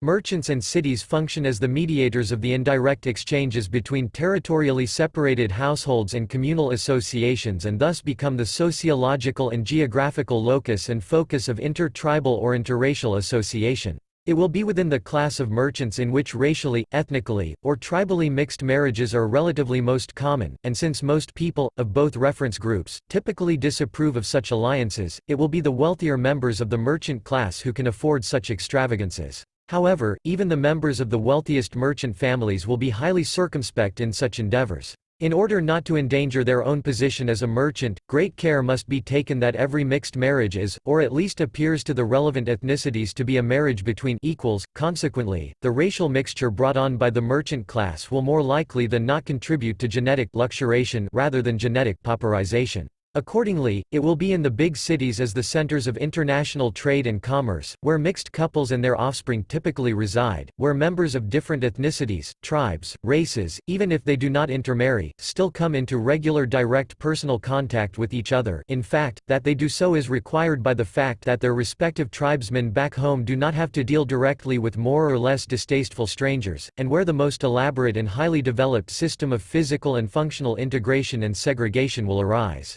It will also be in the big cities where, as the subjective reflection of this complex system of spatio-functional allocation, citizens will develop the most highly refined forms of personal and professional conduct, etiquette, and style. It is the city that breeds civilization and civilized life. In general, apart from the upper strata of the class of merchants, peaceful racial or ethnic mixing is typically restricted to members of the social upper class, i.e., to nobles and aristocrats. Thus, the racially or ethnically least pure families are characteristically the leading royal dynasties. For instance, Fernand Braudel has given the following description of the complex pattern of spatial separation and functional integration and the corresponding multiplicity of separate and competing jurisdictions developed in the great trading centers such as Antioch during the heyday of the Islamic civilization from the 8th to the 12th century. At the city center was the great mosque, for the weekly sermon nearby was the bazaar, i.e., the merchants' quarter with its streets and shops, the souk, and its caravanserais or warehouses, as well as the public baths.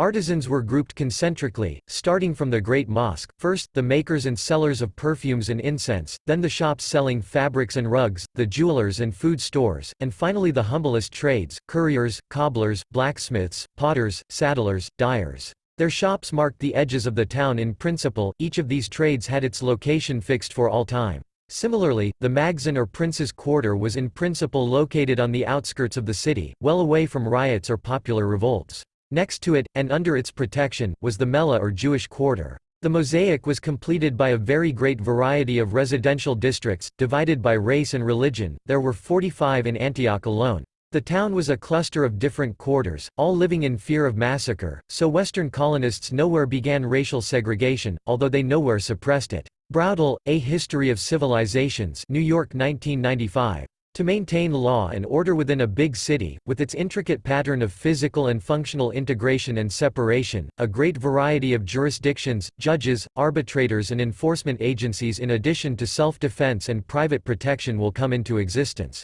There will be what one might call governance in the city, but there will be no government state. For a government to arise, it is necessary that one of these judges, arbitrators, or enforcement agencies succeed in establishing himself as a monopolist. That is, he must be able to insist that no citizen can choose anyone but him as the judge or arbitrator of last resort, and he must successfully suppress any other judge or arbitrator from trying to assume the same role, thereby competing against him. More interesting than the question of what a government is, however, are the following: how is it possible that one judge can acquire a judiciary monopoly, given that other judges will naturally oppose any such attempt, and what specifically makes it possible, and what does it imply, to establish a monopoly of law and order in a big city, i.e., over a territory with ethnically, tribally, and/or racially mixed populations? Incidentally, the much maligned Jewish ghettos, which were characteristic of European cities throughout the Middle Ages, were not indicative of an inferior legal status accorded to Jews or of anti-Jewish discrimination. To the contrary, the ghetto was a place where Jews enjoyed complete self-government and where rabbinical law applied. First, almost by definition it follows that with the establishment of a city government interracial, tribal, ethnic, and clannish familial tensions will increase because the monopolist, whoever he is, must be of one ethnic background rather than another. Hence, his being the monopolist will be considered by the citizens of other ethnic backgrounds as an insulting setback, i.e., as an act of arbitrary discrimination against the people of another race, tribe, or clan. The delicate balance of peaceful interracial, interethnic, and interfamilial cooperation, achieved through an intricate system of spatial and functional integration, association, and separation, segregation, will be upset. Second, this insight leads directly to the answer as to how a single judge can possibly outmaneuver all others. In brief, to overcome the resistance by competing judges, an aspiring monopolist must shore up added support in public opinion. In an ethnically mixed milieu, this typically means playing the race card. The prospective monopolist must raise the racial, tribal, or clannish consciousness among citizens of his own race, tribe, clan, etc., and promise, in return for their support, to be more than an impartial judge in matters relating to one's own race, tribe, or clan, that is, exactly what citizens of other ethnic backgrounds are afraid of, i.e., of being treated with less than impartiality. At this stage in this sociological reconstruction, let us, without further explanation, briefly introduce a few additional steps required to arrive at a realistic contemporary scenario regarding race, sex, society, and state. Naturally, a monopolist will try to maintain his position and possibly even turn it into an hereditary title, i.e., become a king. However, accomplishing this within an ethnically or tribally mixed city is a far more difficult task than within a homogeneous rural community. Instead, in big cities, governments are far more likely to take on the form of a democratic republic, with open entry into the position of supreme ruler, competing political parties, and popular elections. In the course of the political centralization process, the territorial expansion of one government at the expense of another, this big city model of government, then, will become essentially its only form, that of a democratic state exercising a judicial monopoly over a territory with racially and/or ethnically widely diverse populations. This statement regarding the characteristically democratic republican, rather than monarchical, form of government in large commercial cities should not be misinterpreted as a simple empirical historical proposition. Indeed, historically the formation of governments predates the development of large commercial centers. Most governments had been monarchical or princely governments, and when large commercial cities first arose, the power of kings and princes typically also extended initially to these newly developing urban areas. Instead, the above statement should be interpreted as a sociological proposition concerning the unlikeliness of the endogenous origin of royal or princely rule over large commercial centers with ethnically mixed populations, i.e., as an answer to an essentially hypothetical and counterfactual question. See on this Max Weber, Soziologie, Weltgeschichtliche Analysen, Politik, Stuttgart, Kroner, 1964, who notes that kings and nobles, even if they resided in cities, were nonetheless decidedly not city kings and city nobles. The centers of their power rested outside of cities, in the countryside, and the grip that they held on the great commercial centers was only tenuous. Hence, the first experiments with democratic republican forms of government occurred characteristically in cities which broke off and gained independence from their predominantly monarchical and rural surroundings.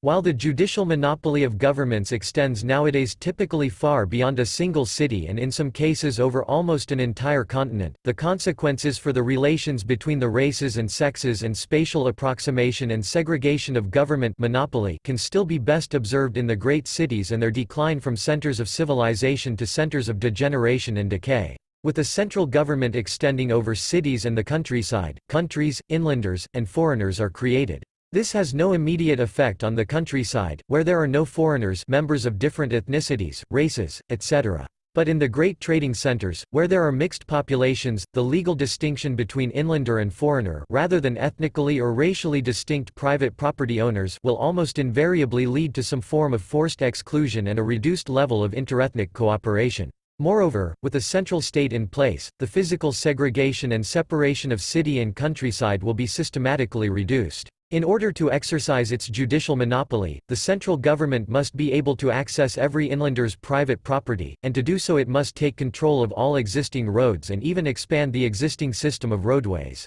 Different households and villages are thus brought into closer contact than they might have preferred, and the physical distance and separation of city and countryside will be significantly diminished. Thus, internally, forced integration will be promoted. Naturally, this tendency toward forced integration due to the monopolization of roads and streets will be most pronounced in the cities. This tendency will be further stimulated if, as is typical, the government takes its seat in a city. A popularly elected government cannot help using its judicial monopoly to engage in redistributive policies in favor of its ethnic or racial constituency, which will invariably attract even more of its own tribe's members, and with changes in the government more members of even more and different tribes will be drawn from the countryside to the capital city to receive either government jobs or handouts. As a result, not only will the capital become relatively oversized as other cities shrink. At the same time, due to the monopolization of public streets, whereon everyone may proceed wherever he wants, all forms of ethnic, tribal, or racial tensions and animosities will be stimulated. Moreover, while interracial, tribal, and ethnic marriages were formerly rare and restricted to the upper strata of the merchant class, with the arrival of bureaucrats and bums from various racial, tribal, and ethnic backgrounds in the capital city, the frequency of interethnic marriage will increase, and the focus of interethnic sex, even without marriage, will increasingly shift from the upper class of merchants to the lower classes, even to the lowest class of welfare recipients. Rather than genetic luxuration, the consequence is increased genetic pauperization, a tendency furthered by the fact that government welfare support will naturally lead to an increase in the birth rate of welfare recipients relative to the birth rate of other members, in particular of members of the upper class of their tribe or race. As a result of this overproportional growth of low and even underclass people and an increasing number of ethnically, tribally, racially mixed offspring especially in the lower and lowest social strata, the character of democratic popular government will gradually change as well. Rather than the race card being essentially the only instrument of politics, politics becomes increasingly class politics. The government rulers can and will no longer rely exclusively on their ethnic, tribal, or racial appeal and support, but increasingly they must try to find support across tribal or racial lines by appealing to the universal, not tribe or race-specific, feeling of envy and egalitarianism, i.e., to social class. The untouchables are the slaves versus the masters, the workers versus the capitalists, the poor versus the rich, etc. The increasing admixture of egalitarian class politics to the pre-existing tribal policies leads to even more, racial and social, tension and hostility and to an even greater proliferation of the low and under-class population. In addition to certain ethnic or tribal groups being driven out of the cities as a result of tribal policies, increasingly also members of the upper classes of all ethnic or tribal groups will leave the city for the suburbs, only to be followed, by means of public government transportation, by those very people whose behaviors they had tried to escape. With the upper class and the merchants leaving in larger numbers, however, one of the last remaining civilizing forces will be weakened, and what is left behind in the cities will represent an increasingly negative selection of the population, of government bureaucrats who work but no longer live there, and of the lowlifes and the social outcasts of all tribes and races who live there yet who increasingly do not work but survive on welfare. Just think of Washington, D.C., for a sociological treatment of this second, democratic or plebeian, stage in the development of city government, based on and riven by classes and class conflicts rather than clans and family conflicts, as during the preceding development stage of patrician government. See Max Weber, The City, Chapter 4. In contrast to patrician city government, plebeian government, Weber observes importantly, is characterized by a changed concept of the nature of law. The beginning of legislation paralleled the abolition of patrician rule. Legislation initially took the form of charismatic statutes by the Essimnets, governors possessing supreme power for a limited time. But soon the new creation of permanent laws was accepted. In fact, new legislation by the ecclesia became so usual as to produce a state of continuous flux.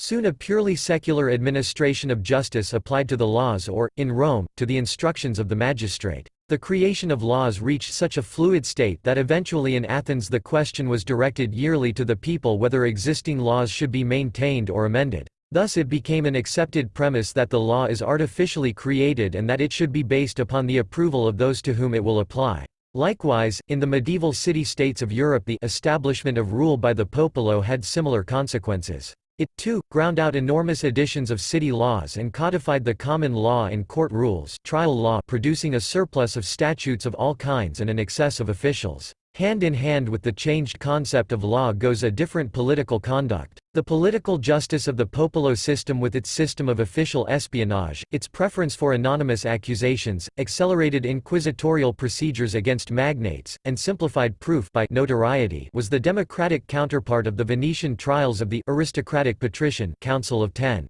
Objectively, the popolo system was identified by the exclusion of all members of families with a knightly style of life from office, obligating the notables by pledges of good conduct, placing the notable's family under bail for all members, the establishment of a special criminal law for the political offences of the magnates, especially insulting the honor of a member of the populace, the prohibition of a noble's acquiring property bordering on that of a member of the populace without the latter's agreement, since noble families could be expressly accepted as part of the populace. However, even the offices of the popolo were nearly always occupied by noblemen. When one would think that matters could not possibly become worse, they do. After the race and the class card have been played and done their devastating work, the government turns to the sex and gender card, and racial justice and social justice are complemented by gender justice. The establishment of a government, a judicial monopoly, not only implies that formerly separated jurisdictions as within ethnically or racially segregated districts, for instance, are forcibly integrated, it implies at the same time that formerly fully integrated jurisdictions as within households and families will be forcibly broken down or even dissolved.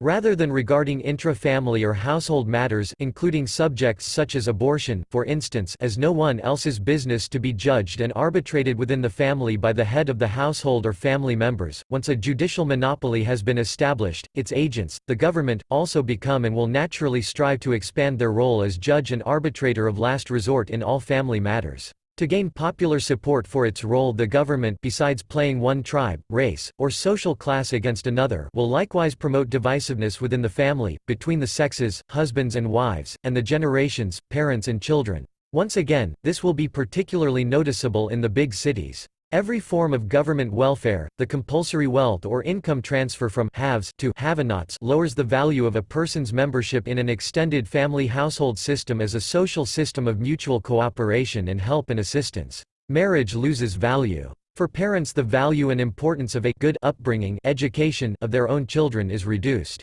Correspondingly, for children, less value will be attached and less respect paid to their own parents. Owing to the high concentration of welfare recipients, in the big cities family disintegration is already well advanced. In appealing to gender and generation age as a source of political support and promoting and enacting sex, gender, and family legislation, invariably the authority of heads of families and households and the natural intergenerational hierarchy within families is weakened and the value of a multi-generational family as the basic unit of human society diminished. Indeed, as should be clear, as soon as the government's law and legislation supersedes family law and legislation including inter-family arrangements in conjunction with marriages, joint family offspring, inheritance, etc., the value and importance of the institution of a family can only be systematically eroded. For what is a family if it cannot even find and provide for its own internal law and order? At the same time, as should be clear as well but has not been sufficiently noted, from the point of view of the government's rulers, their ability to interfere in internal family matters must be regarded as the ultimate prize and the pinnacle of their own power. To exploit tribal or racial resentments or class envy to one's personal advantage is one thing. It is quite another accomplishment to use the quarrels arising within families to break up the entire, generally harmonious, system of autonomous families, to uproot individuals from their families, to isolate and atomize them, thereby increasing the state's power over them. Accordingly, as the government's family policy is implemented, divorce, singledom, single parenting, and illegitimacy, incidents of parent, spouse, and child neglect or abuse, and the variety and frequency of non-traditional lifestyles, homosexuality, lesbianism, communism, and occultism increase as well. Parallel to this development will be a gradual but steady surge in crime and criminal behavior. Under monopolistic auspices, law will invariably be transformed into legislation. As a result of an unending process of income and wealth redistribution in the name of racial, social, and/or gender justice, the very idea of justice as universal and immutable principles of conduct and cooperation will be eroded and ultimately destroyed. Rather than being conceived of as something pre-existing and to be discovered, law is increasingly considered as government-made law legislation. Accordingly, not only will legal uncertainty increase, but in reaction the social rate of time preference will rise, i.e., people in general will become more present-oriented and have an increasingly shorter planning horizon.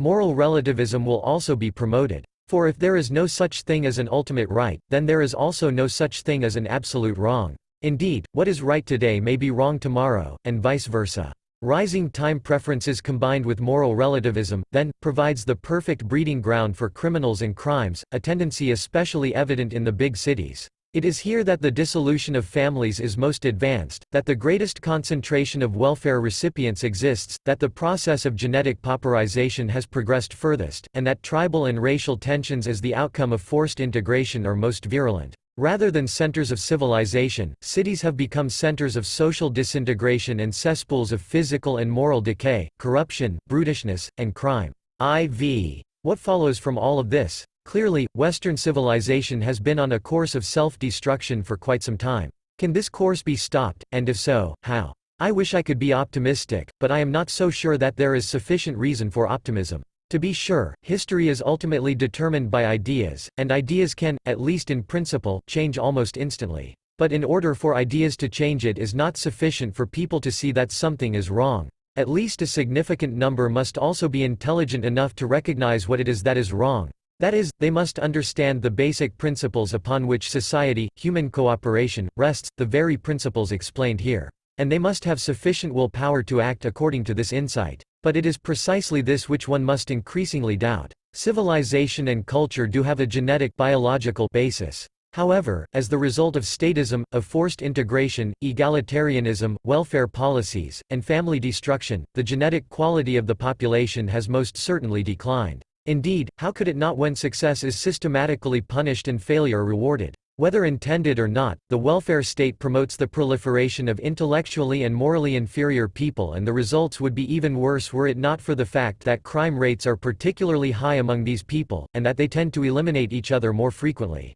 However, even if all of this does not give much hope for the future, all is not lost. There still remain some pockets of civilization and culture. Not in the cities and metropolitan areas, but in the heartland countryside. In order to preserve these, several requirements must be fulfilled. The state, a judicial monopoly must be recognized as the source of decivilization. States do not create law and order, they destroy it. Families and households must be recognized as the source of civilization. It is essential that the heads of families and households reassert their ultimate authority as judge in all internal family affairs. Households must be declared extraterritorial territory, like foreign embassies. Voluntary spatial segregation and discrimination must be recognized as not bad but good things that facilitate peaceful cooperation between different ethnic and racial groups. Welfare must be recognized as a matter exclusively of families and voluntary charity, and state welfare as nothing but the subsidization of irresponsibility. 10. On conservatism and libertarianism.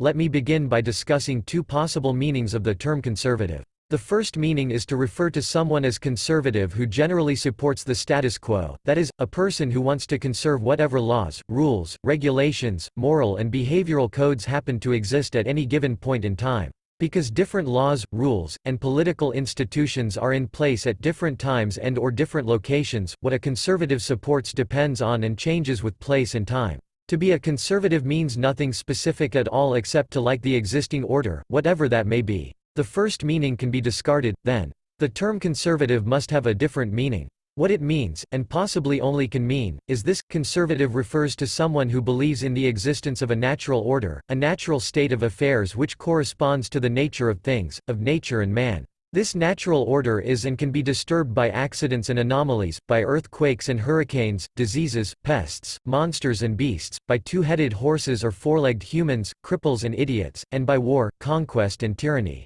But it is not difficult to distinguish the normal from the anomaly, the essential from the accidental. A little bit of abstraction removes all the clutter and enables nearly everyone to see what is and what is not natural and in accordance with the nature of things. Moreover, the natural is at the same time the most enduring state of affairs. The natural order is ancient and forever the same, only anomalies and accidents undergo change, hence, it can be recognized by us everywhere and at all times. To state this is not to claim that no one has ever adopted this meaning of conservatism. In fact, a prominent example of a conservative who comes very close to accepting the definition rejected here as useless is Michael Oakeshott, on being conservative, in item, Rationalism in Politics and Other Essays, Indianapolis, 1991. For Oakeshott, conservatism is not a creed or a doctrine, but a disposition. It is a propensity to use and to enjoy what is available rather than to wish for or to look for something else, to delight in what is present rather than what was or what may be. It is to prefer the tried to the untried, fact to mystery, the actual to the possible, the limited to the unbounded, the near to the distant, the sufficient to the superabundant, the convenient to the perfect, present laughter to utopian bliss.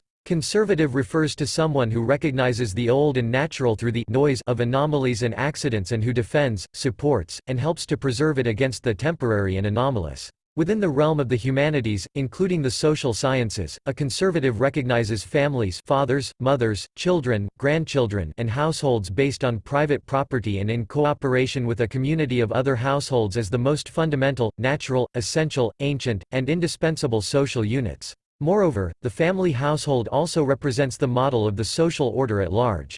Just as a hierarchical order exists in a family, so is there a hierarchical order within a community of families, of apprentices, servants, and masters, vassals, knights, lords, overlords, and even kings, tied together by an elaborate and intricate system of kinship relations, and of children, parents, priests, bishops, cardinals, patriarchs or popes, and finally the transcendent God. Of the two layers of authority, the earthly physical power of parents, lords, and kings is naturally subordinate and subject to control by the ultimate spiritual intellectual authority of fathers, priests, bishops, and ultimately God. Conservatives, or more specifically, Western Greco-Christian conservatives, if they stand for anything, stand for and want to preserve the family and the social hierarchies and layers of material as well as spiritual intellectual authority based on and growing out of family bonds and kinship relations. Naturally, writes Nisbet, the conservatives, in their appeal to tradition, were not endorsing each and every idea or thing handed down from the past. The philosophy of traditionalism is, like all such philosophies, selective. A salutary tradition must come from the past, but it must also be desirable in itself. The two central concepts in conservative philosophy, Nisbet goes on to explain, are property and voluntarily acknowledged authority, which in turn imply both liberty and order. Property, in conservative philosophy, is more than external appendage to man, mere inanimate servant of human need. It is, above anything else in civilization, the very condition of man's humanness, his superiority over the entire natural world. 2. Let me now come to an evaluation of contemporary conservatism, and then go on to explain why conservatives today must be anti-statist libertarians and, equally important, why libertarians must be conservatives. Modern conservatism, in the United States and Europe, is confused and distorted. This confusion is largely due to democracy. Under the influence of representative democracy and with the transformation of the US and Europe into mass democracies from World War I, conservatism was transformed from an anti-egalitarian, aristocratic, anti-statist ideological force into a movement of culturally conservative statists, the right wing of the socialists and social democrats. Most self-proclaimed contemporary conservatives are concerned, as they should be, about the decay of families, divorce, illegitimacy, loss of authority, multiculturalism, alternative lifestyles, social disintegration, sex, and crime.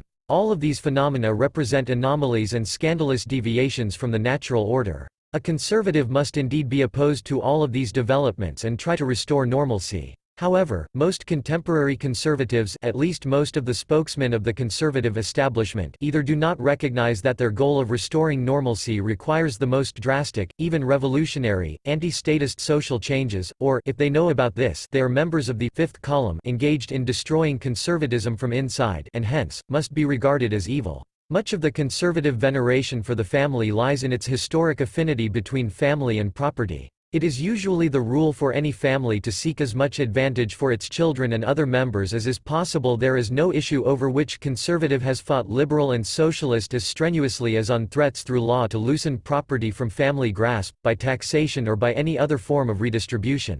Almost everything about the medieval law of family and marriage, including the stringent emphasis upon chastity of the female, the terrible penalty that could be exerted against adultery by the wife, springs from a nearly absolute reverence for property, for legitimate heritability of property. Similarly, the conservative emphasis on authority and social rank orders, and the affinity to medieval, pre-Reformation, Europe as a model of social organization, is rooted in the primacy of family and property. There is, explains Nisbet, no principle more basic to the conservative philosophy than that of the inherent and absolute incompatibility between liberty and equality. Such incompatibility springs from the contrary objectives of the two values. The abiding purpose of liberty is its protection of individual and family property, a word used in its widest sense to include the immaterial as well as the material in life. The inherent objective of equality, on the other hand, is that of some kind of redistribution or leveling of the unequally shared material and immaterial values of a community. Moreover, individual strengths of mind and body being different from birth, all efforts to compensate through law and government for this diversity of strengths can only cripple the liberties of those involved, especially the liberties of the strongest and the most brilliant. For the conservative, then, the preservation of property and liberty requires the existence of a natural elite or aristocracy, and he is accordingly strictly opposed to democracy.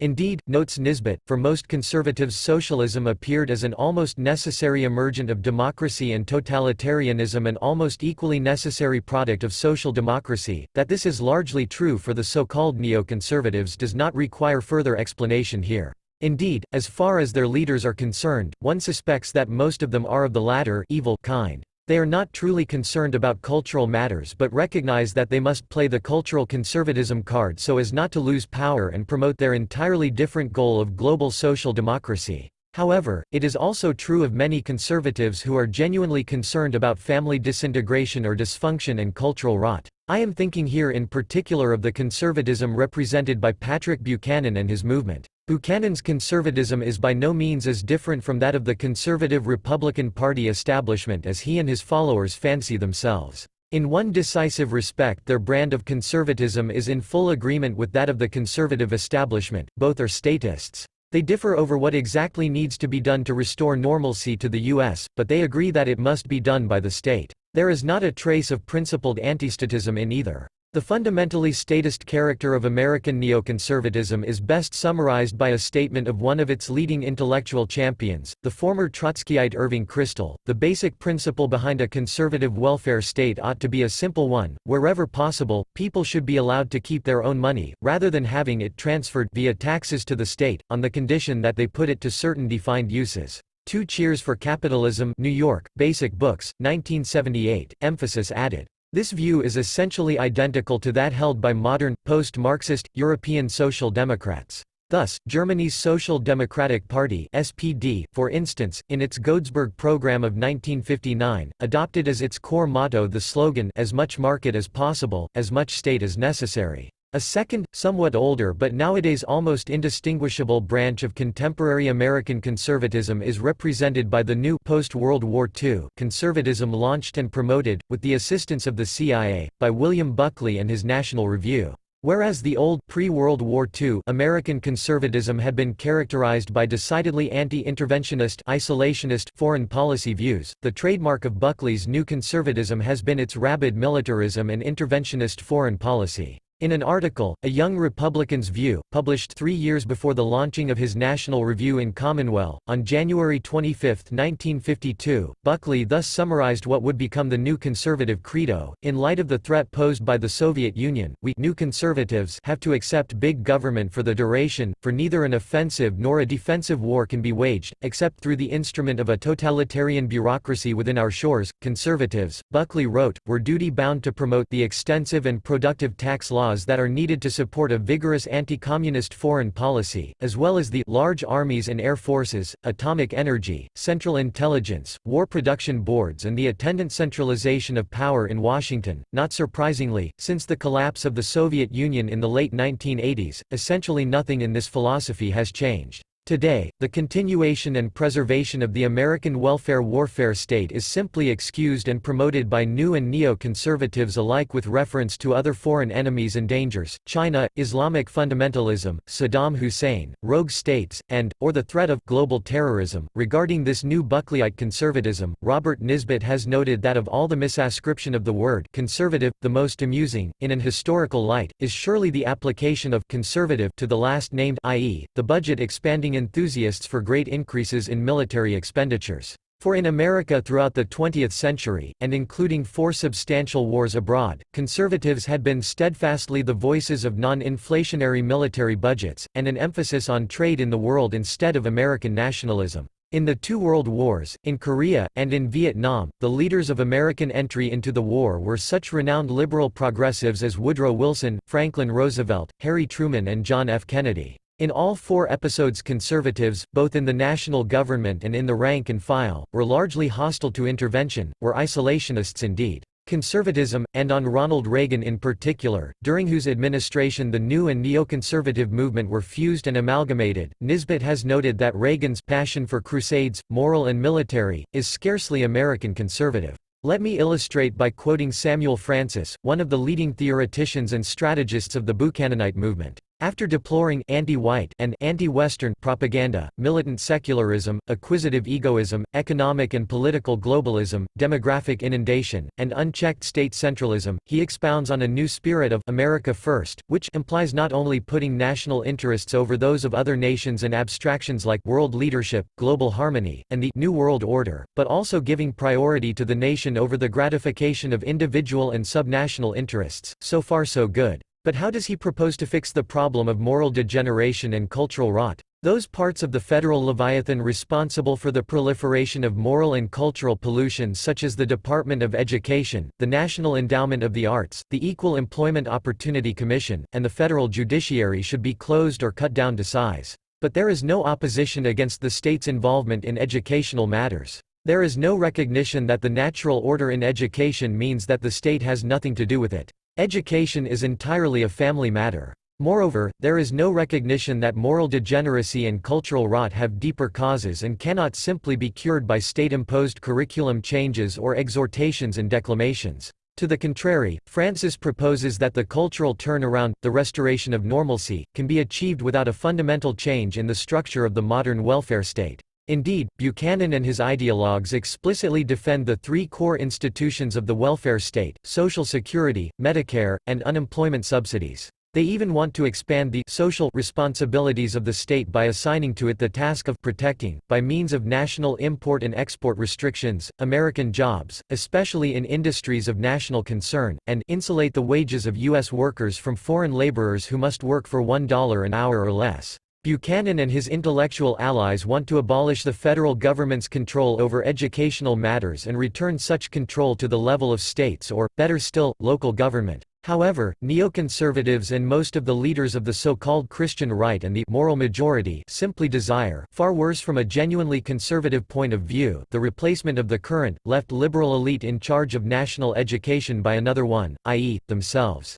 From Burke on, Robert Nisbet has criticized this posture. It has been a conservative precept and a sociological principle since Auguste Comte that the surest way of weakening the family, or any vital social group, is for the government to assume, and then monopolize, the family's historic functions. In contrast, much of the contemporary American right is less interested in Burkean immunities from government power than it is in putting a maximum of governmental power in the hands of those who can be trusted. It is control of power, not diminution of power, that ranks high. From the traditional conservative's point of view, it is fatuous to use the family, as evangelical crusaders regularly do, as the justification for their tireless crusades to ban abortion categorically, to bring the Department of Justice in on every baby doe, to mandate by constitution the imposition of voluntary prayers in the public schools, and so on. Nisbet, conservatism. In fact, Buchananites freely admit that they are statists. They detest and ridicule capitalism, laissez-faire, free markets and trade, wealth, elites, and nobility, and they advocate a new populist, indeed proletarian, conservatism which amalgamates social and cultural conservatism and social or socialist economics.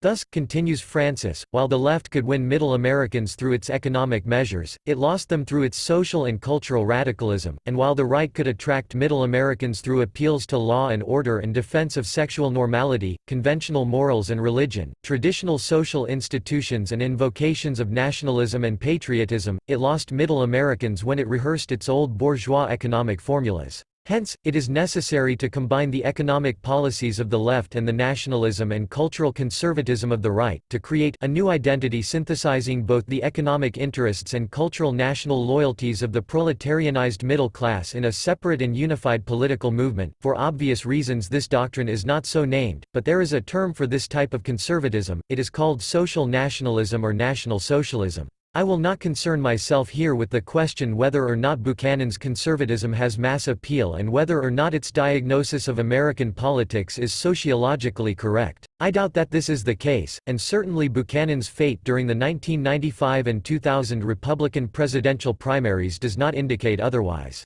Rather, I want to address the more fundamental questions, assuming that it does have such appeal, that is, assuming that cultural conservatism and social socialist economics can be psychologically combined, that is, that people can hold both of these views simultaneously without cognitive dissonance. Can they also be effectively and practically, economically and praxeologically combined? Is it possible to maintain the current level of economic socialism, social security, etc., and reach the goal of restoring cultural normalcy, natural families and normal rules of conduct? Buchanan and his theoreticians do not feel the need to raise this question, because they believe politics to be solely a matter of will and power. They do not believe in such things as economic laws. If only people want something, and they are given the power to implement their will, everything can be achieved. The dead Austrian economist Ludwig von Mises, to whom Buchanan referred contemptuously during his campaign, characterized this belief as historicism, the intellectual posture of the German Kathedersozialisten, the academic socialists of the chair, who justified any and all statist measures.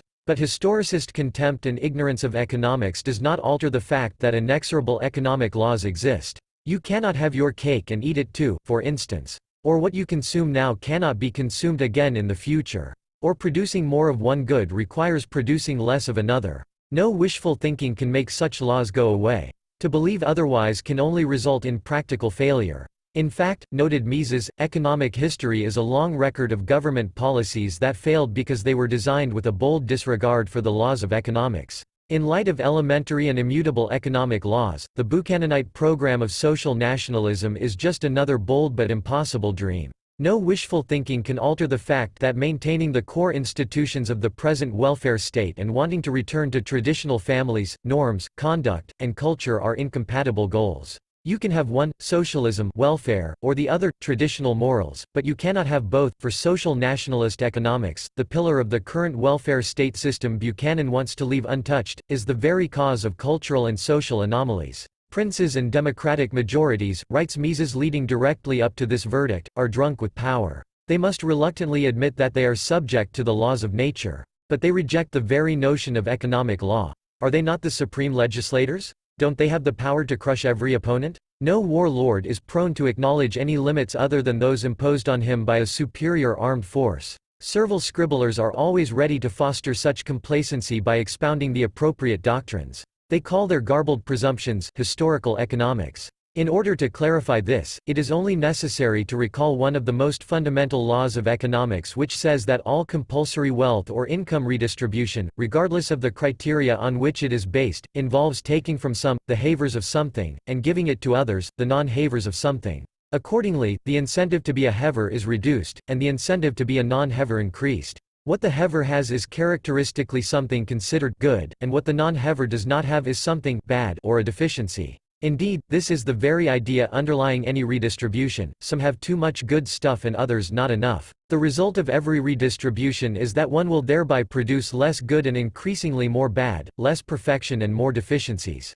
By subsidizing with tax funds, with funds taken from others, people who are poor, bad, more poverty will be created. By subsidizing people because they are unemployed, bad, more unemployment will be created. By subsidizing unwed mothers, bad, there will be more unwed mothers and more illegitimate births, etc. Obviously, this basic insight applies to the entire system of so-called social security that has been implemented in Western Europe from the 1880s onward and the US since the 1930s, of compulsory government insurance against old age, illness, occupational injury, unemployment, indigence, etc. In conjunction with the even older compulsory system of public education, these institutions and practices amount to a massive attack on the institution of the family and personal responsibility. By relieving individuals of the obligation to provide for their own income, health, safety, old age, and children's education, the range and temporal horizon of private provision is reduced, and the value of marriage, family, children, and kinship relations is lowered. Irresponsibility, short-sightedness, negligence, illness and even destructionism bads are promoted, and responsibility, farsightedness, diligence, health and conservatism goods are punished. The compulsory old age insurance system in particular, by which retirees the old are subsidized from taxes imposed on current income earners the young, has systematically weakened the natural intergenerational bond between parents, grandparents, and children. The old need no longer rely on the assistance of their children if they have made no provision for their own old age, and the young with typically less accumulated wealth must support the old with typically more accumulated wealth rather than the other way around, as is typical within families. Consequently, not only do people want to have fewer children, and indeed, birth rates have fallen in half since the onset of modern social security welfare policies, but also the respect which the young traditionally accorded to their elders is diminished, and all indicators of family disintegration and malfunctioning, such as rates of divorce, illegitimacy, child abuse, parent abuse, spouse abuse, single parenting, singledom, alternative lifestyles, and abortion, have increased. Moreover, with the socialization of the health care system through institutions such as Medicaid and Medicare and the regulation of the insurance industry by restricting an insurer's right of refusal, to exclude any individual risk as uninsurable, and discriminate freely, according to actuarial methods, between different group risks, a monstrous machinery of wealth and income redistribution at the expense of responsible individuals and low-risk groups in favor of irresponsible actors and high-risk groups has been put in motion.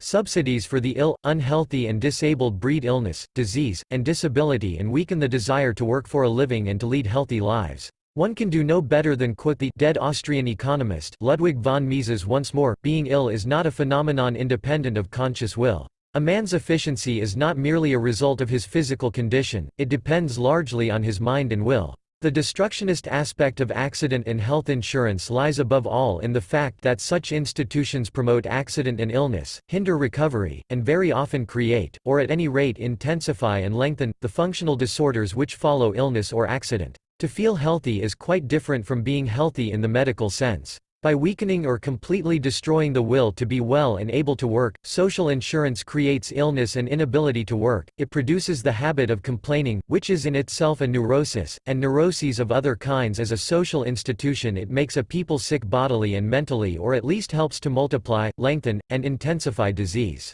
Social insurance has thus made the neurosis of the insured a dangerous public disease. Should the institution be extended and developed, the disease will spread. No reform can be of any assistance. We cannot weaken or destroy the will to health without producing illness. I do not wish to explain here the economic nonsense of Buchanan's and his theoreticians' even further reaching idea of protectionist policies of protecting American wages. If they were right, their argument in favor of economic protection would amount to an indictment of all trade and a defense of the thesis that everyone, each family, would be better off if it never traded with anyone else. Certainly, in this case no one could ever lose his job, and unemployment due to unfair competition would be reduced to zero. Yet such a full employment society would not be prosperous and strong, it would be composed of families who, despite working from dawn to dusk, would be condemned to poverty and starvation. Buchanan's international protectionism, while less destructive than a policy of interpersonal or interregional protectionism, would result in precisely the same effect.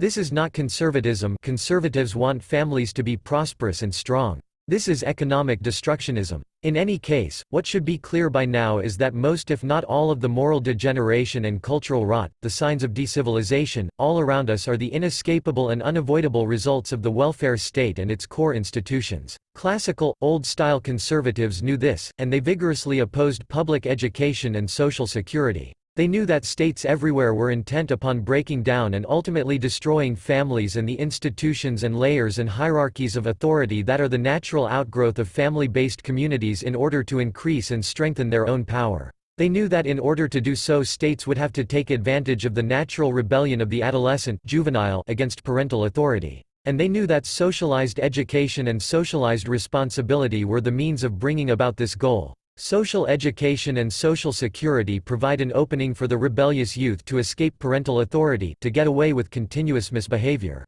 Old conservatives knew that these policies would emancipate the individual from the discipline imposed by family and community life, only to subject it instead to the direct and immediate control of the state. Furthermore, they knew, or at least had a hunch, that this would lead to a systematic infantilization of society, a regression, emotionally and mentally, from adulthood to adolescence or childhood. From the conservative point of view, writes Robert Nisbet, the abolition or sharp curtailment of intermediate associations in the social order spelled the creation of the atomized masses on the one hand and, on the other, increasingly centralized forms of political power, conservatism.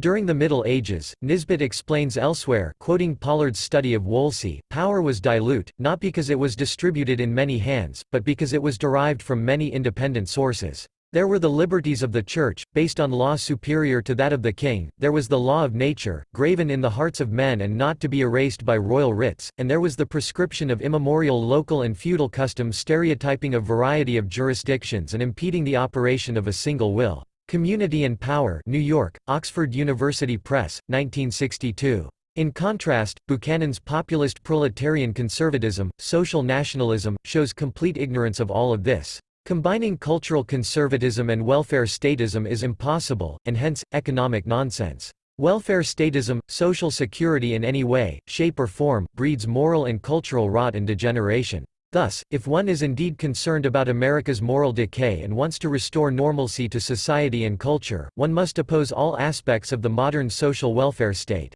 A return to normalcy requires no less than the complete elimination of the present Social Security system, of unemployment insurance, Social Security, Medicare, Medicaid, public education, etc., and thus the near-complete dissolution and deconstruction of the current state apparatus and government power. If one is ever to restore normalcy, government funds and power must dwindle to or even fall below their 19th-century levels. Hence, true conservatives must be hard-line libertarians, anti-statists. Buchanan's conservatism is false. It wants a return to traditional morality but at the same time advocates keeping the very institutions in place that are responsible for the perversion and destruction of traditional morals. In distinct contrast, the modern state is monistic, its authority extends directly to all individuals within its boundaries. So-called diplomatic immunities are but the last manifestation of a larger complex of immunities which once involved a large number of internal religious, economic, and kinship authorities. For administrative purposes the state may deploy into provinces, departments, districts, or states, just as the army divides into regiments and battalions. But like the army, the modern state is based upon a residual unity of power. Is extraordinary unity of relationship in the contemporary state, together with its massive accumulation of effective functions, makes the control of the state the greatest single goal, or prize, in modern struggles for power. Increasingly the objectives of economic and other interest associations become not so much the preservation of favored immunities from the state as the capturing or directing of the political power itself. Most contemporary conservatives, then, especially among the media darlings, are not conservatives but socialists, either of the internationalist sort, the new and neoconservative warfare-welfare statists and global social democrats, or of the nationalist variety, the Buchananite populists. Genuine conservatives must be opposed to both. In order to restore social and cultural normalcy, true conservatives can only be radical libertarians, and they must demand the demolition, as a moral and economic perversion, of the entire structure of Social Security. If conservatives must be libertarians, why must libertarians be conservatives? If conservatives must learn from libertarians, must libertarians also learn from conservatives? First, a few terminological clarifications are in order. The term libertarianism, as employed here, is a 20th-century phenomenon, or more accurately, a post-World War II phenomenon, with intellectual roots in both classical 18th and 19th century liberalism and even older natural law philosophy. It is a product of modern Enlightenment rationalism. Culminating in the work of Murray N. Rothbard, the fountainhead of the modern libertarian movement, and in particular his Ethics of Liberty, libertarianism is a rational system of ethics law. Working within the tradition of classical political philosophy, of Hobbes, Grotius, Pufendorf, Locke, and Spencer, and employing the same ancient analytical conceptual tools and logical apparatus as they do, libertarianism Rothbardianism is a systematic law code, derived by means of logical deduction from a single principle, the validity of which and this is what makes it an ultimate principle, i.e., an ethical axiom, and the libertarian law code an axiomatic deductive theory of justice cannot be disputed without falling prey to logical practical praxeological or performative contradictions, that is, without implicitly affirming what one explicitly denies. This axiom is the ancient principle of original appropriation, ownership of scarce resources. The right of an exclusive control over scarce resources, private property, is acquired through an act of original appropriation by which resources are taken out of a state of nature and put into a state of civilization. If this were not so, no one could ever begin to act, do or propose anything, hence, any other principle is praxeologically impossible and argumentatively indefensible. From the principle of original appropriation, the first use first own principle, rules concerning the transformation and the transfer exchange of originally appropriated resources are derived, and all of ethics law, including the principles of punishment, is then reconstructed in terms of a theory of property rights. All human rights are property rights, and all human rights violations are property rights violations. The upshot of this libertarian theory of justice is well known in these circles. The state, according to the most influential strand of libertarian theory, the Rothbardian one, is an outlaw organization, and the only social order that is just is a system of private property anarchy. I do not want to further analyze or defend the libertarian theory of justice at this point. Let me only confess that I believe the theory to be true, indeed to be irrefutably true. Rather, I want to turn to the question of the relationship between libertarianism and conservatism, the belief in a natural social order based and centered on families. Some superficial commentators, mostly from the conservative side, such as Russell Kirk, have characterized libertarianism and conservatism as incompatible, hostile, or even antagonistic ideologies. In fact, this view is entirely mistaken. The relationship between libertarianism and conservatism is one of praxeological compatibility, sociological complementarity, and reciprocal reinforcement. Briefly, two central arguments have been advanced in defense of this claim. The first, initially outlined by Rothbard, proceeds via an argumentum a contrario. If, contrary to the principle of first or original appropriation, a person A were not considered the owner of his visibly, demonstrably, and intersubjectively ascertainably appropriated body and the standing room and places originally prior to everyone else appropriated through him by means of his body, then only two alternative arrangements exist. Either another later coming person B must be recognized as the owner of A's body and the places originally appropriated by A, or both A and B must be considered equal co-owners of all bodies and places. The third conceivable alternative, that no one should own any body and originally appropriated place, can be ruled out as an impossibility. Acting requires a body and standing room and we cannot not act, hence, to adopt this alternative would imply the instant death of all of mankind. In the first case, A would be reduced to the rank of B's slave and subject of exploitation. B is the owner of the body and places originally appropriated by A, but A in turn is not the owner of the body and places so appropriated by B. Under this ruling, two categorically distinct classes of persons are constituted, slaves or Untermenschen such as A and masters or Übermenschen such as B, to whom different laws apply. Hence, while such a ruling is certainly possible, it must be discarded from the outset as a human ethic, equally and universally applicable for everyone qua human being, rational animal.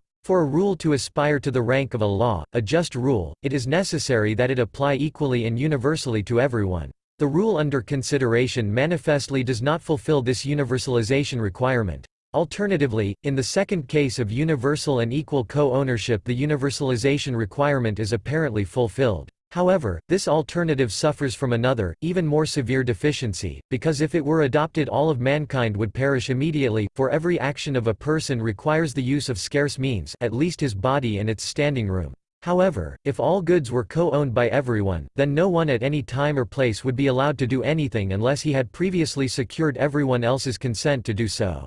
Yet how could anyone grant such consent if he were not the exclusive owner of his own body, including its vocal cords, by means of which this consent would be expressed? Indeed, he would first need others' consent in order to be allowed to express his own, but these others could not give their consent without first having his, etc. Thus, only the first alternative, the principle of original appropriation, is left. It fulfills the universalization requirement and it is praxeologically possible. The second argument, first advanced by this author and yielding essentially the same conclusion, has the form of an impossibility theorem.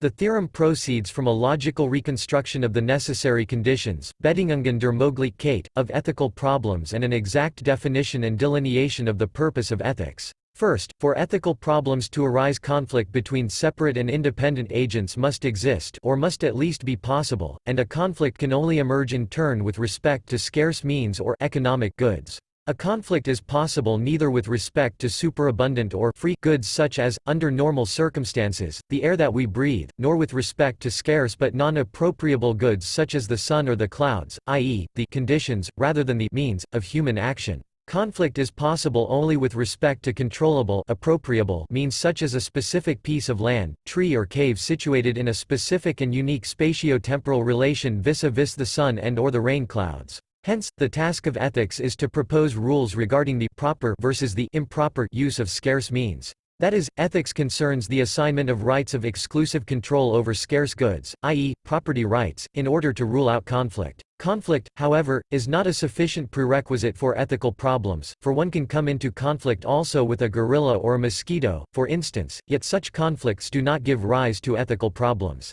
Gorillas and mosquitoes pose merely a technical problem. We must learn how to successfully manage and control the movements of gorillas and mosquitoes just as we must learn to manage and control the inanimate objects of our environment. Only if both parties to a conflict are capable of prepositional exchange, i.e., argumentation, can one speak of an ethical problem, that is, only if the gorilla and or the mosquito could, in principle, pause in their conflictuous activity and express yes or no, i.e., present an argument, would one owe them an answer. The impossibility theorem proceeds from this proposition in clarifying, first, its axiomatic status. No one can deny, without falling into performative contradictions, that the common rationality as displayed by the ability to engage in propositional exchange constitutes a necessary condition for ethical problems, because this denial would itself have to be presented in the form of a proposition. Even an ethical relativist who admits the existence of ethical questions, but denies that there are any valid answers, cannot deny the validity of this proposition, which accordingly has been referred to also as the a priori of argumentation.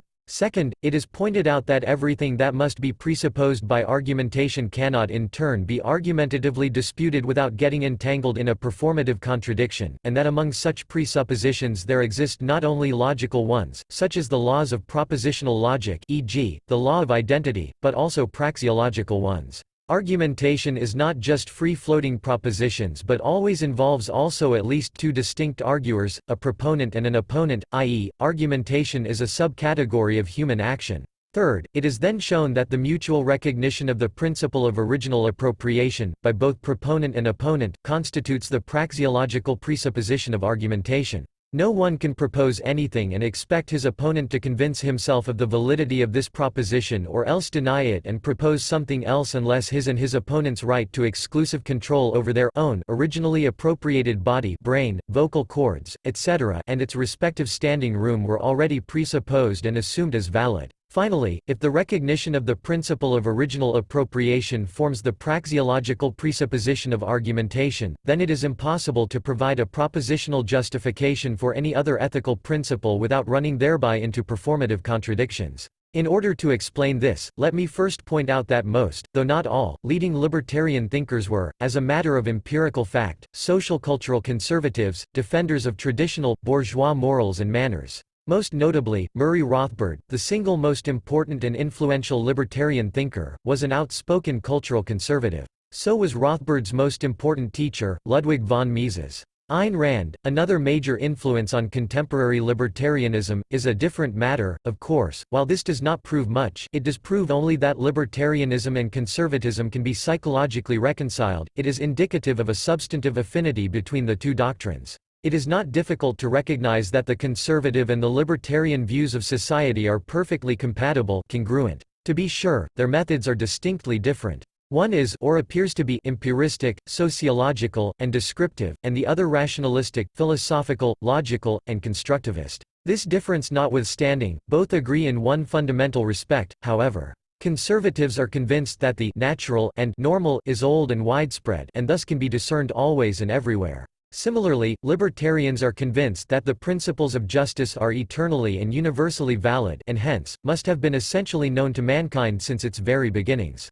That is, the libertarian ethic is not new and revolutionary, but old and conservative. Even primitives and children are capable of grasping the validity of the principle of original appropriation, and most people usually recognize it as an unquestionable matter of fact. Moreover, as far as the object on which conservatives and libertarians focus is concerned, on the one hand families, kinship relations, communities, authority and social hierarchy, and on the other hand property and its appropriation, transformation and transfer, it should be clear that while they do not refer to identical entities, they still speak about different aspects of one and the same object, human actors and social cooperation. Extensively, that is, their realm of inquiry, frame of reference, is identical. Families, authority, communities, and social ranks are the empirical sociological concretization of the abstract philosophical praxeological categories and concepts of property, production, exchange, and contract. Property and property relations do not exist apart from families and kinship relations. The latter shape and determine the specific form and configuration of property and property relations, while they are at the same time constrained by the universal and eternal laws of scarcity and property. In fact, as we have already seen, families considered normal by conservative standards are household families, and the family disintegration and moral and cultural decay which contemporary conservatives deplore is largely the result of the erosion and destruction of households estates as the economic basis of families by the modern welfare state. Thus, the libertarian theory of justice can actually provide conservatism with a more precise definition and a more rigorous moral defense of its own end, the return to civilization in the form of moral and cultural normalcy, than conservatism itself could ever offer. In doing so it can further sharpen and strengthen conservatism's traditional anti-statist outlook. While the intellectual creators of modern libertarianism were cultural conservatives, and while the libertarian doctrine is fully compatible and congruent with the conservative worldview and does not, as some conservative critics claim, entail an atomistic individualism and acquisitive egoism, corrupted by the modern welfare state, the libertarian movement has undergone a significant transformation. To a large extent, and completely so in the eyes of the media and the public, it has become a movement that combines radical anti-statism and market economics with cultural leftism, counter and multiculturalism, and personal hedonism. That is, it is the exact opposite of the Buchananite program of culturally conservative socialism, countercultural capitalism. Earlier it was noted that the Buchananite program of social East nationalism does not seem to have much mass appeal, at least not in the United States. This is true to an even larger extent for the libertarian attempt to synthesize market economics with counter and multiculturalism. Yet as was the case with conservatism before, in this case, too, my central concern is not about mass appeal and whether or not certain ideas can be psychologically combined and integrated, but whether or not these ideas can be combined practically and effectively. It is my plan to show that they cannot, and that much of contemporary libertarianism is false, counterproductive libertarianism much like Buchanan's conservatism is false and counterproductive. That much of modern libertarianism is culturally leftist is not due to any such leanings among the major libertarian theoreticians.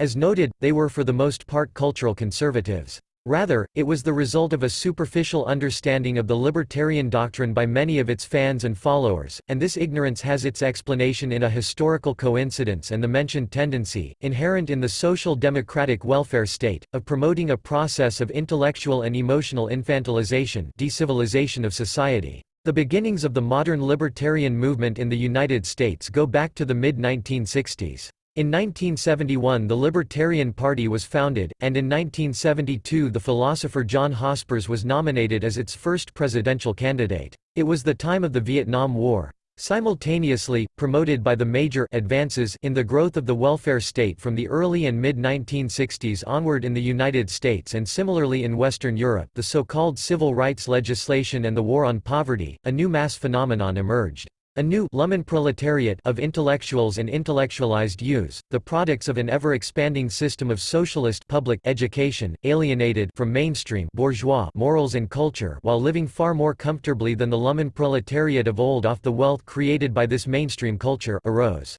Multiculturalism and cultural relativism live and let live and egalitarian anti-authoritarianism respect no authority were elevated from temporary and transitory phases in mental development adolescence to permanent attitudes among grown-up intellectuals and their students. The principled opposition of the libertarians to the Vietnam War coincided with the somewhat diffuse opposition to the war by the New Left. In addition, the anarchistic upshot of the libertarian doctrine appealed to the countercultural left. For did not the illegitimacy of the state and the non-aggression axiom that one shall not initiate or threaten to initiate physical force against others and their property imply that everyone was at liberty to choose his very own non-aggressive lifestyle? Did this not imply that vulgarity, obscenity, profanity, drug use, promiscuity, pornography, prostitution, homosexuality, polygamy, pedophilia or any other conceivable perversity or abnormality, insofar as they were victimless crimes, were no offenses at all but perfectly normal and legitimate activities and lifestyles?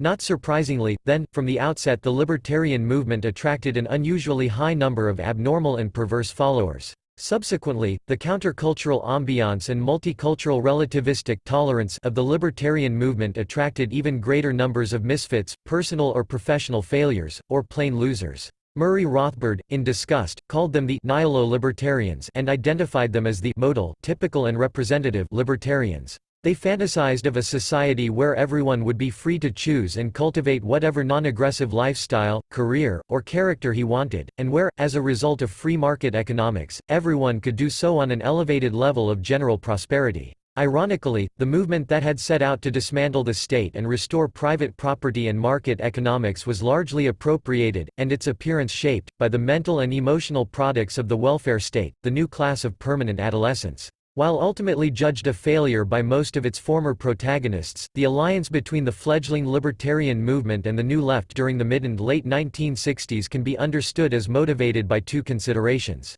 On the one hand, by the mid-1960s American conservatism was almost completely dominated by William Buckley and his National Review. In contrast to the decidedly anti-interventionist, isolationist conservatism of the old right, the New Conservatism espoused by Buckley and the National Review and represented most visibly by the 1964 Republican presidential candidate, Barry Goldwater, was an ardently pro-war, pro-militaristic, and even imperialist movement. Based on this, any form of libertarian-conservative alliance had to be judged as simply out of the question. On the other hand, when the New Left began to emerge around 1965, it appeared far more libertarian on crucial issues than the conservatives for two reasons later summarized by Rothbard: the New Left's increasingly thoroughgoing opposition to the Vietnam War, U.S. imperialism, and the draft, the major political issues of that period, in contrast to conservative support for these policies. And 2. Its forswearing of the old-fashioned statism and social democracy of the Old Left led the New Left to semi-anarchistic positions, to what seemed to be thoroughgoing opposition to the existing welfare warfare post-New Deal corporate state, and to the state-ridden bureaucratic university system. Writing nearly a decade later, Rothbard acknowledged a two-fold strategic error in his erstwhile attempt to forge an alliance between libertarians and the New Left, a. gravely overestimating the emotional stability, and the knowledge of economics, of these fledgling libertarians, and, as a corollary, b. gravely underestimating the significance of the fact that these libertarian cadre were weak and isolated, that there was no libertarian movement to speak of, and therefore that hurling these youngsters into an alliance with a far more numerous and powerful group was bound to lead to a high incidence of defection, into real leftism of the left-wing anarchist Maoist syndicalist variety. Toward a Strategy of Libertarian Social Change, unpublished manuscript, 1977. Murray N. Rothbard has given the following portrait of the modal libertarian ML. ML is indeed a he. The ML was in his 20s 20 years ago, and is now in his 40s. That is neither as banal, or as benign as it sounds, because it means that the movement has not really grown in 20 years. The ML is fairly bright, and fairly well steeped in libertarian theory. But he knows nothing and cares less about history, culture, the context of reality or world affairs. His only reading or cultural knowledge is science fiction. The ML does not, unfortunately, hate the state because he sees it as the unique social instrument of organized aggression against person and property. Instead, the ML is an adolescent rebel against everyone around him, first, against his parents, second against his family, third against his neighbors, and finally against society itself. He is especially opposed to institutions of social and cultural authority, in particular against the bourgeoisie from whom he stemmed, against bourgeois norms and conventions, and against such institutions of social authority as churches. To the ML, then, the state is not a unique problem, it is only the most visible and odious of many hated bourgeois institutions, hence the zest with which the ML sports the button, question authority. And hence, too, the fanatical hostility of the ML toward Christianity. I used to think that this militant atheism was merely a function of the Randianism out of which most modern libertarians emerged 2 decades ago. But atheism is not the key, for let someone in a libertarian gathering announce that he or she is a witch or a worshipper of crystal power or some other New Age hokum, and that person will be treated with great tolerance and respect. It is only Christians that are subject to abuse, and clearly the reason for the difference in treatment has nothing to do with atheism. But it has everything to do with rejecting and spurning bourgeois American culture, and any kind of kooky cultural cause will be encouraged in order to tweak the noses of the hated bourgeoisie. In point of fact, the original attraction of the ML to Randianism was part and parcel of his adolescent rebellion. What better way to rationalize and systematize rejection of one's parents, family, and neighbors than to join a cult which denounces religion and which trumpets the absolute superiority of yourself and your cult leaders, as contrasted to the robotic second-handers who supposedly people the bourgeois world? A cult, furthermore, which calls upon you to spum your parents, family, and bourgeois associates, and to cultivate the alleged greatness of your own individual ego, suitably guided, of course, by Randian leadership. The ML, if he has a real-world occupation, such as an accountant or lawyer, is generally a lawyer without a practice, and accountant without a job. The ML's modal occupation is computer programmer. Computers appeal indeed to the ML's scientific and theoretical bent, but they also appeal to his aggravated nomadism, to his need not to have a regular payroll or regular abode. The ML also has the 1,000-mile stare of the fanatic. He is apt to buttonhole you at the first opportunity and go on at great length about his own particular great discovery, about his mighty manuscript which is crying out for publication if only it hadn't been suppressed by the powers that be. But above all, the ML is a moocher, a bunco artist, and often an outright crook. His basic attitude toward other libertarians is "your house is my house." In short, whether they articulate this philosophy or not, MLs are libertarian communists. Anyone with property is automatically expected to share it with the other members of his extended libertarian family. Why paleo? Rothbard Rockwell Report, May 1990. This intellectual combination could hardly end happily. Private property capitalism and egalitarian multiculturalism are as unlikely a combination as socialism and cultural conservatism.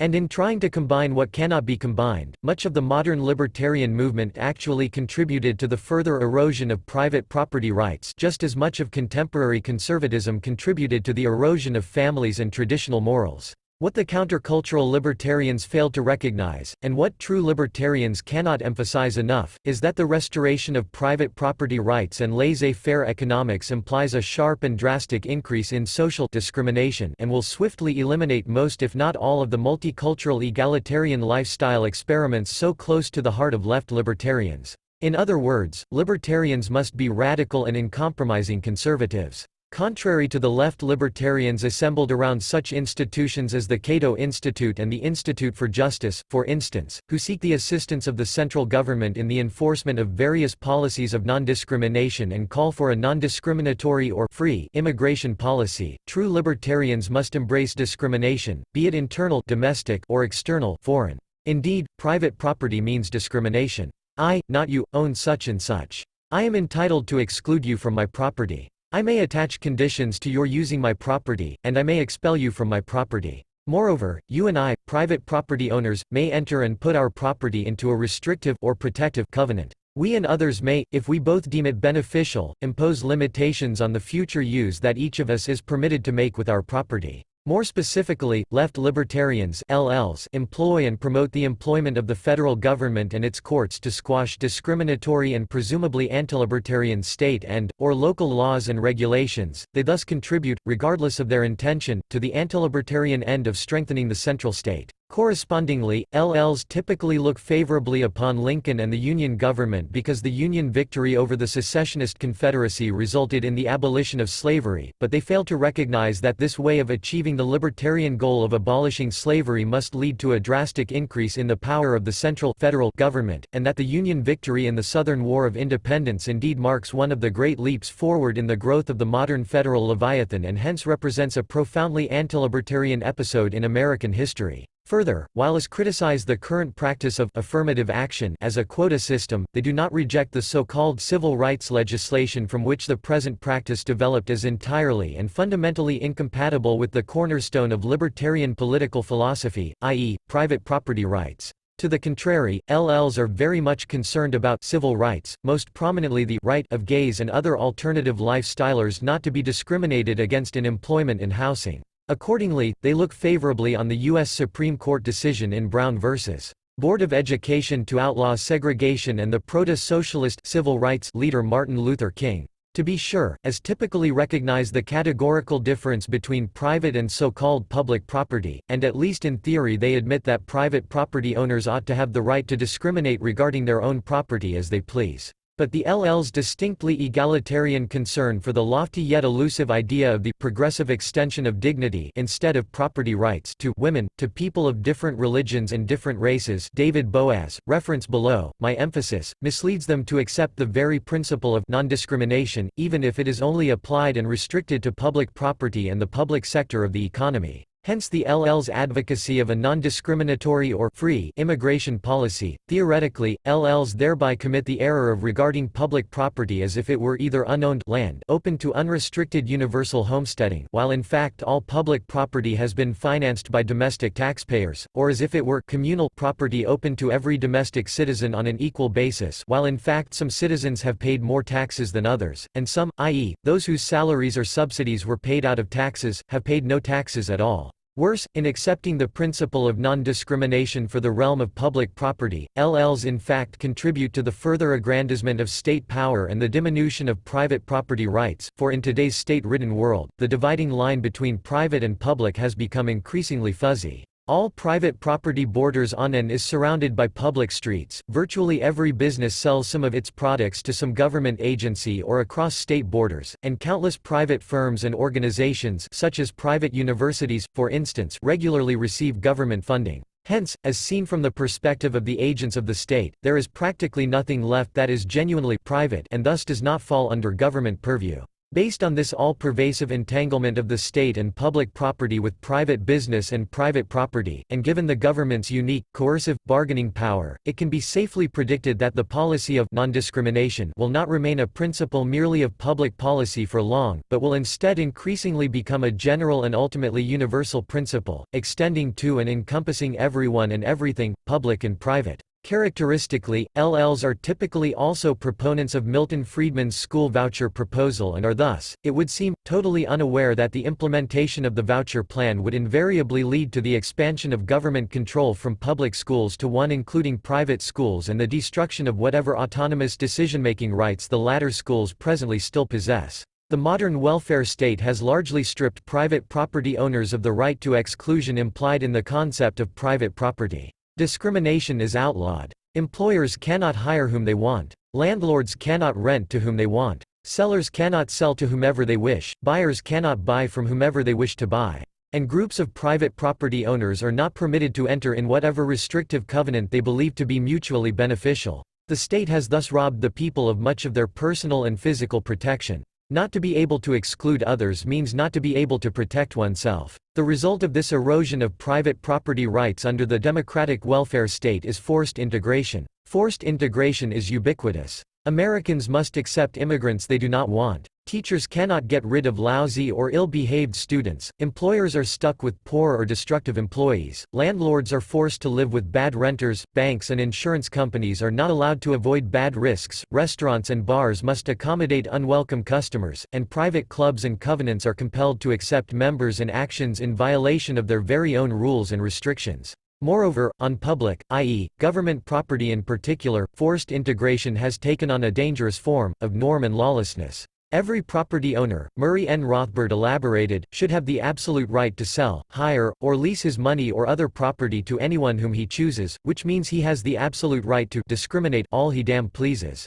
If I have a plant and want to hire only 6-foot albinos, and I can find willing employees, I should have the right to do so, even though I might well lose my shirt doing so. If I own an apartment complex and want to rent only to Swedes without children, I should have the right to do so, etc. Outlawing such discrimination, and restrictive covenants upholding it, was the original sin from which all other problems followed. Once admit that principle, and everything else follows as the night the day. For if it is right and proper to outlaw my discriminating against blacks, then it is just as right and proper for the government to figure out if I am discriminating or not, and in that case, it is perfectly legitimate for them to employ quotas to test the proposition. So what is the remedy for all this? What has to be done is to repudiate civil rights and anti-discrimination laws totally, and in the meanwhile, on a separate but parallel track, try to privatize as much and as fully as we can. Marshall, Civil Rights, and the Court, Rothbard-Rockwell Report, August 1991. To exclude other people from one's own property is the very means by which an owner can avoid bads from happening, events that will lower the value of one's property.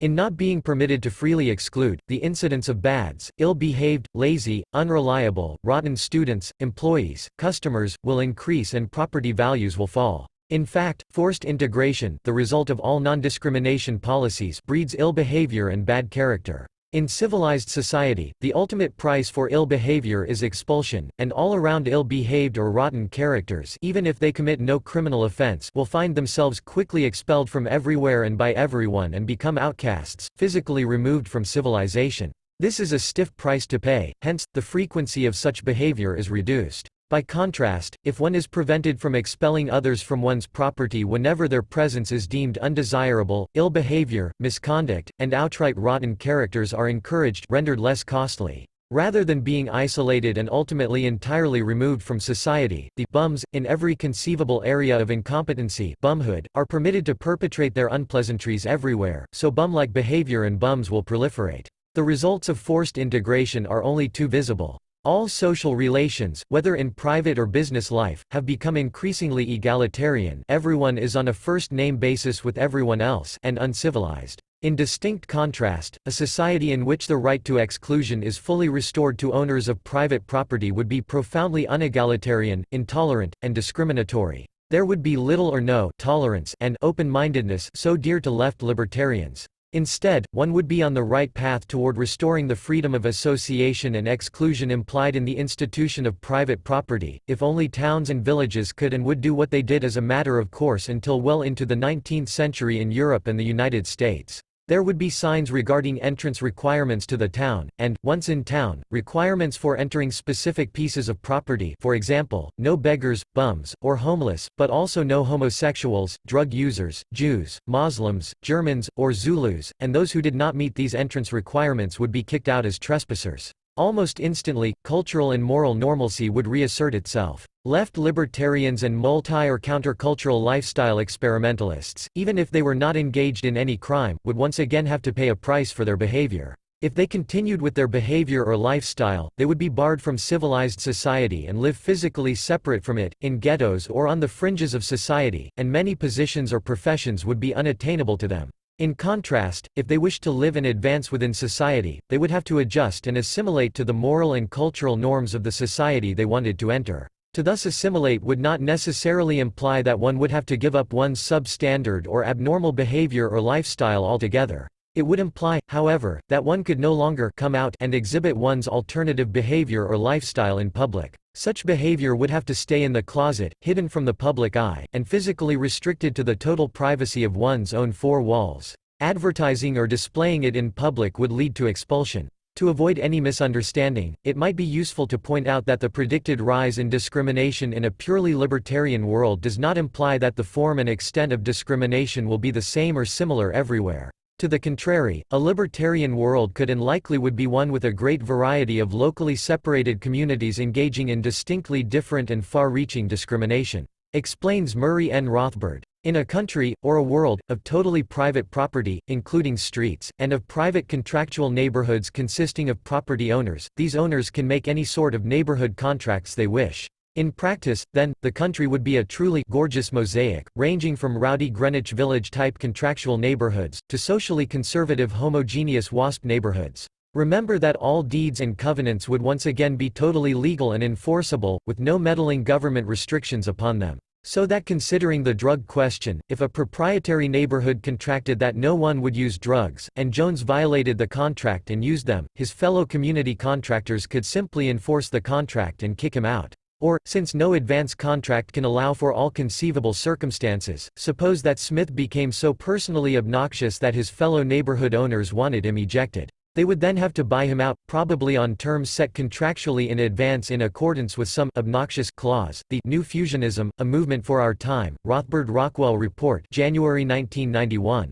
Notwithstanding the variety of discriminatory policies pursued by different proprietary communities, however, and as will be further argued in the following above, for the sake of self-preservation each of these communities will have to recognize and enforce some strict and rather inflexible limitations with respect to its internal tolerance, that is, no proprietary community can be as tolerant and non-discriminatory as left libertarians wish every place to be. Moreover, true conservative libertarians, in contrast to left libertarians, must not only recognize and emphasize the fact that there will be a sharp increase in discrimination, exclusion, expulsion in a libertarian society wherein private property rights are fully restored to the owners of private households and estates. More importantly, they will have to recognize, and conservatives and conservative insights can be helpful in achieving this, that this ought to be so, that is, that there should be strict discrimination if one wants to reach the goal of a private property anarchy or a pure private law society. Without continued and relentless discrimination, a libertarian society would quickly erode and degenerate into welfare state socialism.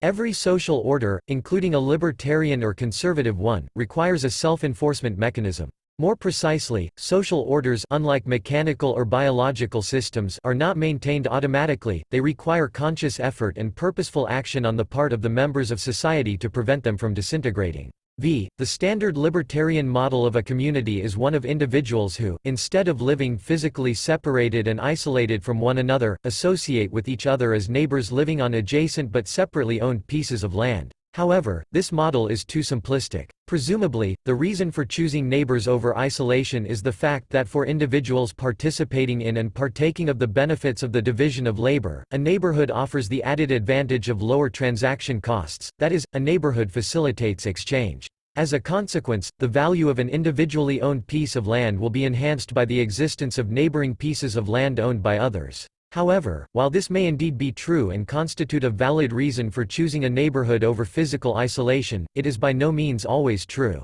A neighborhood also involves risks and may lead to falling rather than increasing property values, for even if one assumes, in accordance with the model under consideration, that the initial establishment of neighboring property was mutually beneficial, and even if it is further assumed that all members of a community refrain from criminal activity, it might still happen that a formerly good neighbor turns obnoxious, that he does not take care of his property or changes it so as to negatively affect the property values of other community members, or that he simply refuses to participate in any cooperative effort directed at improving the value of the community as a whole. Hence, in order to overcome the difficulties inherent in community development when the land is held in divided ownership, the formation of neighborhoods and communities has in fact proceeded along different lines from those suggested in the above-mentioned model. Rather than being composed of adjacent pieces of land owned in severalty, then, neighborhoods have typically been proprietary or covenantal communities, founded and owned by a single proprietor who would lease separate parts of the land under specified conditions to selected individuals. Originally, such covenants were based on kinship relations, with the role of the proprietor performed by the head of a family or clan. In other words, just as the actions of the immediate family members are coordinated by the head and owner of the household within a single family household, so was the function of directing and coordinating the land uses of groups of neighboring households traditionally fulfilled by the head of an extended kinship group. In modern times, characterized by massive population growth and a significant loss in the importance of kinship relations, this original libertarian model of a proprietary community has been replaced by new and familiar developments such as shopping malls and gated communities. Both shopping centers and gated residential communities are owned by a single entity, either an individual or a private corporation, and the relationship between the community proprietor and his renters and residents is purely contractual. The proprietor is an entrepreneur seeking profits from developing and managing residential and/or business communities which attract people as places where they want to reside and/or carry on their business. The proprietor, elaborates Spencer McCallum, builds value in the inventory of community land chiefly by satisfying three functional requirements of a community which he alone as an owner can adequately fulfill: selection of members, land planning, and leadership.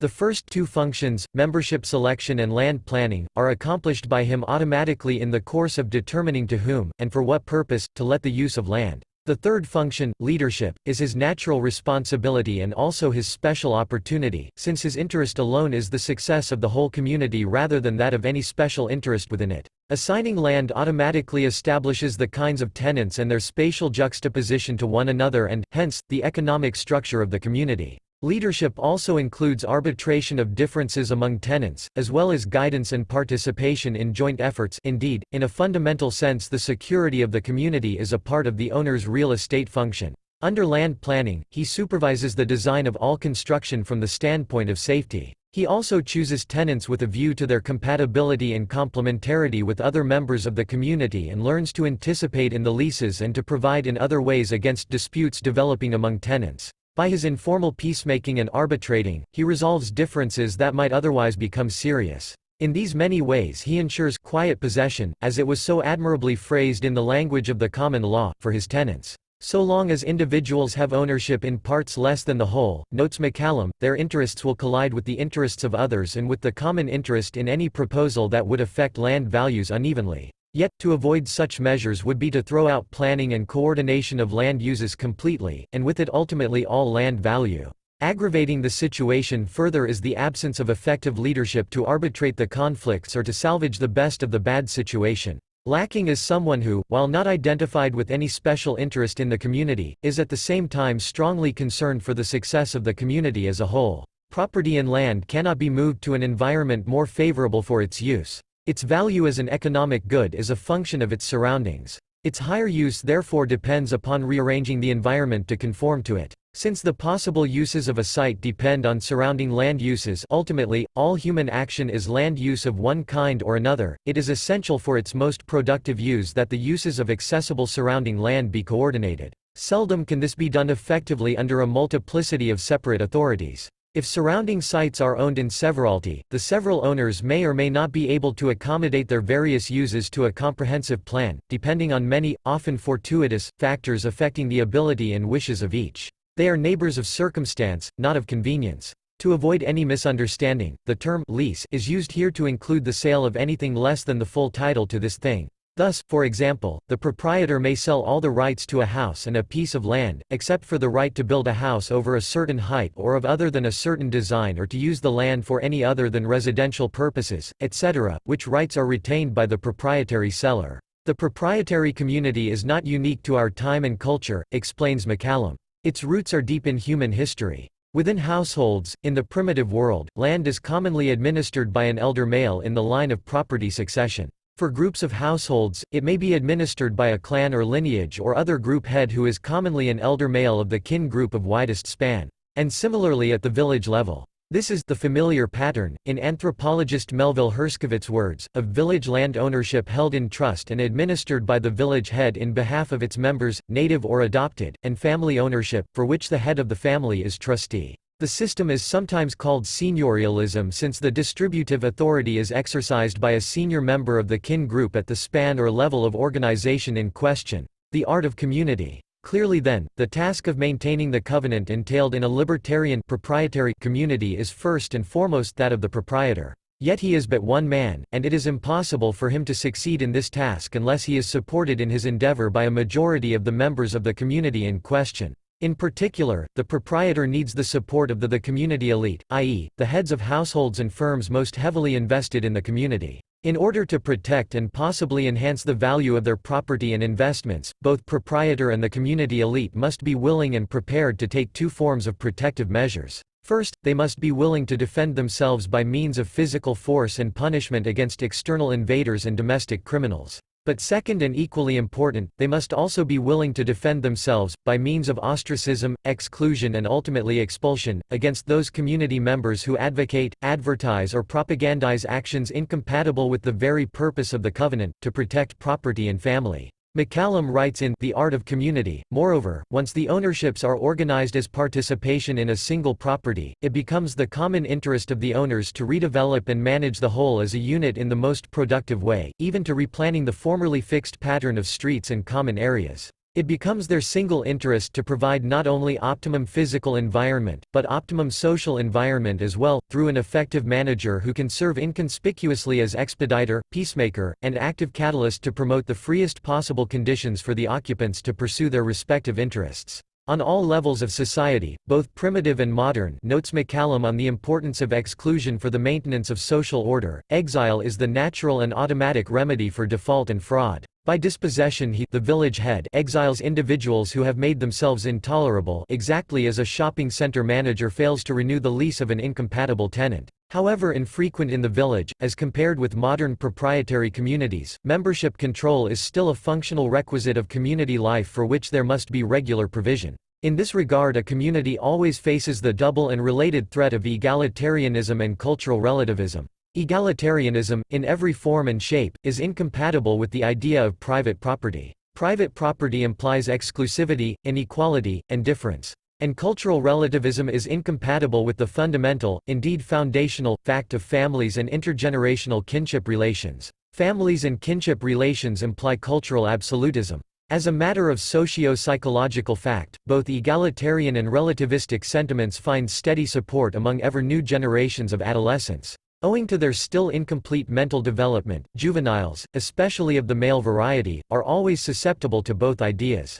Adolescence is marked by regular, and for this stage normal, outbreaks of rebellion by the young against the discipline imposed on them by family life and parental authority. Cultural relativism and multiculturalism provide the ideological instrument of emancipating oneself from these constraints. And egalitarianism, based on the infantile view that property is given and thus distributed arbitrarily rather than individually appropriated and produced and hence, distributed justly, i.e., in accordance with personal productivity, provides the intellectual means by which the rebellious youths can lay claim to the economic resources necessary for a life free of and outside the disciplinary framework of families. The enforcement of a covenant is largely a matter of prudence, of course. How and when to react, and what protective measures to take, requires judgment on the part of the members of the community and especially the proprietor and the community elite. Thus, for instance, so long as the threat of moral relativism and egalitarianism is restricted to a small proportion of juveniles and young adults for only a brief period in life until they settle back into family-constrained adulthood, it may well be sufficient to do nothing at all. The proponents of cultural relativism and egalitarianism would represent little more than temporary embarrassments or irritations, and punishment in the form of ostracism can be quite mild and lenient. A small dose of ridicule and contempt may be all that is needed to contain the relativistic and egalitarian threat. The situation is very different, however, and rather more drastic measures might be required, once the spirit of moral relativism and egalitarianism has taken hold among adult members of society, among mothers, fathers, and heads of households and firms. And in a footnote to this, he adds, anthropologist Raymond Firth records an expression of exile from the Pacific Island society of Tikopia that evokes in its simplicity the pathos of the Anglo-Saxon poem, The Wanderer. Inasmuch as all land was owned by the chiefs, an exiled person had no recourse but to canoe out to sea, to suicide or to life as a stranger on other islands. The expression for a person who is exiled translates that such a person has no place on which to stand, the art of community. As soon as mature members of society habitually express acceptance or even advocate egalitarian sentiments, whether in the form of democracy, majority rule, or of communism, it becomes essential that other members, and in particular the natural social elites, be prepared to act decisively and, in the case of continued nonconformity, exclude and ultimately expel these members from society. In a covenant concluded among proprietor and community tenants for the purpose of protecting their private property, no such thing as a right to free, unlimited speech exists, not even to unlimited speech on one's own tenant property. One may say innumerable things and promote almost any idea under the sun, but naturally no one is permitted to advocate ideas contrary to the very purpose of the covenant of preserving and protecting private property, such as democracy and communism. There can be no tolerance toward Democrats and Communists in a libertarian social order. They will have to be physically separated and expelled from society. Likewise, in a covenant founded for the purpose of protecting family and kin, there can be no tolerance toward those habitually promoting lifestyles incompatible with this goal. They, the advocates of alternative, non-family and kin-centered lifestyles such as, for instance, individual hedonism, parasitism, nature-environment worship, homosexuality, or communism, will have to be physically removed from society. 2. If one is to maintain a libertarian order.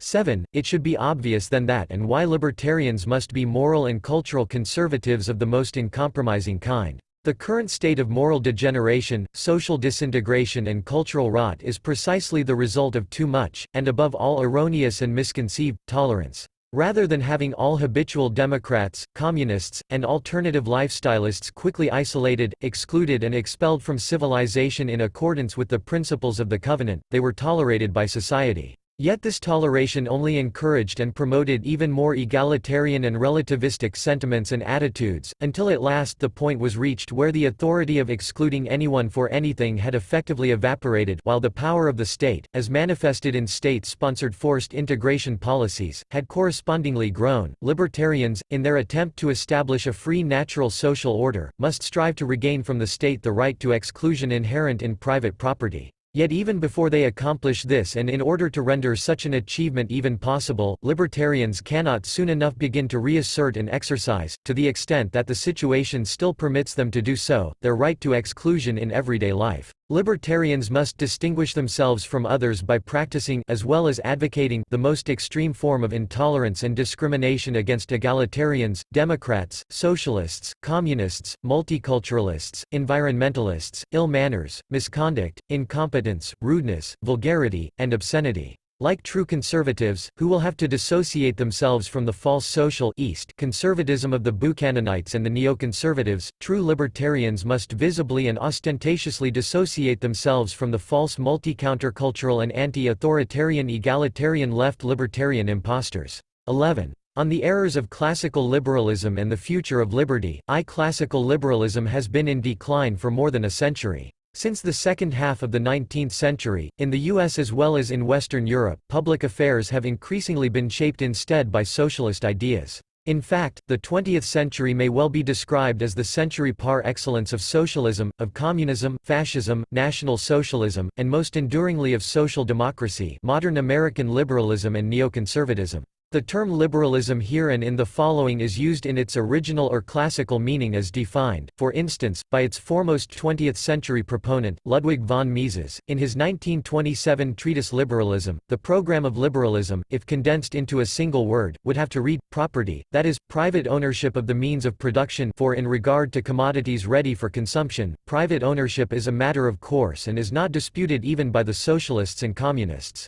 All the other demands of liberalism result from this fundamental demand. By contrast, modern American liberalism has almost the opposite meaning, which can be traced back to John Stuart Mill and his 1859 book on liberty as the fountainhead of modern moderate, social democratic, socialism. Mill notes Mises is the originator of the thoughtless confounding of liberal and socialist ideas that led to the decline of English liberalism and to the undermining of the living standards of the English people. Without a thorough study of Mill, it is impossible to understand the events of the last two generations. 1927. For Mill is the great advocate of socialism. All the arguments that could be advanced in favor of socialism are elaborated by him with loving care. In comparison with Mill, all other socialist writers, even Marx, Engels, and Lassalle, are scarcely of any importance. To be sure, this decline has not been a continuous one. Matters did not always become worse from a liberal viewpoint. There were also some reprieves. As a result of World War II, for instance, West Germany and Italy experienced significant liberalization in comparison to the status quo ante under National Socialism and Fascism.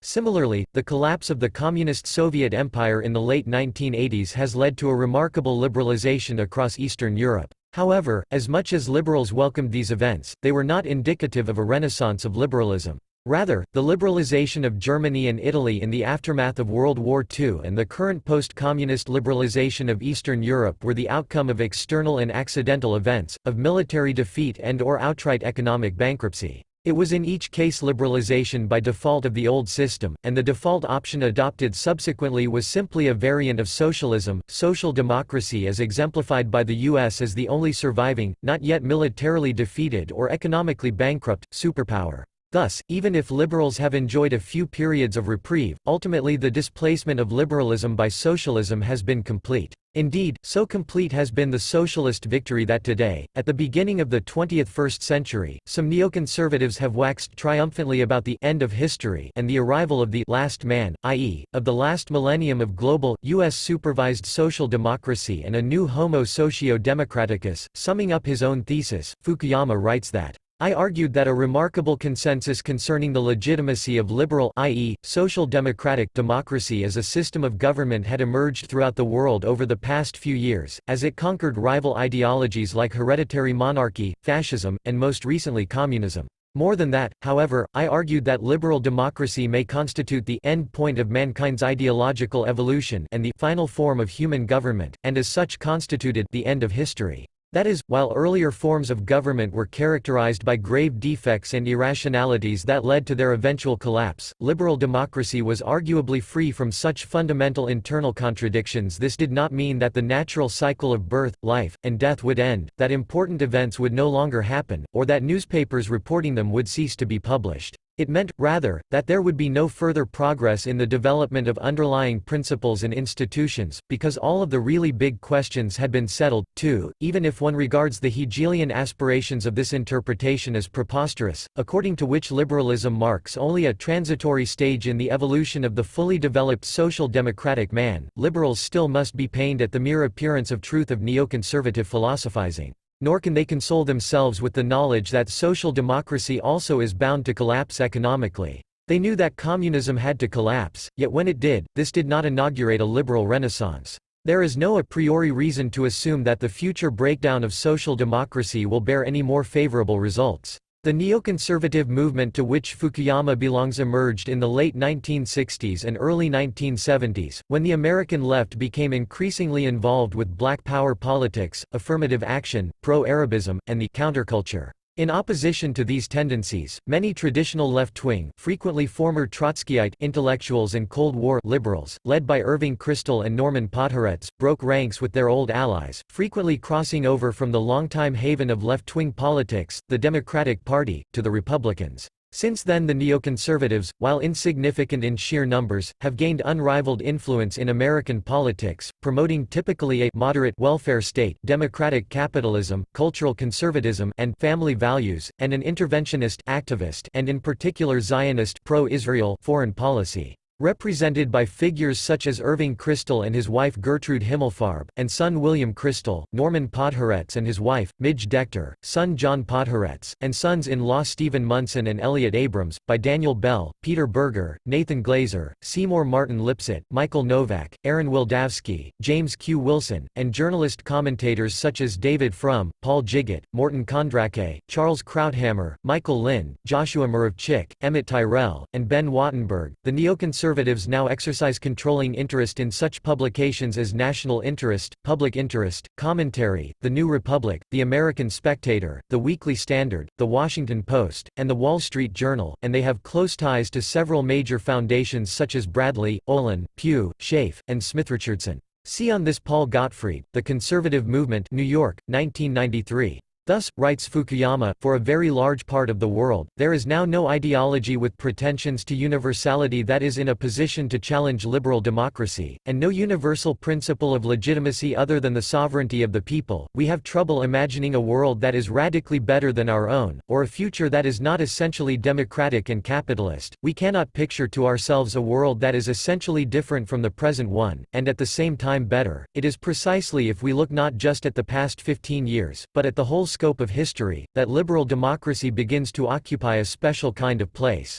There is a fundamental process at work that dictates a common evolutionary pattern for all human societies, in short, something like a universal history of mankind in the direction of liberal democracy. If we are now at a point where we cannot imagine a world substantially different from our own, in which there is no apparent or obvious way in which the future will represent a fundamental improvement over our current order, then we must also take into consideration the possibility that history itself might be at an end. The end of history, assuming that the course of human history is determined by ideas rather than blind forces and historical changes are the result of ideological shifts in public opinion, it follows that the socialist transformation of the last 100 years must be understood as the result of liberalism's intellectual, philosophical and theoretical defeat, i.e., the increasing rejection in public opinion of the liberal doctrine as faulty. In this situation, liberals can react in two ways. On the one hand, they may still want to maintain that liberalism is a sound doctrine and that the public rejects it in spite of its truth.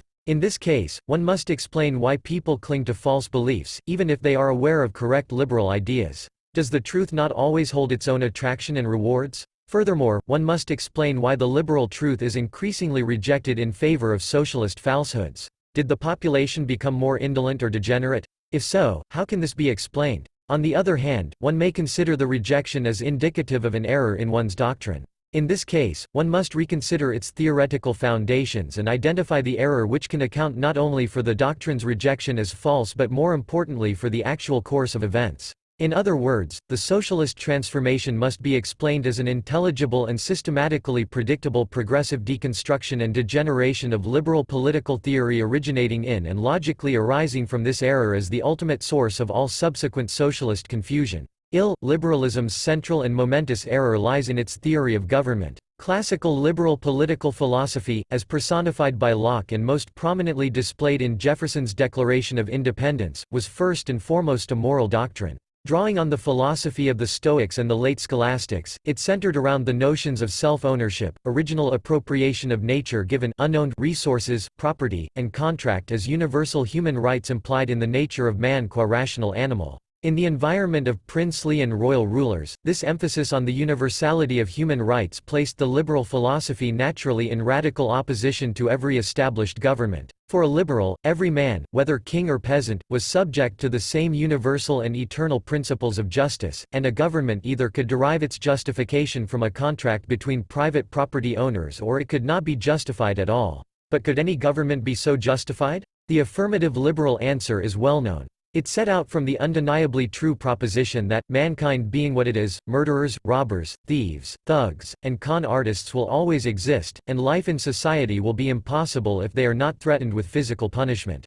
In order to maintain a liberal social order, liberals insisted, it is necessary that its members be in the position to pressure, by threatening or applying violence, anyone who does not respect the life and property of others to acquiesce to the rules of society. From this correct premise, liberals concluded that this indispensable task of maintaining of law and order is the unique function of government. Thus, Ludwig von Mises, Nation, State, and Economy, New York University Press, 1983, characterizes liberalism as hostile to princes. In order to avoid any misunderstanding, it should be noted, however, that this sweeping verdict applies, and is indeed applied by Mises only to the absolute rulers of 17th and 18th century Europe. It does not apply also to earlier, medieval kings and princes, who were typically just primus inter pares, i.e., voluntarily acknowledged authorities held to be subject to the same universal natural law as everyone else. Thus Cassirer writes, the doctrine of the state contract becomes in the 17th century a self-evident axiom of political thought. This fact marks a great and decisive step. For if we adopt this view, if we reduce the legal and social order to free individual acts, to a voluntary contractual submission of the governed, all mystery is gone. There is nothing less mysterious than a contract. A contract must be made in full awareness of its meaning and consequences. It presupposes the free consent of all parties concerned. If we can trace the state to such an origin, it becomes a perfectly clear and understandable fact. The myth of the state. Whether this conclusion is correct or not hinges on the definition of government. It is correct if government simply means any individual or firm that provides protection and security services to a voluntary paying clientele of private property owners. However, this was not the definition of government adopted by liberals. For a liberal, government is not simply a specialized firm.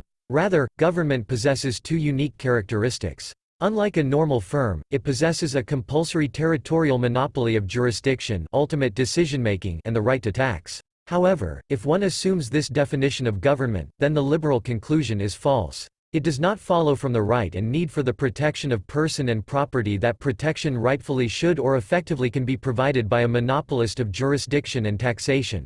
To the contrary, it can be demonstrated that any such institution is incompatible with the rightful and effective protection of property. According to liberal doctrine, private property rights logically and temporally precede any government. They are the result of acts of original appropriation, production, and/or exchange from prior to later owner and concern the owner's right to exclusive jurisdiction over definite physical resources. In fact, it is the very purpose of private property to establish physically separate domains of exclusive jurisdiction in order to avoid possible conflicts concerning the use of scarce resources. No private property owner can possibly surrender his right to ultimate jurisdiction over and physical protection of his property to someone else unless he sells or otherwise transfers his property, in which case someone else gains exclusive jurisdiction over it. Every property owner may partake of the advantages of the division of labor, however, and seek more or better protection of his property through cooperation with other owners and their property. Every property owner may buy from, sell to, or otherwise contract with anyone else concerning more or better property protection, and every property owner may at any time unilaterally discontinue any such cooperation with others or change his respective affiliations.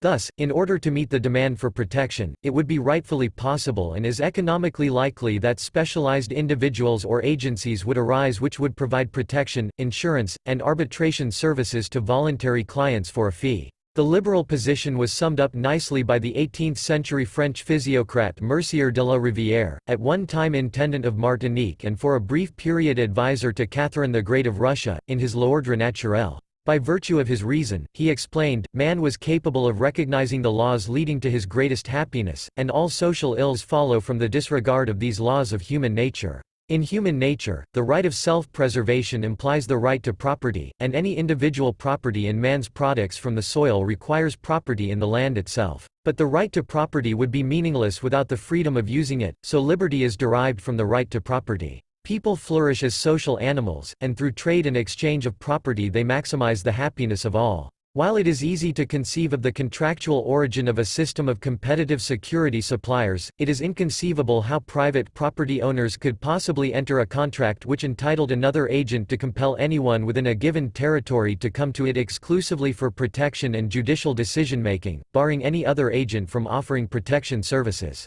Such a monopoly contract would imply that every private property owner had surrendered his right to ultimate decision-making and the protection of his person and property permanently to someone else. In effect, in transferring this right onto someone else, a person would submit himself into permanent slavery. According to liberal doctrine, any such submission contract is from the outset impermissible, hence null and void, because it contradicts the praxeological foundation of all contracts, i.e., private property and individual self-ownership. No one rightfully can or likely will agree to render his person and property permanently defenseless against the actions of someone else. Similarly inconceivable is the notion that anyone would endow his monopolistic protector with the permanent right to tax. No one can or will enter a contract that allowed a protector to determine unilaterally, without consent of the protected, the sum that the protected must pay for his protection. The contract theory of the state here criticized originated with Thomas Hobbes and his works De Cive and Leviathan. Hobbes there claimed that the legal bond between the ruler and the subjects, once it has been tied, is indissoluble.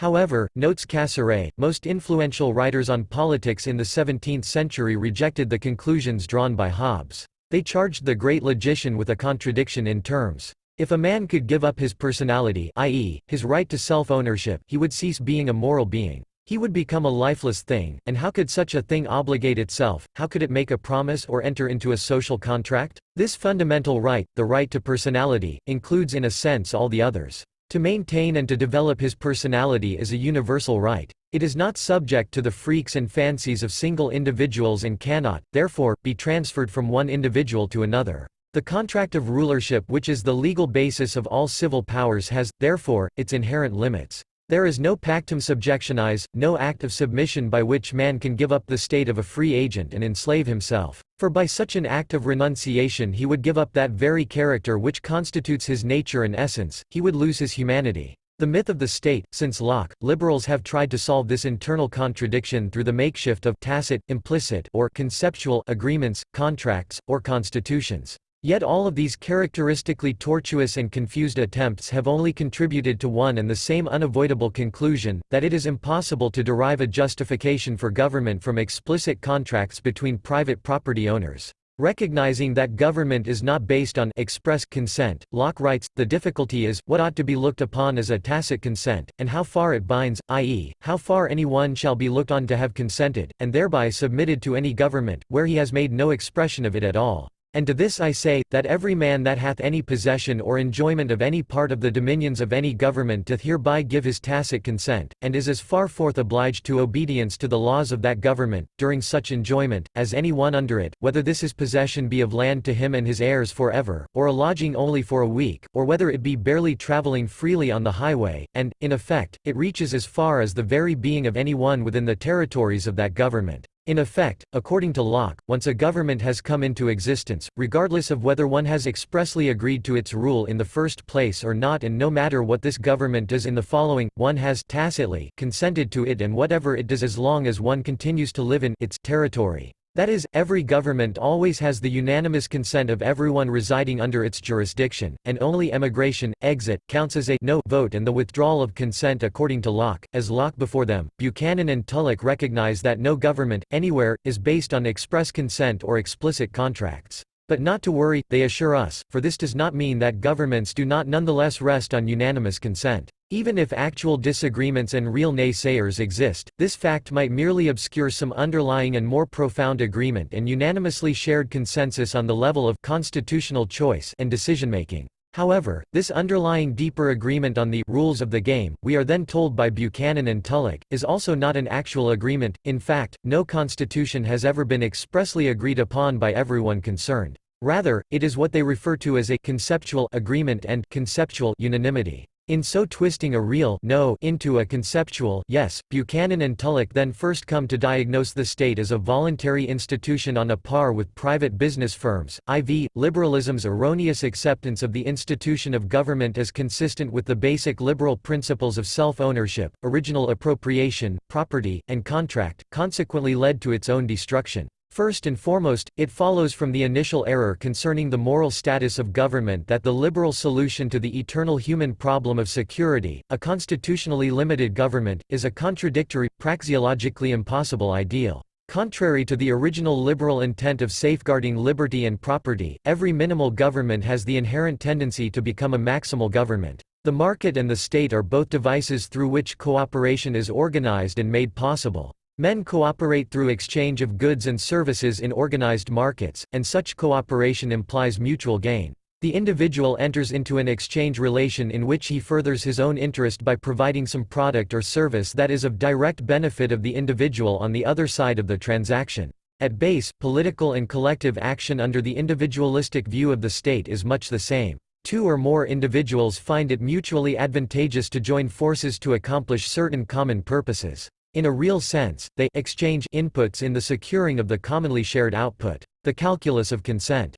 Moreover, by the same token, Buchanan claims to have discovered a justification for the status quo, whatever it happens to be. The institutions of the status quo always embody and describe an existing and ongoing implicit social contract, even when an original contract may never have been made, when current members of the community sense no moral or ethical obligation to adhere to the terms that are defined in the status quo, and, when such a contract may have been violated many times over, the status quo defines that which exists. Hence, regardless of its history, it must be evaluated as if it were legitimate contractually. Once the principle of government, judicial monopoly and the power to tax, is incorrectly accepted as just, any notion of restraining government power and safeguarding individual liberty and property is illusory. Predictably, under monopolistic auspices the price of justice and protection will continually rise and the quality of justice and protection fall. A tax-funded protection agency is a contradiction in terms, for it is an expropriating property protector that will inevitably lead to more taxes and less protection. Even if, as liberals have proposed, a government limited its activities exclusively to the protection of pre-existing private property rights, the further question of how much security to produce would arise. Motivated, as everyone is, by self-interest and the disutility of labor but equipped with the unique power to tax, a government agent's goal will invariably be to maximize expenditures on protection, and almost all of a nation's wealth can conceivably be consumed by the cost of protection and at the same time to minimize the production of protection. The more money one can spend and the less one must work to produce, the better off one will be. Murray N. Rothbard explains this in For a New Liberty, New York, 1978. There is a common fallacy, held even by most advocates of laissez-faire, that the government must supply police protection, as if police protection were a single, absolute entity, a fixed quantity of something which the government supplies to all. In actual fact, there are almost infinite degrees of all sorts of protection. For any given person or business, the police can provide everything from a policeman on the beat who patrols once a night, to 2 policemen patrolling constantly on each block, to cruising patrol cars, to 1 or even several round-the-clock personal bodyguards. Furthermore, there are many other decisions the police must make, the complexity of which becomes evident as soon as we look beneath the veil of the myth of absolute protection. How shall the police allocate their funds, which are, of course, always limited as are the funds of all other individuals, organizations, and agencies? How much shall the police invest in electronic equipment, fingerprinting equipment, detectives as against uniformed police, patrol cars as against foot police, etc.? The point is that the government has no rational way to make these allocations. The government only knows that it has a limited budget. Moreover, a judicial monopoly will inevitably lead to a steady deterioration in the quality of protection. If no one can appeal for justice except to government, justice will be perverted in favor of the government, constitutions, and Supreme Courts notwithstanding. Constitutions and Supreme Courts are government constitutions and agencies, and whatever limitations on government action they might contain or find is invariably decided by agents of the very institution under consideration. Predictably, the definition of property and protection will continually be altered and the range of jurisdiction expanded to the government's advantage. Murray N. Rothbard explains this in his book For a New Liberty. No constitution can interpret or enforce itself, it must be interpreted by men. And if the ultimate power to interpret a constitution is given to the government's own Supreme Court, then the inevitable tendency is for the court to continue to place its imprimatur on ever broader powers for its own government. Furthermore, the highly touted checks and balances and separations of powers in the American government are flimsy indeed, since in the final analysis all of these divisions are part of the same government and are governed by the same set of rulers. Second, it follows likewise from the error regarding the moral status of government that the traditional liberal preference for and attachment to local, decentralized and territorially small government is inconsistent and contradictory. Contrary to the original liberal intent, every government, including local government, has an inherent tendency toward centralizing and ultimately becoming a world government. Once it is incorrectly accepted that in order to protect and enforce peaceful cooperation between two individuals A and B, it is justified and necessary to have a judicial monopolist X, a twofold conclusion follows. If more than one territorial monopolist exists, X, Y, and Z, then, just as there can presumably be no peace among A and B without X, so can there be no peace between the monopolists X, Y, and Z as long as they remain in a state of anarchy with each other. Hence, in order to fulfill the liberal desideratum of universal and eternal peace, all political centralization and unification, and ultimately the establishment of a single world government, is justified and necessary. Interestingly, while socialists of all stripes, traditional Marxists, social democrats, American liberals, and neoconservatives, have typically shown little difficulty in accepting the idea of world government and have thus at least been consistent, classical liberals have rarely if ever acknowledged the fact that by the logic of their own doctrine they too are forced to be advocates of a single, unified world government and clung instead, inconsistently, to the idea of decentralized government. Now theoretical consistency is not necessarily a good thing, and if a theory is consistent but false, one might well admit that it may be preferable to be inconsistent.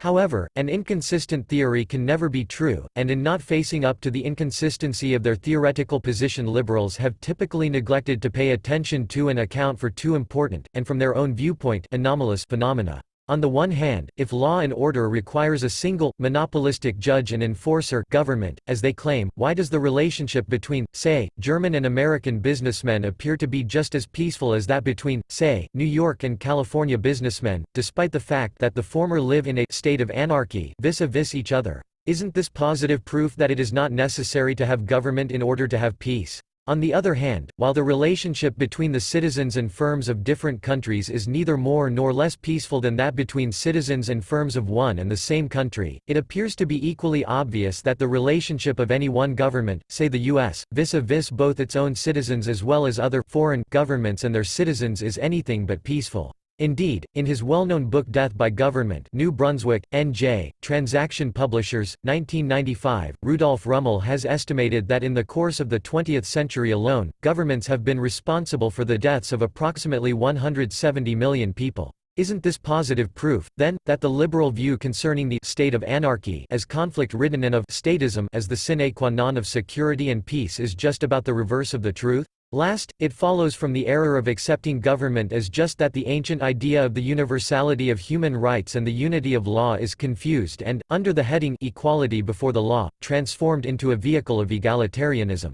As opposed to the anti-egalitarian or even aristocratic sentiment of old liberals, once the idea of universal human rights is combined with government, the result will be egalitarianism and the destruction of human rights. Once a government has been incorrectly assumed as just and hereditary princes and kings ruled out as incompatible with the idea of universal human rights, the question of how to square government with the idea of the universality and equality of human rights arises. The liberal answer is to open participation and entry into government on equal terms to everyone via democracy. Everyone, not just the hereditary class of nobles, is permitted to become a government official and exercise every government function.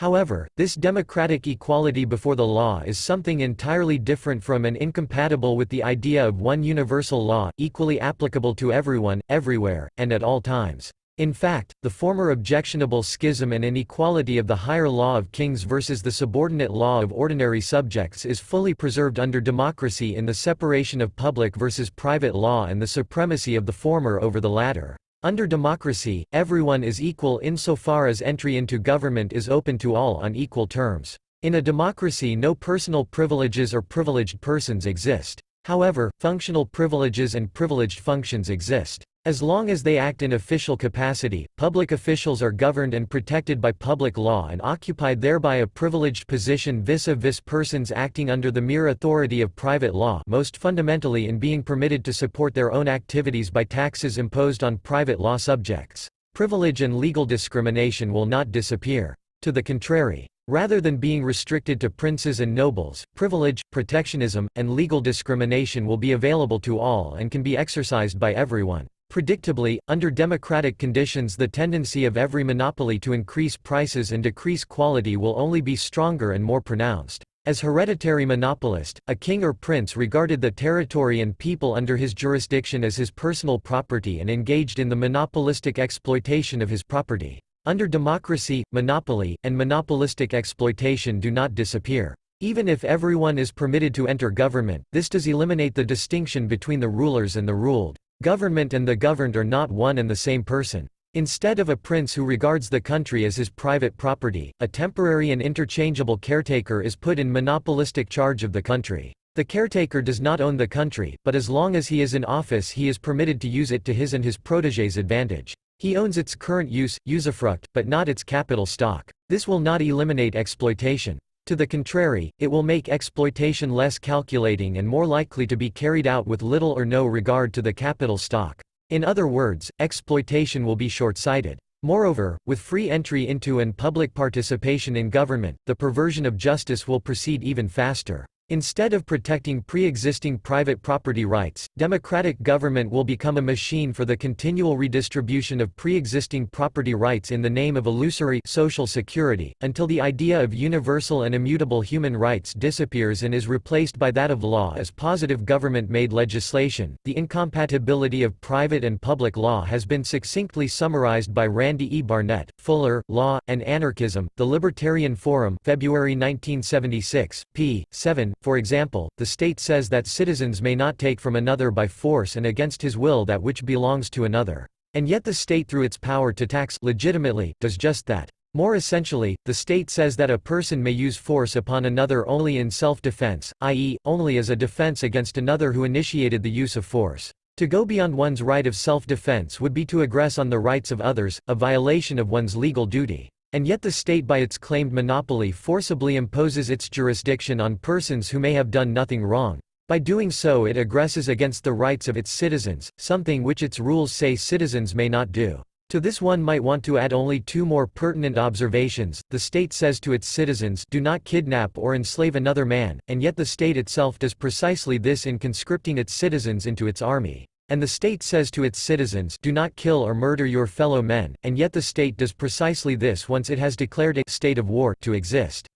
In light of this, an answer to the question of the future of liberalism can be sought. Because of its own fundamental error regarding the moral status of government, liberalism actually contributed to the destruction of everything it had originally set out to preserve and protect, liberty and property. Once the principle of government had been incorrectly accepted, it was only a matter of time until the ultimate triumph of socialism over liberalism. The present neoconservative end of history of global U.S. enforced social democracy is the result of 2 centuries of liberal confusion. Thus, liberalism in its present form has no future. Rather, its future is social democracy, and the future has already arrived, and we know that it does not work. Once the premise of government is accepted, liberals are left without argument when socialists pursue this premise to its logical end. If monopoly is just, then centralization is just. If taxation is just, then more taxation is also just. And if democratic equality is just, then the expropriation of private property owners is just, too, while private property is not. Indeed, what can a liberal say in favor of less taxation and redistribution? As Rothbard notes in this connection, it is curious that almost all writers parrot the notion that private owners, possessing time preference, must take the short view, while only government officials can take the long view and allocate property to advance the general welfare. The truth is exactly the reverse. The private individual, secure in his property and in his capital resource, can take the long view, for he wants to maintain the capital value of his resource. It is the government official who must take and run, who must plunder the property while he is still in command. If it is admitted that taxation and monopoly are just, then the liberal has no principal moral case to make. To lower taxes is not a moral imperative. Rather, the liberal case is exclusively an economic one. For instance, lower taxes will produce certain long-run economic benefits. However, at least in the short run and for some people, the current tax recipients, lower taxes also imply economic costs. Without moral argument at his disposal, a liberal is left only with the tool of cost-benefit analysis, but any such analysis must involve an interpersonal comparison of utility, and such a comparison is impossible, scientifically impermissible. Hence, the outcome of cost-benefit analyses is arbitrary, and every proposal justified with reference to them is mere opinion. In this situation, democratic socialists only appear more upfront, consistent, and consequent, while liberals come across as starry-eyed, confused, and unprincipled or even opportunistic. They accept the basic premise of the current order, of democratic government, but then constantly lament its antiliberal outcome. If liberalism is to have any future, it must repair its fundamental error. Liberals will have to recognize that no government can be contractually justified, that every government is destructive of what they want to preserve, and that protection and the production of security can only be rightfully and effectively undertaken by a system of competitive security suppliers. That is, liberalism will have to be transformed into the theory of private property anarchism or a private law society, as first outlined nearly 150 years ago by Gustave de Molinari and in our own time fully elaborated by Murray Rothbard. Thus, writes Murray N. Rothbard, if it is legitimate for a government to tax, why not tax its subjects to provide other goods and services that may be useful to consumers? Why shouldn't the government, for example, build steel plants, provide shoes, dams, postal service, etc.? For each of these goods and services is useful to consumers. If the laissez-faireists object that the government should not build steel plants or shoe factories and provide them to consumers either free or for sale because tax coercion has been employed in constructing these plants, well then the same objection can of course be made to governmental police or judicial service. The government should be acting no more immorally, from a laissez-faire point of view, when providing housing or steel than when providing police protection. Government limited to protection, then, cannot be sustained even within the laissez-faire ideal itself, much less from any other consideration. It is true that the laissez-faire ideal could still be employed to prevent such second-degree coercive activities of government, i.e., coercion beyond the initial coercion of taxation, as price control or outlawry of pornography, but the limits have now become flimsy indeed, and may be stretched to virtually complete collectivism, in which the government only supplies goods and services, yet supplies all of them. Such a theoretical transformation would have an immediate twofold effect. On the one hand, it would lead to a purification of the contemporary liberal movement. Social democrats in liberal clothes and many high-ranking liberal government functionaries would swiftly disassociate themselves from this new liberal movement. On the other hand, the transformation would lead to the systematic radicalization of the liberal movement. For those members of the movement who still hold on to the classic notion of universal human rights and the idea that self-ownership and private property rights precede all government and legislation, the transition from liberalism to private property anarchism is only a small intellectual step, especially in light of the obvious failure of democratic government to provide the only service that it was ever intended to provide, that of protection.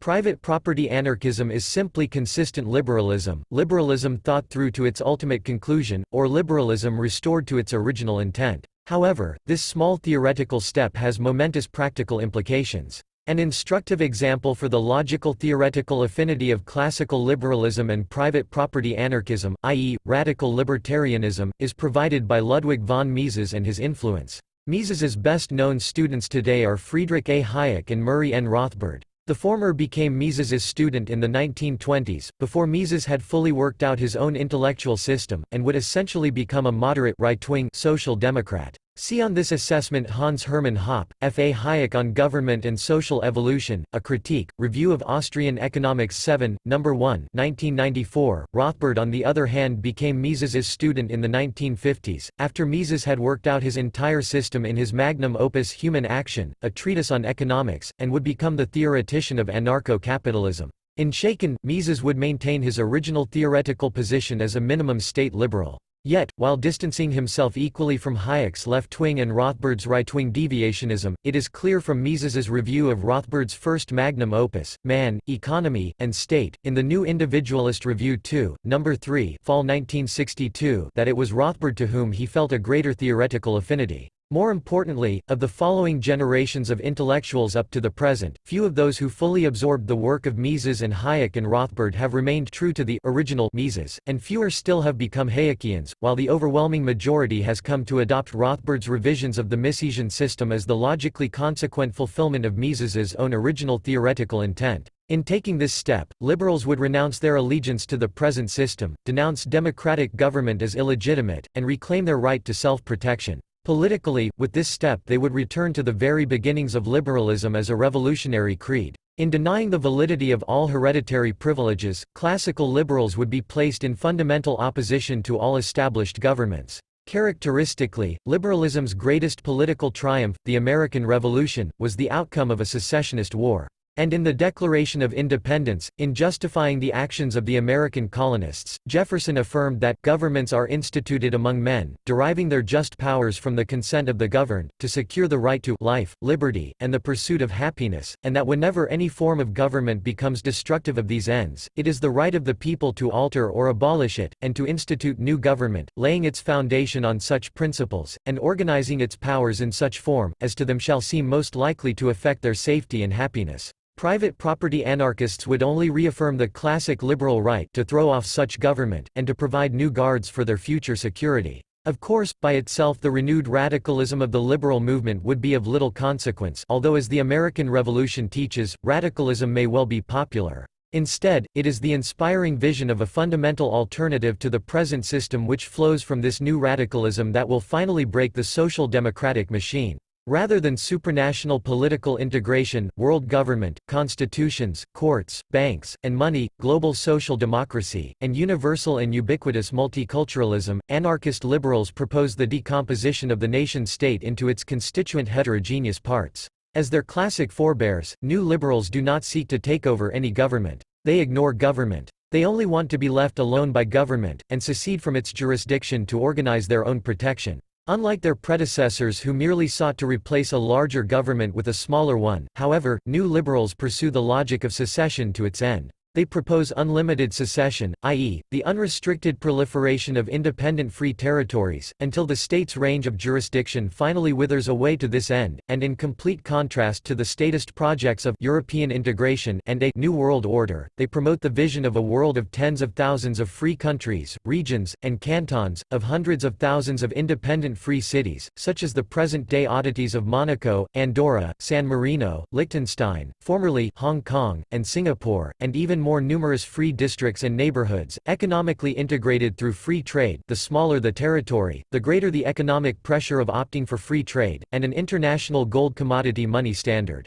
If and when this alternative liberal vision gains prominence in public opinion, the end of the social democratic end of history will give rise to a liberal renaissance. Interestingly, just as Jefferson and the American Declaration of Independence consider secession from a government's jurisdiction a basic human right, so Ludwig von Mises, the 20th century's foremost champion of liberalism, has been an outspoken proponent of the right to secede as implied in the most fundamental human right to self-determination. Thus he writes, "The right of self-determination in regard to the question of membership in a state thus means, whenever the inhabitants of a particular territory, whether it be a single village, a whole district, or a series of adjacent districts, make it known, by a freely conducted plebiscite, that they no longer wish to remain united to a state, their wishes are to be respected and complied with. This is the only feasible and effective way of preventing revolutions and civil and international wars. If it were in any way possible to grant this right of self-determination to every individual, it would have to be done." Mises, Liberalism. Essentially, with this statement Mises has already crossed the line separating classical liberalism and Rothbard's private property anarchism, for a government allowing unlimited secession is of course no longer a compulsory monopolist of law and order but a voluntary association. Thus notes Rothbard with regard to Mises' pronouncement, "ONCE admit any right of secession whatever, and there is no logical stopping point short of the right of individual secession, which logically entails anarchism, since then individuals may secede and patronize their own defense agencies, and the state has crumbled." The Ethics of Liberty. 12. On government and the private production of defense, it is the right of the people to alter or abolish it, and to institute new government, laying its foundation on such principles, and organizing its powers in such form, as to them shall seem most likely to affect their safety and happiness. Declaration of Independence. Among the most popular and consequential beliefs of our age is the belief in collective security. Nothing less significant than the legitimacy of the modern state rests on this belief. I will demonstrate that the idea of collective security is a myth that provides no justification for the modern state, and that all security is and must be private. First off, I will present a two-step reconstruction of the myth of collective security, and at each step raise a few theoretical concerns. The myth of collective security can also be called the Hobbesian myth. Thomas Hobbes, and countless political philosophers and economists after him, argued that in the state of nature, men would constantly be at each other's throats. Homo homini lupus est. Put in modern jargon, in the state of nature a permanent underproduction of security would prevail. Each individual, left to his own devices and provisions, would spend too little on his own defense, resulting in permanent interpersonal warfare. The solution to this presumably intolerable situation, according to Hobbes and his followers, is the establishment of a state. In order to institute peaceful cooperation among themselves, two individuals, A and B, require a third independent party, S, as ultimate judge and peacemaker. However, this third party, S, is not just another individual, and the good provided by S, that of security, is not just another private good. Rather, S is a sovereign and has as such two unique powers. On the one hand, S can insist that his subjects, A and B, not seek protection from anyone but him, that is, S is a compulsory territorial monopolist of protection. On the other hand, S can determine unilaterally how much A and B must spend on their own security, that is, S has the power to impose taxes in order to provide security collectively. There is little use in quarreling over whether man is as bad and wolf-like as Hobbes supposes or not, except to note that Hobbes's thesis obviously cannot mean that man is driven only and exclusively by aggressive instincts. If this were the case, mankind would have died out long ago. The fact that he did not demonstrates that man also possesses reason and is capable of constraining his natural impulses. The quarrel is only with the Hobbesian solution. Given man's nature as a rational animal, is the proposed solution to the problem of insecurity an improvement? Can the institution of a state reduce aggressive behavior and promote peaceful cooperation, and thus provide for better private security and protection? The difficulties with Hobbes's argument are obvious. For one, regardless of how bad men are, S, whether king, dictator, or elected president, is still one of them. Man's nature is not transformed upon becoming S, yet how can there be better protection for A and B, if S must tax them in order to provide it? Is there not a contradiction within the very construction of S as an expropriating property protector? In fact, is this not exactly what is also, and more appropriately, referred to as a protection racket? To be sure, S will make peace between A and B, but only so that he himself can rob both of them more profitably. Surely S is better protected, but the more he is protected, the less A and B are protected from attacks by S. Collective security, it would seem, is not better private security. Rather, it is the private security of the state, S, achieved through the expropriation, i.e., the economic disarmament, of its subjects. Further, statists from Thomas Hobbes to James Buchanan have argued that a protective state S would come about as the result of some sort of constitutional contract. Yet who in his right mind would agree to a contract that allowed one's protector to determine unilaterally, and irrevocably, the sum that the protected must pay for his protection? The fact is no one ever has. Let me interrupt my discussion and return to the reconstruction of the Hobbesian myth. Once it is assumed that in order to institute peaceful cooperation between A and B it is necessary to have a state S, a two-fold conclusion follows. If more than one state exists, SI, S2, S3, then, just as there can presumably be no peace among A and B without S, so can there be no peace between the states SI, S2, and S3 as long as they remain in a state of nature, i.e., a state of anarchy with regard to each other. Consequently, in order to achieve universal peace, political centralization, unification, and ultimately the establishment of a single world government, are necessary. It is useful to indicate what can be taken as non-controversial. To begin with, the argument is correct, as far as it goes. If the premise is correct, then the consequence spelled out does follow. As well, the empirical assumptions involved in the Hobbesian account appear at first glance to be borne out by the facts. It is true that states are constantly at war with each other, and a historical tendency toward political centralization and global rule does indeed appear to be occurring. Quarrels arise only with the explanation of this fact and tendency, and the classification of a single unified world state as an improvement in the provision of private security and protection. There appears to be an empirical anomaly for which the Hobbesian argument cannot account. The reason for the warring among different states SI, S2, and S3, according to Hobbes, is that they are in a state of anarchy vis-a-vis each other. However, before the arrival of a single world state not only are SI, S2, and S3 in a state of anarchy relative to each other but in fact every subject of one state is in a state of anarchy vis-a-vis every subject of any other state. Accordingly, just as much war and aggression should exist between the private citizens of various states as between different states. Empirically, however, this is not so. The private dealings between foreigners appear to be significantly less warlike than the dealings between different governments. Nor does this seem to be surprising. After all, a state agent S, in contrast to every one of its subjects, can rely on domestic taxation in the conduct of his foreign affairs. Given his natural human aggressiveness, is it not obvious that S will be more brazen and aggressive in his conduct toward foreigners if he can externalize the cost of such behavior onto others? Surely, I would be willing to take greater risks and engage in more provocation and aggression if I could make others pay for it. And surely there would be a tendency of one state, one protection racket, to want to expand its territorial protection monopoly at the expense of other states and thus bring about world government as the ultimate result of interstate competition. But how is this an improvement in the provision of private security and protection? The opposite seems to be the case. The world state is the winner of all wars and the last surviving protection racket. Doesn't this make it particularly dangerous? Will not the physical power of any single world government be overwhelming as compared to that of any one of its individual subjects? 2. Let me pause in my abstract theoretical considerations to take a brief look at the empirical evidence bearing on the issue at hand. As noted at the outset, the myth of collective security is as widespread as it is consequential. I am not aware of any survey on this matter, but I would venture to predict that the Hobbesian myth is accepted more or less unquestioningly by well over 90% of the adult population, that a state is indispensable for protection and defense. However, to believe something does not make it true.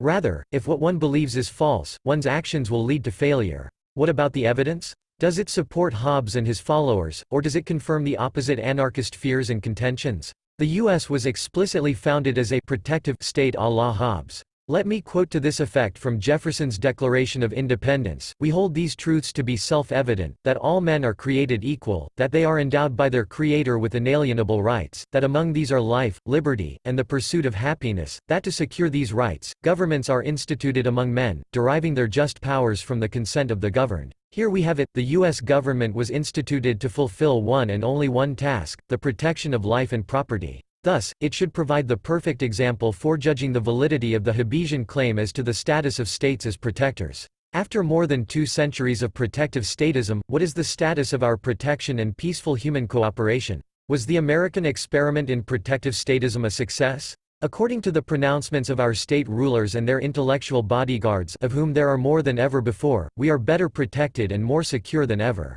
We are supposedly protected from global warming and cooling, from the extinction of animals and plants, from the abuses of husbands and wives, parents and employers, from poverty, disease, disaster, ignorance, prejudice, racism, sexism, homophobia, and countless other public enemies and dangers. In fact, however, matters are strikingly different. In order to provide us with all this protection, the state managers expropriate more than 40% of the incomes of private producers year in and year out. Government debt and liabilities have increased uninterruptedly, thus increasing the need for future expropriations. Owing to the substitution of government paper money for gold, financial insecurity has increased sharply, and we are continually robbed through currency depreciation. Every detail of private life, property, trade, and contract is regulated by ever higher mountains of laws, legislation, thereby creating permanent legal uncertainty and moral hazard. In particular, we have been gradually stripped of the right to exclusion implied in the very concept of private property. As sellers we cannot sell to, and as buyers we cannot buy from whomever we wish. And as members of associations we are not permitted to enter into whatever restrictive covenant we believe to be mutually beneficial. As Americans, we must accept immigrants we do not want as our neighbors. As teachers, we cannot get rid of ill-behaved students. As employers, we are stuck with incompetent or destructive employees. As landlords, we are forced to cope with bad tenants. As bankers and insurers, we are not allowed to avoid bad risks. As restaurant or bar owners, we must accommodate unwelcome customers. And as members of private associations, we are compelled to accept individuals and actions in violation of our own rules and restrictions. In short, the more the state has increased its expenditures on social security and public safety, the more our private property rights have been eroded, the more our property has been expropriated, confiscated, destroyed, or depreciated, and the more we have been deprived of the very foundation of all protection, economic independence, financial strength, and personal wealth. The path of every president and practically every member of Congress is littered with hundreds of thousands of nameless victims of personal economic ruin, financial bankruptcy, emergency, impoverishment, despair, hardship, and frustration. The picture appears even bleaker when we consider foreign affairs. Seldom during its entire history has the continental U.S. been territorially attacked by any foreign army. Pearl Harbor was the result of a preceding U.S. provocation, yet the U.S. has the distinction of having had a government that declared war against a large part of its own population and engaged in the wanton murder of hundreds of thousands of its own citizens. Moreover, while the relations between American citizens and foreigners do not appear to be unusually contentious, almost from its very beginnings the U.S. government relentlessly pursued aggressive expansionism. Beginning with the Spanish–American War, reaching a peak in World War I and World War II, and continuing to the present, the U.S. government has become entangled in hundreds of foreign conflicts and risen to the rank of the world's dominant imperialist power. Thus, nearly every president since the turn of this century has also been responsible for the murder, killing, or starvation of countless innocent foreigners all over the world. In short, while we have become more helpless, impoverished, threatened and insecure, the U.S. government has become ever more brazen and aggressive. In the name of national security, it defends us, equipped with enormous stockpiles of weapons of aggression and mass destruction, by bullying ever new Hitlers, big or small, and all suspected Hitlerite sympathizers anywhere and everywhere outside of the territory of the U.S. The empirical evidence thus seems clear. The belief in a protective state appears to be a patent error, and the American experiment in protective statism a complete failure. The U.S. government does not protect us. To the contrary, there exists no greater danger to our life, property, and prosperity than the U.S. government, and the U.S. president in particular is the world's single most threatening and armed danger, capable of ruining everyone who opposes him and destroying the entire globe. Statists react much like socialists when faced with the dismal economic performance of the Soviet Union and its satellites. They do not necessarily deny the disappointing facts, but they try to argue them away by claiming that these facts are the result of a systematic discrepancy deviancy between real and ideal or true statism, respectively socialism.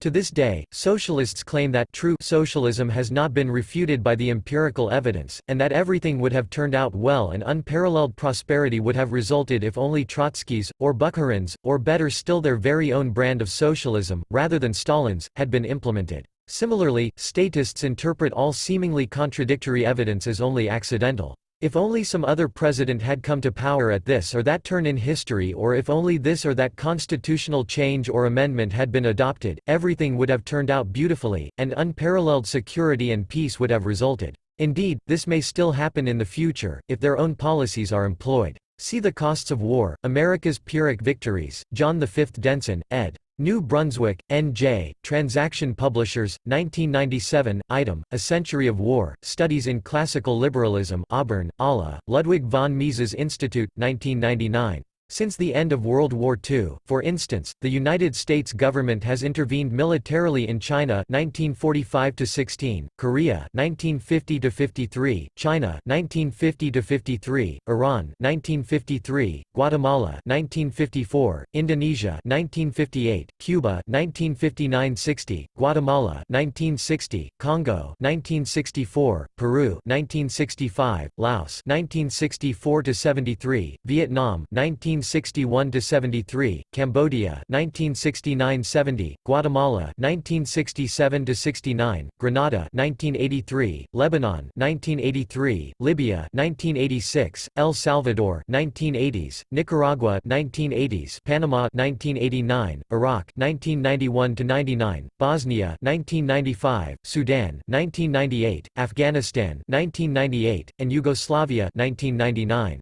Moreover, the United States government has troops stationed in nearly 150 countries around the world. We have learned from Ludwig von Mises how to respond to the socialists' evasion immunization strategy. As long as the defining characteristic, the essence, of socialism, i.e., the absence of the private ownership of factors of production, remains in place, no reform will be of any help. The idea of a socialist economy is a contradiction in terms, and the claim that socialism represents a higher, more efficient mode of social production is absurd. In order to reach one's own ends efficiently and without waste within the framework of an exchange economy based on division of labor, it is necessary that one engage in monetary calculation, cost accounting. Everywhere outside the system of a primitive self-sufficient single household economy, monetary calculation is the sole tool of rational and efficient action. Only by comparing inputs and outputs arithmetically in terms of a common medium of exchange money can a person determine whether his actions are successful or not. In distinct contrast, socialism means to have no economy, no economizing, at all, because under these conditions monetary calculation and cost accounting is impossible by definition.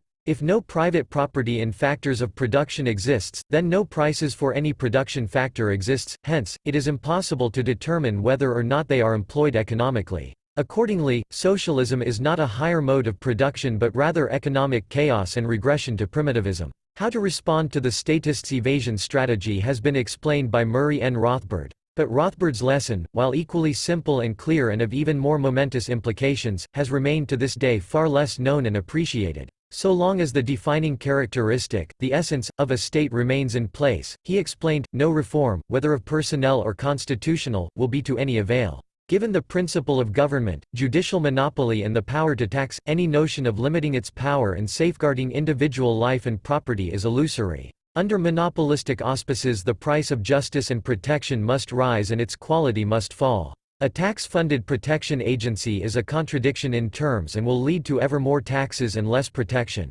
Even if a government limited its activities exclusively to the protection of pre-existing property rights, as every protective state is supposed to do, the further question of how much security to provide would arise. Motivated, like everyone else, by self-interest and the disutility of labor but with the unique power to tax, a government's answer will invariably be the same, to maximize expenditures on protection, and almost all of a nation's wealth can conceivably be consumed by the cost of protection, and at the same time to minimize the production of protection. Furthermore, a judicial monopoly must lead to a deterioration in the quality of justice and protection. If one can only appeal to government for justice and protection will be perverted in favor of government, constitutions and Supreme Courts notwithstanding. After all, constitutions and Supreme Courts are state constitutions and courts, and whatever limitations to government action they might contain is determined by agents of the very institution under consideration.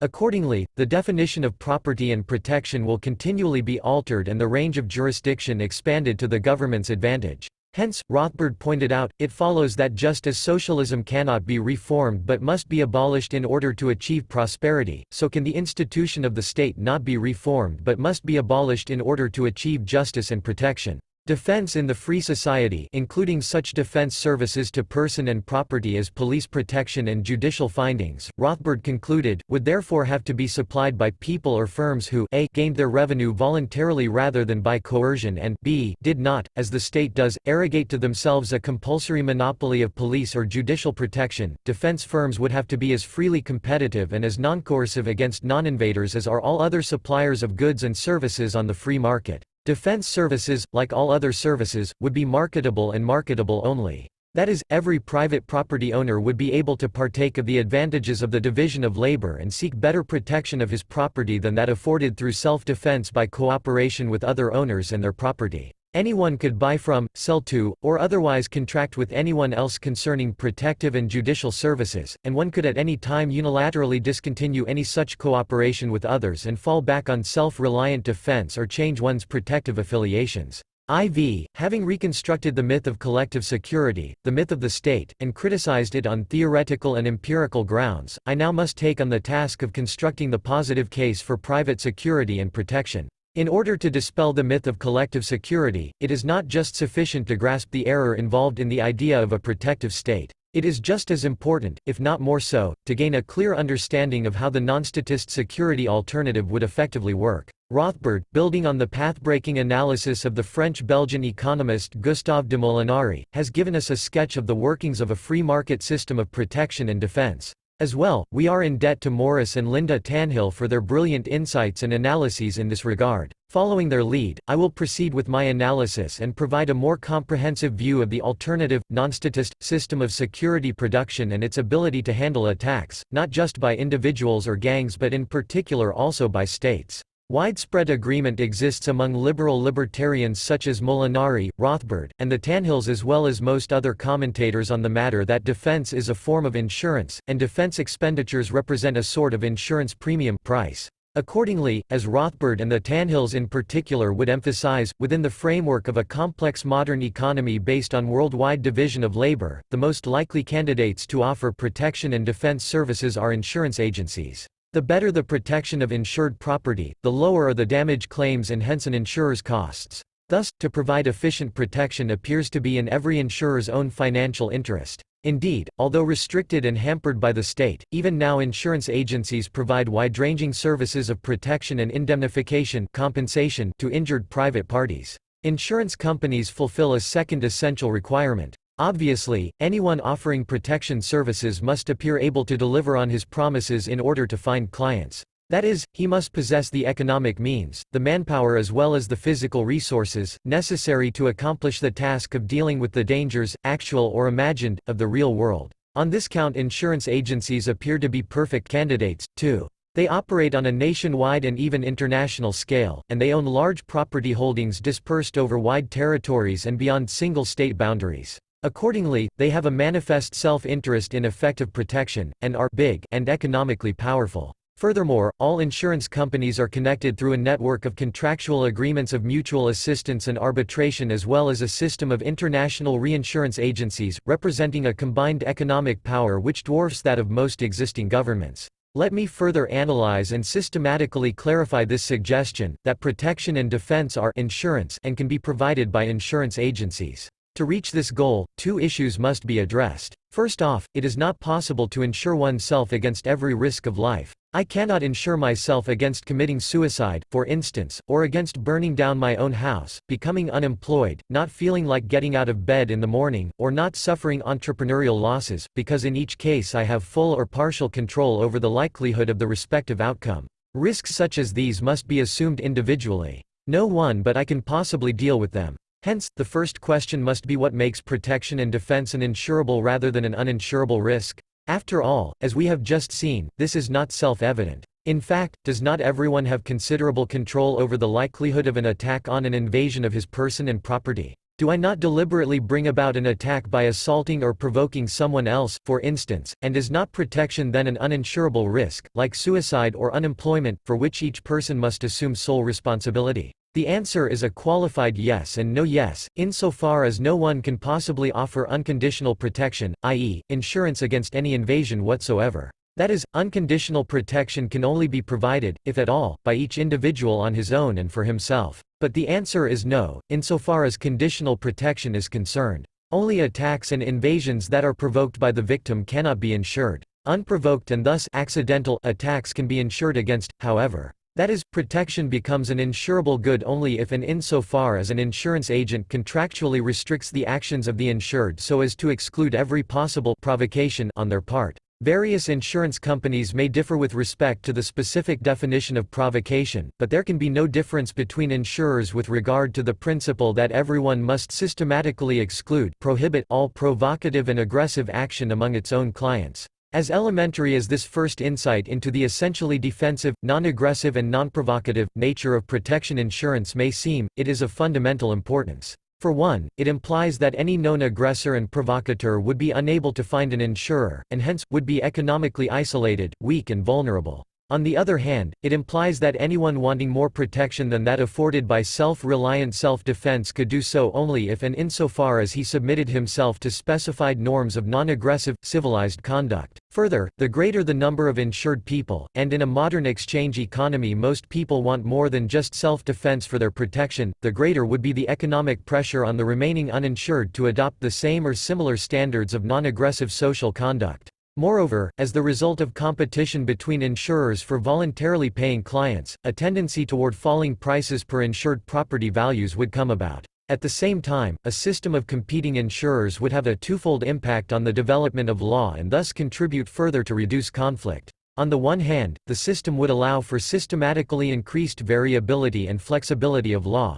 Rather than imposing a uniform set of standards onto everyone as under statist conditions, insurance agencies could and would compete against each other not just via price but in particular also through product differentiation and development. Insurers could and would differ and distinguish themselves with respect to the behavioral code imposed on and expected of their clients, with respect to rules of evidence and procedure, and/or with respect to the sort and assignment of awards and punishments. There could and would exist side by side, for instance, Catholic insurers applying canon law, Jewish insurers applying Mosaic law, Muslims applying Islamic law, and non-believers applying secular law of one variant or another, all of them sustained by and vying for a voluntarily paying clientele. Consumers could and would choose, and sometimes change, the law applied to them and their property. That is, no one would be forced to live under foreign law, and hence, a prominent source of conflict would be eliminated. On the other hand, a system of insurers offering competing law codes would promote a tendency toward the unification of law. The domestic, Catholic, Jewish, Roman, Germanic, etc. law would apply and be binding only on the persons and properties of the insured, the insurer, and all others insured by the same insurer under the same law.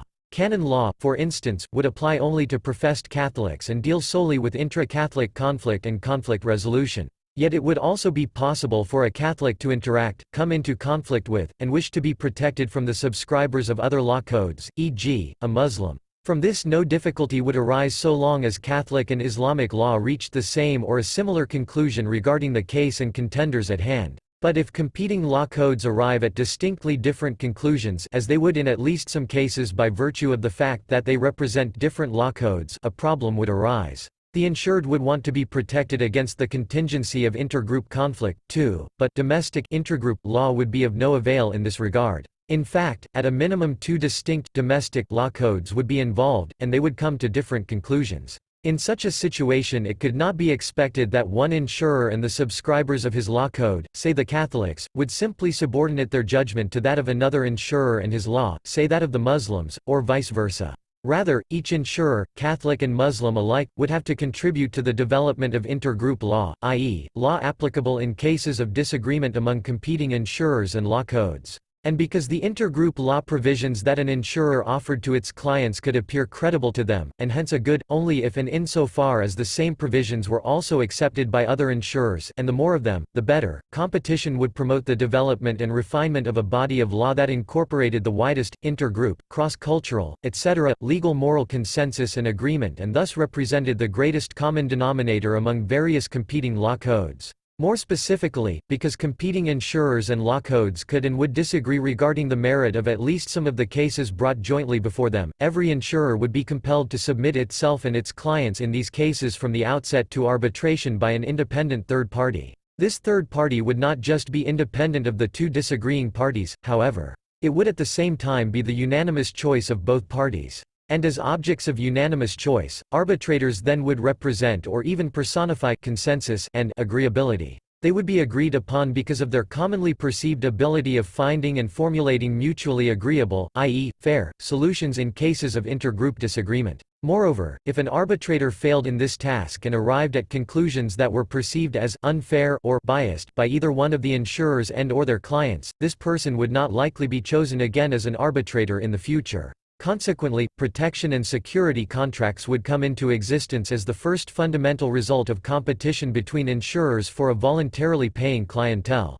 Insurers, unlike states, would offer their clients contracts with well-specified property and product descriptions and clearly defined and delineated duties and obligations. Likewise, the relationship between insurers and arbitrators would be defined and governed by contract. Each party to a contract, for the duration or until fulfillment of the contract, would be bound by its terms and conditions, and every change in the terms or conditions of a contract would require the unanimous consent of all parties concerned. That is, under competition, unlike under statist conditions, no legislation would or could exist. No insurer could get away, as a state can, with promising its clients protection without letting them know how or at what price, and insisting that it could, if it so desired, unilaterally change the terms and conditions of the protector-client relationship. Insurance clients would demand something significantly better, and insurers would comply and supply contracts and constant law, instead of promises and shifting and changing legislation. Furthermore, as a result of the continual cooperation of various insurers and arbitrators, a tendency toward the unification of property and contract law and the harmonization of the rules of procedure, evidence and conflict resolution, including such questions as liability, tort, compensation, and punishment, would be set in motion. On account of buying protection insurance, everyone would become tied into a global competitive enterprise of striving to reduce conflict and enhance security. Moreover, every single conflict and damage claim, regardless where and by or against whom, would fall into the jurisdiction of one or more specific insurance agencies and would be handled either by an individual insurer's domestic law or by the international law provisions and procedures agreed upon in advance by a group of insurers, thus assuring ex ante complete and perfect legal stability and certainty.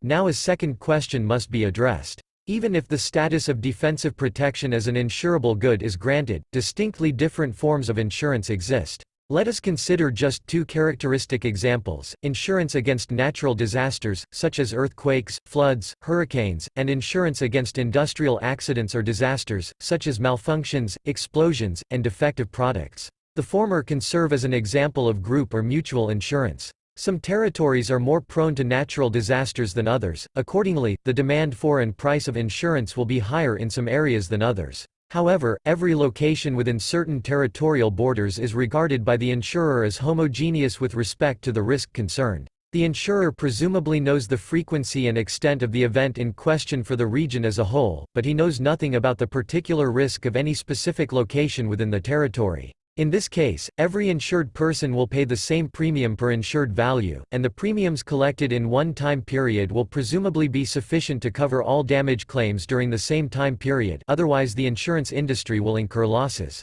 Thus, the particular individual risks are pooled and insured mutually. In contrast, industrial insurance can serve as an example of individual insurance. Unlike natural disasters, the insured risk is the outcome of human action, i.e., of production efforts. Every production process is under the control of an individual producer. No producer intends to fail or experience a disaster, and as we have seen, only accidental, non-intended, disasters are insurable. Yet even if production is largely controlled and generally successful, every producer and production technology is subject to occasional mishaps and accidents beyond his control, a margin of error. However, since it is the outcome, intended or not, of individual production efforts and production techniques, this risk of industrial accidents is essentially different from one producer and production process to another. Accordingly, the risk of different producers and production technologies cannot be pooled, and every producer must be insured individually. In this case, the insurer will have to know the frequency of the questionable event over time, but he cannot know the likelihood of the event at any specific point in time, except that at all times the same producer and production technology are in operation.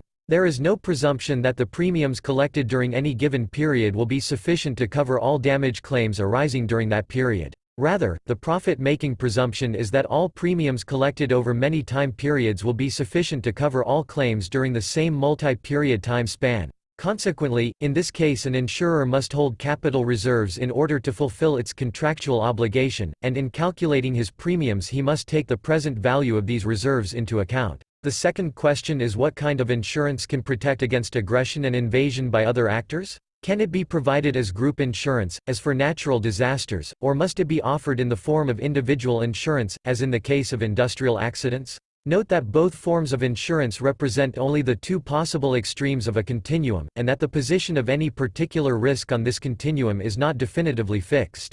Owing to scientific and technological advances in meteorology, geology, or engineering, for instance, risks that were formerly regarded as homogeneous, allowing for mutual insurance, can become more and more dehomogenized. Noteworthy is this tendency in the field of medical and health insurance.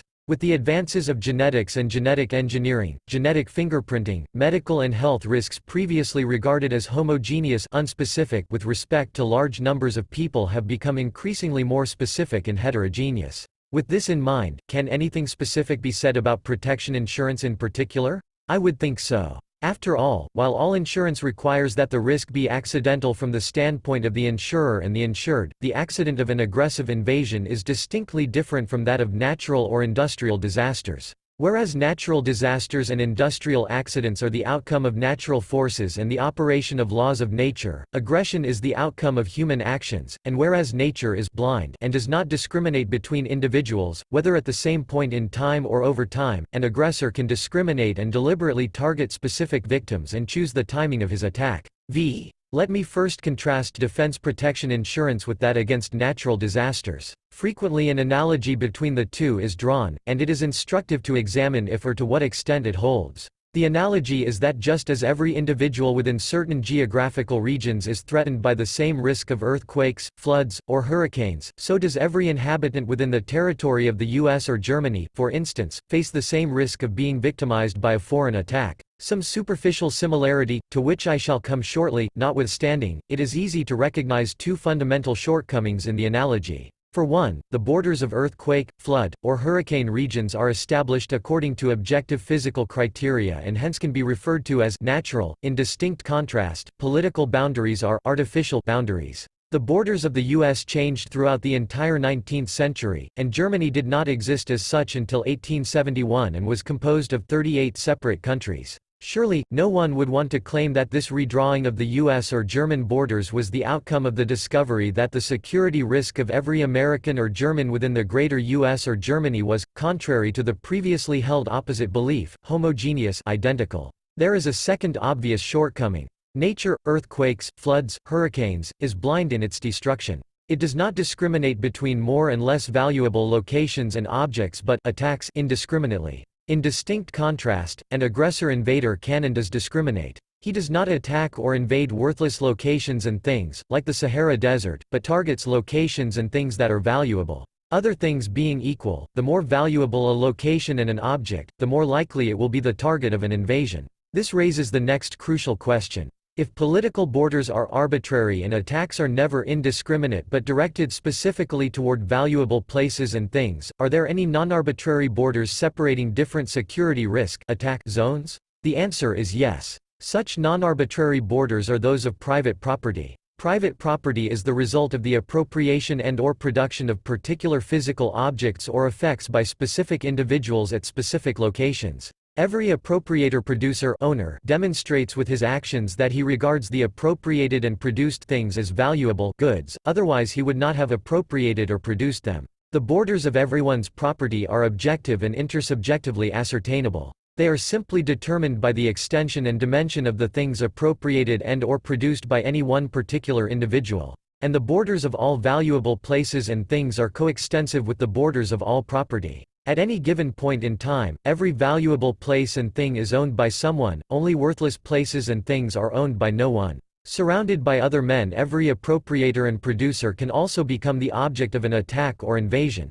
Every property, in contrast to things matter, is necessarily valuable, hence, every property owner becomes a possible target of other men's aggressive desires. Consequently, every owner's choice of the location and form of his property will, among countless other considerations, also be influenced by security concerns. Other things equal, everyone will prefer safer locations and forms of property to locations and forms which are less safe. Yet regardless of where an owner and his property are located and whatever the property's physical form, every owner, by virtue of not abandoning his property even in view of potential aggression, demonstrates his personal willingness to protect and defend these possessions. However, if the borders of private property are the only non-arbitrary borders standing in systematic relation to the risk of aggression, then it follows that as many different security zones as there are separately owned property holdings exist, and that these zones are no larger than the extension of these holdings. That is, even more so than in the case of industrial accidents, the insurance of property against aggression would seem to be an example of individual rather than group mutual protection.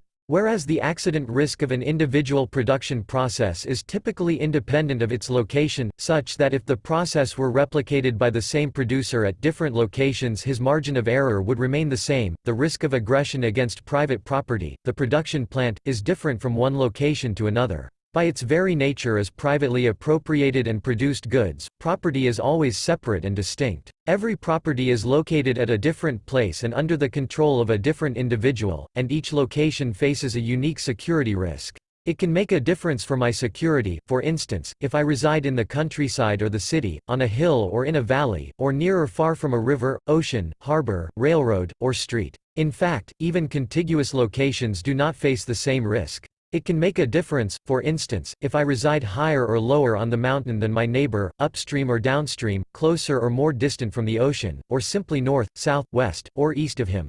Moreover, every property, wherever it is located, can be shaped and transformed by its owner so as to increase its safety and reduce the likelihood of aggression.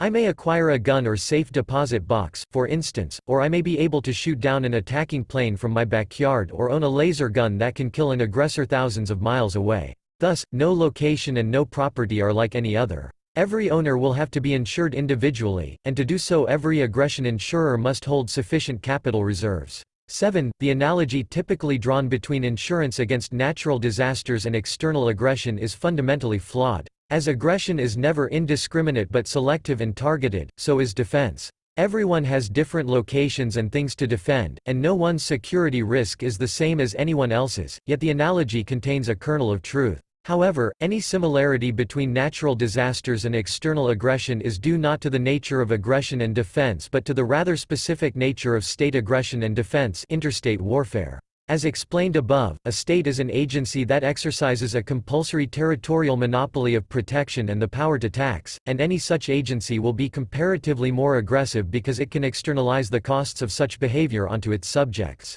However, the existence of a state does not just increase the frequency of aggression, it changes its entire character. The existence of states, and especially of democratic states, implies that aggression and defense, war, will tend to be transformed into total, undiscriminating, war. Consider for a moment a completely stateless world. While most property owners would be individually insured by large, often multinational insurance companies endowed with huge capital reserves, as bad risks most if not all aggressors would be without any insurance whatever. In this situation, every aggressor or group of aggressors would want to limit their targets, preferably to uninsured property, and avoid all collateral damage, as they would otherwise find themselves confronted with one or many economically powerful professional defense agencies. Likewise, all defensive violence would be highly selective and targeted. All aggressors would be specific individuals or groups, located at specific places and equipped with specific resources. In response to attacks on their clients, insurance agencies would specifically target these locations and resources for retaliation, and they would avoid any collateral damage as they would otherwise become entangled with and liable to other insurers. All of this changes fundamentally in a statist world with interstate warfare. If one state, the U.S., attacks another, for instance Iraq, this is not just an attack by a limited number of people, equipped with limited resources and located at a clearly identifiable place.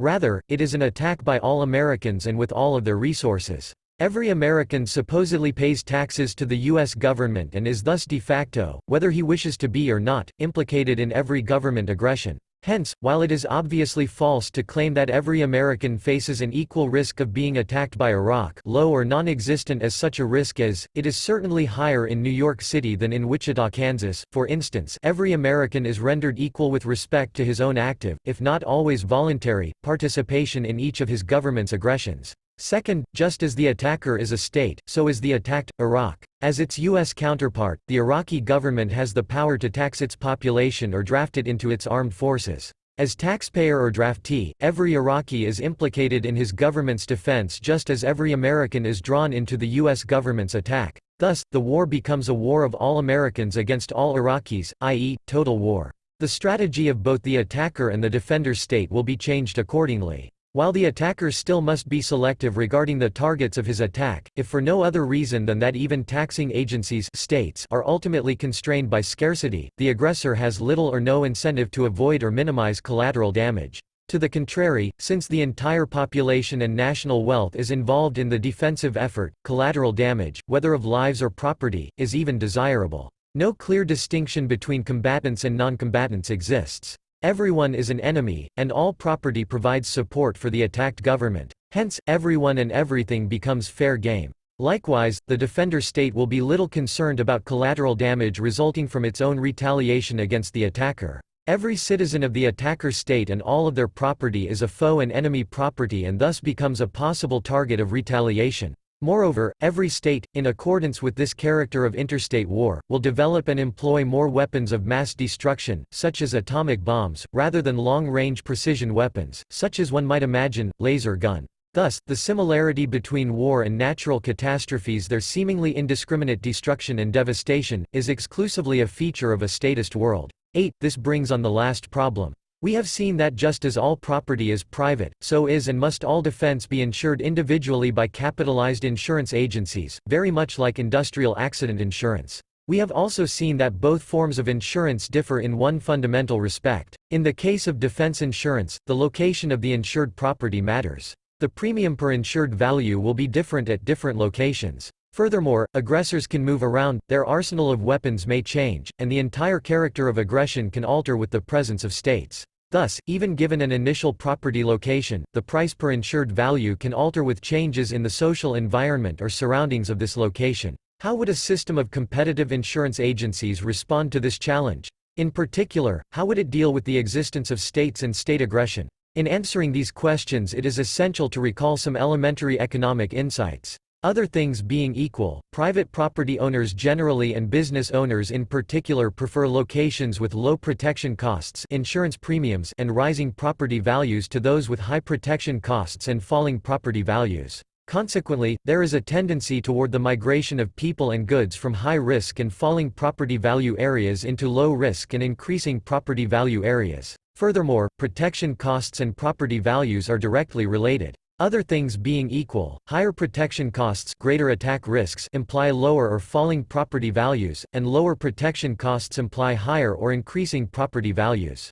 These laws and tendencies shape the operation of a competitive system of insurance protection agencies. Whereas a tax-funded monopolist will manifest a tendency to raise the cost and price of protection, private profit-loss insurance agencies strive to reduce the cost of protection and thus bring about falling prices. At the same time, insurance agencies are more interested than anyone else in rising property values because this implies not only that their own property holdings appreciate but that there will also be more of other people's property for them to insure. In contrast, if the risk of aggression increases and property values fall, there is less value to be insured while the cost of protection and price of insurance rises, implying poor business conditions for an insurer. Consequently, insurance companies would be under permanent economic pressure to promote the former favorable and avert the latter unfavorable condition. This incentive structure has a fundamental impact on the operation of insurers. First, as for the seemingly easier case of the protection against common crime and criminals, a system of competitive insurers would lead to a dramatic change in current crime policy.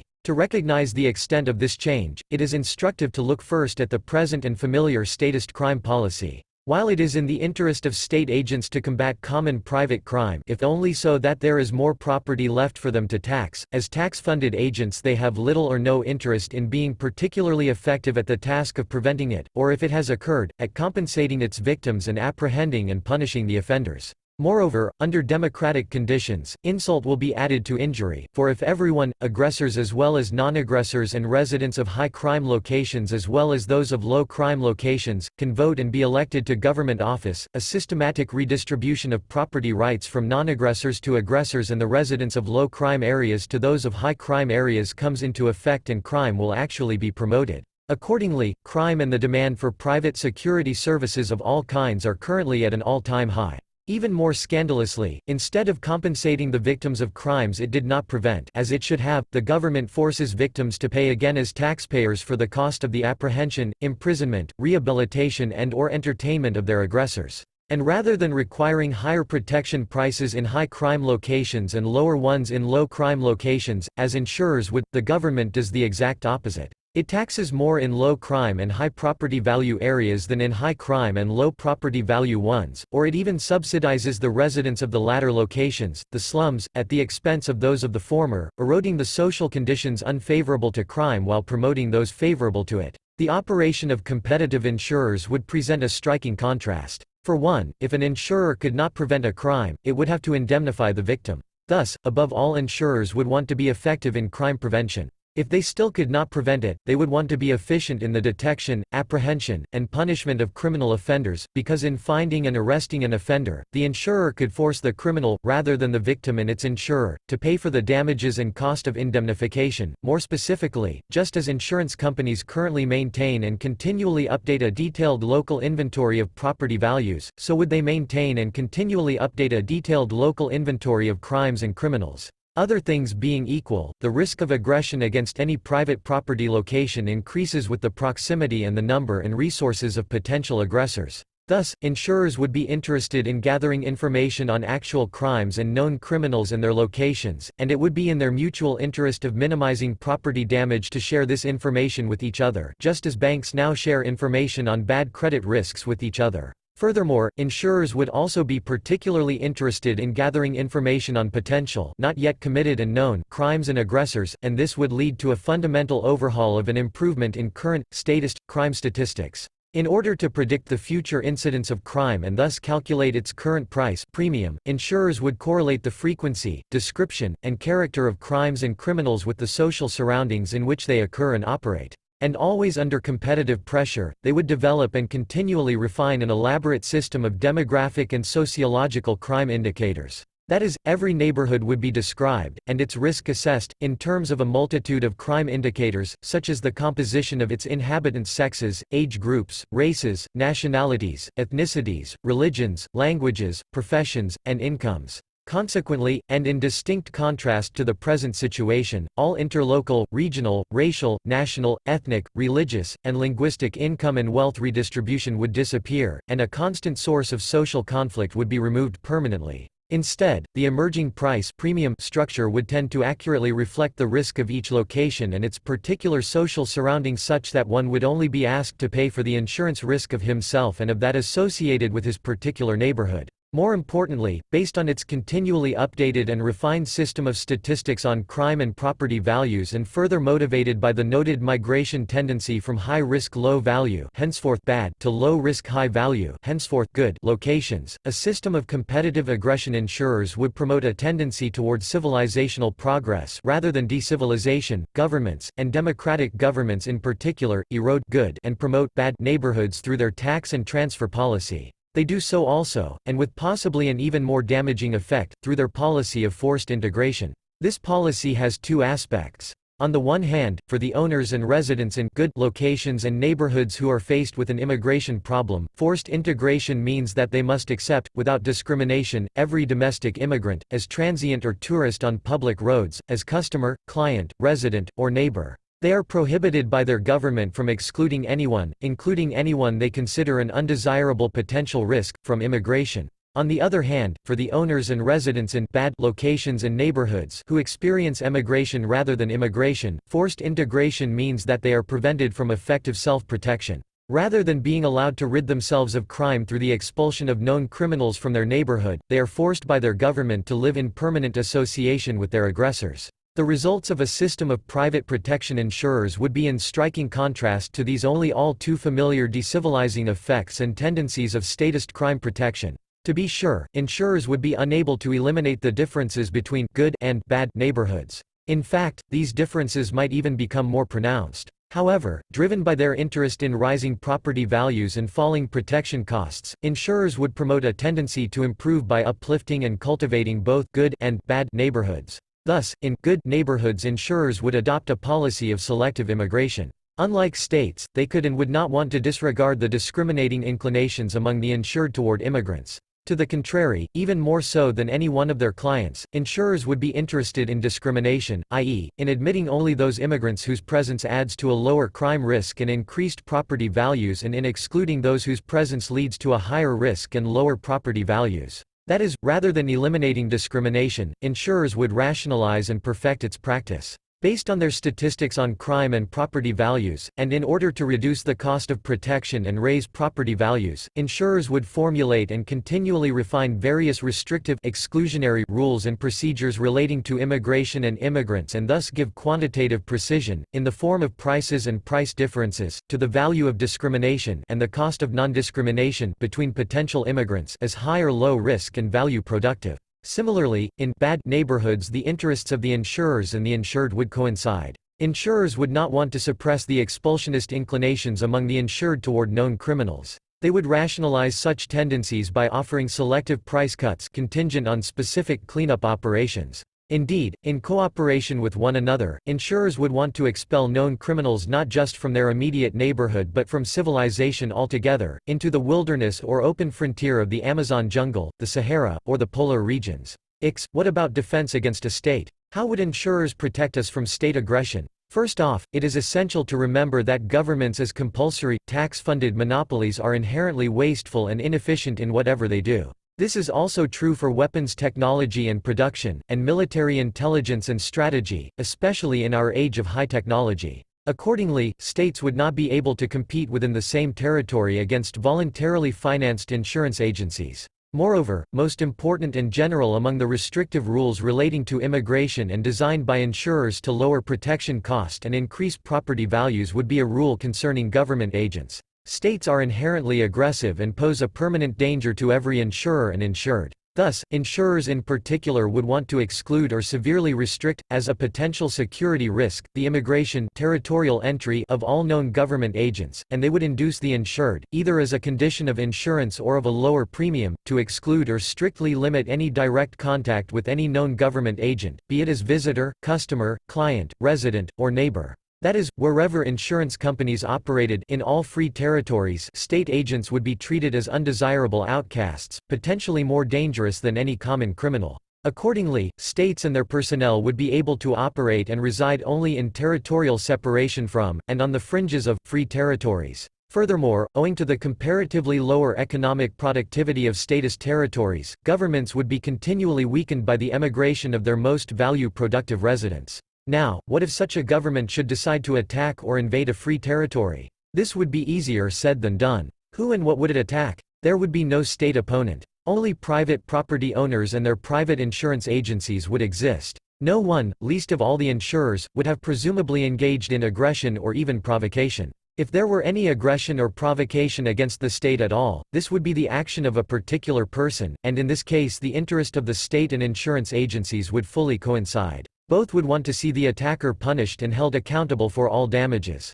But without any aggressor enemy, how could the state justify an attack, not to mention an indiscriminate attack? And surely it would have to justify it, for the power of every government, even the most despotic one, ultimately rests on opinion and consent. As Labotai, Hume, Mises, and Rothbard have explained, kings and presidents can issue an order to attack, of course, but there must be scores of men willing to execute their order to put it into effect. There must be generals receiving and following the order, soldiers willing to march, kill, and be killed, and domestic producers willing to continue producing to fund the war. If this consensual willingness were absent because the orders of the state rulers were considered illegitimate, even the seemingly most powerful government would be rendered ineffectual and collapse, as the recent examples of the Shah of Iran and the Soviet Union have illustrated. Hence, from the viewpoint of the leaders of the state, an attack on free territories would be considered extremely risky. No propaganda effort, however elaborate, would make the public believe that its attack was anything but an aggression against innocent victims. In this situation, the rulers of the state would be happy to maintain monopolistic control over their present territory rather than run the risk of losing legitimacy and all of their power in an attempt at territorial expansion.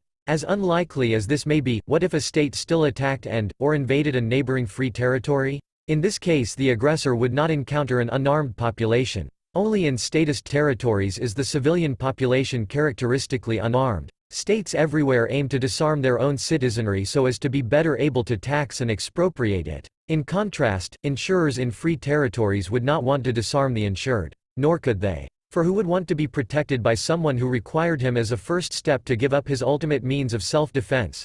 To the contrary, insurance agencies would encourage the ownership of weapons among their insured by means of selective price cuts. In addition to the opposition of an armed private citizenry, the aggressor state would run into the resistance of not only one but in all likelihood several insurance and reinsurance agencies. In the case of a successful attack and invasion, these insurers would be faced with massive indemnification payments. Unlike the aggressing state, however, these insurers would be efficient and competitive firms. Other things being equal, the risk of an attack, and hence the price of defense insurance, would be higher in locations in close proximity to state territories than in places far away from any state. To justify this higher price, insurers would have to demonstrate defensive readiness vis-a-vis any possible state aggression to their clients in the form of intelligence services, the ownership of suitable weapons and materials, and military personnel and training. In other words, the insurers would be effectively equipped and trained for the contingency of a state attack and ready to respond with a twofold defense strategy.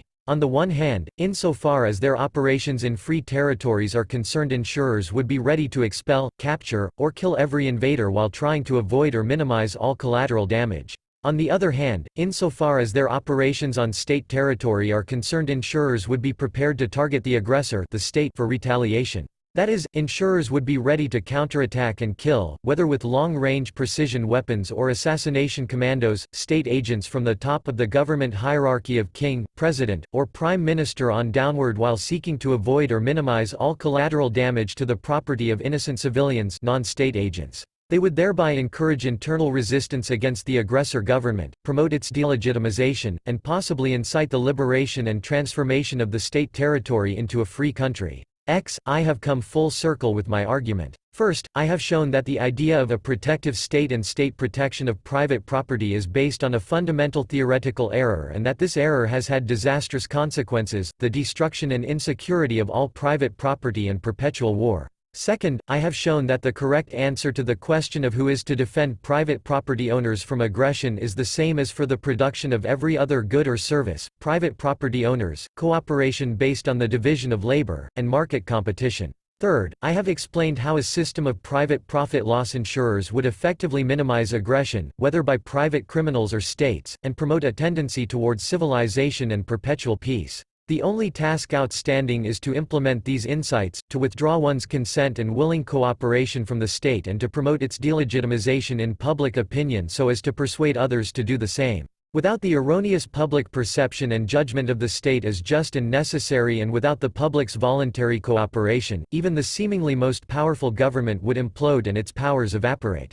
Thus liberated, we would regain our right to self-defense and be able to turn to freed and unregulated insurance agencies for efficient professional assistance in all matters of protection and conflict resolution. 13. On the impossibility of limited government and the prospect for revolution, in a recent survey, people of different nationalities were asked how proud they were to be American, German, French, etc., and whether or not they believed that the world would be a better place if other countries were just like their own. The countries ranking highest in terms of national pride were the United States and Austria. As interesting as it would be to consider the case of Austria, here I shall concentrate on the US and the question whether and to what extent the American claim can be justified. In the following, I will identify three main sources of American national pride. I will argue that the first two are justified sources of pride, while the third actually represents a fateful error. Finally, I will go on to explain how this error might be repaired.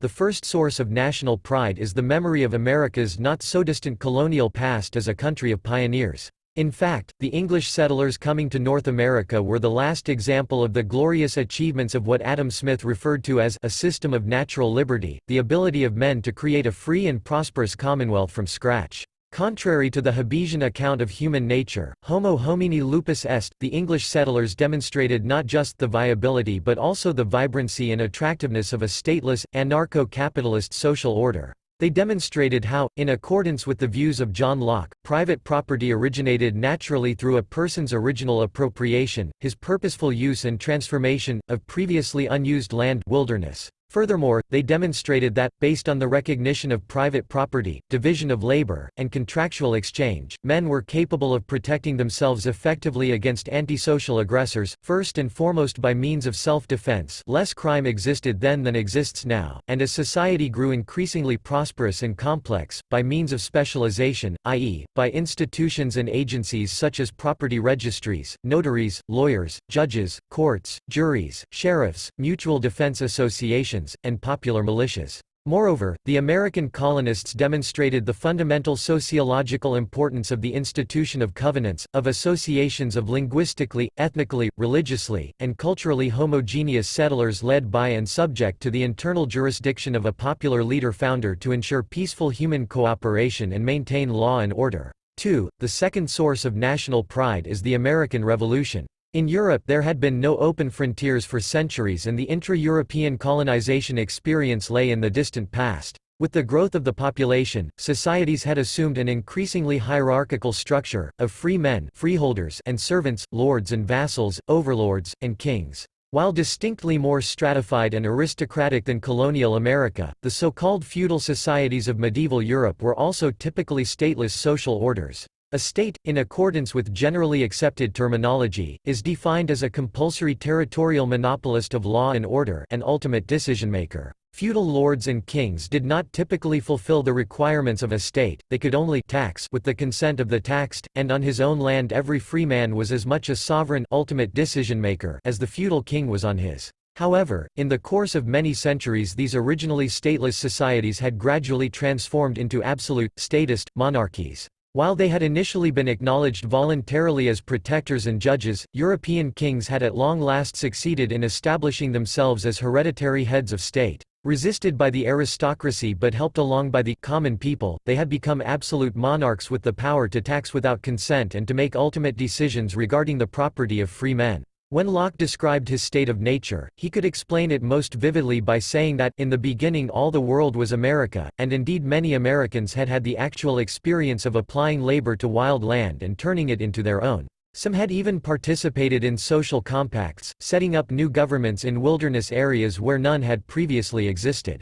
Contrary to currently popular multicultural myths, America was decidedly not a cultural melting pot, rather, the settlement of the North American continent confirmed the elementary sociological insight that all human societies are the outgrowth of families and kinship systems and hence, are characterized by a high degree of internal homogeneity, i.e., that likes typically associate with likes and distance and separate themselves from unlikes. Thus, for instance, in accordance with this general tendency, Puritans preferably settled in New England, Dutch Calvinists in New York, Quakers in Pennsylvania and the southern parts of New Jersey, Catholics in Maryland, and Anglicans as well as French Huguenots in the southern colonies. These European developments had a twofold effect on America.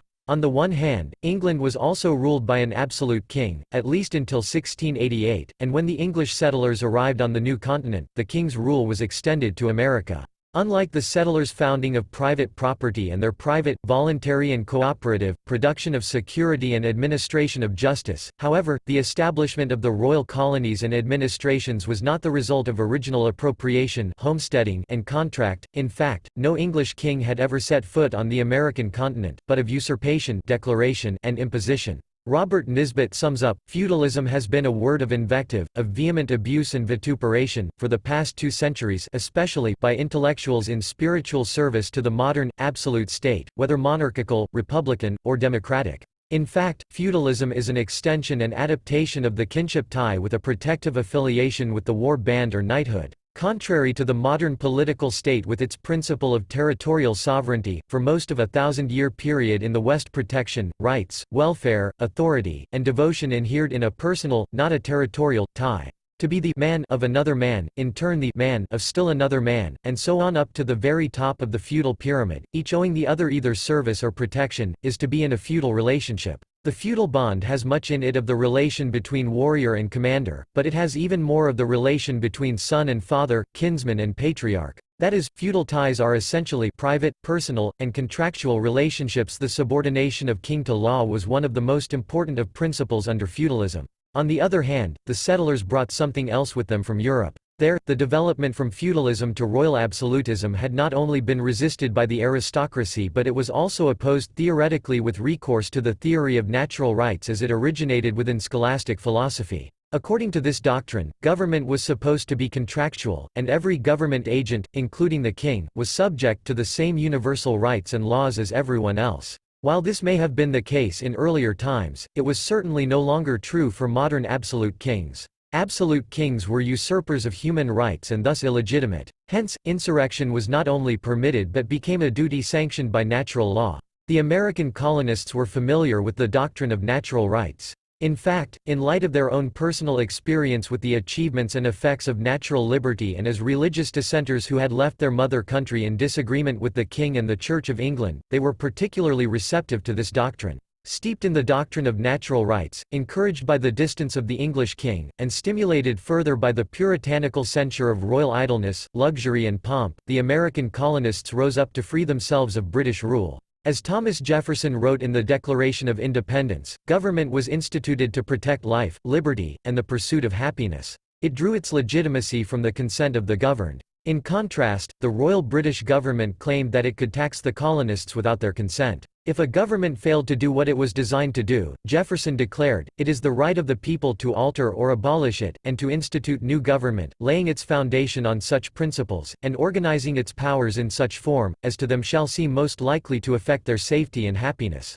3. But what was the next step once independence from Britain had been won? This question leads to the third source of national pride, the American Constitution, and the explanation as to why this Constitution, rather than being a legitimate source of pride, represents a fateful error. Thanks to the great advances in economic and political theory since the late 1700s, in particular at the hands of Ludwig von Mises and Murray N. Rothbard, we are now able to give a precise answer to this question.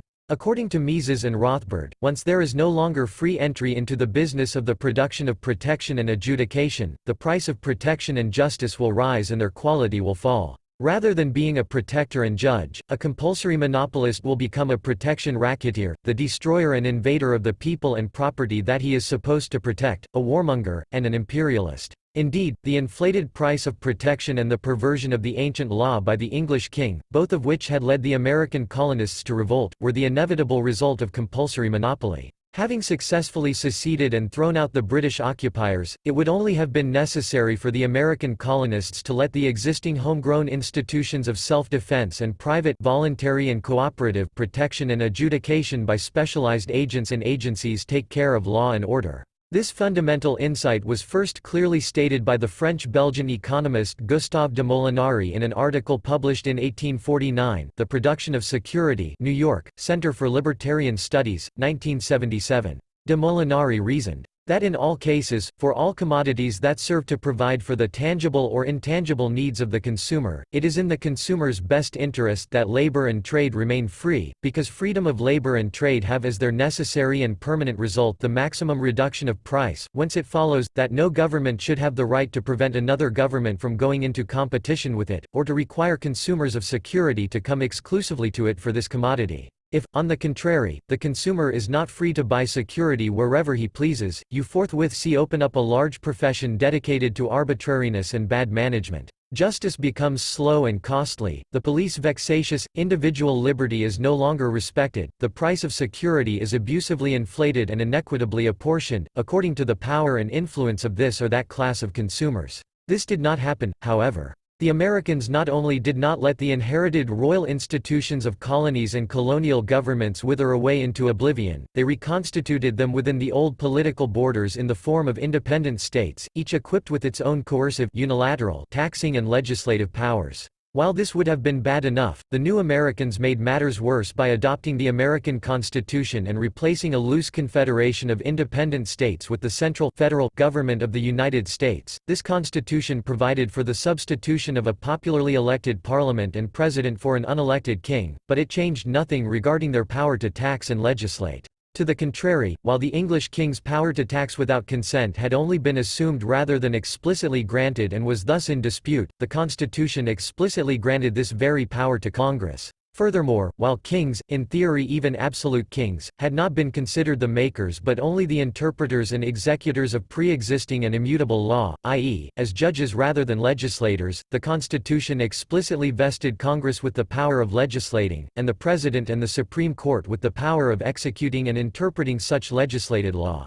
Furthermore, in accordance with their original royal charter, the newly independent states of Georgia, the Carolinas, Virginia, Connecticut, and Massachusetts, for instance, claimed the Pacific Ocean as their western boundary, and based on such obviously unfounded, usurped ownership claims, they, and subsequently as their legal heir, the Continental Congress and the United States, proceeded to sell western territories to private homesteaders and developers in order to pay off their debt and/or fund current government operations. Bruno Leoni notes that several scholarly commentators on the Magna Carta, for instance, have pointed out that an early medieval version of the principle no taxation without representation was intended as no taxation without the consent of the individual taxed, and we are told that in 1221, the Bishop of Winchester, summoned to consent to a scutage tax, refused to pay, after the council had made the grant, on the ground that he dissented, and the Exchequer upheld his plea. See Kern, Kingship and Law in the Middle Ages, who writes that there is, in the Middle Ages, no such thing as the first application of a legal rule. Law is old, new law is a contradiction in terms, for either new law is derived explicitly or implicitly from the old, or it conflicts with the old, in which case it is not lawful.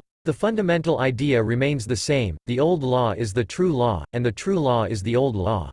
According to medieval ideas, therefore, the enactment of new law is not possible at all, and all legislation and legal reform is conceived of as the restoration of the good old law which has been violated. In effect, what the American Constitution did was only this: instead of a king who regarded colonial America as his private property and the colonists as his tenants, the Constitution put temporary and interchangeable caretakers in charge of the country's monopoly of justice and protection. These caretakers did not own the country, but as long as they were in office, they could make use of it and its residents to their own and their protégés' advantage. However, as elementary economic theory predicts, this institutional setup will not eliminate the self-interest-driven tendency of a monopolist of law and order towards increased exploitation. To the contrary, it only tends to make his exploitation less calculating, more short-sighted, and wasteful. As Rothbard explained, while a private owner, secure in his property and owning its capital value, plans the use of his resource over a long period of time, the government official must milk the property as quickly as he can, since he has no security of ownership. Government officials own the use of resources but not their capital value, except in the case of the private property of a hereditary monarch. When only the current use can be owned, but not the resource itself, there will quickly ensue uneconomic exhaustion of the resources, since it will be to no one's benefit to conserve it over a period of time and to every owner's advantage to use it up as quickly as possible.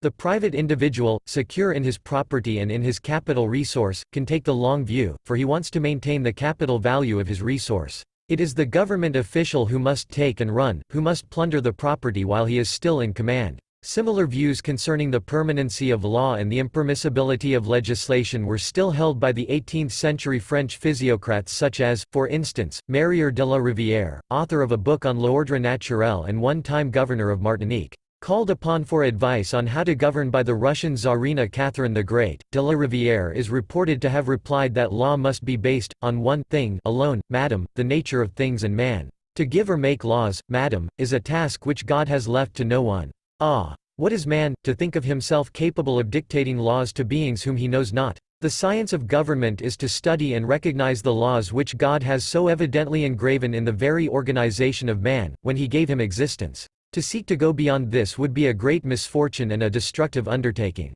The much-cherished modern view, according to which the adoption of constitutional government represents a major civilizational advance from arbitrary government to the rule of law and which attributes to the United States a prominent or even preeminent role in this historical breakthrough, then, must be considered seriously flawed. This view is obviously contradicted by documents such as the Magna Carta 1215 or the Golden Bull 1356. More importantly, it misrepresents the nature of pre-modern governments. Such governments either entirely lack the most arbitrary and tyrannical of all powers, i.e., the power to tax and legislate without consent, or even if they did possess these powers, governments were severely restricted in exercising them because such powers were widely regarded as illegitimate, i.e., as usurped rather than justly acquired. In distinct contrast, modern governments are defined by the fact that the powers to tax and legislate are recognized explicitly as legitimate, that is, all constitutional governments, whether in the U.S. or anywhere else, constitute state governments. Robert Nisbet is thus correct in noting that a pre-modern king may have ruled at times with a degree of irresponsibility that few modern governmental officials can enjoy, but it is doubtful whether, in terms of effective powers and services, any king of even the 17th century absolute monarchies wielded the kind of authority that now inheres in the office of many high-ranking officials in the democracies. There were then too many social barriers between the claimed power of the monarch and the effective execution of this power over individuals. The very prestige and functional importance of church, family, guild, and local community as allegiances limited the absoluteness of the state's power. Community and power, moreover, because the Constitution provided explicitly for open entry into state government, anyone could become a member of Congress, president, or a Supreme Court judge. Resistance against state property invasions declined, and as the result of open political competition, the entire character structure of society became distorted, and more bad characters rose to the top. For free entry and competition is not always good. Competition in the production of goods is good, but competition in the production of bads is not. Free competition in killing, stealing, counterfeiting, or swindling, for instance, is not good, it is worse than bad. Yet this is precisely what is instituted by open political competition, i.e., democracy. In light of these considerations, and in contrast to common wisdom on the matter, one reaches the same conclusion regarding the ultimate success of the American Revolution as H. L. Mencken. Political revolutions do not often accomplish anything of genuine value, their one undoubted effect is simply to throw out one gang of thieves and put in another. Even the American colonies gained little by their revolt in 1776. For 25 years after the Revolution they were in far worse condition as free states than they would have been as colonies. Their government was more expensive, more inefficient, more dishonest, and more tyrannical. It was only the gradual material progress of the country that saved them from starvation and collapse, and that material progress was due, not to the virtues of their new government, but to the lavishness of nature. Under the British hoof they would have got on as well, and probably a great deal better. In every society, people who covet another man's property exist, but in most cases people learn not to act on this desire or even feel ashamed for entertaining it. In an anarcho-capitalist society in particular, anyone acting on such a desire is considered a criminal and is suppressed by physical violence. Under monarchical rule, by contrast, only one person, the king, can act on his desire for another man's property, and it is this that makes him a potential threat. However, because only he can expropriate while everyone else is forbidden to do likewise, a king's every action will be regarded with utmost suspicion. Moreover, the selection of a king is by accident of his noble birth.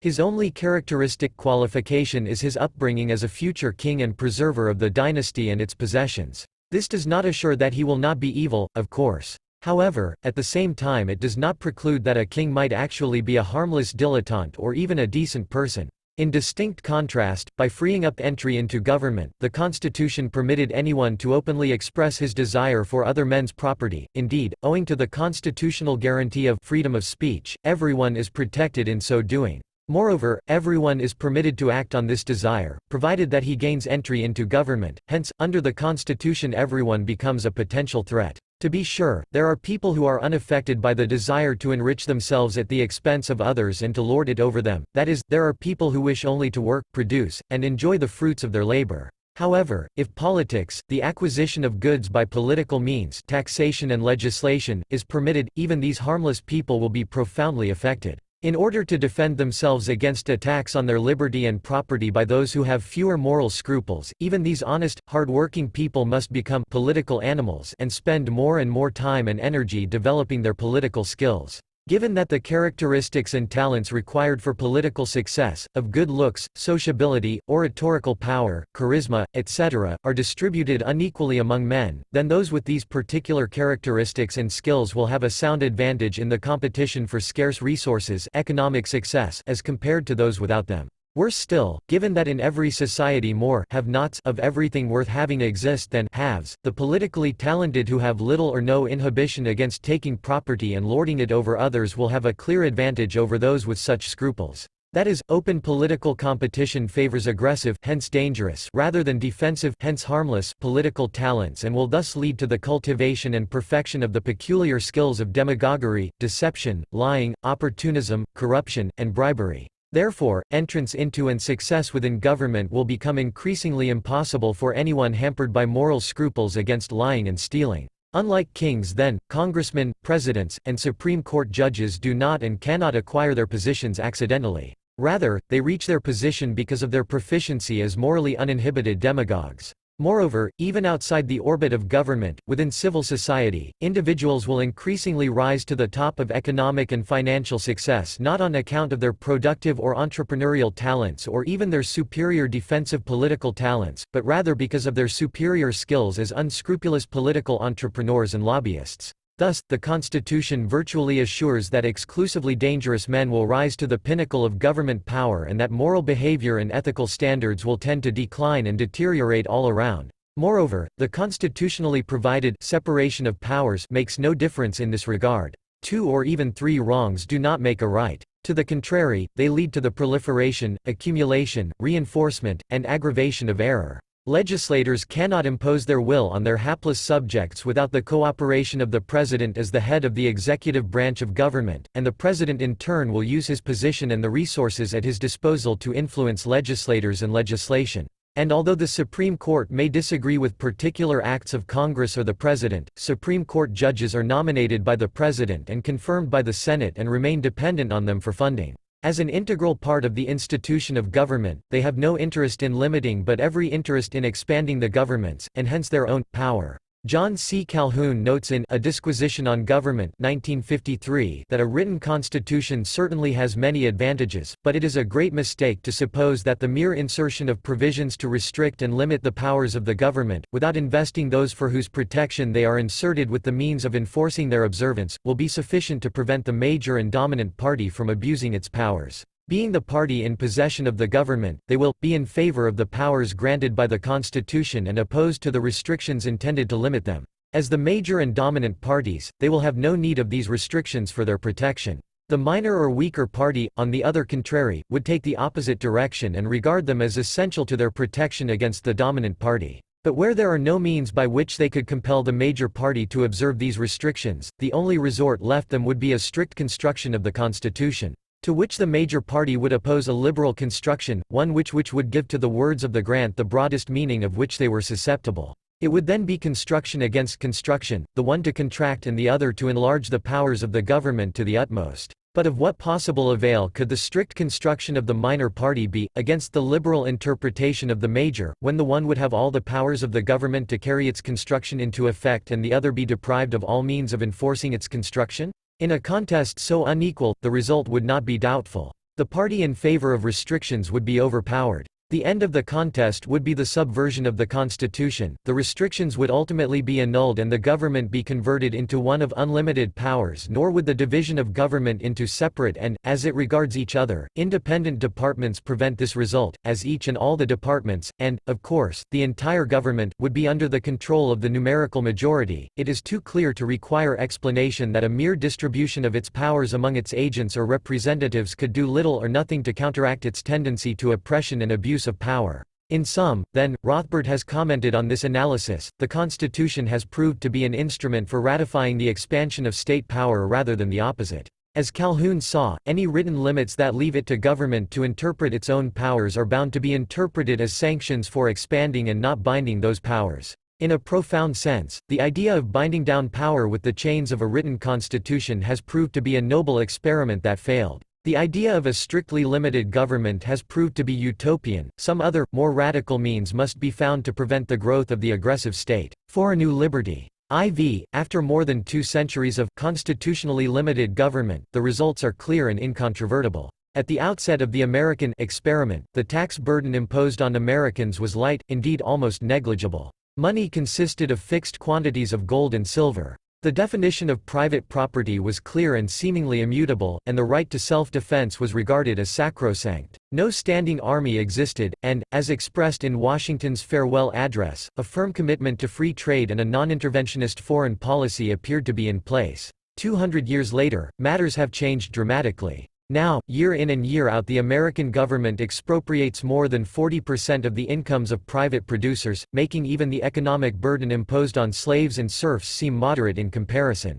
Gold and silver have been replaced by government-manufactured paper money, and Americans are being robbed continually through money inflation. The meaning of private property, once seemingly clear and fixed, has become obscure, flexible, and fluid. In fact, every detail of private life, property, trade, and contract is regulated and re-regulated by ever higher mountains of paper laws legislation, and with increasing legislation, ever more legal uncertainty and moral hazards have been created, and lawlessness has replaced law and order. Last but not least, the commitment to free trade and non-interventionism has given way to a policy of protectionism, militarism, and imperialism. In fact, almost since its beginnings the U.S. government has engaged in relentless aggressive expansionism and, starting with the Spanish-American War and continuing past World War I and World War II to the present, the U.S. has become entangled in hundreds of foreign conflicts and risen to the rank of the world's foremost warmonger and imperialist power. In addition, while American citizens have become increasingly more defenseless, insecure, and impoverished, and foreigners all over the globe have become ever more threatened and bullied by U.S. military power, American presidents, members of Congress, and Supreme Court judges have become ever more arrogant, morally corrupt, and dangerous. Robert Higgs, Crisis and Leviathan, Critical Episodes in the Growth of American Government, New York, Oxford University Press 1987, contrasts the early American experience to the present. There was a time, long ago, when the average American could go about his daily business hardly aware of the government, especially the federal government. As a farmer, merchant, or manufacturer, he could decide what, how, when, and where to produce and sell his goods, constrained by little more than market forces. Just think, no farm subsidies, price supports, or acreage controls, no Federal Trade Commission, no antitrust laws, no Interstate Commerce Commission. As an employer, employee, consumer, investor, lender, borrower, student, or teacher, he could proceed largely according to his own lights. Just think, no National Labor Relations Board, no Federal Consumer Protection laws, no Security and Exchange Commission, no Equal Employment Opportunity Commission, no Department of Health and Human Services. Lacking a central bank to issue national paper currency, people commonly used gold coins to make purchases. There were no general sales taxes, no social security taxes, no income taxes. Though governmental officials were as corrupt then as now, maybe more so, they had vastly less to be corrupt with. Private citizens spent about 15 times more than all governments combined. Those days, alas, are long gone. What can possibly be done about this state of affairs? First, the American Constitution must be recognized for what it is, an error. As the Declaration of Independence noted, government is supposed to protect life, property, and the pursuit of happiness. Yet in granting government the power to tax and legislate without consent, the Constitution cannot possibly assure this goal but is instead the very instrument for invading and destroying the rights to life, liberty, and the pursuit of happiness. It is absurd to believe that an agency which may tax without consent can be a property protector. Likewise, it is absurd to believe that an agency with legislative powers can preserve law and order. Rather, it must be recognized that the Constitution is itself unconstitutional, i.e., incompatible with the very doctrine of natural human rights that inspired the American Revolution. Indeed, no one in his right mind would agree to a contract that allowed one's alleged protector to determine unilaterally, without one's consent, and irrevocably, without the possibility of exit, how much to charge for protection, and no one in his right mind would agree to an irrevocable contract which granted one's alleged protector the right to ultimate decision-making regarding one's own person and property, i.e., of unilateral lawmaking. Second, it is necessary to offer a positive and inspiring alternative to the present system. While it is important that the memory of America's past as a land of pioneers and an effective anarcho-capitalist system based on self-defense and popular militias be kept alive, we cannot return to the feudal past or the time of the American Revolution. Yet the situation is not hopeless. Despite the relentless growth of statism over the course of the past 2 centuries, economic development has continued and our living standards have reached spectacular new heights. Under these circumstances, a completely new option has become viable: the provision of law and order by freely competing private profit and loss insurance agencies. In fact, any such protection contract is not only empirically unlikely, but logically praxeologically impossible. By agreeing to be taxed and legislated in order to be protected, a person would in effect surrender, alienate all of his property to the taxing authority and submit himself into permanent slavery to the legislative agency. Yet any such contract is from the outset impermissible, and hence null and void, because it contradicts the very nature of protection contracts, namely the self-ownership of someone to be protected and the existence of something owned by the protected rather than his protector, i.e., private, separate, property. Interestingly, despite the fact that no known state constitution has ever been agreed upon by everyone falling under its jurisdiction, and despite the apparent impossibility that this fact could ever be different, political philosophy, from Hobbes over Locke on down to the present, abounds with attempts to provide a contractual justification for the state. The reason for these seemingly endless endeavors is obvious: either a state can be justified as the outcome of contracts, or it cannot be justified at all. Unsurprisingly, however, this search, much like that for a squared circle or a perpetual mobile, has come up empty and merely generated a long list of disingenuous, if not fraudulent, pseudo-justifications by means of semantic fiat. No contract is really an implicit, or tacit, or conceptual contract. In short, no really means yes. While hampered by the state, even now insurance agencies protect private property owners upon payment of a premium against a multitude of natural and social disasters, from floods and hurricanes to theft and fraud. Thus, it would seem that the production of security and protection is the very purpose of insurance. Moreover, people would not turn to just anyone for a service as essential as that of protection. Rather, as de Molinari noted, before striking a bargain with a producer of security, they will check if he is really strong enough to protect them, and whether his character is such that they will not have to worry about his instigating the very aggressions he is supposed to suppress. In this regard, insurance agencies also seem to fit the bill. They are big and in command of the resources, physical and human, necessary to accomplish the task of dealing with the dangers, actual or imagined, of the real world. Indeed, insurers operate on a national or even international scale, and they own substantial property holdings dispersed over wide territories and beyond the borders of single states, and thus have a manifest self-interest in effective protection. Furthermore, all insurance companies are connected through a complex network of contractual agreements on mutual assistance and arbitration, as well as a system of international reinsurance agencies representing a combined economic power which dwarfs most if not all contemporary governments, and they have acquired this position because of their reputation as effective, reliable, and honest businesses. While this may suffice to establish insurance agencies as a possible alternative to the role currently performed by states as providers of law and order, a more detailed examination is needed to demonstrate the principal superiority of such an alternative to the status quo. In order to do this, it is only necessary to recognize that insurance agencies can neither tax nor legislate, that is, the relationship between the insurer and the insured is consensual. Both are free to cooperate or not to cooperate, and this fact has momentous implications. In this regard, insurance agencies are categorically different from states. The advantages of having insurance agencies provide security and protection are as follows. First off, competition among insurers for paying clients will bring about a tendency toward a continuous fall in the price of protection per insured value, thus rendering protection more affordable. In contrast, a monopolistic protector who may tax the protected will charge ever higher prices for his services. Second, insurers will have to indemnify their clients in the case of actual damage, hence, they must operate efficiently.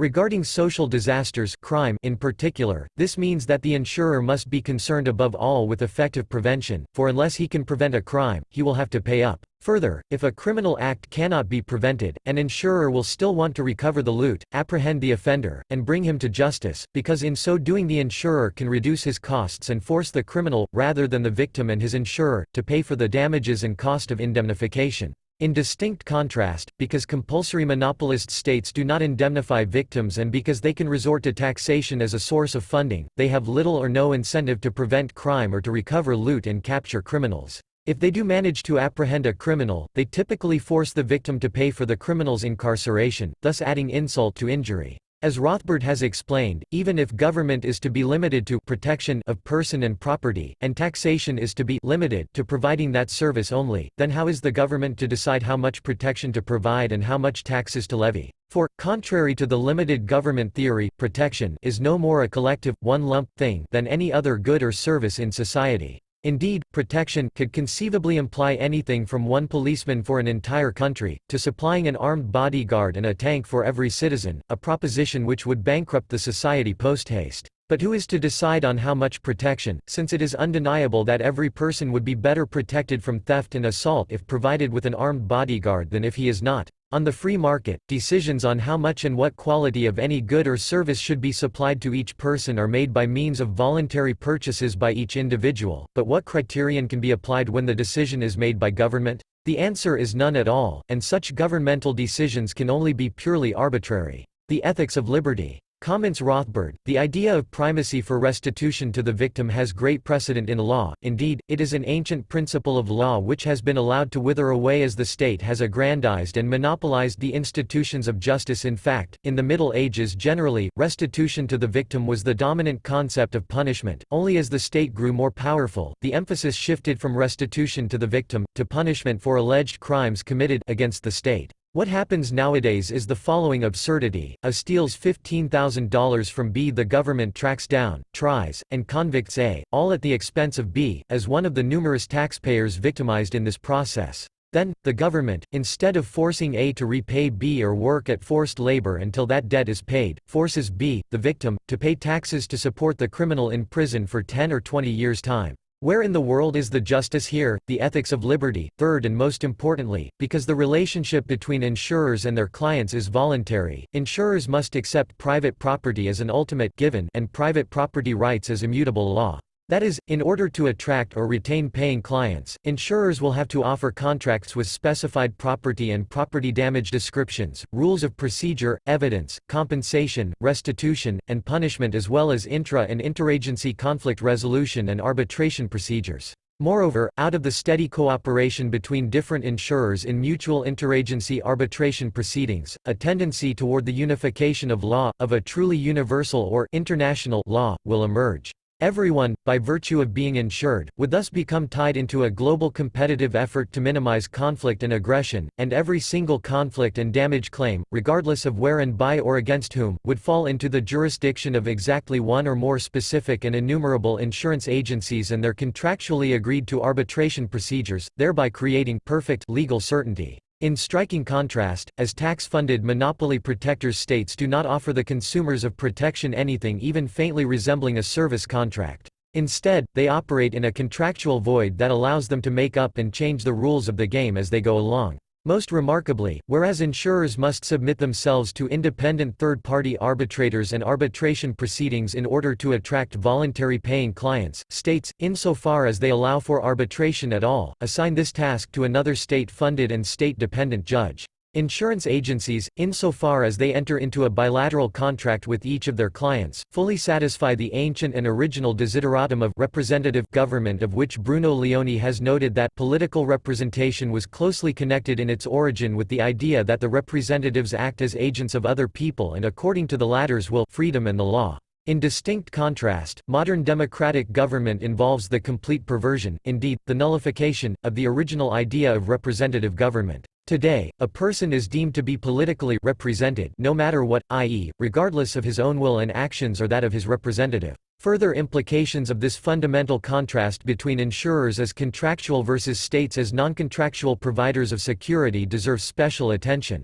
Because they are not subject to and bound by contracts, states typically outlaw the ownership of weapons by their clients, thus increasing their own security at the expense of rendering their alleged clients defenseless. In contrast, no voluntary buyer of protection insurance would agree to a contract that required him to surrender his right to self-defense and be unarmed or otherwise defenseless. To the contrary, insurance agencies would encourage the ownership of guns and other protective devices among their clients by means of selective price cuts, because the better the private protection of their clients, the lower the insurer's protection and indemnification costs will be. A person is considered represented if he votes, but also if he does not vote. He is considered represented if the candidate he has voted for is elected, but also if another candidate is elected. He is represented, whether the candidate he voted or did not vote for does or does not do what he wished him to do. And he is considered politically represented, whether his representative will find majority support among all elected representatives or not. In truth, as Lysander Spooner has pointed out, voting is not to be taken as proof of consent. On the contrary, it is to be considered that, without his consent having even been asked, a man finds himself environed by a government that he cannot resist, a government that forces him to pay money, render service, and forego the exercise of many of his natural rights, under peril of weighty punishments.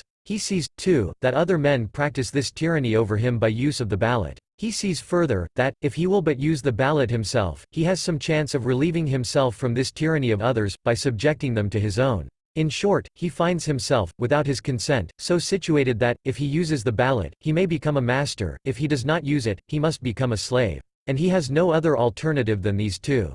In self-defense, he attempts the former. His case is analogous to that of a man who has been forced into battle, where he must either kill others, or be killed himself. Because, to save his own life in battle, a man attempts to take the lives of his opponents, it is not to be inferred that the battle is one of his own choosing. Consequently, the elected government officials are neither our servants, agents, attorneys, nor representatives, for we do not make ourselves responsible for their acts. If a man is my servant, agent, or attorney, I necessarily make myself responsible for all his acts done within the limits of the power that I have entrusted to him. If I have entrusted him, as my agent, with either absolute power, or any power at all, over the persons or properties of other men than myself, I thereby necessarily make myself responsible to those other persons for any injuries he may do them, so long as he acts within the limits of the power I have granted him. But no individual who may be injured in his person or property, by acts of Congress, can come to the individual electors, and hold them responsible for these acts of their so-called agents or representatives.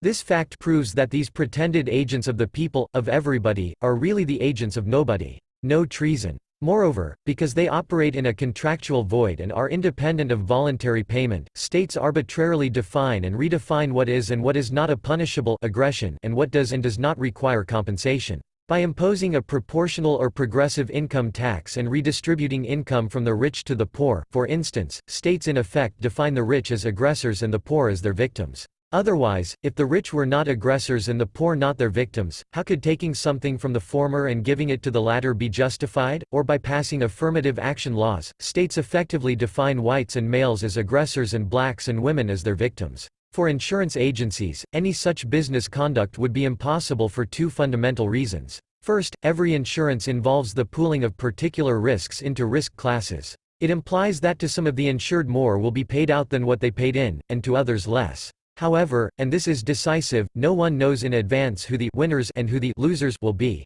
Winners and losers, and any income redistribution among them, will be randomly distributed. Otherwise, if winners and losers could be systematically predicted, losers would not want to pool their risk with winners but only with other losers because this would lower their insurance premium. Second, it is not possible to insure oneself against any conceivable risk, rather, it is only possible to insure oneself against accidents, i.e., risks over whose outcome the insured has no control whatsoever and to which he contributes nothing. Thus, it is possible to insure oneself against the risk of death or fire, for instance, but it is not possible to insure oneself against the risk of committing suicide or setting one's own house on fire. Similarly, it is impossible to insure oneself against the risk of business failure, of unemployment, of not becoming rich, of not feeling like getting up and out of bed in the morning, or of disliking one's neighbors, fellows or superiors, because in each of these cases one has either full or partial control over the event in question. That is, an individual can affect the likelihood of the risk. By their very nature, the avoidance of risks such as these falls into the realm of individual responsibility, and any agency that undertook their insurance would be slated for immediate bankruptcy. Most significantly for the subject under discussion, the uninsurability of individual actions and sentiments in contradistinction to accidents implies that it is also impossible to insure oneself against the risk of damages which are the result of one's prior aggression or provocation.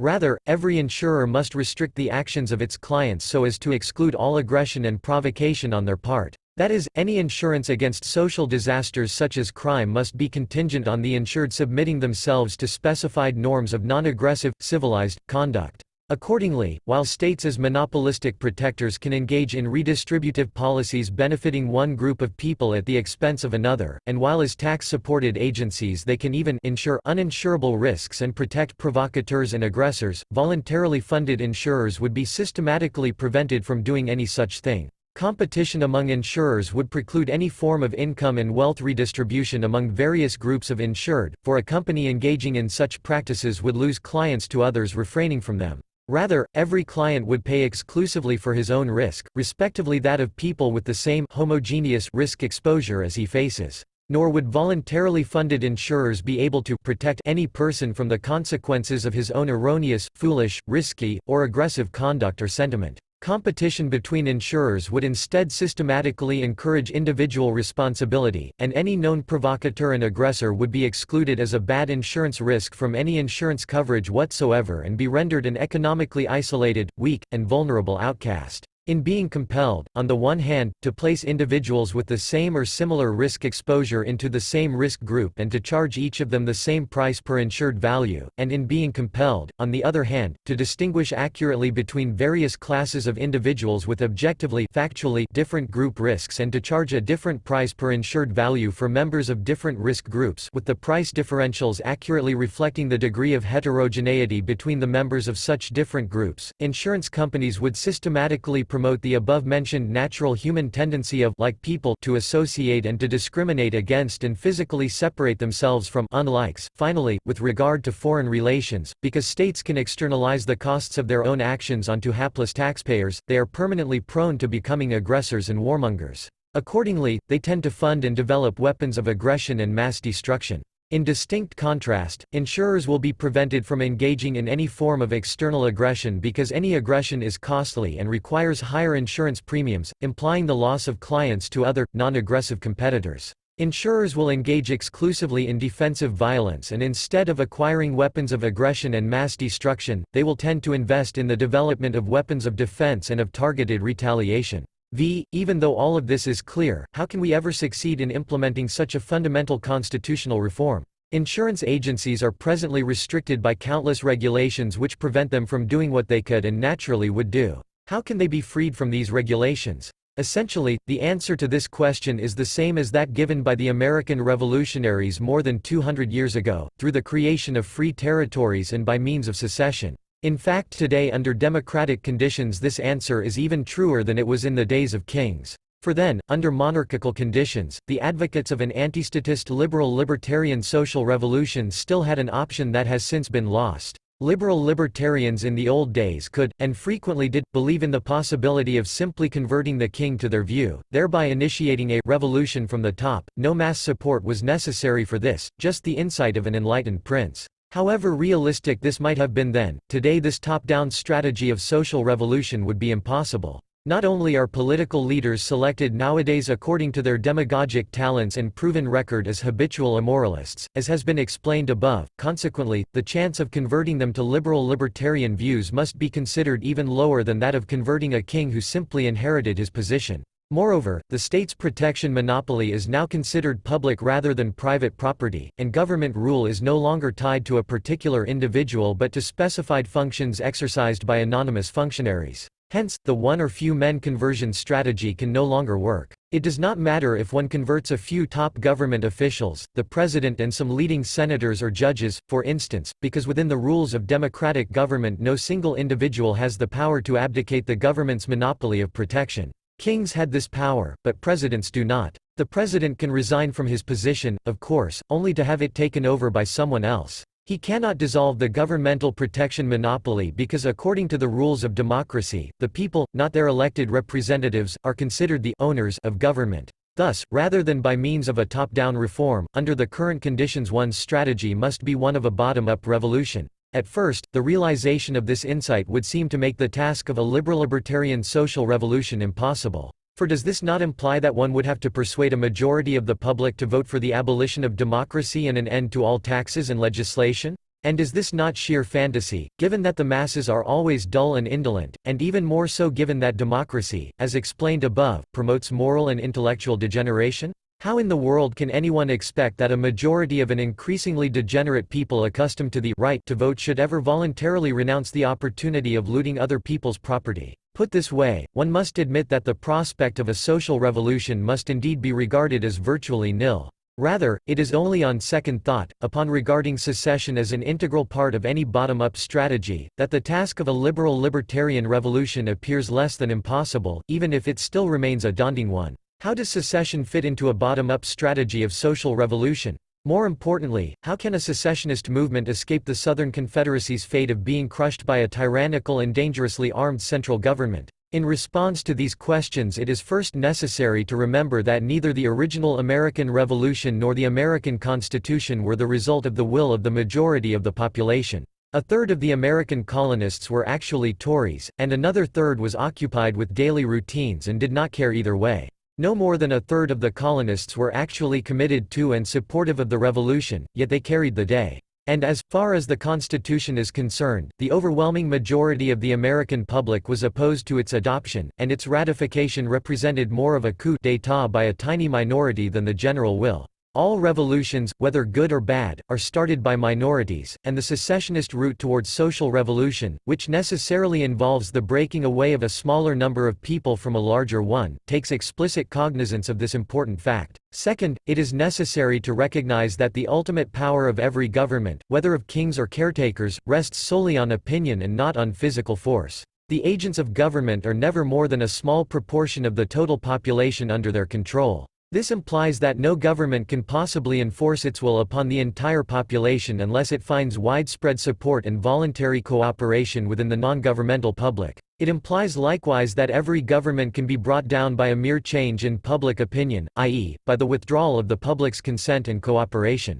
And while it is undeniably true that after more than 2 centuries of democracy the American public has become so degenerate, morally and intellectually, that any such withdrawal must be considered impossible on a nationwide scale, it would not seem insurmountably difficult to win a secessionist-minded majority in sufficiently small districts or regions of the country. In fact, given an energetic minority of intellectual elites inspired by the vision of a free society in which law and order is provided by competitive insurers, and given furthermore that, certainly in the U.S., which owes its very existence to a secessionist act, secession is still held to be legitimate and in accordance with the original democratic ideal of self-determination rather than majority rule by a substantial number of people, there seems to be nothing unrealistic about assuming that such secessionist majorities exist or can be created at hundreds of locations all over the country. In fact, under the rather realistic assumption that the U.S. central government as well as the social democratic states of the West in general are bound for economic bankruptcy, much like the socialist people's democracies of the East collapsed economically some 10 years ago, present tendencies toward political disintegration will likely be strengthened in the future.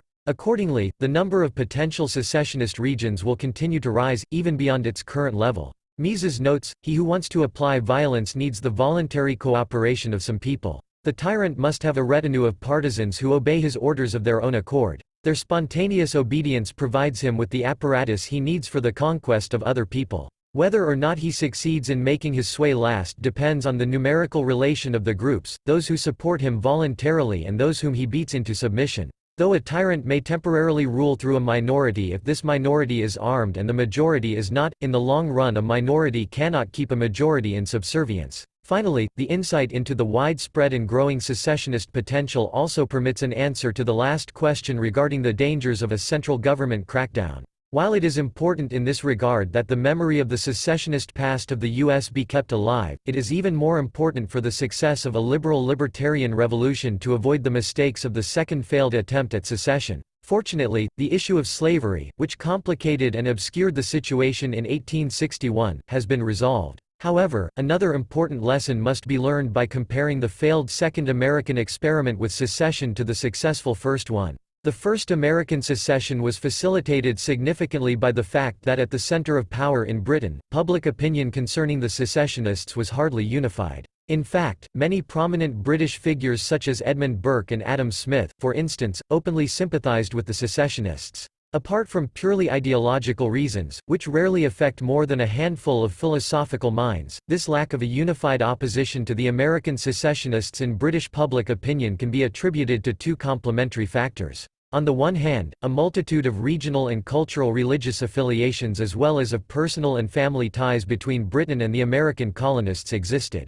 On the other hand, the American events were considered far from home and the potential loss of the colonies as economically insignificant. In both regards, the situation in 1861 was distinctly different. To be sure, at the center of political power, which had shifted to the northern states of the U.S. by then, opposition to the secessionist Southern Confederacy was not unified, and the Confederate cause also had supporters in the North. However, fewer cultural bonds and kinship ties existed between the American North and South than had existed between Britain and the American colonists, and the secession of the Southern Confederacy involved about half the territory and a third of the entire population of the U.S. and thus struck Northerners as close to home and as a significant economic loss. Therefore, it was comparatively easier for the Northern power elite to mold a unified front of progressive Yankee culture versus a culturally backward and reactionary Dixieland. The right to self-determination in regard to the question of membership in a state, writes Mises, thus means, whenever the inhabitants of a particular territory, whether it be a single village, a whole district, or a series of adjacent districts, make it known, by a freely conducted plebiscite, that they no longer wish to remain united to the state to which they belong at the time, but wish either to form an independent